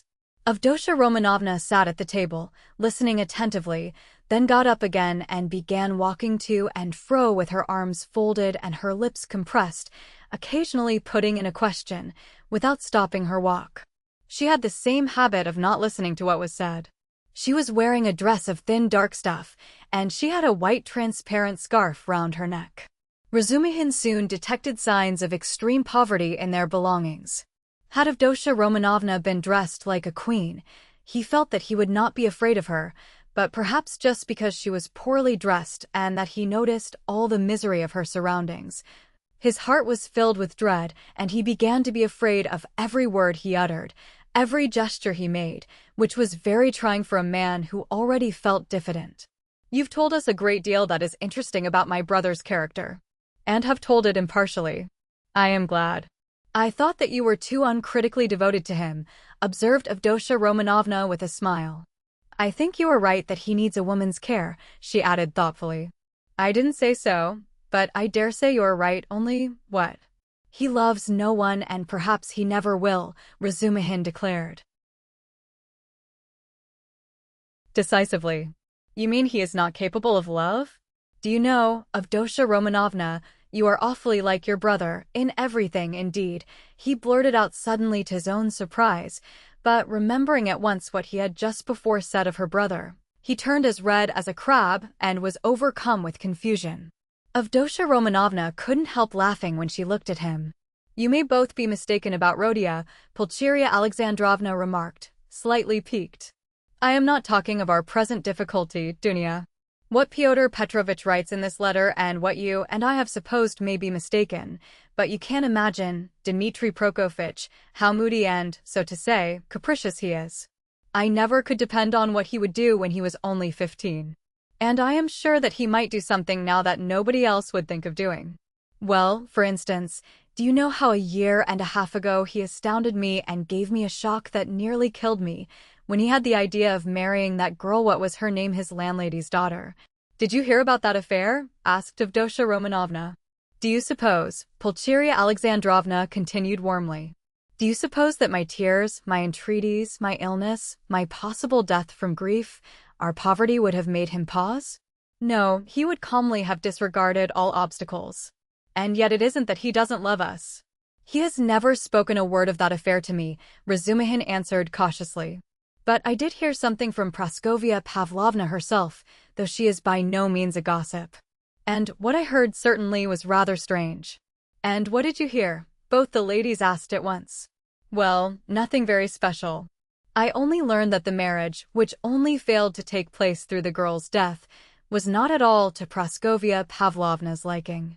They say, too, the girl was not at all pretty, in fact I am told positively ugly. And such an invalid. And queer. But she seems to have had some good qualities. She must have had some good qualities, or it's quite inexplicable. She had no money either, and he wouldn't have considered her money. But it's always difficult to judge in such matters. I am sure she was a good girl, Avdotya Romanovna observed briefly. God forgive me, I simply rejoiced at her death. Though I don't know which of them would have caused most misery to the other, he to her or she to him, Pulcheria Alexandrovna concluded.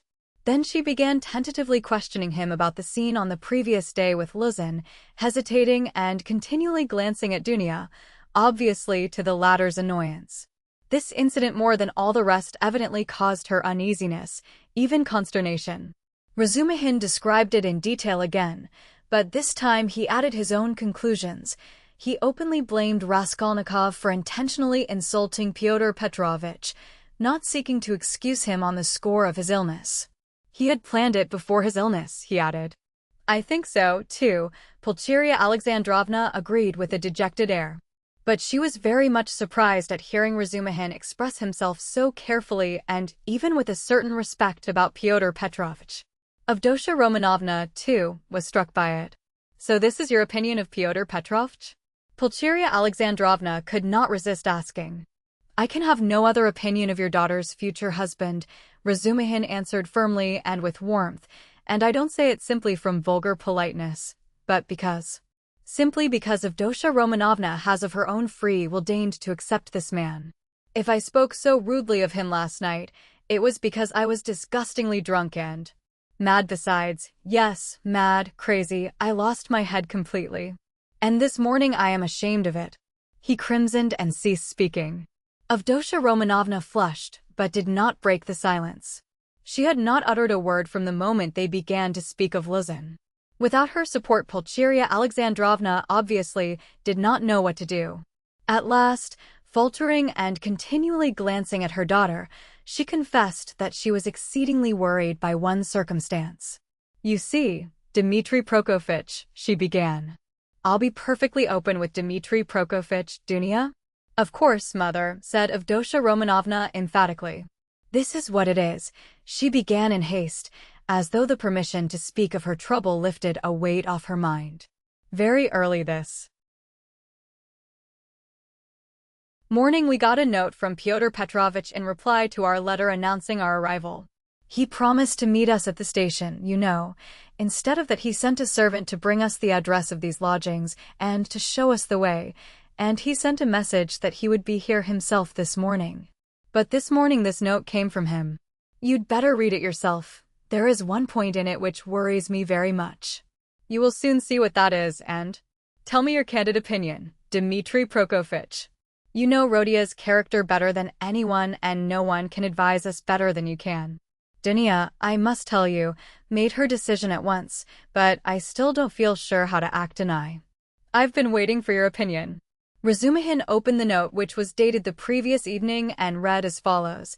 Dear Madam, Pulcheria Alexandrovna, I have the honor to inform you that owing to unforeseen obstacles I was rendered unable to meet you at the railway station. I sent a very competent person with the same object in view. I likewise shall be deprived of the honor of an interview with you tomorrow morning by business in the Senate that does not admit of delay, and also that I may not intrude on your family circle while you are meeting your son, and Avdotya Romanovna, her brother. I shall have the honor of visiting you and paying you my respects at your lodgings not later than tomorrow evening at 8 o'clock precisely, and herewith I venture to present my earnest and, I may add, imperative request that Rodion Romanovich may not be present at our interview, as he offered me a gross and unprecedented affront on the occasion of my visit to him in his illness yesterday, and, moreover, since I desire from you personally an indispensable and circumstantial explanation upon a certain point, in regard to which I wish to learn your own interpretation, I have the honor to inform you, in anticipation, that if, in spite of my request, I meet Rodion Romanovich, I shall be compelled to withdraw immediately, and then you have only yourself to blame.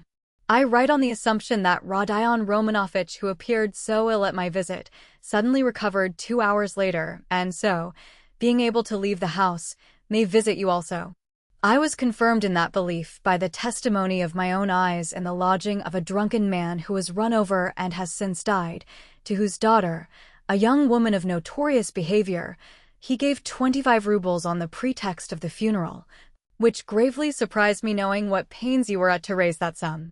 Herewith expressing my special respect to your estimable daughter, Avdotya Romanovna, I beg you to accept the respectful homage of your humble servant. P. Listen. What am I to do now, Dmitri Prokofitch? Began Pulcheria Alexandrovna, almost weeping. How can I ask Rodia not to come? Yesterday he insisted so earnestly on our refusing Pyotr Petrovitch, and now we are ordered not to receive Rodia. He will come on purpose if he knows, and what will happen then? Act on Avdotya Romanovna's decision, Razumihin answered calmly at once. Oh, dear me. She says. Goodness knows what she says. She doesn't explain her object. She says that it would be best, at least, not that it would be best, but that it's absolutely necessary that Rodia should make a point of being here at 8 o'clock and that they must meet. I didn't want even to show him the letter, but to prevent him from coming by some stratagem with your help.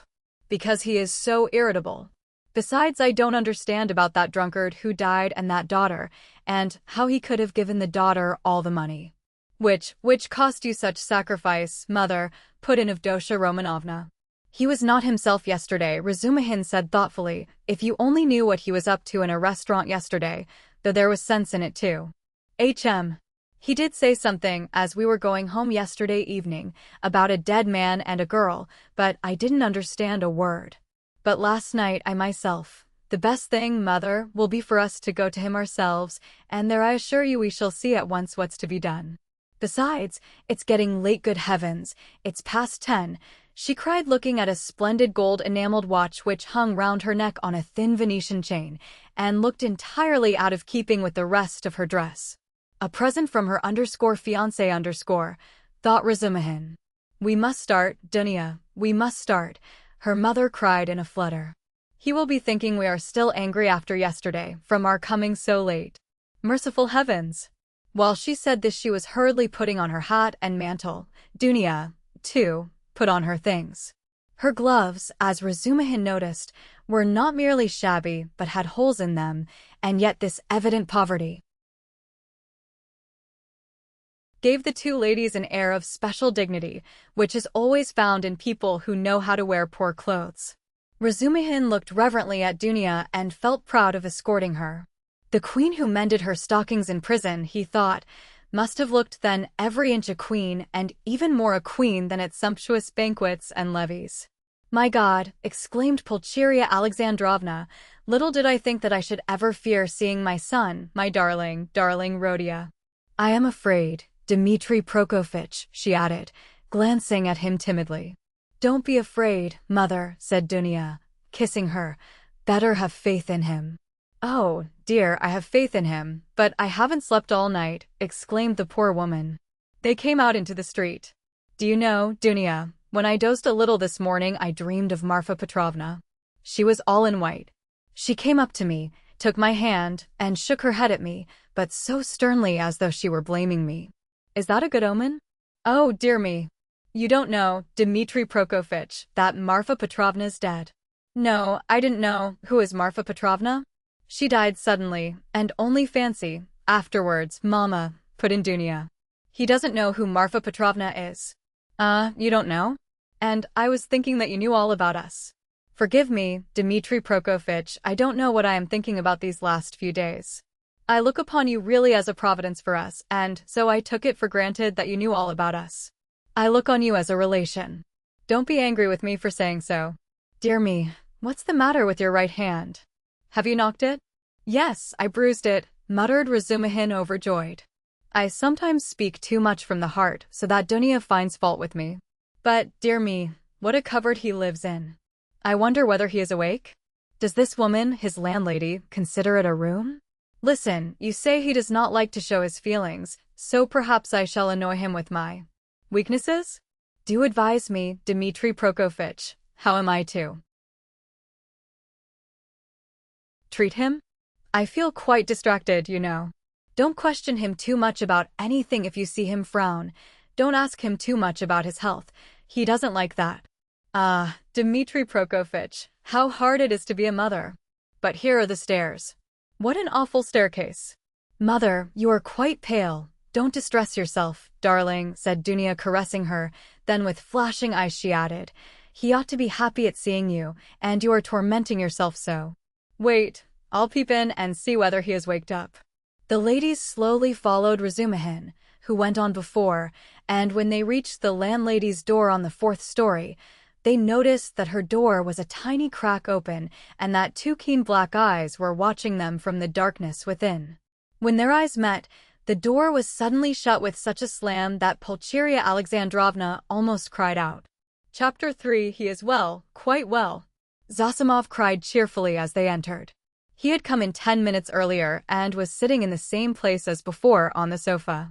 Raskolnikov was sitting in the opposite corner, fully dressed and carefully washed and combed, as he had not been for some time past. The room was immediately crowded, yet Nastasia managed to follow the visitors in and stayed to listen. Raskolnikov really was almost well, as compared with his condition the day before, but he was still pale, listless, and somber. He looked like a wounded man or one who has undergone some terrible physical suffering. His brows were knitted, his lips compressed, his eyes feverish. He spoke little and reluctantly, as though performing a duty, and there was a restlessness in his movements. He only wanted a sling on his arm or a bandage on his finger to complete the impression of a man with a painful abscess or a broken arm. The pale, somber face lighted up for a moment when his mother and sister entered, but this only gave it a look of more intense suffering, in place of its listless dejection. The light soon died away, but the look of suffering remained, and Zosimov, watching and studying his patient with all the zest of a young doctor beginning to practice, noticed in him no joy at the arrival of his mother and sister, but a sort of bitter, hidden determination to bear another hour or two of inevitable torture. He saw later that almost every word of the following conversation seemed to touch on some sore place and irritate it. But at the same time he marveled at the power of controlling himself and hiding his feelings in a patient who the previous day had, like a monomaniac, fallen into a frenzy at the slightest word. "Yes, I see myself now that I am almost well," said Raskolnikov, giving his mother and sister a kiss of welcome which made Pulcheria Alexandrovna radiant at once. "And I don't say this underscore as I did yesterday underscore," he said, addressing Razumihin with a friendly pressure of his hand. "Yes, indeed, I am quite surprised at him today," began Zosimov, much delighted at the lady's entrance, for he had not succeeded in keeping up a conversation with his patient for 10 minutes. "In another 3 or 4 days, if he goes on like this, he will be just as before, that is, as he was a month ago or 2. Or perhaps even 3. This has been coming on for a long while. Eh? Confess, now, that it has been perhaps your own fault," he added, with a tentative smile, as though still afraid of irritating him. "It is very possible," answered Raskolnikov coldly. "I should say, too," continued Zosimov with zest, "that your complete recovery depends solely on yourself. Now that one can talk to you, I should like to impress upon you that it is essential to avoid the elementary, so to speak, fundamental causes tending to produce your morbid condition. In that case you will be cured, if not, it will go from bad to worse. These fundamental causes I don't know, but they must be known to you. You are an intelligent man, and must have observed yourself, of course. I fancy the first stage of your derangement coincides with your leaving the university. You must not be left without occupation, and so, work and a definite aim set before you might, I fancy, be very beneficial." Yes, you are perfectly right. I will make haste and return to the university, and then everything will go smoothly."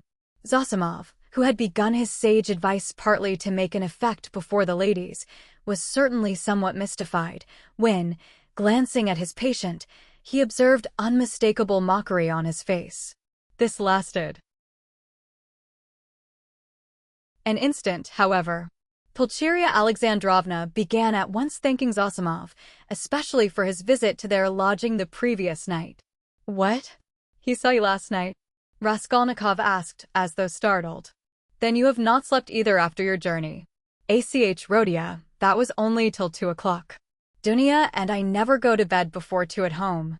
I don't know how to thank him either," Raskolnikov went on, suddenly frowning and looking down. Setting aside the question of payment, forgive me for referring to it, he turned to Zosimov. I really don't know what I have done to deserve such special attention from you. I simply don't understand it. And it weighs upon me indeed, because I don't understand it. I tell you so candidly. Don't be irritated. Zosimov forced himself to laugh. Assume that you are my first patient while we fellows just beginning to practice love our first patients as if they were our children, and some almost fall in love with them. And, of course, I am not rich in patience. I say nothing about him, added Raskolnikov, pointing to Razumihin, though he has had nothing from me either but insult and trouble. What nonsense he is talking. Why, you are in a sentimental mood today, are you? Shouted Razumihin. If he had had more penetration, he would have seen that there was no trace of sentimentality in him, but something indeed quite the opposite. But Avdotya Romanovna noticed it. She was intently and uneasily watching her brother. As for you, mother, I don't dare to speak, he went on, as though repeating a lesson learned by heart. It is only today that I have been able to realize a little how distressed you must have been here yesterday, waiting for me to come back. When he had said this, he suddenly held out his hand to his sister, smiling without a word. But in this smile there was a flash of real, unfeigned feeling. Dunya caught it at once, and warmly pressed his hand, overjoyed and thankful. It was the first time he had addressed her since their dispute the previous day. The mother's face lighted up with ecstatic happiness at the sight of this conclusive, unspoken reconciliation. Yes, that is what I love him for, Razumihin, exaggerating it all, muttered to himself, with a vigorous turn in his chair. He has these movements. And how well he does it all, the mother was thinking to herself. What generous impulses he has, and how simply, how delicately he put an end to all the misunderstanding with his sister simply by holding out his hand at the right minute and looking at her like that. And what fine eyes he has, and how fine his whole face is. He is even better looking than Dunya. But, good heavens, what a suit, how terribly he's dressed. Vazhya, the messenger boy in Afanassy Ivanitch's shop, is better dressed. I could rush at him and hug him, weep over him, but I am afraid. Oh dear, he's so strange. He's talking kindly, but I'm afraid.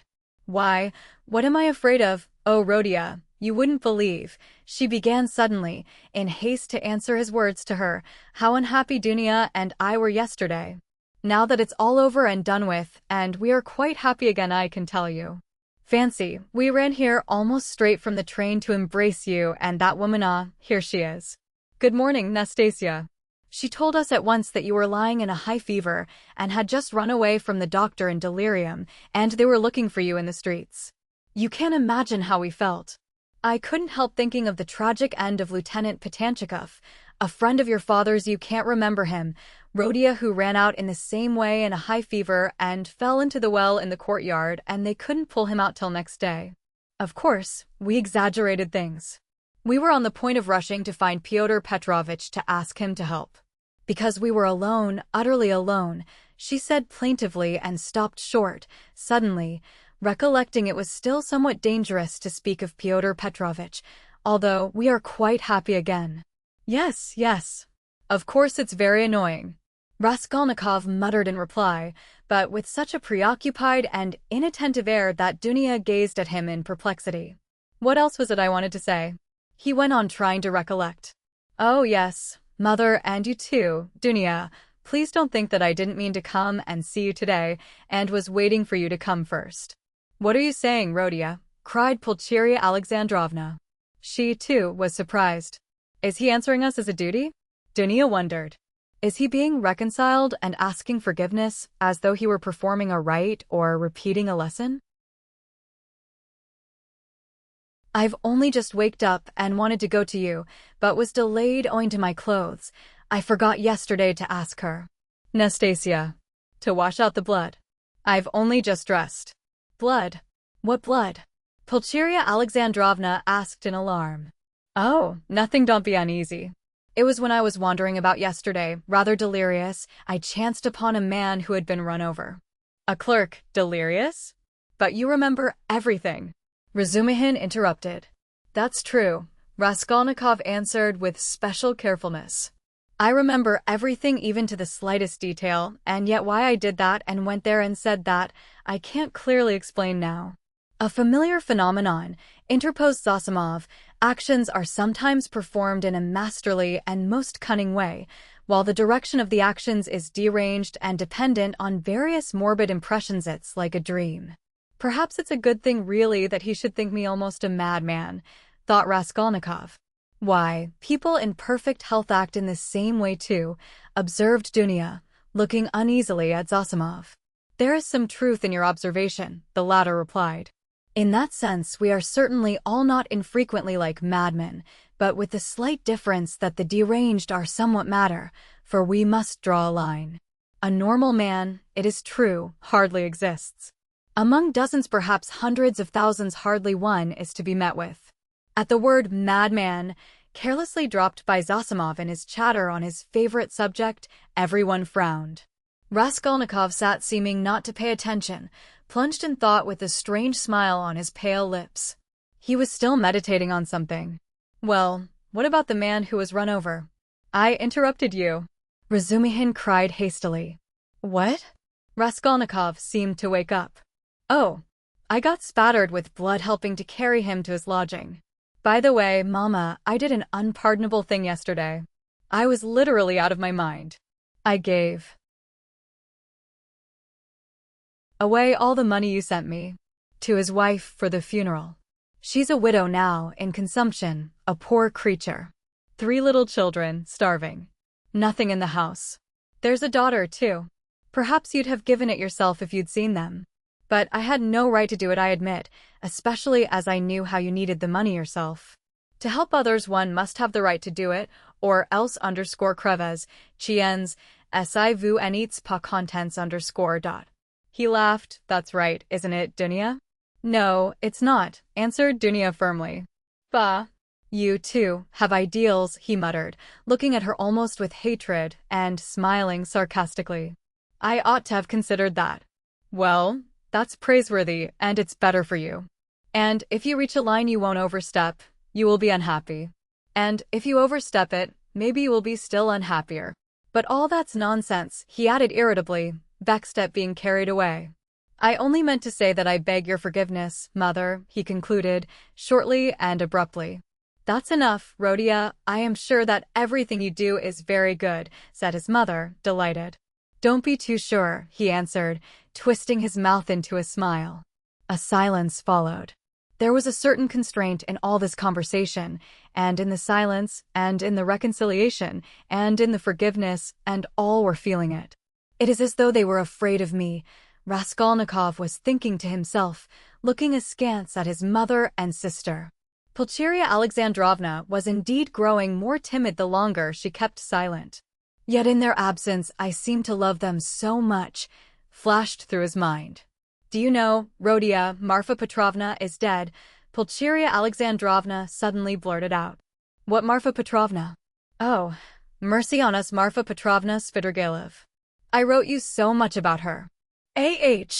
Yes, I remember. So she's dead.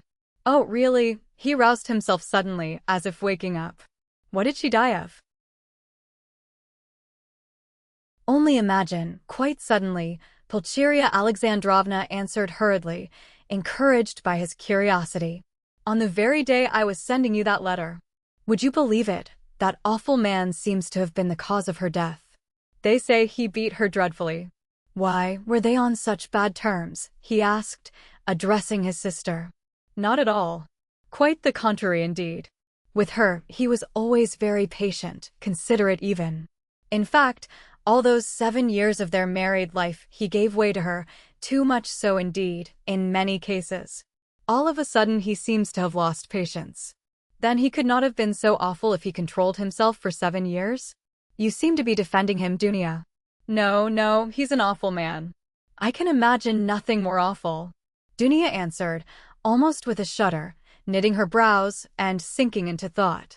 That had happened in the morning, Pulcheria Alexandrovna went on hurriedly. And directly afterwards she ordered the horses to be harnessed to drive to the town immediately after dinner.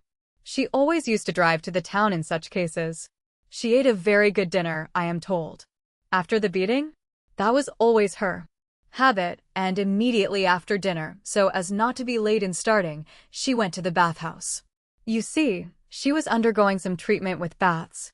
They have a cold spring there, and she used to bathe in it regularly every day, and no sooner had she got into the water when she suddenly had a stroke. I should think so, said Zosimov. And did he beat her badly? What does that matter? Put in Dunya. But I don't know why you want to tell us such gossip, mother, said Raskolnikov irritably, as it were in spite of himself.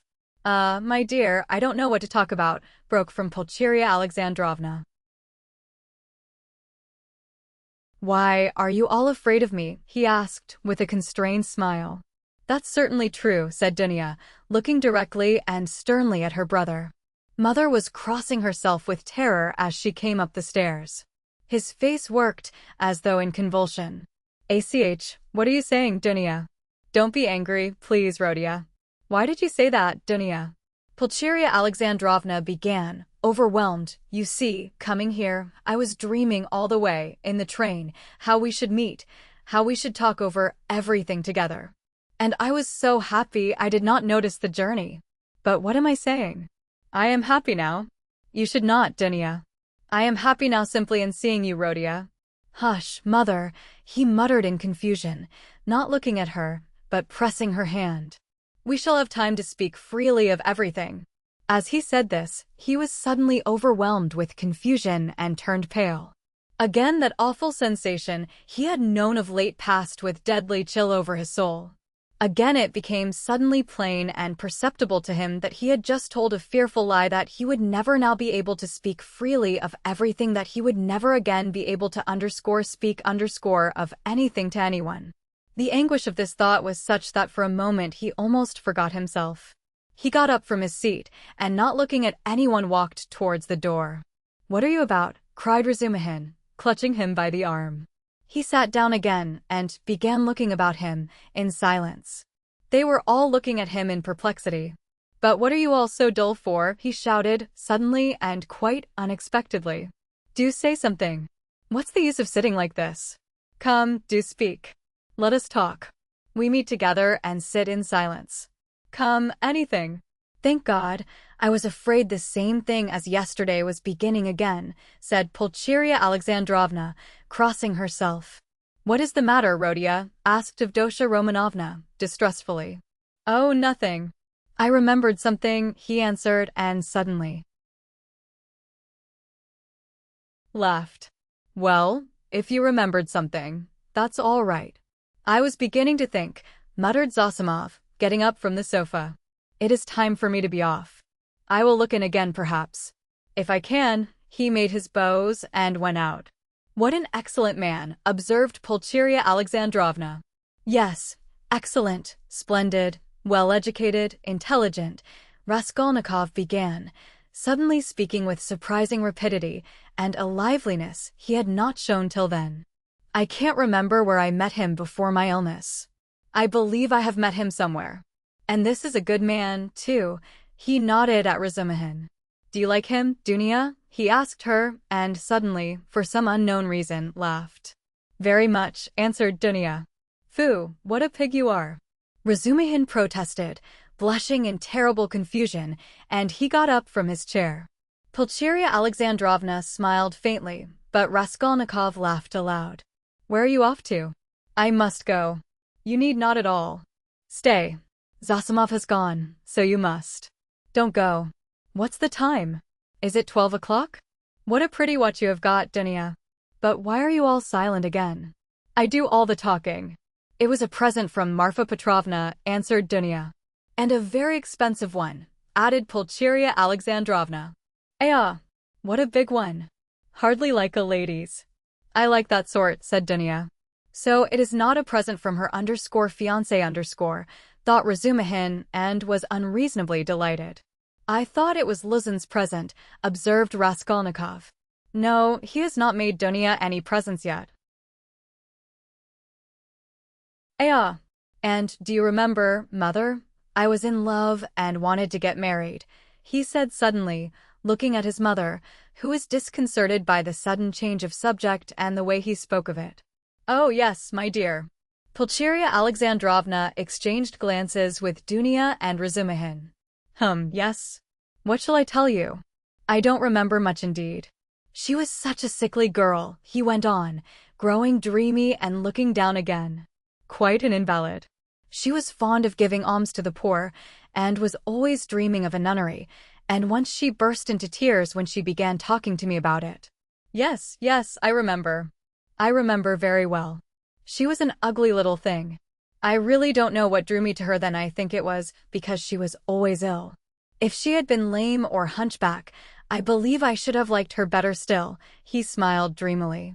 Yes, it was a sort of spring delirium. No, it was not only spring delirium, said Dunia, with warm feeling. He fixed a strained, intent look on his sister, but did not hear or did not understand her words. Then, completely lost in thought, he got up, went up to his mother, kissed her, went back to his place and sat down. You love her even now, said Pulcheria Alexandrovna, touched. Her? Now? Oh, yes. You ask about her? No. That's all now, as it were, in another world. And so long ago. And indeed everything happening here seems somehow far away. He looked attentively at them. You now? I seem to be looking at you from 1,000 miles away. But goodness knows why we are talking of that. And what's the use of asking about it? He added with annoyance, and biting his nails, fell into dreamy silence again. What a wretched lodging you have, Rhodia. It's like a tomb, said Pulcheria Alexandrovna, suddenly breaking the oppressive silence. I am sure it's quite half through your lodging you have become so melancholy. My lodging, he answered, listlessly. Yes, the lodging had a great deal to do with it. I thought that, too. If only you knew, though, what a strange thing you said just now, mother, he said, laughing strangely. A little more, and their companionship, this mother and this sister. With him after 3 years' absence, this intimate tone of conversation, in face of the utter impossibility of really speaking about anything, would have been beyond his power of endurance. But there was one urgent matter which must be settled one way or the other that day, so he had decided when he woke. Now he was glad to remember it as a means of escape. Listen, Dunia, he began, gravely and drily, of course I beg your pardon for yesterday, but I consider it my duty to tell you again that I do not withdraw from my chief point. It is me or Lizin. If I am a scoundrel, you must not be. One is enough. If you marry Lizin, I cease at once to look on you as a sister. Rhodia. It is the same as yesterday again, Pulcheria Alexandrovna cried, mournfully. And why do you call yourself a scoundrel? I can't bear it. You said the same yesterday. Brother, Dunia answered firmly and with the same dryness. In all this there is a mistake on your part. I thought it over at night and found out the mistake. It is all because you seem to fancy I am sacrificing myself to someone and for someone. That is not the case at all. I am simply marrying for my own sake, because things are hard for me. Though, of course, I shall be glad if I succeed in being useful to my family. But that is not the chief motive for my decision. She is lying, he thought to himself, biting his nails vindicatively. Proud creature. She won't admit she wants to do it out of charity. Too haughty. Oh, base characters. They even love as though they hate. Oh, how I hate them all. In fact, continued Dunia, I am marrying Pyotr Petrovitch because of 2 evils I choose the less. I intend to do honestly all he expects of me, so I am not deceiving him. Why did you smile just now? She, too, flushed, and there was a gleam of anger in her eyes. All, he asked, with a malignant grin. Within certain limits. Both the manner and form of Pyotr Petrovitch's courtship showed me at once what he wanted. He may, of course, think too well of himself, but I hope he esteems me too. Why are you laughing again? And why are you blushing again? You are lying, sister. You are intentionally lying, simply from feminine obstinacy, simply to hold your own against me. You cannot respect Lizin. I have seen him and talked with him. So you are selling yourself for money, and so in any case you are acting basely, and I am glad at least that you can blush for it. It is not true. I am not lying, cried Dunia, losing her composure. I would not marry him if I were not convinced that he esteems me and thinks highly of me. I would not marry him if I were not firmly convinced that I can respect him. Fortunately, I can have convincing proof of it this very day. And such a marriage is not a vileness, as you say. And even if you were right, if I really had determined on a vile action, is it not merciless on your part to speak to me like that? Why do you demand of me a heroism that perhaps you have not either? It is despotism. It is tyranny. If I ruin anyone, it is only myself. I am not committing a murder. Why do you look at me like that? Why are you so pale? Rhodia, darling, what's the matter? Good heavens! You have made him faint, cried Pulcheria Alexandrovna. No, nonsense. It's nothing. A little giddiness, not fainting. You have fainting on the brain. Yes, what was I saying? Oh, yes. In what way will you get convincing proof today that you can respect him and that he esteems you, as you said? I think you said today. Mother, show Rhodia Pyotr Petrovitch's letter, said Dunya. With trembling hands, Pulcheria Alexandrovna gave him the letter. He took it with great interest, but before opening it, he suddenly looked with a sort of wonder at Dunya. It is strange, he said slowly, as though struck by a new idea. What am I making such a fuss for? What is it all about? Marry whom you like. He said this as though to himself, but said it aloud, and looked for some time at his sister, as though puzzled. He opened the letter at last, still with the same look of strange wonder on his face. Then, slowly and attentively, he began reading, and read it through twice. Pulcheria Alexandrovna showed marked anxiety, and all indeed expected something particular. What surprises me, he began, after a short pause, handing the letter to his mother, but not addressing anyone in particular, is that he is a businessman, a lawyer, and his conversation is pretentious indeed.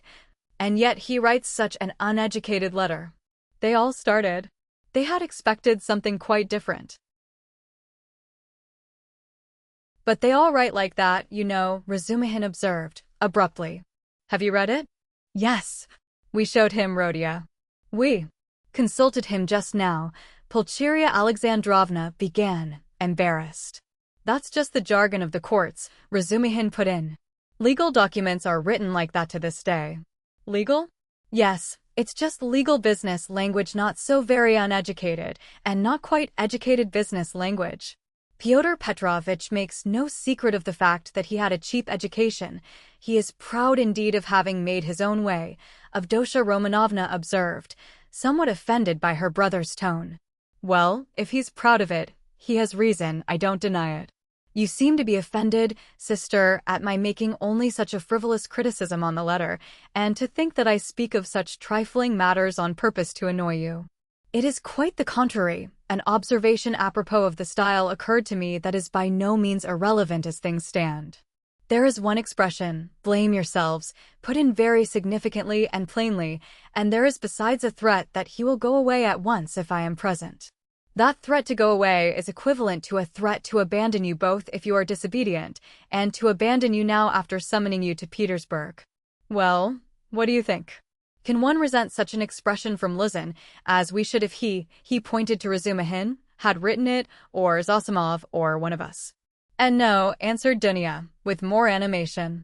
I saw clearly that it was too naively expressed, and that perhaps he simply has no skill in writing. That is a true criticism, brother. I did not expect, indeed, it is expressed in legal style, and sounds coarser than perhaps he intended. But I must disillusion you a little. There is one expression in the letter, one slander about me, and rather a contemptible one. I gave the money last night to the widow, a woman in consumption, crushed with trouble, and not on the pretext of the funeral, but simply to pay for the funeral, and not to the daughter, a young woman, as he writes, of notorious behavior, whom I saw last night for the first time in my life, but to the widow. In all this I see a too hasty desire to slander me and to raise dissension between us. It is expressed again in legal jargon, that is to say, with a too obvious display of the aim, and with a very naive eagerness. He is a man of intelligence, but to act sensibly, intelligence is not enough. It all shows the man, and I don't think he has a great esteem for you. I tell you this simply to warn you, because I sincerely wish for your good. Dunya did not reply. Her resolution had been taken. She was only awaiting the evening. Then what is your decision, Rhodia? Asked Pulcheria Alexandrovna, who was more uneasy than ever at the sudden, new business-like tone of his talk. What decision? You see, Pyotr Petrovich writes that you are not to be with us this evening, and that he will go away if you come. So will you. Come. That, of course, is not for me to decide, but for you first, if you are not offended by such a request, and, secondly, by Dunia, if she, too, is not offended. I will do what you think best, he added, drily. Dunia has already decided, and I fully agree with her, Pulcheria Alexandrovna hastened to declare. I decided to ask you, Rhodia, to urge you not to fail to be with us at this interview, said Dunia. Will you come? Yes. I will ask you, too, to be with us at 8 o'clock, she said, addressing Razumihin. Mother, I am inviting him, too. Quite right, Dunia. Well, since you have decided, added Pulcheria Alexandrovna, so be it. I shall feel easier myself. I do not like concealment and deception. Better let us have the whole truth. Pyotr Petrovich may be angry or not now. Chapter 4. At that moment the door was softly opened, and a young girl walked into the room, looking timidly about her. Everyone turned towards her with surprise and curiosity. At first sight, Raskolnikov did not recognize her. It was Sofia Semyonovna Marmeladov. He had seen her yesterday for the first time, but at such a moment, in such surroundings and in such a dress, that his memory retained a very different image of her. Now she was a modestly and poorly dressed young girl, very young, indeed, almost like a child, with a modest and refined manner, with a candid but somewhat frightened-looking face. She was wearing a very plain indoor dress and had on a shabby old-fashioned hat, but she still carried a parasol. Unexpectedly finding the room full of people, she was not so much embarrassed as completely overwhelmed with shyness, like a little child. She was even about to retreat. "Oh, it's you," said Raskolnikov, extremely astonished, and he, too, was confused. He at once recollected that his mother and sister knew through Luzin's letter of some young woman of notorious behavior. He had only just been protesting against Luzin's calumny and declaring that he had seen the girl last night for the first time, and suddenly she had walked in. He remembered, too, that he had not protested against the expression of notorious behavior. All this passed vaguely and fleetingly through his brain, but looking at her more intently, he saw that the humiliated creature was so humiliated that he felt suddenly sorry for her. When she made a movement to retreat in terror, it sent a pang to his heart. "I did not expect you," he said, hurriedly, with a look that made her stop. "Please sit down. You come, no doubt, from Katerina Ivanovna. Allow me not there. Sit here." At Sonia's entrance, Razumihin, who had been sitting on one of Raskolnikov's 3 chairs, close to the door, got up to allow her to enter. Raskolnikov had at first shown her the place on the sofa where Zosimov had been sitting, but feeling that the sofa, which served him as a bed, was too familiar a place, he hurriedly motioned her to Razumihin's chair. "You sit here," he said to Razumihin, putting him on the sofa. Sonia sat down, almost shaking with terror, and looked timidly at the 2 ladies. It was evidently almost inconceivable to herself that she could sit down beside them. At the thought of it, she was so frightened that she hurriedly got up again, and in utter confusion addressed Raskolnikov. I have come for 1 minute. Forgive me for disturbing you," she began falteringly. "I come from Katerina Ivanovna, and she had no one to send. Katerina Ivanovna told me to beg you to be at the service in the morning at Mitrofanivsky, and then to her, to do her the honor. She told me to beg you." Sonia stammered and ceased speaking. "I will try, certainly, most certainly," answered Raskolnikov. He, too, stood up, and he, too, faltered and could not finish his sentence. "Please sit down," he said, suddenly. "I want to talk to you. You are perhaps in a hurry, but please, be so kind. Spare me 2 minutes," and he drew up a chair for her. Sonia sat down again, and again timidly she took a hurried, frightened look at the 2 ladies, and dropped her eyes. Raskolnikov's pale face flushed, a shudder passed over him, his eyes glowed. "Mother," he said, firmly and insistently, "this is Sofia Semyonovna Marmeladov, the daughter of that unfortunate Mr. Marmeladov, who was run over yesterday before my eyes, and of whom I was just telling you." Pulcheria Alexandrovna glanced at Sonia and slightly screwed up her eyes.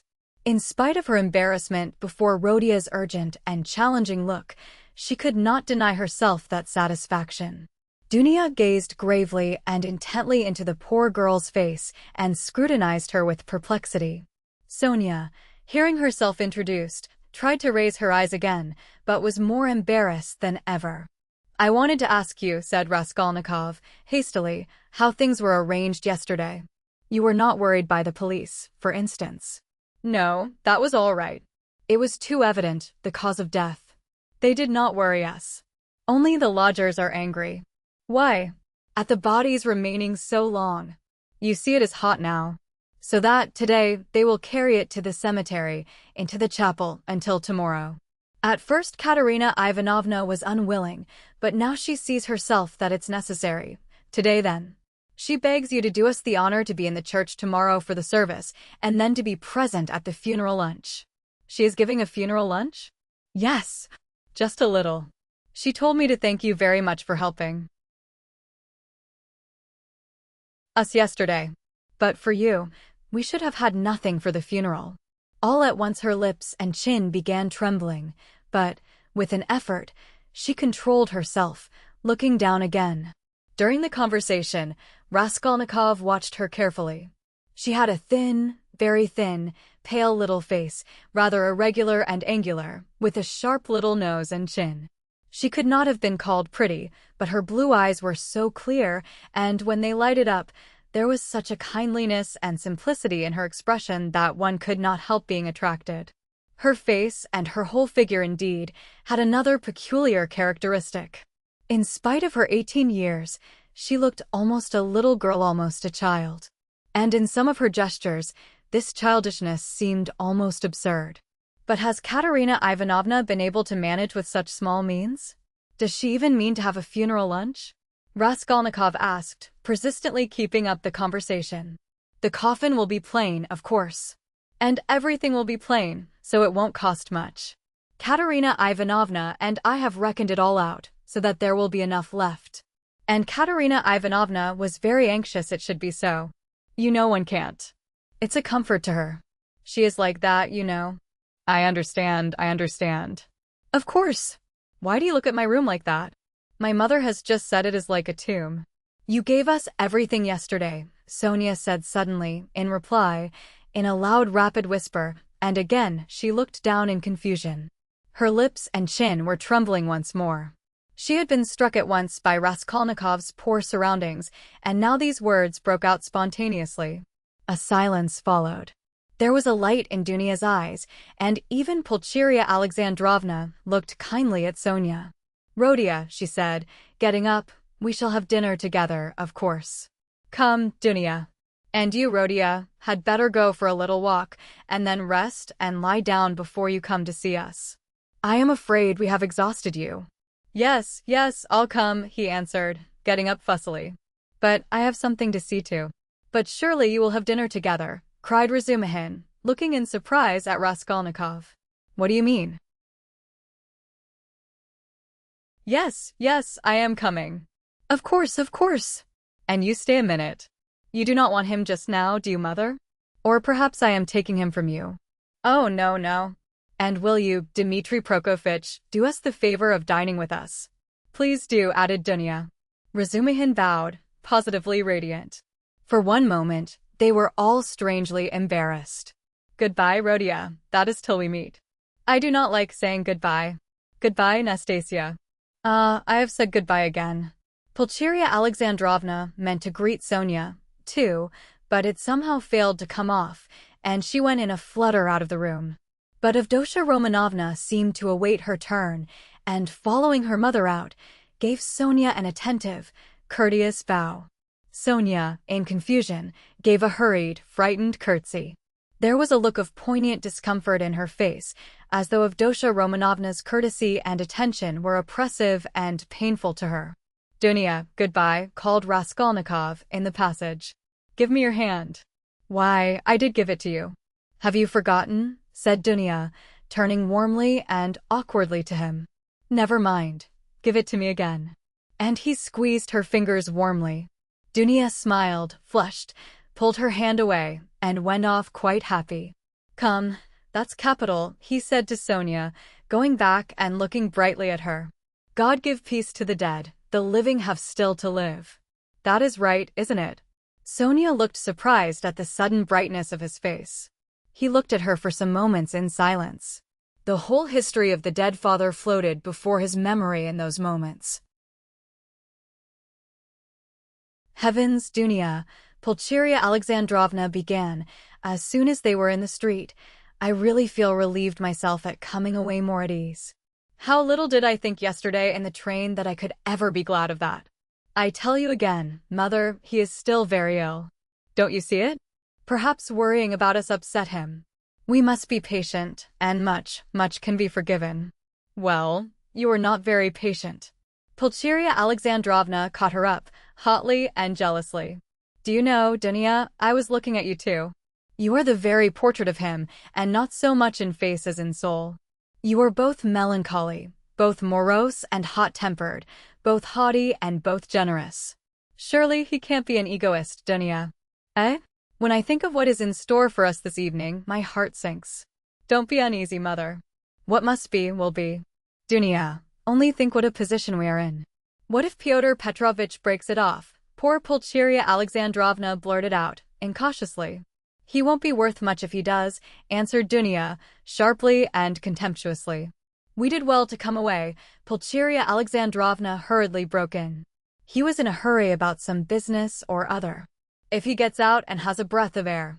It is fearfully close in his room. But where is one to get a breath of air here? The very streets here feel like shut-up rooms. Good heavens! What a town! Stay. This side. They will crush you carrying something. Why, it is a piano they have got, I declare. How they push! I am very much afraid of that young woman, too." "What young woman, Mother?" "Why, that's Sofia Semyonovna, who was there just now." "Why? I have a presentiment, Dunya." "Well, you may believe it or not, but as soon as she came in, that very minute, I felt that she was the chief cause of the trouble." "Nothing of the sort," cried Dunya in vexation. "What nonsense, with your presentiments, Mother. He only made her acquaintance the evening before, and he did not know her when she came in." "Well, you will see." "She worries me, but you will see, you will see. I was so frightened. She was gazing at me with those eyes. I could scarcely sit still in my chair when he began introducing her, do you remember? It seems so strange, but Pyotr Petrovitch writes like that about her, and he introduces her to us to you. So he must think a great deal of her. People will write anything. We were talked about and written about, too. Have you forgotten? I am sure that she is a good girl, and that it is all nonsense. God grant it may be. And Pyotr Petrovitch is a contemptible slanderer," Dunya snapped out, suddenly. Pulcheria Alexandrovna was crushed. The conversation was not resumed. "I will tell you what I want with you," said Raskolnikov, drawing Razumihin to the window. "Then I will tell Katerina Ivanovna that you are coming," Sonia said hurriedly, preparing to depart. "1 minute, Sofia Semyonovna. We have no secrets. You are not in our way. I want to have another word or two with you. Listen," he turned suddenly to Razumihin again. "You know that. What's his name? Porfiry Petrovitch. I should think so. He is a relation." "Why?" added the latter, with interest. "Is not he managing that case? You know, about that murder. You were speaking about it yesterday." "Yes. Well," Razumihin's eyes opened wide. "He was inquiring for people who had pawned things, and I have some pledges there. 2 trifles, a ring my sister gave me as a keepsake when I left home, and my father's silver watch. They are only worth 5 or 6 rubles altogether. But I value them. So what am I to do now? I do not want to lose the things, especially the watch." I was quaking just now, for fear Mother would ask to look at it when we spoke of Dunia's watch. It is the only thing of Father's left us. She would be ill if it were lost. You know what women are. So tell me what to do. I know I ought to have given notice at the police station, but would it not be better to go straight to Porphyry? Eh? What do you think? The matter might be settled more quickly. You see, Mother may ask for it before dinner. Certainly not to the police station. Certainly to Porphyry, Razumihin shouted in extraordinary excitement.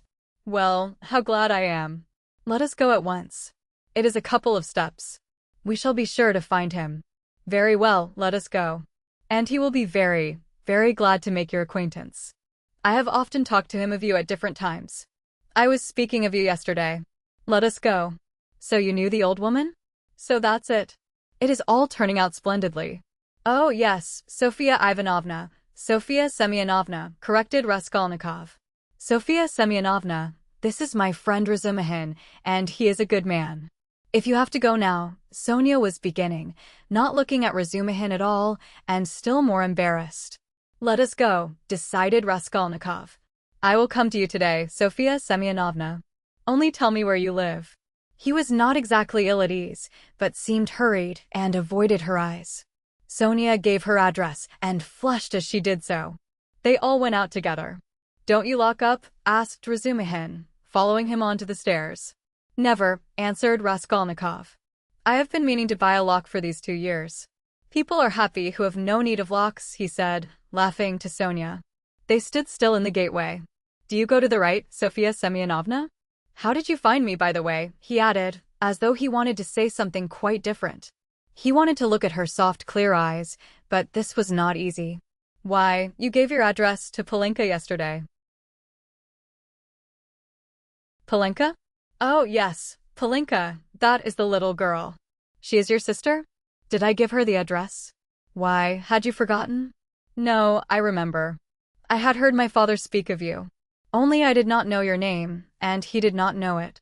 And now I came. And as I had learnt your name, I asked today, where does Mr. Raskolnikov live? I did not know you had only a room too. Goodbye, I will tell Katerina Ivanovna. She was extremely glad to escape at last. She went away looking down, hurrying to get out of sight as soon as possible, to walk the 20 steps to the turning on the right and to be at last alone, and then moving rapidly along, looking at no one. Noticing nothing, to think, to remember, to meditate on every word, every detail. Never, never had she felt anything like this. Dimly and unconsciously a whole new world was opening before her. She remembered suddenly that Raskolnikov meant to come to her that day, perhaps at once. Only not today, please, not today, she kept muttering with a sinking heart, as though entreating someone, like a frightened child. Mercy. To me. To that room. He will see. Oh dear. She was not capable at that instant of noticing an unknown gentleman who was watching her and following at her heels. He had accompanied her from the gateway. At the moment when Razumihin, Raskolnikov, and she stood still at parting on the pavement, this gentleman, who was just passing, started on hearing Sonia's words, and I asked where Mr. Raskolnikov lived. He turned a rapid but attentive look upon all three, especially upon Raskolnikov, to whom Sonia was speaking, then looked back and noted the house. All this was done in an instant as he passed, and, trying not to betray his interest, he walked on more slowly as though waiting for something. He was waiting for Sonia. He saw that they were parting and that Sonia was going home. Home? Where? I've seen that face somewhere, he thought. I must find out. At the turning he crossed over, looked round, and saw Sonia coming the same way, noticing nothing. She turned the corner. He followed her on the other side. After about 50 paces he crossed over again, overtook her and kept 2 or 3 yards behind her. He was a man about 50, rather tall and thickly set, with broad high shoulders which made him look as though he stooped a little. He wore good and fashionable clothes, and looked like a gentleman of position. He carried a handsome cane, which he tapped on the pavement at each step. His gloves were spotless. He had a broad, rather pleasant face with high cheekbones and a fresh color, not often seen in Petersburg. His flaxen hair was still abundant, and only touched here and there with gray, and his thick square beard was even lighter than his hair. His eyes were blue and had a cold and thoughtful look. His lips were crimson. He was a remarkably well-preserved man and looked much younger than his years. When Sonia came out on the canal bank, they were the only two persons on the pavement. He observed her dreaminess and preoccupation. On reaching the house where she lodged, Sonia turned in at the gate. He followed her, seeming rather surprised. In the courtyard, she turned to the right corner. "Bah," muttered the unknown gentleman, and mounted the stairs behind her. Only then Sonia noticed him. She reached the third story, turned down the passage, and rang at No. 9. On the door was inscribed in chalk, Kapernaumov, Taylor. "Bah," the stranger repeated again, wondering at the strange coincidence, and he rang next door at No. 8. The doors were 2 or 3 yards apart. "You lodge at Kapernaumov's," he said, looking at Sonia and laughing. "He altered a waistcoat for me yesterday. I am staying close here at Madame Reslich's." "How odd." Sonia looked at him attentively. "We are neighbors," he went on gaily. "I only came to town the day before yesterday. Goodbye for the present." Sonia made no reply. The door opened and she slipped in. She felt for some reason ashamed and uneasy. On the way to Porfiry's, Razumihin was obviously excited. "That's capital, brother," he repeated several times, "and I am glad." "I am glad. What are you glad about?" Raskolnikov thought to himself. "I didn't know that you pledged things at the old woman's too. And, was it long ago? I mean, was it long since you were there?" What a simple-hearted fool he is. When was it? Raskolnikov stopped still to recollect. 2 or 3 days before her death it must have been. "But I am not going to redeem the things now," he put in with a sort of hurried and conspicuous solicitude about the things. "I've not more than a silver ruble left. After last night's accursed delirium." He laid special emphasis on the delirium. Yes, yes, Razumihin hastened to agree with what was not clear. "Then that's why you were stuck." "Partly. You know, in your delirium you were continually mentioning some rings or chains." "Yes, yes. That's clear, it's all clear now. Hello. How that idea must have got about among them. Here this man will go to the stake for me, and I find him delighted at having it cleared up why I spoke of rings in my delirium. What a hold the idea must have on all of them. Shall we find him?" he asked suddenly. "Oh, yes," Razumihin answered quickly. "He is a nice fellow, you will see, brother.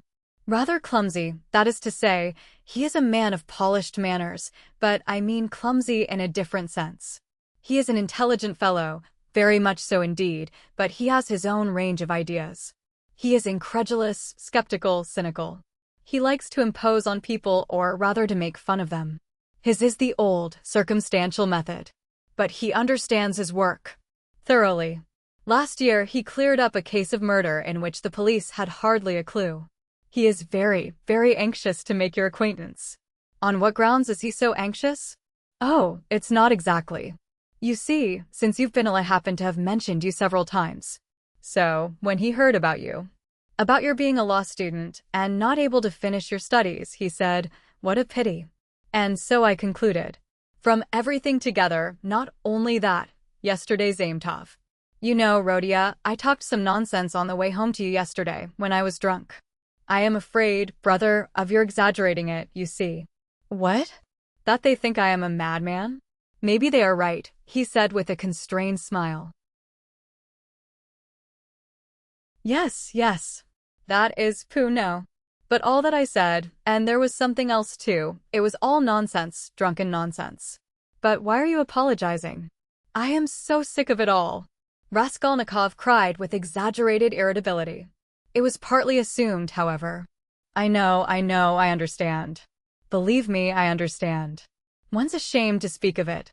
If you are ashamed, then don't speak of it." Both were silent. Razumihin was more than ecstatic, and Raskolnikov perceived it with repulsion. He was alarmed, too, by what Razumihin had just said about Porfiry. "I shall have to pull a long face with him too," he thought, with a beating heart, and he turned white, and do it naturally, too. But the most natural thing would be to do nothing at all. Carefully do nothing at all. No, _carefully _ would not be natural again. Oh, well, we shall see how it turns out. We shall see. Directly.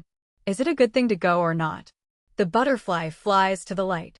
My heart is beating, that's what's bad. In this gray house, said Razumihin. The most important thing, does Porfiry know that I was at the old hag's flat yesterday? And asked about the blood? I must find that out instantly, as soon as I go in, find out from his face, otherwise. I'll find out, if it's my ruin. I say, brother, he said suddenly, addressing Razumihin, with a sly smile, I have been noticing all day that you seem to be curiously excited. Isn't it so? Excited? Not a bit of it, said Razumihin, stung to the quick. Yes, brother, I assure you it's noticeable. Why, you sat on your chair in a way you never do sit, on the edge somehow, and you seemed to be writhing all the time. You kept jumping up for nothing. One moment you were angry, and the next your face looked like a sweetmeat. You even blushed, especially when you were invited to dinner, you blushed awfully. Nothing of the sort, nonsense. What do you mean? But why are you wriggling out of it, like a schoolboy? By Jove, there he's blushing again. What a pig you are. But why are you so shamefaced about it? Romeo. Stay, I'll tell of you today. Ha ha ha. I'll make mother laugh, and someone else, too. Listen, this is serious. What next, you fiend? Razumihin was utterly overwhelmed, turning cold with horror. What will you tell them? Come, brother. Phoo. What a pig you are. You are like a summer rose. And if only you knew how it suits you, a Romeo over 6 foot high. And how you've washed today, you cleaned your nails, I declare. Eh? That's something unheard of. Why, I do believe you've got pomatum on your hair. Bend down. Pig. Raskolnikov laughed, as though he could not restrain himself. So laughing, they entered Porfiry Petrovitch's flat. This is what Raskolnikov wanted. From within they could be heard laughing as they came in, still guffawing in the passage. Not a word here or I'll brain you. Razumihin whispered furiously, seizing Raskolnikov by the shoulder. Chapter 5. Raskolnikov was already entering the room. He came in looking as though he had the utmost difficulty not to burst out laughing again. Behind him Razumihin strode in gawky and awkward, shamefaced and red as a peony, with an utterly crestfallen and ferocious expression. His face and whole figure really were ridiculous at that moment and amply justified Raskolnikov's laughter. Raskolnikov, not waiting for an introduction, bowed to Porfiry Petrovitch, who stood in the middle of the room looking inquiringly at them. He held out his hand and shook hands, still apparently making desperate efforts to subdue his mirth and utter a few words to introduce himself. But he had no sooner succeeded in assuming a serious air and muttering something when he suddenly glanced again as though accidentally at Razumihin, and could no longer control himself. His stifled laughter broke out the more irresistibly the more he tried to restrain it. The extraordinary ferocity with which Razumihin received this spontaneous mirth gave the whole scene the appearance of most genuine fun and naturalness. Razumihin strengthened this impression as though on purpose. Fool! You fiend, he roared, waving his arm which at once struck a little round table with an empty tea-glass on it. Everything was sent flying and crashing. But why break chairs, gentlemen? You know it's a loss to the crown, Porfiry Petrovitch quoted gaily. Raskolnikov was still laughing, with his hand in Porfiry Petrovitch's, but anxious not to overdo it, awaited the right moment to put a natural end to it. Razumihin, completely put to confusion by upsetting the table and smashing the glass, gazed gloomily at the fragments, cursed, and turned sharply to the window where he stood looking out with his back to the company with a fiercely scowling countenance, seeing nothing. Porfiry Petrovitch laughed and was ready to go on laughing, but obviously looked for explanations. Zametov had been sitting in the corner, but he rose at the visitor's entrance and was standing in expectation with a smile on his lips, though he looked with surprise and, even it seemed, incredulity at the whole scene and at Raskolnikov with a certain embarrassment. Zametov's unexpected presence struck Raskolnikov unpleasantly. I've got to think of that, he thought. Excuse me, please, he began, affecting extreme embarrassment. Raskolnikov. Not at all. Very pleasant to see you. And how pleasantly you've come in. Why, won't he even say good morning? Porfiry Petrovich nodded at Razumihin. Upon my honor, I don't know why he is in such a rage with me. I only told him as we came along that he was like Romeo. And proved it. And that was all, I think. Pig, ejaculated Razumihin, without turning round. There must have been very grave grounds for it, if he is so furious at the word. Porfiry laughed. Oh, you sharp lawyer.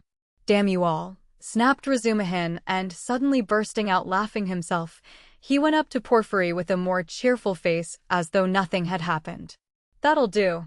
We are all fools. To come to business. This is my friend Rodion Romanovich. Raskolnikov, in the first place he has heard of you and wants to make your acquaintance, and secondly, he has a little matter of business with you. Bah. Zametov, what brought you here? Have you met before? Have you known each other long? What does this mean? Thought Raskolnikov uneasily. Zametov seemed taken aback, but not very much so. Why, it was at your rooms we met yesterday, he said easily. Then I have been spared the trouble. All last week he was begging me to introduce him to you. Porfiry, and you have sniffed each other out without me. Where's your tobacco? Porfiry Petrovich was wearing a dressing gown, very clean linen, and trodden-down slippers. He was a man of about 35, short, stout even to corpulence, and clean-shaven. He wore his hair cut short and had a large round head, particularly prominent at the back. His soft, round, rather snub-nosed face was of a sickly yellowish color, but had a vigorous and rather ironical expression. It would have been good-natured except for a look in the eyes, which shone with a watery, mawkish light under almost white, blinking eyelashes. The expression of those eyes was strangely out of keeping with his somewhat womanish figure, and gave it something far more serious than could be guessed at first sight. As soon as Porfiry Petrovich heard that his visitor had a little matter of business with him, he begged him to sit down on the sofa and sat down himself on the other end, waiting for him to explain his business, with that careful and over-serious attention which is at once oppressive and embarrassing, especially to a stranger, and especially if what you are discussing is in your opinion of far too little importance for such exceptional solemnity. But in brief and coherent phrases Raskolnikov explained his business clearly and exactly, and was so well satisfied with himself that he even succeeded in taking a good look at Porfiry. Porfiry Petrovich did not once take his eyes off him. Razumihin, sitting opposite at the same table, listened warmly and impatiently, looking from one to the other every moment with rather excessive interest. Fool, Raskolnikov swore to himself. You have to give information to the police, Porfiry replied, with a most businesslike air, that having learned of this incident, that is of the murder, you beg to inform the lawyer in charge of the case that such and such things belong to you, and that you desire to redeem them. But they will write to you. That's just the point, that at the present moment, Raskolnikov tried his utmost to feign embarrassment, I am not quite in funds. And even this trifling sum is beyond me. I only wanted, you see, for the present to declare that the things are mine, and that when I have money. That's no matter, answered Porfiry Petrovich, receiving his explanation of his pecuniary position coldly, but you can, if you prefer, write straight to me, to say that having been informed of the matter and claiming such and such as your property, you beg, on an ordinary sheet of paper? Raskolnikov interrupted eagerly, again interested in the financial side of the question. Oh, the most ordinary, and suddenly Porfiry Petrovich looked with obvious irony at him, screwing up his eyes and, as it were, winking at him. But perhaps it was Raskolnikov's fancy, for it all lasted but a moment. There was certainly something of the sort. Raskolnikov could have sworn he winked at him, goodness knows why. He knows. Flashed through his mind like lightning. Forgive my troubling you about such trifles, he went on, a little disconcerted. The things are only worth 5 rubles, but I prize them particularly for the sake of those from whom they came to me, and I must confess that I was alarmed when I heard. That's why you were so much struck when I mentioned to Zosimov that Porfiry was inquiring for everyone who had pledges. Razumihin put in with obvious intention. This was really unbearable. Raskolnikov could not help glancing at him with a flash of vindictive anger in his black eyes, but immediately recollected himself. "You seem to be jeering at me, brother," he said to him, with a well-feigned irritability. "I dare say I do seem to you absurdly anxious about such trash, but you mustn't think me selfish or grasping for that, and these two things may be anything but trash in my eyes. I told you just now that the silver watch, though it's not worth a cent, is the only thing left us of my father's. You may laugh at me, but my mother is." Here, he turned suddenly to Porfiry, and if she knew, he turned again hurriedly to Razumihin, carefully making his voice tremble, that the watch was lost. She would be in despair. "You know what women are." "Not a bit of it. I didn't mean that at all. Quite the contrary," shouted Razumihin, distressed. "Was it right? Was it natural? Did I overdo it?" Raskolnikov asked himself in a tremor. "Why did I say that about women?" "Oh, your mother is with you?" Porfiry Petrovitch inquired. "Yes." "When did she come?" "Last night." Porfiry paused as though reflecting. "Your things would not in any case be lost," he went on calmly and coldly. "I have been expecting you here for some time." And as though that was a matter of no importance, he carefully offered the ashtray to Razumihin, who was ruthlessly scattering cigarette ash over the carpet. Raskolnikov shuddered, but Porfiry did not seem to be looking at him, and was still concerned with Razumihin's cigarette. "What? Expecting him? Why, did you know that he had pledges _their_?" cried Razumihin. Porfiry Petrovitch addressed himself to Raskolnikov. "Your things, the ring and the watch, were wrapped up together, and on the paper your name was legibly written in pencil, together with the date on which you left them with her. How observant you are." Raskolnikov smiled awkwardly, doing his very utmost to look him straight in the face, but he failed, and suddenly added, "I say that because I suppose there were a great many pledges. That it must be difficult to remember them all. But you remember them all so clearly and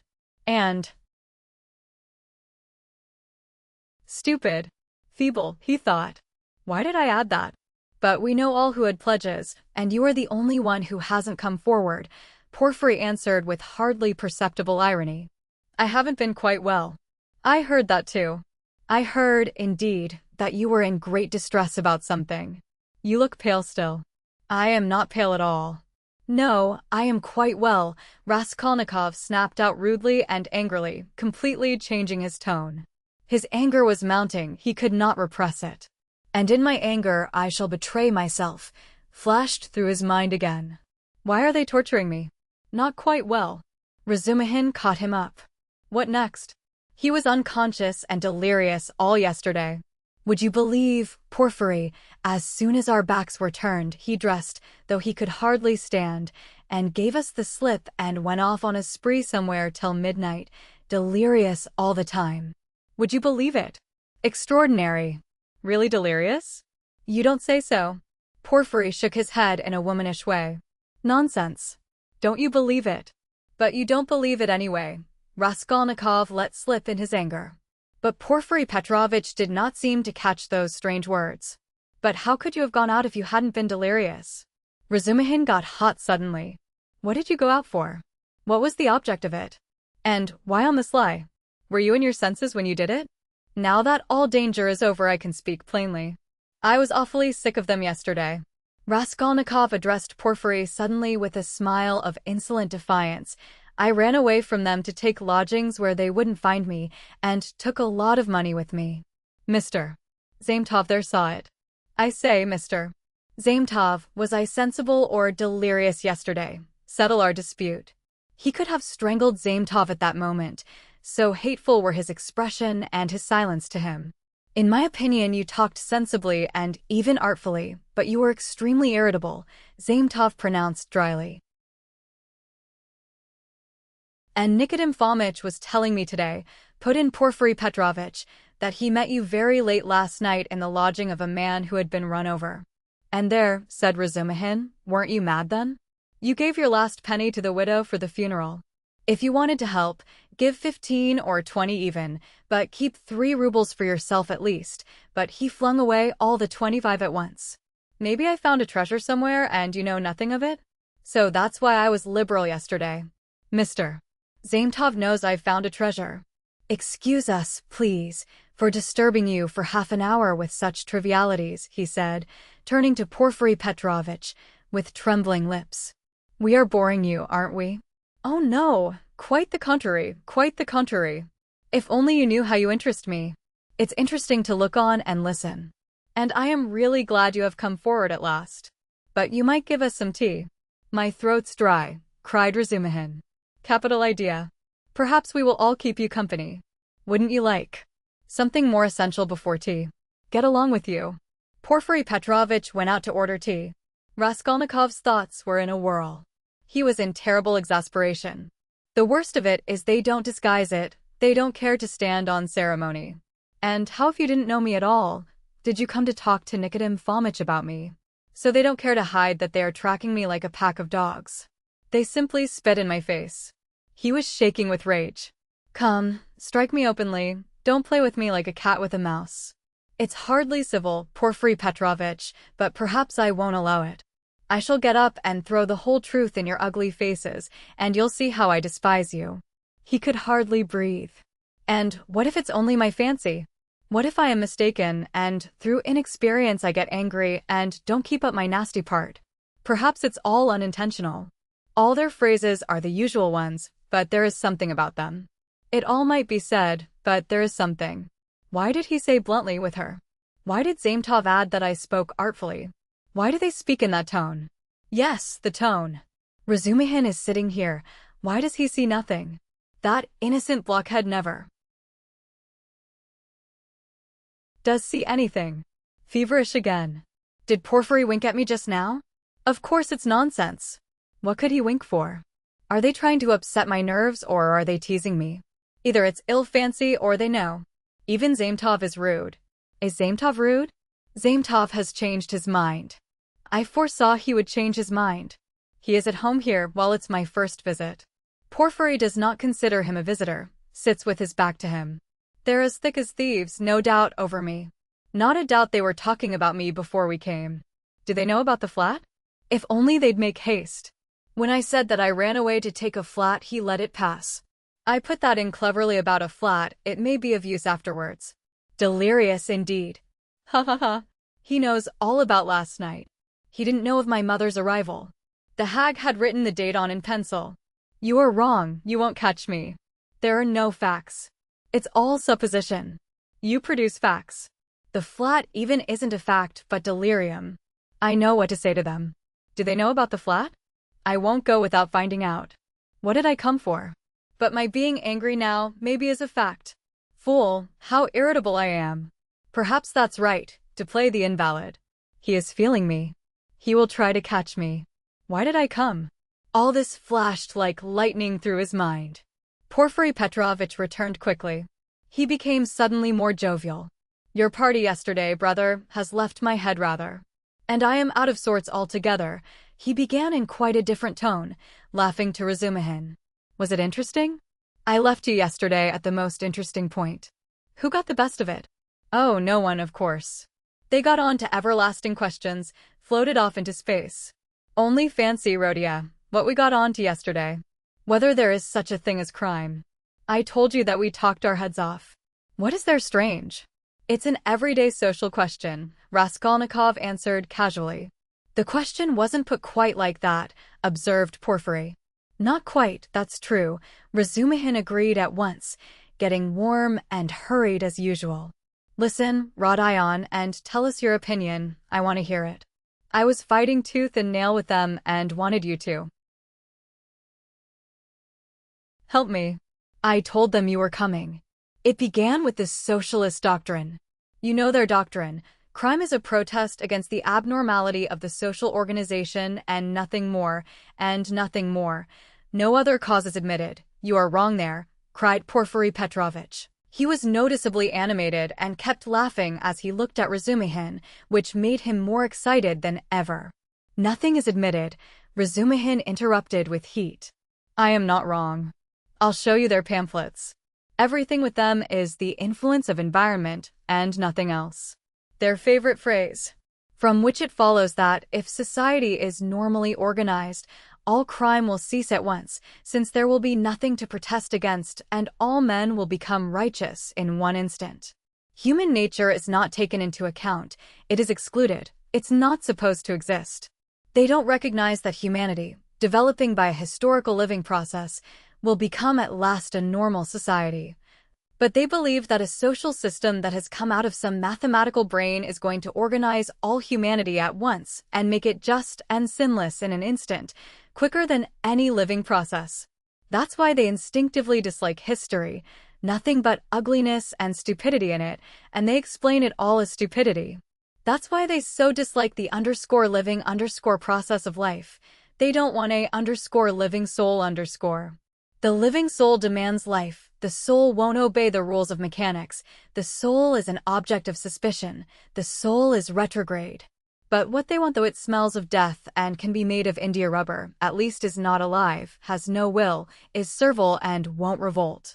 And it comes in the end to their reducing everything to the building of walls and the planning of rooms and passages in a phalanstery. The phalanstery is ready, indeed, but your human nature is not ready for the phalanstery at one's life. It hasn't completed its vital process. It's too soon for the graveyard. You can't skip over nature by logic. Logic presupposes 3 possibilities, but there are millions. Cut away a million and reduce it all to the question of comfort. That's the easiest solution of the problem. It's seductively clear and you must think about it. That's the great thing, you mustn't think. The whole secret of life in 2 pages of print. Now he is off, beating the drum. Catch hold of him, do, laughed Porfiry. Can you imagine, he turned to Raskolnikov, 6 people holding forth like that last night, in one room, with punch as a preliminary. No, brother, you are wrong. Environment accounts for a great deal in crime. I can assure you of that. Oh, I know it does, but just tell me, a man of 40 violates a child of 10. Was it environment drove him to it? Well, strictly speaking, it did, Porfiry observed with noteworthy gravity. A crime of that nature may be very well ascribed to the influence of environment. Razumihin was almost in a frenzy. Oh, if you like, he roared. I'll prove to you that your white eyelashes may very well be ascribed to the church of Ivan the Great's being 250 feet high, and I will prove it clearly, exactly, progressively, and even with a liberal tendency. I undertake to. Will you bet on it? Done. Let's hear, please, how he will prove it. He is always humbugging, confound him, cried Razumihin, jumping up and gesticulating. What's the use of talking to you? He does all that on purpose. You don't know him, Rodion. He took their side yesterday simply to make fools of them. And the things he said yesterday. And they were delighted. He can keep it up for a fortnight together. Last year, he persuaded us that he was going into a monastery. He stuck to it for 2 months. Not long ago, he took it into his head to declare he was going to get married, that he had everything ready for the wedding. He ordered new clothes indeed. We all began to congratulate him. There was no bride, nothing, all pure fantasy. You are wrong. I got the clothes before. It was the new clothes, in fact, that made me think of taking you in. Are you such a good dissembler? Raskolnikov asked carelessly. You wouldn't have supposed it, eh? Wait a bit, I shall take you in too. Ha ha ha. No, I'll tell you the truth. All these questions about crime, environment, children, recall to my mind an article of yours which interested me at the time. On crime. Or something of the sort, I forget the title. I read it with pleasure 2 months ago in the _periodical review _. My article? In the _periodical review _. Raskolnikov asked in astonishment. I certainly did write an article upon a book 6 months ago when I left the university, but I sent it to the _weekly review _. But it came out in the _periodical _. And the _weekly review _ ceased to exist, so that's why it wasn't printed at the time. That's true, but when it ceased to exist, the _weekly review _ was amalgamated with the _periodical _ and so your article appeared 2 months ago in the latter. Didn't you know? Raskolnikov had not known. Why, you might get some money out of them for the article. What a strange person you are. You lead such a solitary life that you know nothing of matters that concern you directly. It's a fact, I assure you. Bravo, Rhodia. I knew nothing about it either, cried Razumihin. I'll run today to the reading room and ask for the number. 2 months ago? What was the date? It doesn't matter though, I will find it. Think of not telling us. How did you find out that the article was mine? It's only signed with an initial. I only learned it by chance the other day. Through the editor, I know him. I was very much interested. I analyzed, if I remember, the psychology of a criminal before and after the crime. Yes, and you maintain that the perpetration of a crime is always accompanied by illness. Very, very original, but it was not that part of your article that interested me so much, but an idea at the end of the article, which I regret to say you merely suggested without working it out clearly. There is, if you recollect, a suggestion that there are certain persons who can. That is, not precisely are able to, but have a perfect right to commit breaches of morality and crimes, and that the law is not for them. Raskolnikov smiled at the exaggerated and intentional distortion of his idea. What? What do you mean? A right to crime? But not because of the influence of environment. Razumihin inquired with some alarm even.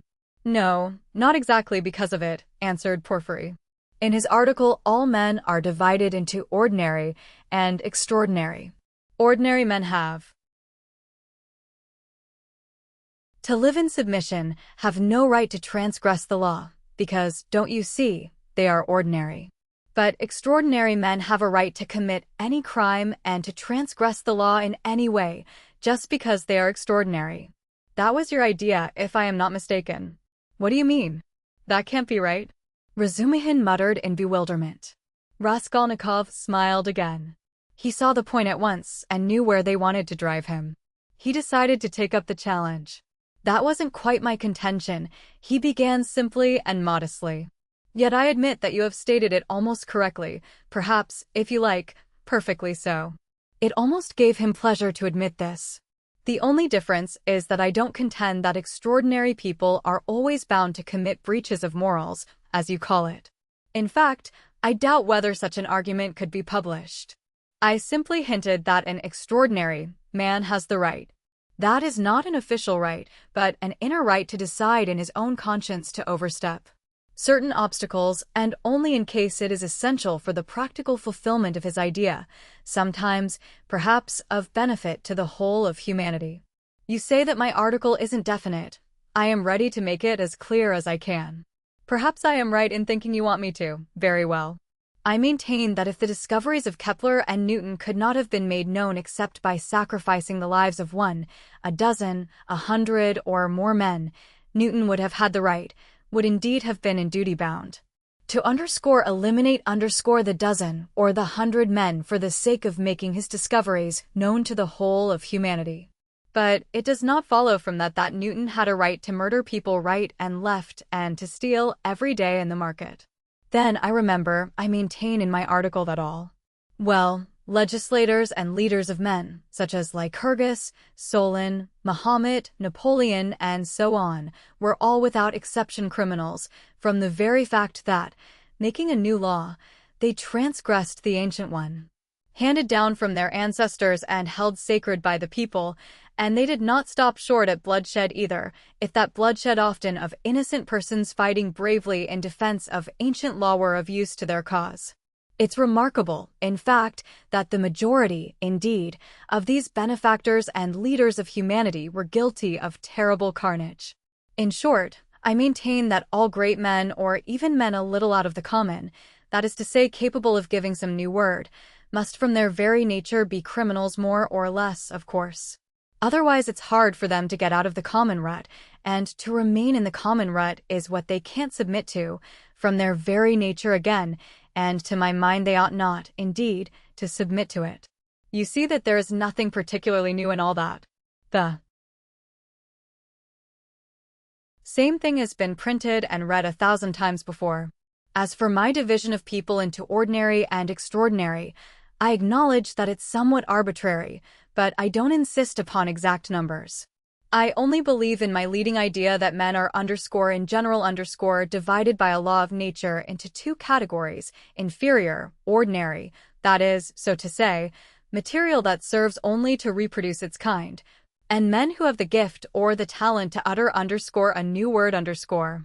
There are, of course, innumerable subdivisions, but the distinguishing features of both categories are fairly well marked. The first category, generally speaking, are men conservative in temperament and law-abiding. They live under control and love to be controlled.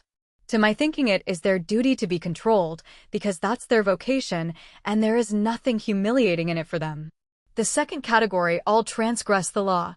They are destroyers or disposed to destruction according to their capacities. The crimes of these men are of course relative and varied. For the most part, they seek in very varied ways the destruction of the present for the sake of the better. But if such a one is forced for the sake of his idea to step over a corpse or wade through blood, he can, I maintain, find within himself, in his conscience, a sanction for wading through blood that depends on the idea and its dimensions. Note that. It's only in that sense I speak of their right to crime in my article. You remember it began with the legal question. There's no need for such anxiety, however. The masses will scarcely ever admit this right. They punish them or hang them, more or less, and in doing so fulfill quite justly their conservative vocation. But the same masses set these criminals on a pedestal in the next generation and worship them, more or less. The first category is always the man of the present, the second the man of the future. The first preserve the world and people it, the second move the world and lead it to its goal. Each class has an equal right to exist. In fact, all have equal rights with me and underscore vive la guerre éternelle underscore till the New Jerusalem, of course. Then you believe in the New Jerusalem, do you? I do, Raskolnikov answered firmly. As he said these words, and during the whole preceding tirade, he kept his eyes on one spot on the carpet. And do you believe in God? Excuse my curiosity. I do, repeated Raskolnikov, raising his eyes to Porfiry. And do you believe in Lazarus rising from the dead? I do. Why do you ask all this? You believe it literally? Literally. You don't say so. I asked from curiosity. Excuse me. But let us go back to the question. They are not always executed. Some, on the contrary, triumph in their lifetime? Oh, yes. Some attain their ends in this life, and then they begin executing other people. If it's necessary, indeed, for the most part they do. Your remark is very witty. Thank you. But tell me this. How do you distinguish those extraordinary people from the ordinary ones? Are there signs at their birth? I feel there ought to be more exactitude, more external definition. Excuse the natural anxiety of a practical law-abiding citizen, but couldn't they adopt a special uniform, for instance? Couldn't they wear something, be branded in some way? For you know, if confusion arises and a member of one category imagines that he belongs to the other, begins to eliminate obstacles as you so happily expressed it, then, oh, that very often happens. That remark is wittier than the other. Thank you. No reason to, but take note that the mistake can only arise in the first category, that is among the ordinary people, as I perhaps unfortunately called them.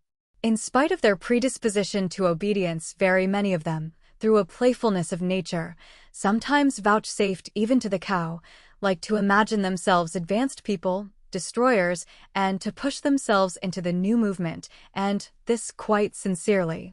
Meanwhile, the really new people are very often unobserved by them, or even despised as reactionaries of groveling tendencies. But I don't think there is any considerable danger here, and you really need not be uneasy, for they never go very far.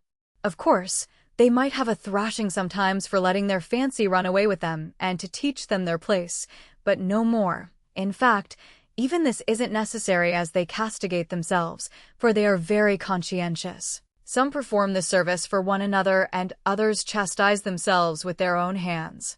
They will impose various public acts of penitence upon themselves with a beautiful and edifying effect. In fact, you've nothing to be uneasy about. It's a law of nature. Well, you have certainly set my mind more at rest on that score, but there's another thing worries me. Tell me, please, are there many people who have the right to kill others, these extraordinary people? I am ready to bow down to them, of course, but you must admit it's alarming if there are a great many of them, eh? Oh, you needn't worry about that either, Raskolnikov went on in the same tone. People with new ideas, people with the faintest capacity for saying something underscore new underscore, are extremely few in number, extraordinarily so in fact. One thing only is clear, that the appearance of all these grades and subdivisions of men must follow with unfailing regularity some law of nature. That law, of course, is unknown at present, but I am convinced that it exists and one day may become known. The vast mass of mankind is mere material and only exists in order by some great effort, by some mysterious process, by means of some crossing of races and stocks, to bring into the world at last perhaps one man out of 1,000 with a spark of independence. 1 in 10,000 perhaps, I speak roughly, approximately, is born with some independence, and with still greater independence 1 in 100,000.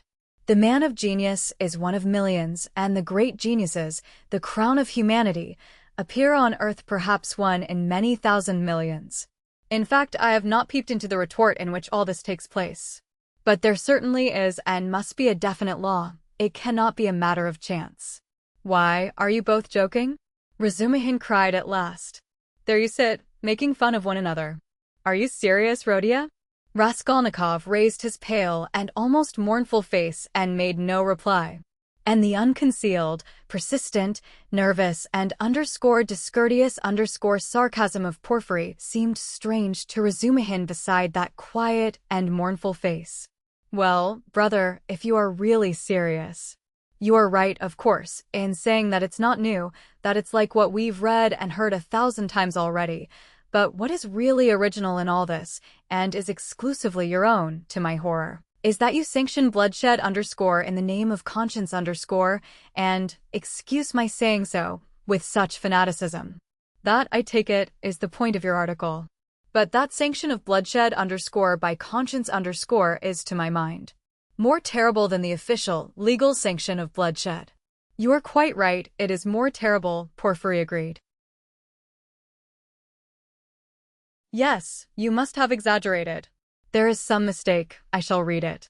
You can't think that. I shall read it. All that is not in the article, there's only a hint of it, said Raskolnikov. Yes, yes. Porfiry couldn't sit still. Your attitude to crime is pretty clear to me now, but… Excuse me for my impertinence, I am really ashamed to be worrying you like this. You see, you've removed my anxiety as to the two grades getting mixed, but… There are various practical possibilities that make me uneasy. What if some man or youth imagines that he is a Lycurgus or Muhammad, a future one of course, and suppose he begins to remove all obstacles. He has some great enterprise before him and needs money for it. And tries to get it. Do you see? Zametov gave a sudden guffaw in his corner. Raskolnikov did not even raise his eyes to him. I must admit, he went on calmly, that such cases certainly must arise. The vain and foolish are particularly apt to fall into that snare, young people especially. Yes, you see. Well then. What then? Raskolnikov smiled in reply, that's not my fault. So it is and so it always will be. He said just now, he nodded at Razumihin, that I sanction bloodshed. Society is too well protected by prisons, banishment, criminal investigators, penal servitude. There's no need to be uneasy. You have but to catch the thief. And what if we do catch him? Then he gets what he deserves. You are certainly logical. But what of his conscience? Why do you care about that? Simply from humanity. If he has a conscience, he will suffer for his mistake. That will be his punishment as well as the prison. But the real geniuses, asked Razumihin frowning, those who have the right to murder? Oughtn't they to suffer at all even for the blood they've shed? Why the word ought? It's not a matter of permission or prohibition. He will suffer if he is sorry for his victim. Pain and suffering are always inevitable for a large intelligence and a deep heart. The really great men must, I think, have great sadness on earth, he added dreamily, not in the tone of the conversation. He raised his eyes, looked earnestly at them all, smiled, and took his cap. He was too quiet by comparison with his manner at his entrance, and he felt this. Everyone got up. Well, you may abuse me, be angry with me if you like, Porfiry Petrovitch began again, but I can't resist. Allow me one little question. I know I am troubling you. There is just one little notion I want to express, simply that I may not forget it. Very good. Tell me your little notion. Raskolnikov stood waiting, pale and grave before him. Well, you see, I really don't know how to express it properly. It's a playful, psychological idea. When you were writing your article, surely you couldn't have helped fancying yourself. Just a little, an extraordinary man, uttering a new word in your sense. That's so, isn't it? Quite possibly, Raskolnikov answered contemptuously. Razumihin made a movement. And, if so, could you bring yourself in case of worldly difficulties and hardship or for some service to humanity to overstep obstacles? For instance, to rob and murder. And again he winked with his left eye and laughed noiselessly just as before. If I did, I certainly should not tell you, Raskolnikov answered with defiant and haughty contempt. No, I was only interested on account of your article, from a literary point of view. Phew! How obvious and insolent that is. Raskolnikov thought with repulsion. Allow me to observe, he answered dryly, that I don't consider myself a Mohammed or a Napoleon, nor any personage of that kind, and not being one of them I cannot tell you how I should act. Oh, come, don't we all think ourselves Napoleons now in Russia? Porfiry Petrovitch said with alarming familiarity. Something peculiar betrayed itself in the very intonation of his voice. Perhaps it was one of these future Napoleons who did for Alyona Ivanovna last week? Zametov blurted out from the corner. Raskolnikov did not speak, but looked firmly and intently at Porfiry. Razumihin was scowling gloomily. He seemed before this to be noticing something. He looked angrily around. There was a minute of gloomy silence. Raskolnikov turned to go. Are you going already? Porfiry said amiably, holding out his hand with excessive politeness. Very, very glad of your acquaintance. As for your request, have no uneasiness, write just as I told you, or, better still, come to me there yourself in a day or two. Tomorrow, indeed. I shall be there at 11 o'clock for certain. We'll arrange it all, we'll have a talk. As one of the last to be you might perhaps be able to tell us something, he added with a most good-natured expression. You want to cross-examine me officially in due form? Raskolnikov asked sharply. Oh, why? That's not necessary for the present. You misunderstand me. I lose no opportunity, you see, and I've talked with all who had pledges. I obtained evidence from some of them, and you are the last. Yes, by the way, he cried, seemingly suddenly delighted, I just remember. What was I thinking of? He turned to Razumihin. You were talking my ears off about that Nikolai. Of course, I know very well, he turned to Raskolnikov, that the fellow is innocent, but what is one to do? We had to trouble Dmitri too. This is the point, this is all. When you went up the stairs it was past 7, wasn't it? Yes, answered Raskolnikov, with an unpleasant sensation at the very moment he spoke that he need not have said it. Then when you went upstairs between 7 and 8, didn't you see a flat that stood open on a second story, do you remember? 2 workmen, or at least one of them. They were painting there. Didn't you notice them? It's very, very important for them. Painters? No, I didn't see them, Raskolnikov answered slowly, as though ransacking his memory, while at the same instant he was racking every nerve, almost swooning with anxiety to conjecture as quickly as possible where the trap lay and not to overlook anything. No, I didn't see them, and I don't think I noticed a flat like that open. But on the 4th story, he had mastered the trap now and was triumphant. I remember now that someone was moving out of the flat opposite Alyona Ivanovna's. I remember it clearly. Some porters were carrying out a sofa, and they squeezed me against the wall. But painters? No, I don't remember that there were any painters, and I don't think that there was a flat open anywhere. No, there wasn't. What do you mean?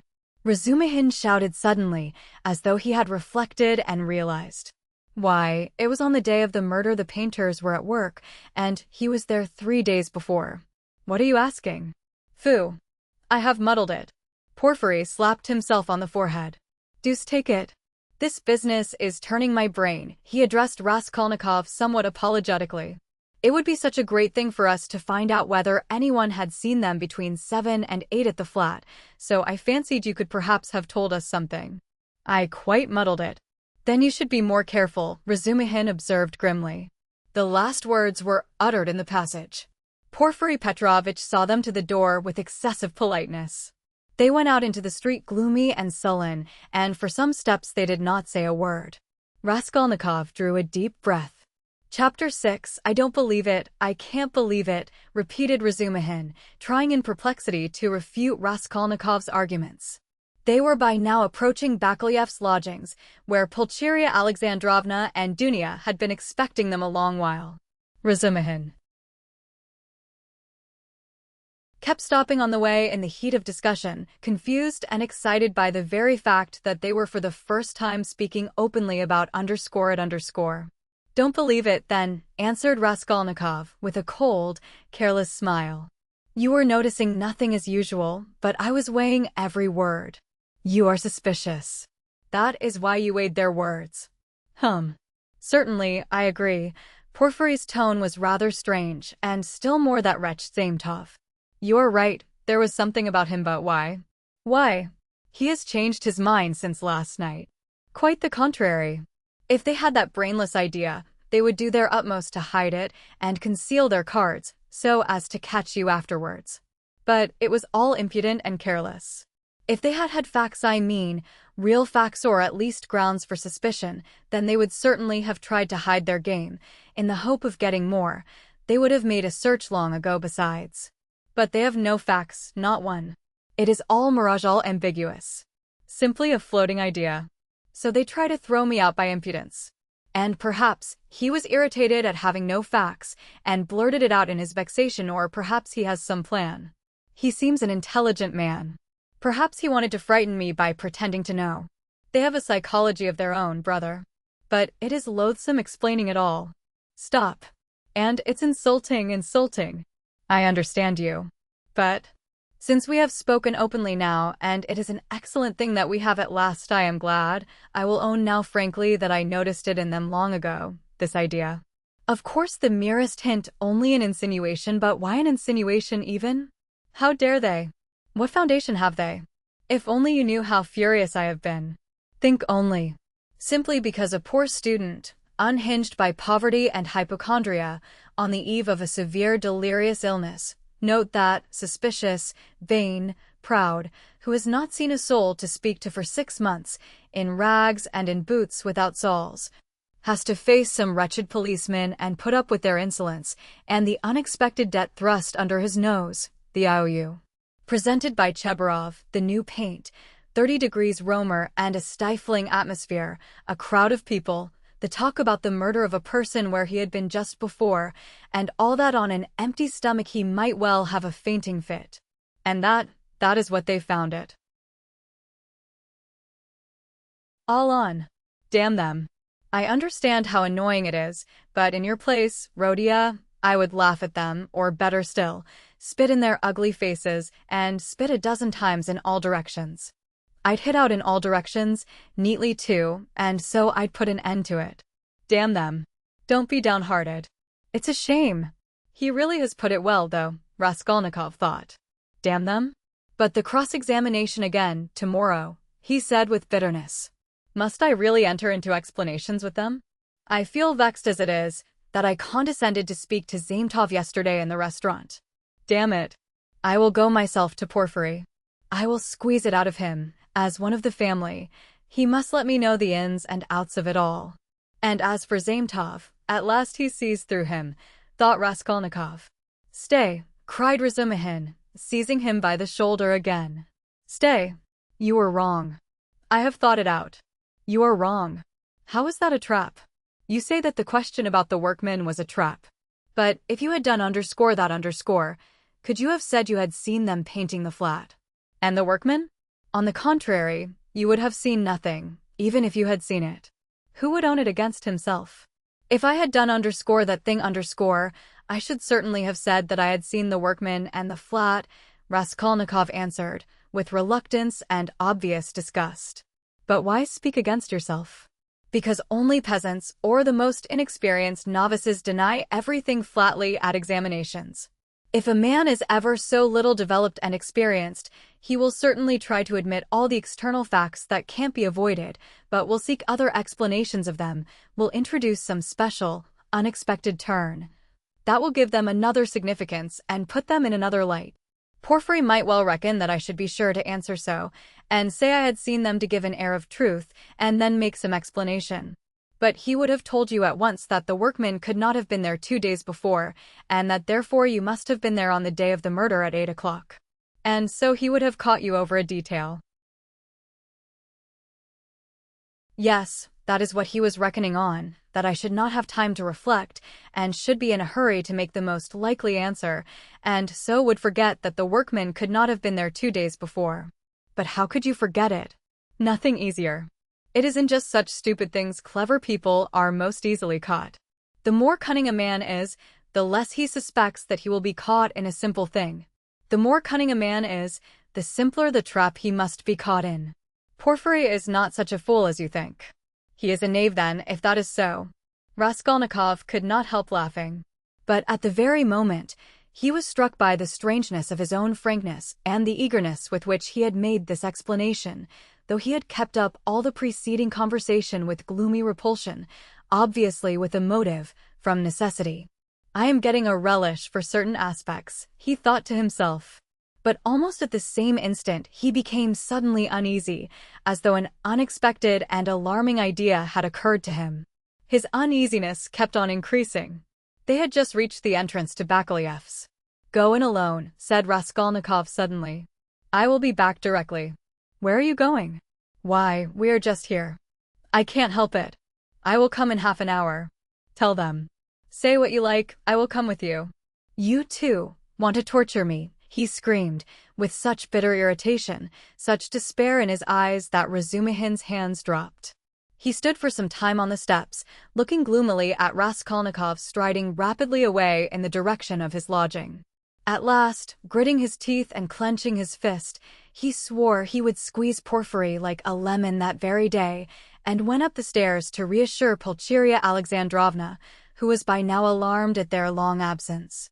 When Raskolnikov got home, his hair was soaked with sweat, and he was breathing heavily. He went rapidly up the stairs, walked into his unlocked room, and at once fastened the latch.